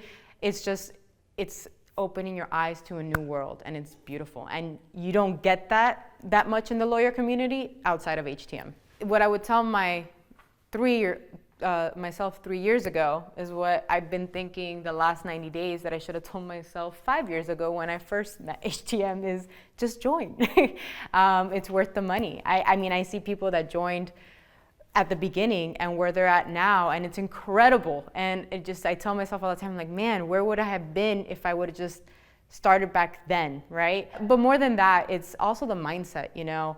The last 3 years have been stressful and overwhelming, but it was because of my mindset. That would be something major that I would tell myself 3 years ago, that first comes the mindset and then everything else trickles from there. What we're taught in school and growing up and in law school specifically is how to be a practitioner, how to read the law. And then when you get into practice, you learn actually how to practice the art of being an attorney. But there aren't really tools in the community, certainly not in law school, that teach you how to treat law as a business. And so one of the great parts about how to manage a small law firm is it takes coaches and experienced professionals with 10, 15, 20, 30 years of business management services, including law firms and other businesses across the world that have managed multi-million-dollar businesses, and teaches you how to be an entrepreneur that is also a law firm owner. So it gives you the tools and resources to see all the different parts of your law firm as a business and treat them as such, and have metrics and expectations and key performance indicators and all these different parts of the business that just happens to provide legal services. How to manage a small law firm is an organization that provides part-time C-suite level services, so chief executive officer, chief operational officer, chief marketing officer, chief sales officer, chief financial officer for your firm until you get to the point that you need full-time staff in those roles. It provides that higher level guidance. Arjan has 20 plus years of experience on just this issue of managing law firms. He had experience working for the Bar Association in this sphere, and then he's taken years of training and study and focus, and this has been his mission and is the mission of his business, to provide these services to grow law firms that are better places to work, better businesses to own and run, and better quality of life for the members based on how they treat their law firm as a business as opposed to practicing law and being a lawyer. And depending on your temperament and your mindset when you talk to Arjan, that'll dictate how you respond to someone that's that direct. Shortly after opening my own practice, I knew that I needed to be able to turn my legal practice into a business, since I no longer worked for someone who's on payroll for an office. And How to Manage is one of the many providers in the country that I looked into and felt like it was the best fit for me. So within my first 6 months of having my own law firm, I was working with How to Manage a law firm to ensure that I was treating my legal practice as a business and growing it as a business. So we've had 200% growth year over year. We're currently on a $2.5 million run rate, 17 full-time employees, which gives me the opportunity, the bandwidth to do what I really want to do, and only that in my business, and trying to be the visionary that's steering what the future of my firm is, and also the legal community where we live and where we operate. I mean, How to Manage is a service, it's a tool. If you don't use it effectively, you won't see growth. So How to Manage is a resource that we as law firm owners have to be active in implementing, analyzing what's being provided, deciding if it's the right fit for you or not for your law firm. One of my coaches said, and I think it's really on point, is that new level, new devil.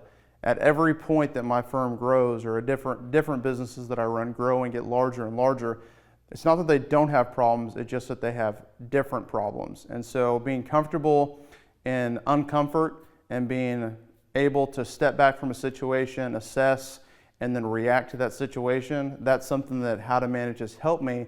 It's been part of my toolkit. But again, it all comes down to us as law firm owners, as entrepreneurs, making the conscious choice to be proactive in all these things, to listen to great teachers, to use resources available to you. As my firm has grown, as the numbers continue to improve, I'm able to have a larger impact in our community, representing more and more clients, being able to do things for other service providers in the community, helping more families, helping more clients, having an impact on the legal community as a whole. Professionally, it's allowed me to hire many great attorneys, senior attorneys, and a staff that's beginning to provide service to a larger group of our community. Financially, it's allowed me to have a higher percentage of income, higher total owner benefit year over year, which allows me personally to have better quality of life with my children, my wife, my family, and do things with them that I didn't always think would be possible. The response to someone considering joining How to Manage or not depends on the pain point they come with. So I think one of the most common pain points is it costs so much money. Well, yeah, it costs a lot of money, but it's also an investment in your future. And I'd go back to, if you are proactive and doing the things that your coaches teach you and how to manage, you're going to continue to improve. And what may feel like a lot of money right now will end up being a smaller and smaller and smaller percentage of your monthly revenues. But you have to take that step of faith to invest in any resource that's going to help your business grow. So with the right mindset, you can approach a problem as a problem versus a hurdle you can't get past. So part of mindset is also being strategic. And so as you're evaluating issues, you need the numbers, you need the metrics, you need a way to analyze how something's being done. Is there a better way for it to be done? But you can't have the right approach or strategy unless your mindset is that you can overcome that issue, or that you can get to the next level, or you can be whatever you want your law firm to be. So mindset is absolutely key. It's the foundation, it's the starting point, it's the lens that we live our life, it's the lens that we grow our businesses through, but they also only grow with the right people and right tools and right systems and procedures and metrics, and all those things come together. It's a compilation of all the things at once in order for it to be successful. You sounded excited. I am. Just since the last LQM. Oh, Adam Williams, Rust Belt Business Law. Y'all motherfuckers know. Yeah, Adam Williams, Rust Belt Business Law. We help entrepreneurs create jobs, pursue opportunities, and fix the economy. April was a record month. May was a record month. June was a record month, and it was actually our first $200,000 month, so that didn't suck. What was the previous high, the highest month?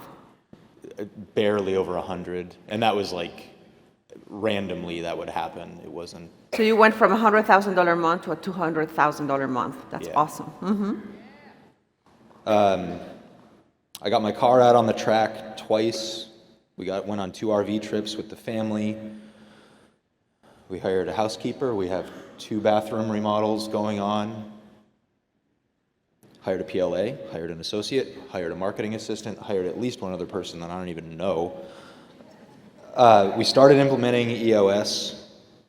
I had a bit of a moment this week. We brought our assistant with us, and she brought her 16-year-old daughter who had never been on a plane.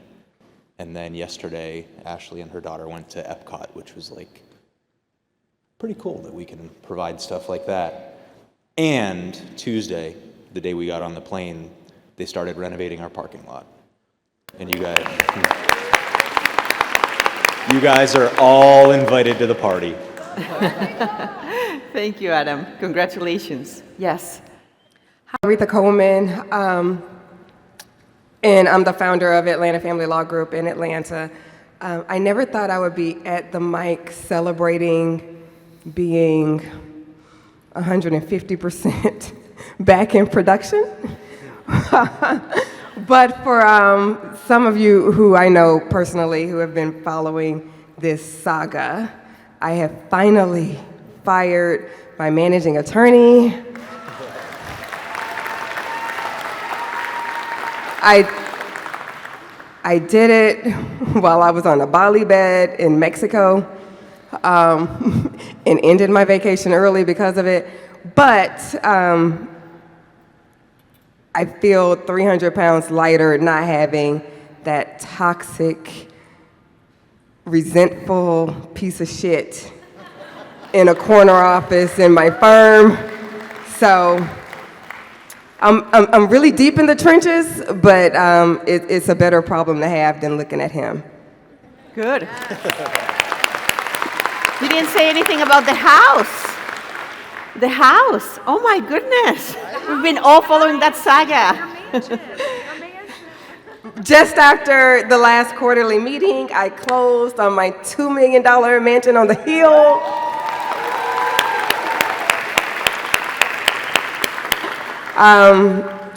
And it's amazing every day to come home and realize that that's my new reality and that's how my kids will grow up. And it's just so far removed from where I grew up and came from.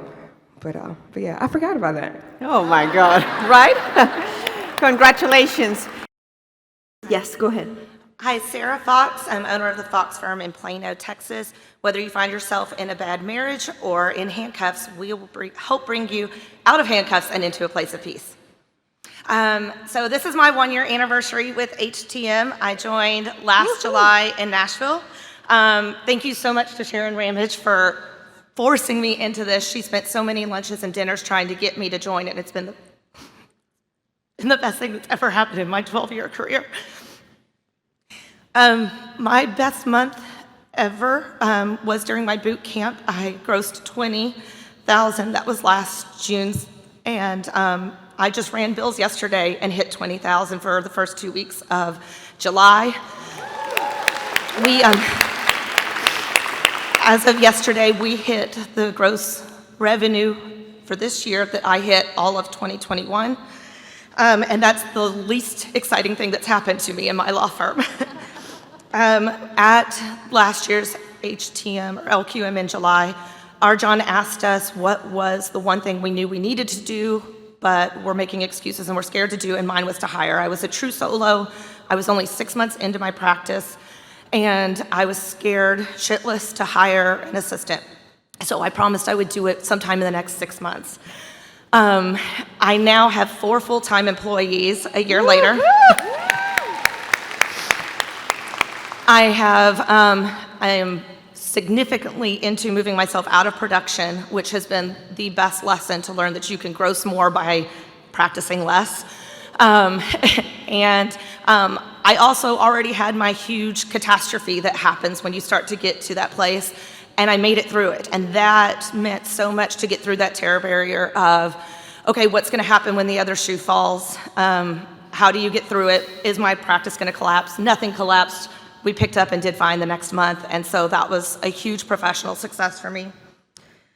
Personally, I just leased my first brand new luxury car, and it's not Adam's Porsche, but it has a 3rd row, so for all of you moms, that's just as good. And I'm getting married in September. And my fiance and I are going to take 2 weeks in Greece, emergency access only. So. Yes. Awesome. Congratulations. Yes, go ahead.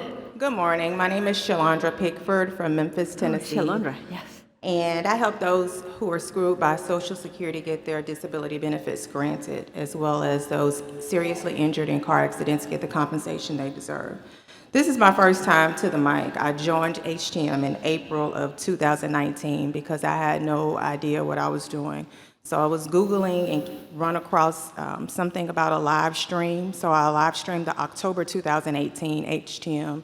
I forgot where you all were, but people were on the stage talking about having $1 million law firms, and I was like, what? No. Okay. But I was glued. I watched the entire program, and I actually completed the contact form and ended up joining in April of 2019. I grossed $160 in revenues that year, and the following year, 2020, I grossed $350 in revenue. 2021 wasn't so good, it was $330.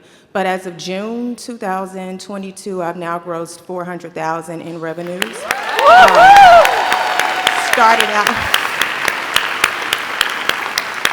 When I started out, it was just me. Now I have 5 employees, looking to hire a 6th one sometime before the year is out.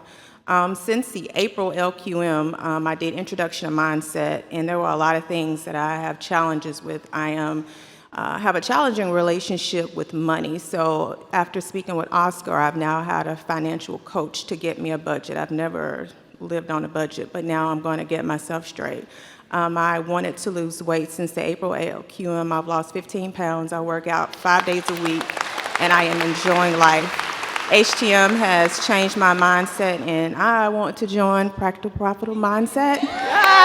Go see Renee. You know how it goes. Hello, Bubble.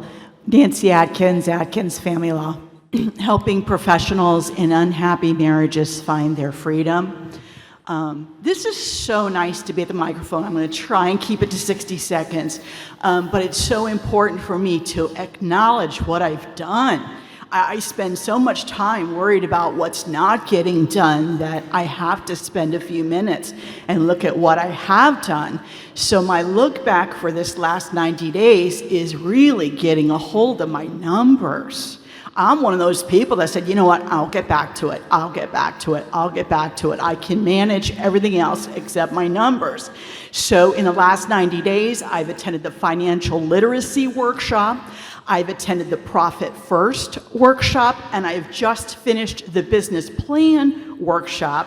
So when I locked down my numbers in that business plan workshop, I had a dream on my vision board, and it's just become a reality because I monetized it. I said, this is what I want, and now I know how to go after it, and it's real for me. It's no longer a dream, it's now a goal, right? Yes. So that is amazing for me. I am completely excited about what's going to happen in the next 90 days.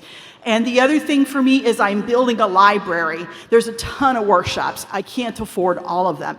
So I want to go to PPM. I'm setting my money and my dollars aside to do PPM. Yeah, absolutely.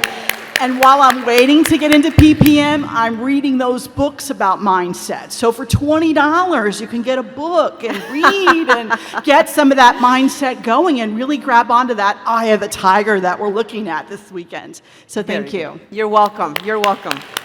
Yes. And Nancy, you can afford it. But you need to make the decision first. And no. Yes, back to the room. And when you make the decision, you're going to say yes first. The money will follow. Okay, say yes first. The decision comes first, always. Good. Yes. I'm Jessica Charles. I do family law. Yeah, sure. And we help you love your freedom more than you hate your spouse. I like that one.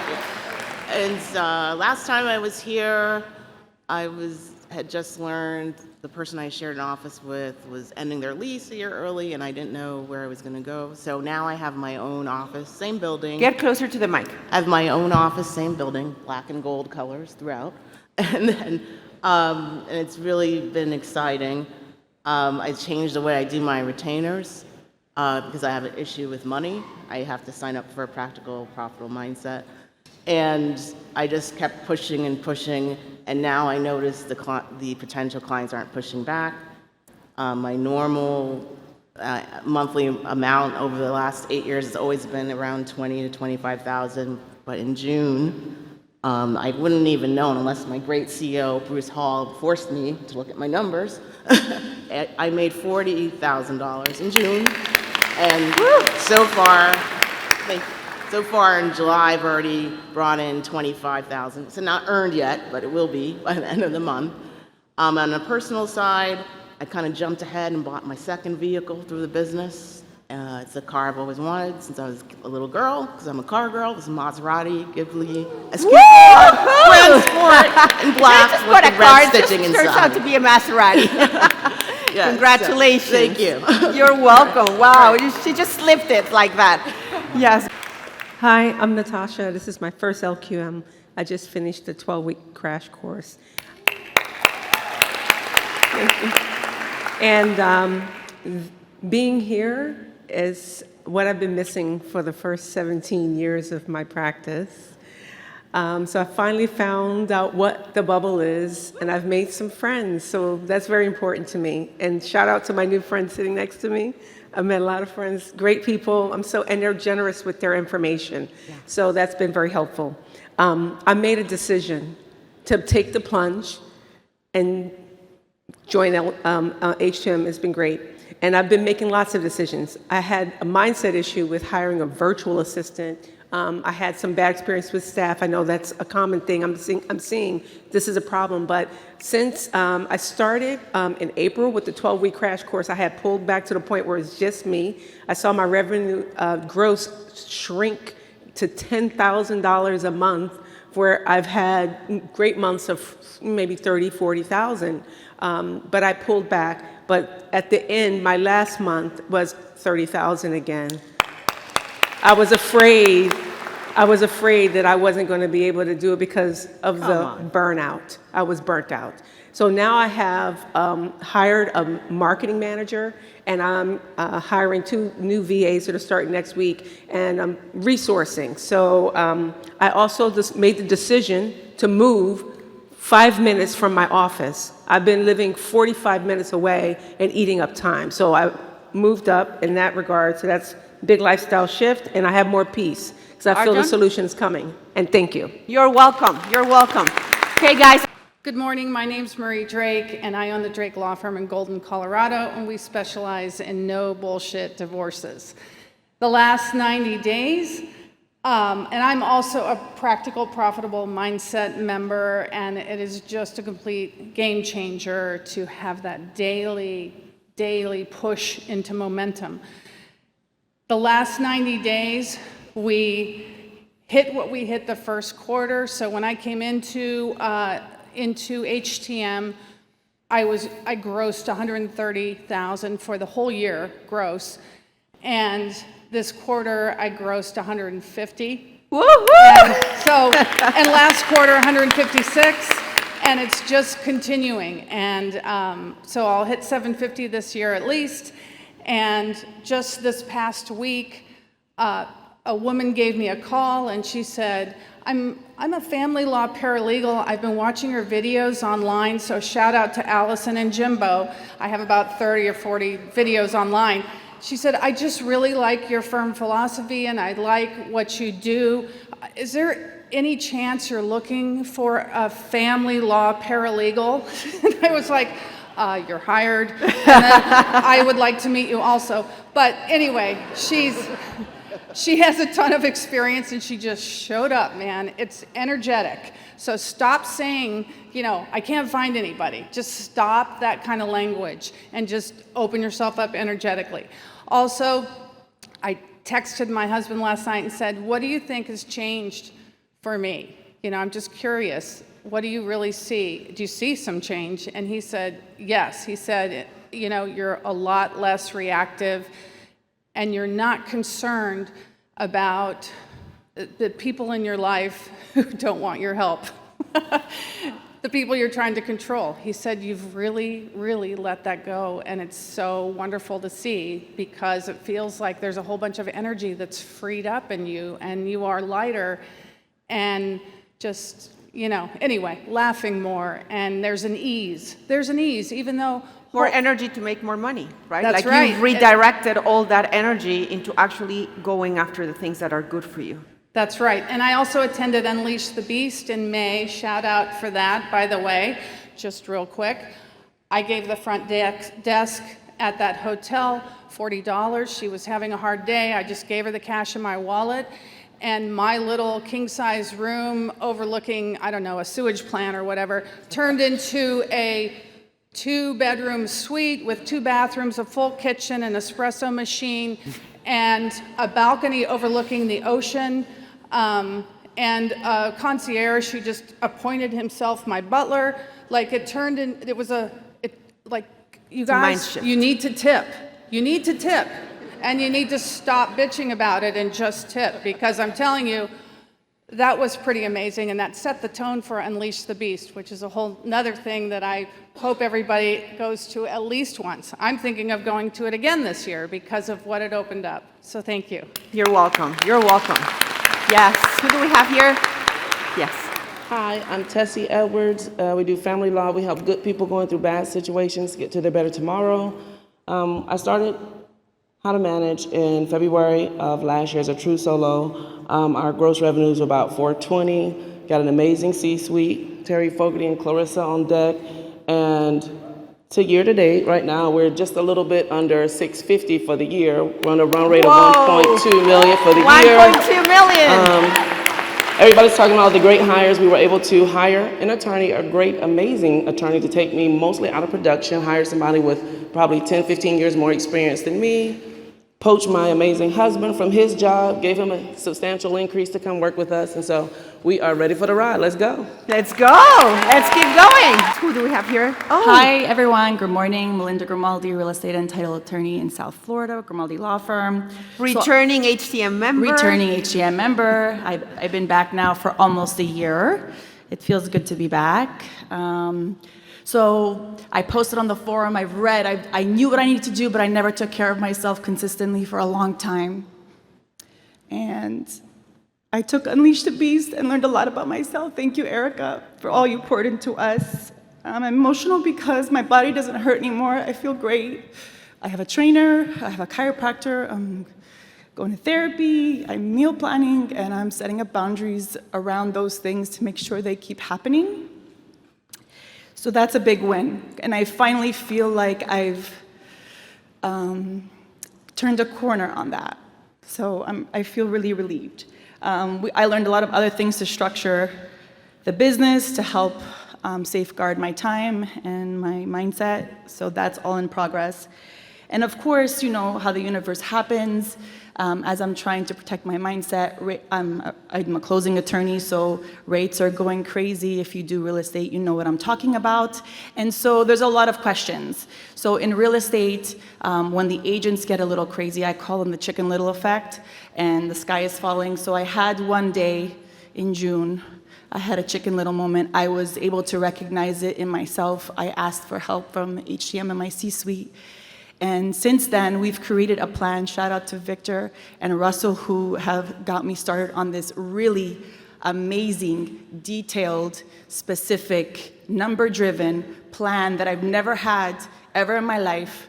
I was able to recognize the trend by knowing my numbers. 5 years ago, when I joined HTM, I ignored them. I would have probably said, oh, I'm good. We'll pick it up next month, or I'll do something different. But I've built something that is going to be massive, and I'm very excited about it. So congratulations. Thank you. So if you ever feel Chicken Little, make sure to reach out for help, because you just need to turn the dial. Yes. Thank you. Thank you. Yes. Jim. My name is Jim Kirschbaum. I am the owner of the law firm of Kirschbaum Injury Law in Maple Grove, Minnesota, which is suburban Minneapolis. And what I just said is a huge mindset change, because a year ago I would have said, I'm an attorney. And I'm not an attorney, I'm a law firm owner. And that change in mindset came a lot. That's huge. That change in mindset came a lot from the PPM program, and I know that a lot of us are going to talk about it and a lot of us are going to pitch it. And the reason that we're doing this is that it's fucking awesome.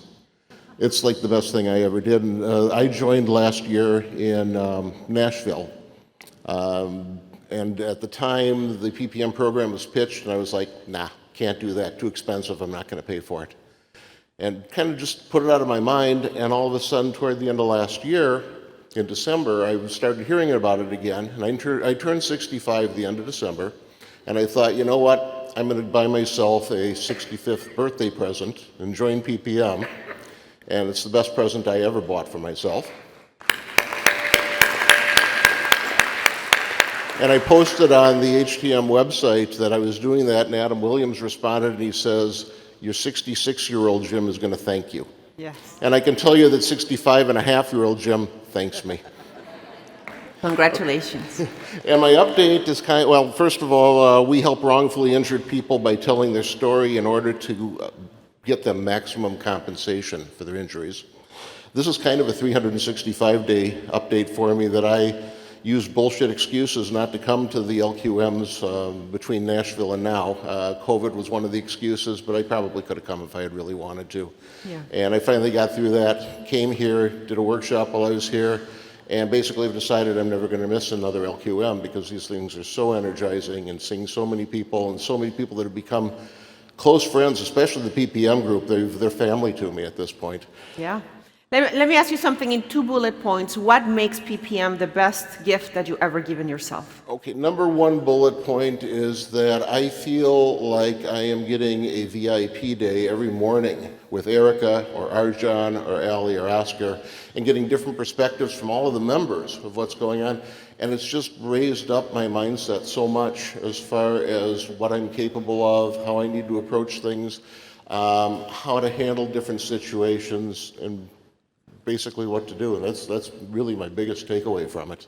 Every single day. That's awesome. Every Thank single you. day. Okay, when I joined last summer, I took over my dad's law firm in the beginning of 2021. And it was a hobby for him. He didn't have any kind of a growth mindset or anything like that, and I decided I wanted to grow the firm. Very shortly after taking over the firm, I learned about HTM, came last summer, joined, and about a week later, I took over my dad's firm with one paralegal working for us, and right after HTM, I knew I needed to hire somebody, and hired an absolute rock star paralegal who has experience growing law firms. She was supposed to be here with me this week. A family issue made her not be able to. She's watching the stream. Hi, Jennifer. You're doing great. But she has really helped a lot. The paralegal that we had, I realized I was putting up with a lot of bullshit from her, and we fired her and got more staff, and everything is just rolling along at this point. My total income in 2021 was $280,000. The first quarter of this year was $193,000. The first quarter. So we're on our way to quadruple?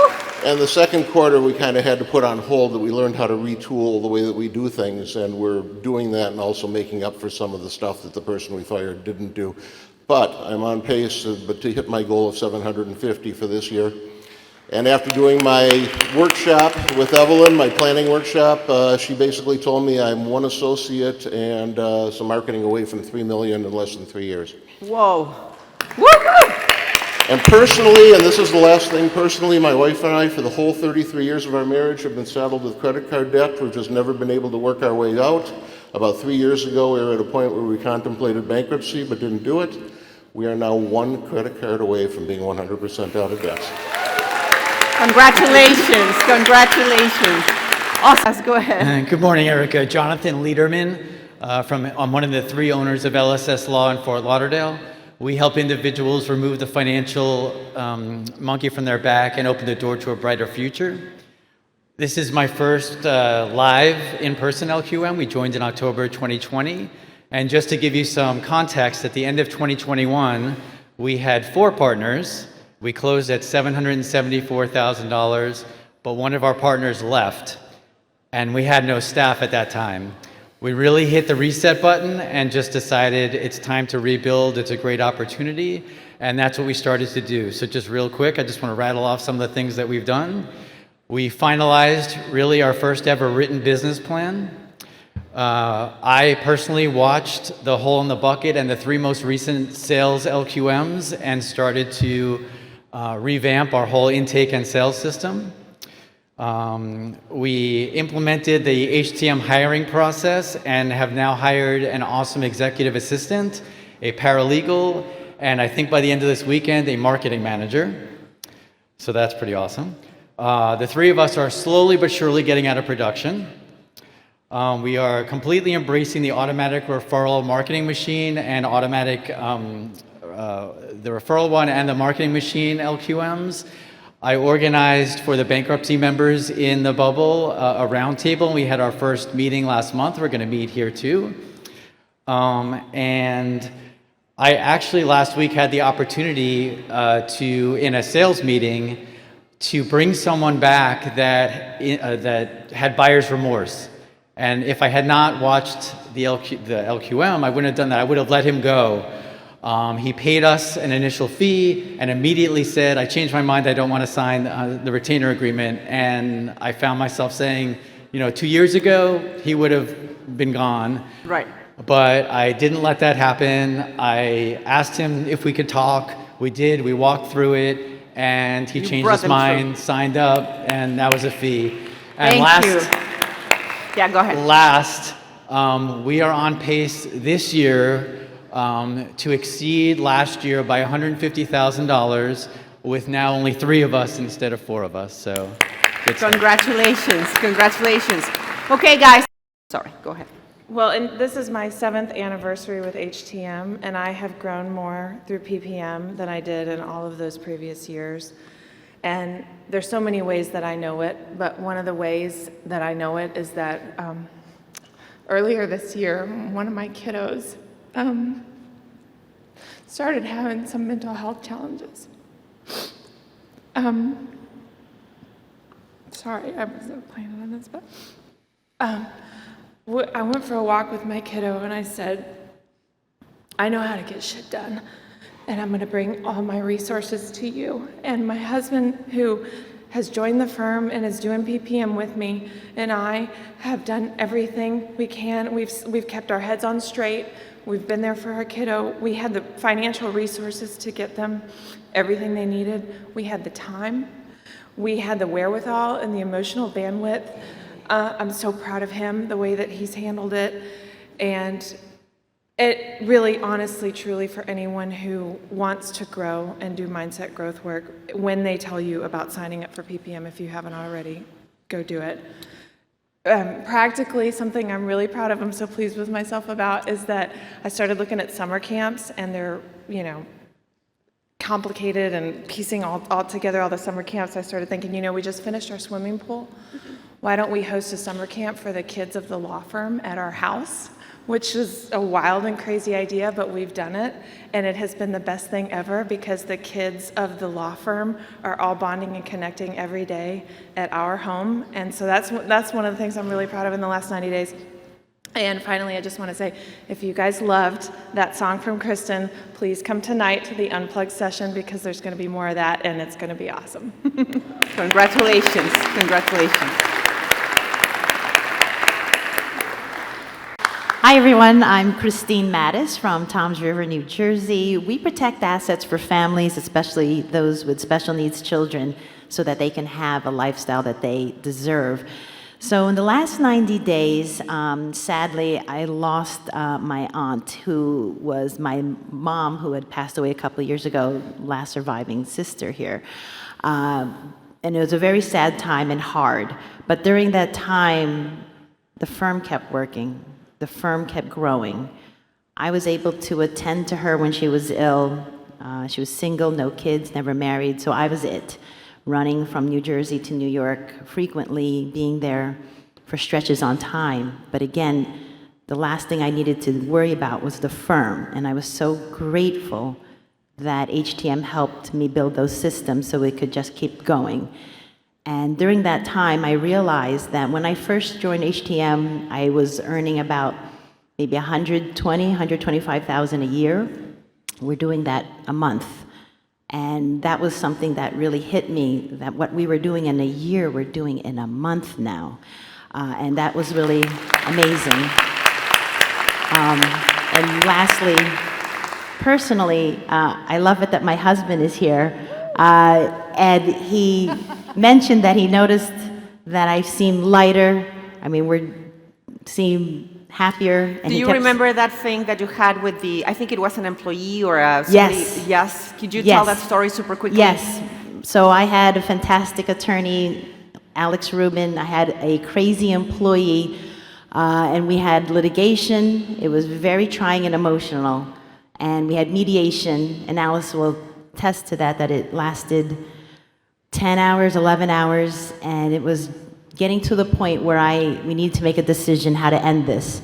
And my husband wanted to support me, but he didn't want to hover, so he was in the parking lot the whole time. And I kept going back and forth telling him where we were, and Alex was like, "Where is he?" I said, "He's in the parking lot." He can come up.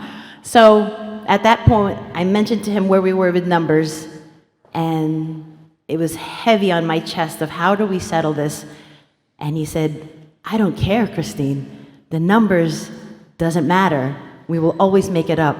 We need to get this woman out of our life because we'll be fine." And the moment he said that, I remember running to Alex and saying, "We're going to settle this."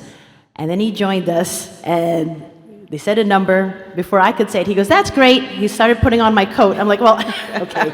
Alex is like, "No, we got to sign certain things." He says, "We're done." We're done. And going home, I remember just crying, and he said, "Let's go get a beer. Let's go." And I said, "No, I just want to go home." And he goes, and I said, I don't know how to feel. And he goes, "I feel awesome. I feel happy." He goes, "This is the best day ever."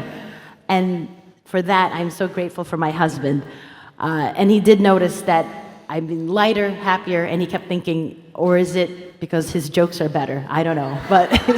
And I do But remember thank you sharing that story at PPM and how much the way that you thought about the money and about the opportunity and the wealth mindset versus, I will never get this money back, to, I'll just make the money back. We'll make it back. We'll make it back. He goes, it's nothing. We'll make it back. So I thank you. You're welcome.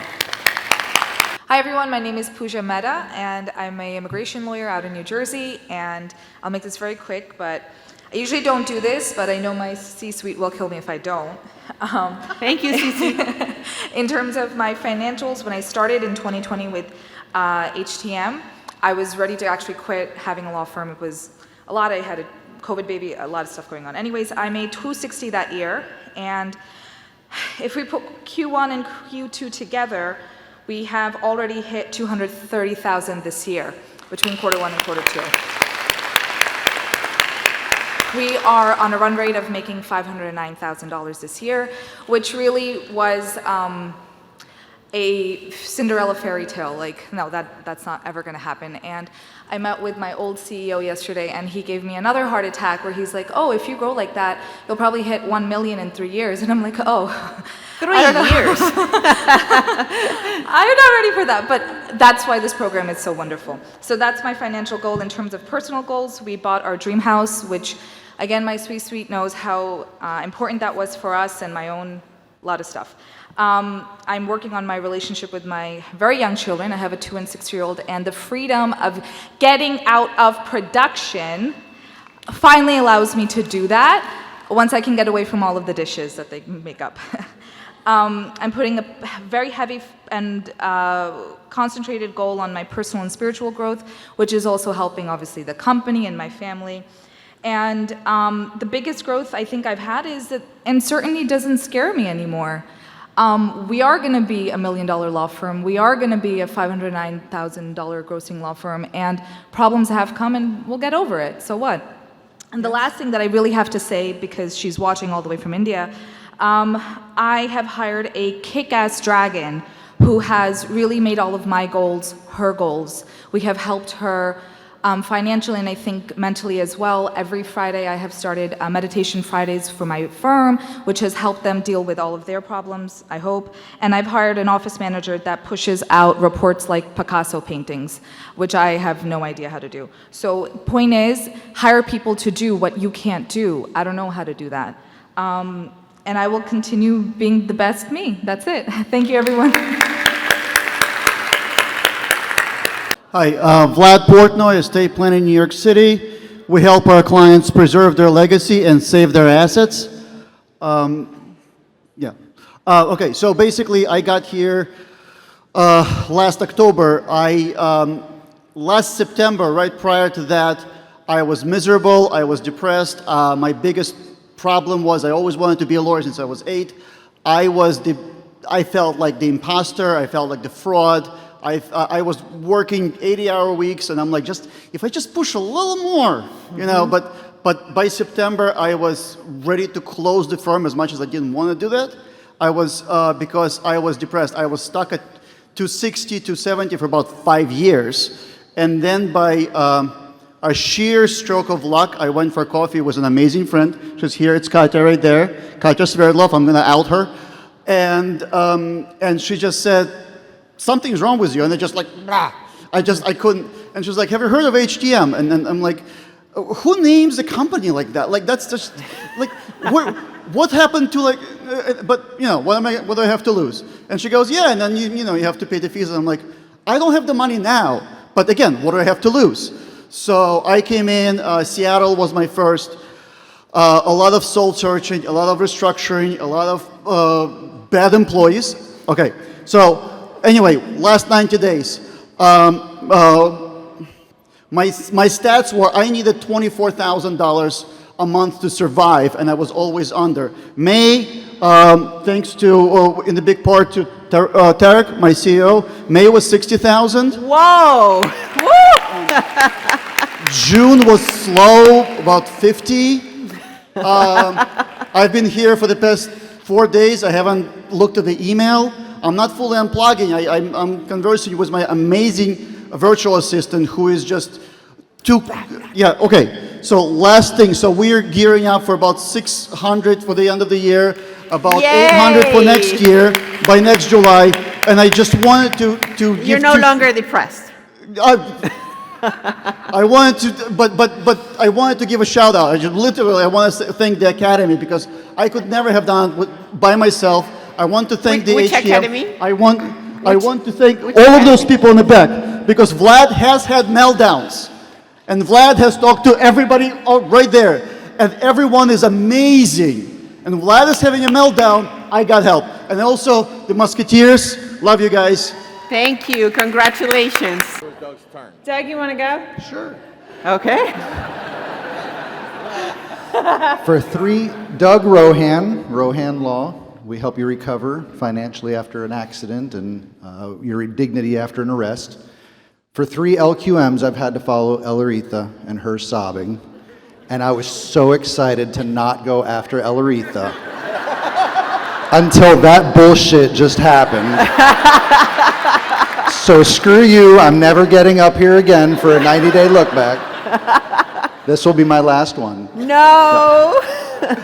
But seriously, 6 months ago, we got up to talk about a cash crunch, and we did the best thing you did for your law firm, and we managed to squeeze out an extra $30,000 so we could make payroll at the end of the year.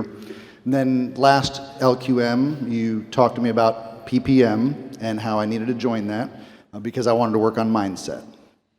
6 months after my last cash crunch, I'm looking at my cost projection sheet, my cash flow projection sheet, which as a personal injury attorney, I told Arjan during boot camp was impossible to do, and he talked me out of that. But with my C-suite, I now am looking at my cash flow projection sheet, and we have every dollar of our budget paid for through December 7th of 2022.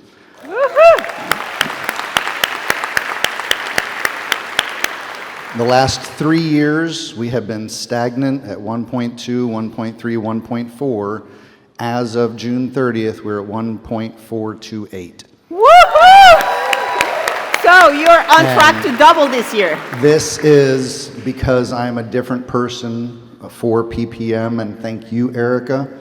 I'll get up tomorrow morning and talk more about that, but just wonder, again, before that other bullshit, I don't have a song, but I was going to tell you that PPM is really cool, but I couldn't do it that cool. So look out for the Practical Profitable Mindset information. Thank you, Erica, for guiding me into that, and I'm not the same person I was at the last LQM.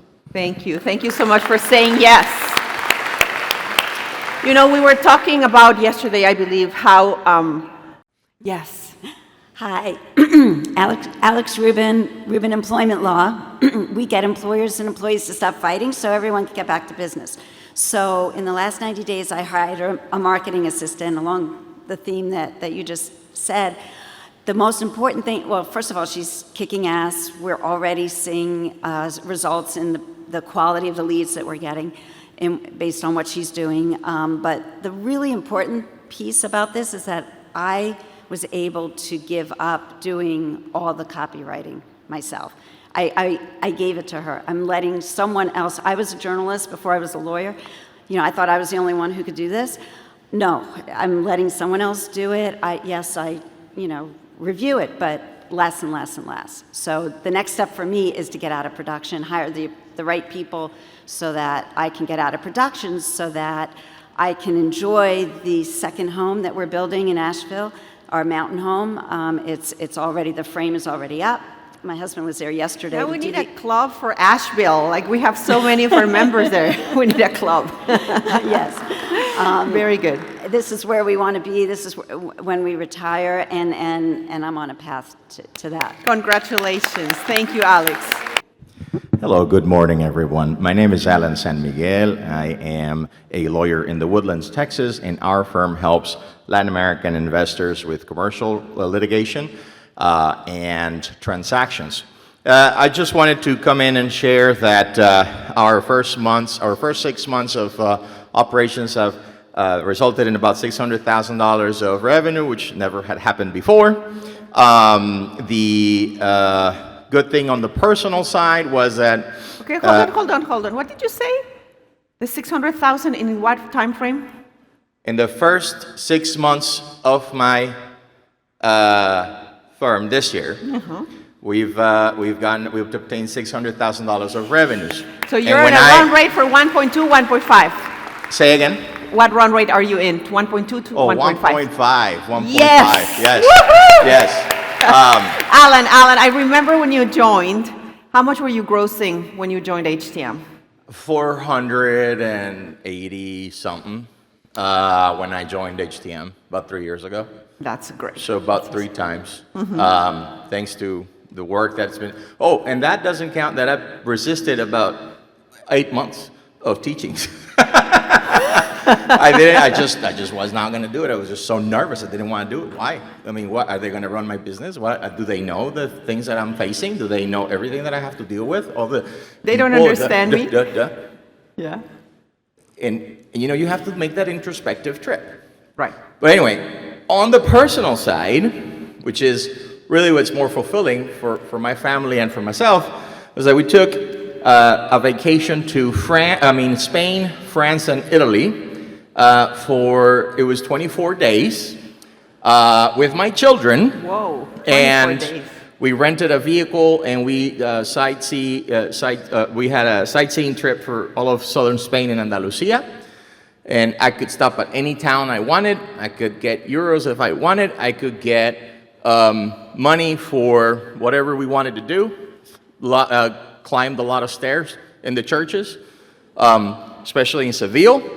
And professionally, I had, thanks to my marketing and my videos, there was a Mexican culture organization consultant that has a group of business people that wanted to diversify their investments, and it was 70 of them, and he invited me to speak to that group, and so everybody liked my chat.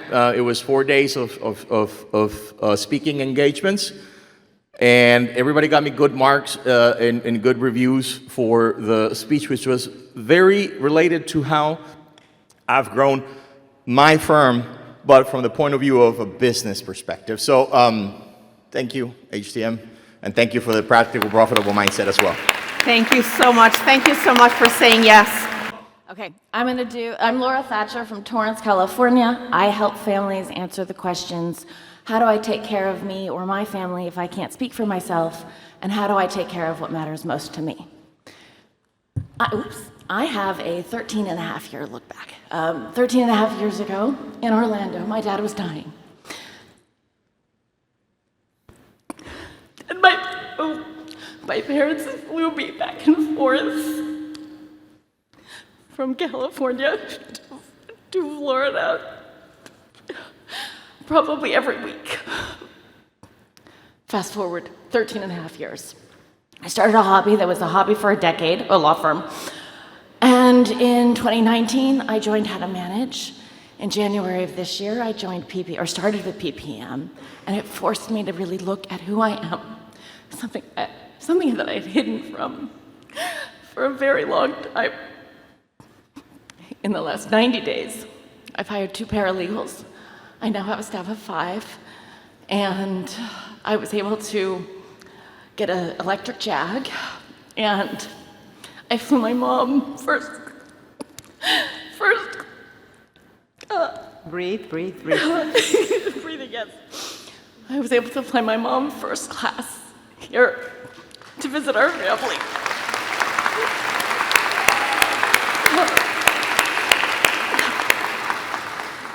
And she's here with me to learn about this crazy program that has made such a difference in my life. Congratulations. Yes. Hi, I'm Valerie Gonzalez, owner of San Gabriel Valley Law in Pasadena, California. We protect small business owners from devastating employee lawsuits. I joined HTM a year ago as well, and I was 6 months into starting my law firm. I had made $36,000 in that 6 months, and last month I collected over $41,000. And I'm on a $500,000 run rate. And a year ago, I also set an arbitrary goal to take my family on vacation. And this week, we've spent a week in Orlando, and I have 5 family members here, and I paid for it all. And lastly, my boyfriend is here as well, and this is his first LQM, and I'm so happy that he's joining me here. Hi, Kristen Roberts, Trestle Law, APC. We'll build a bridge from your brand to your bank account. I want to talk about, I know we talk a lot about numbers and how much we've grown, and that's normally what I talk about, but I wanted to talk about PPM specifically, Profitable Practical Mindset. And if you are not in this program, you need to be in this program because it is life-changing, not just from a financial perspective and a business perspective, but a personal one, relationship-wise. It is the best thing I've ever done, and it was my first foray into mindset. And I've always had this block about music, thinking that I can't be a musician and an attorney at the same time. And last night, Arjan, instead of peeling back my onion layers, he just took a knife and went, "You're full of shit," whack, and just cut right through it. And now I know I can run a business and be a professional musician if I want to be. And so that was,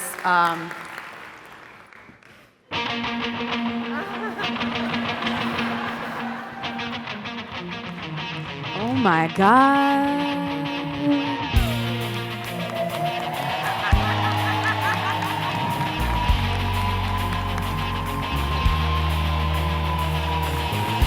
come on, everybody, get up!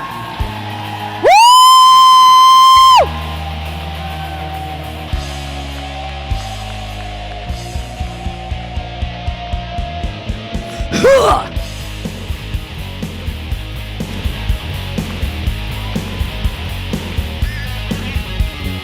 Welcome to the bubble. Growing law firms is the game.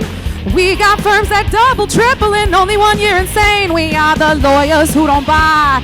We only can succeed by working for no money, honey. We cure that disease in the bubble. Welcome to the bubble. Our John brings us to our knees.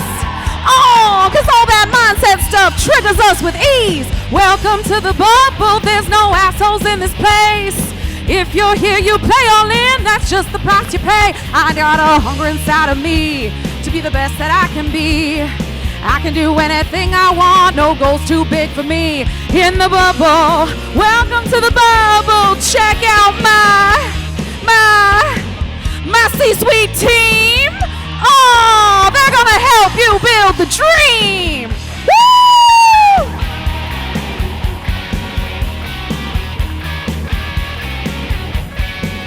Oh.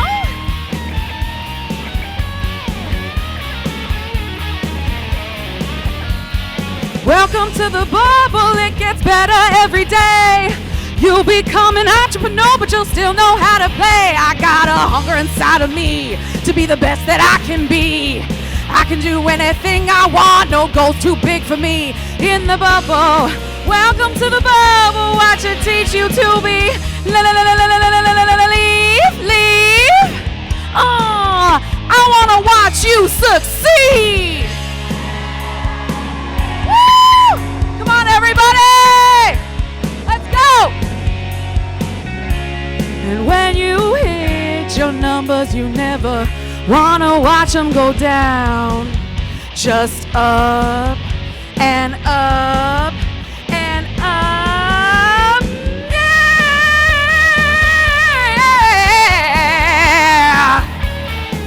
Woo!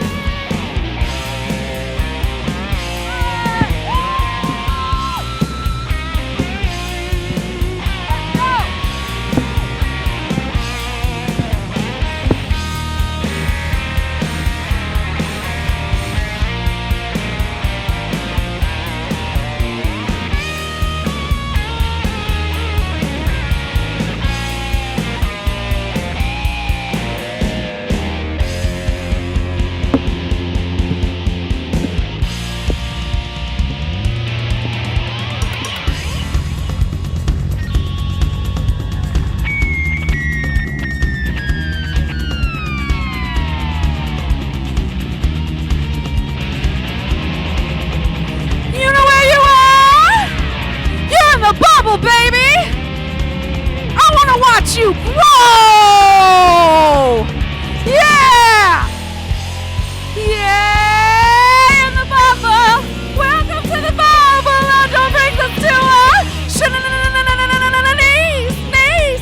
the bubble.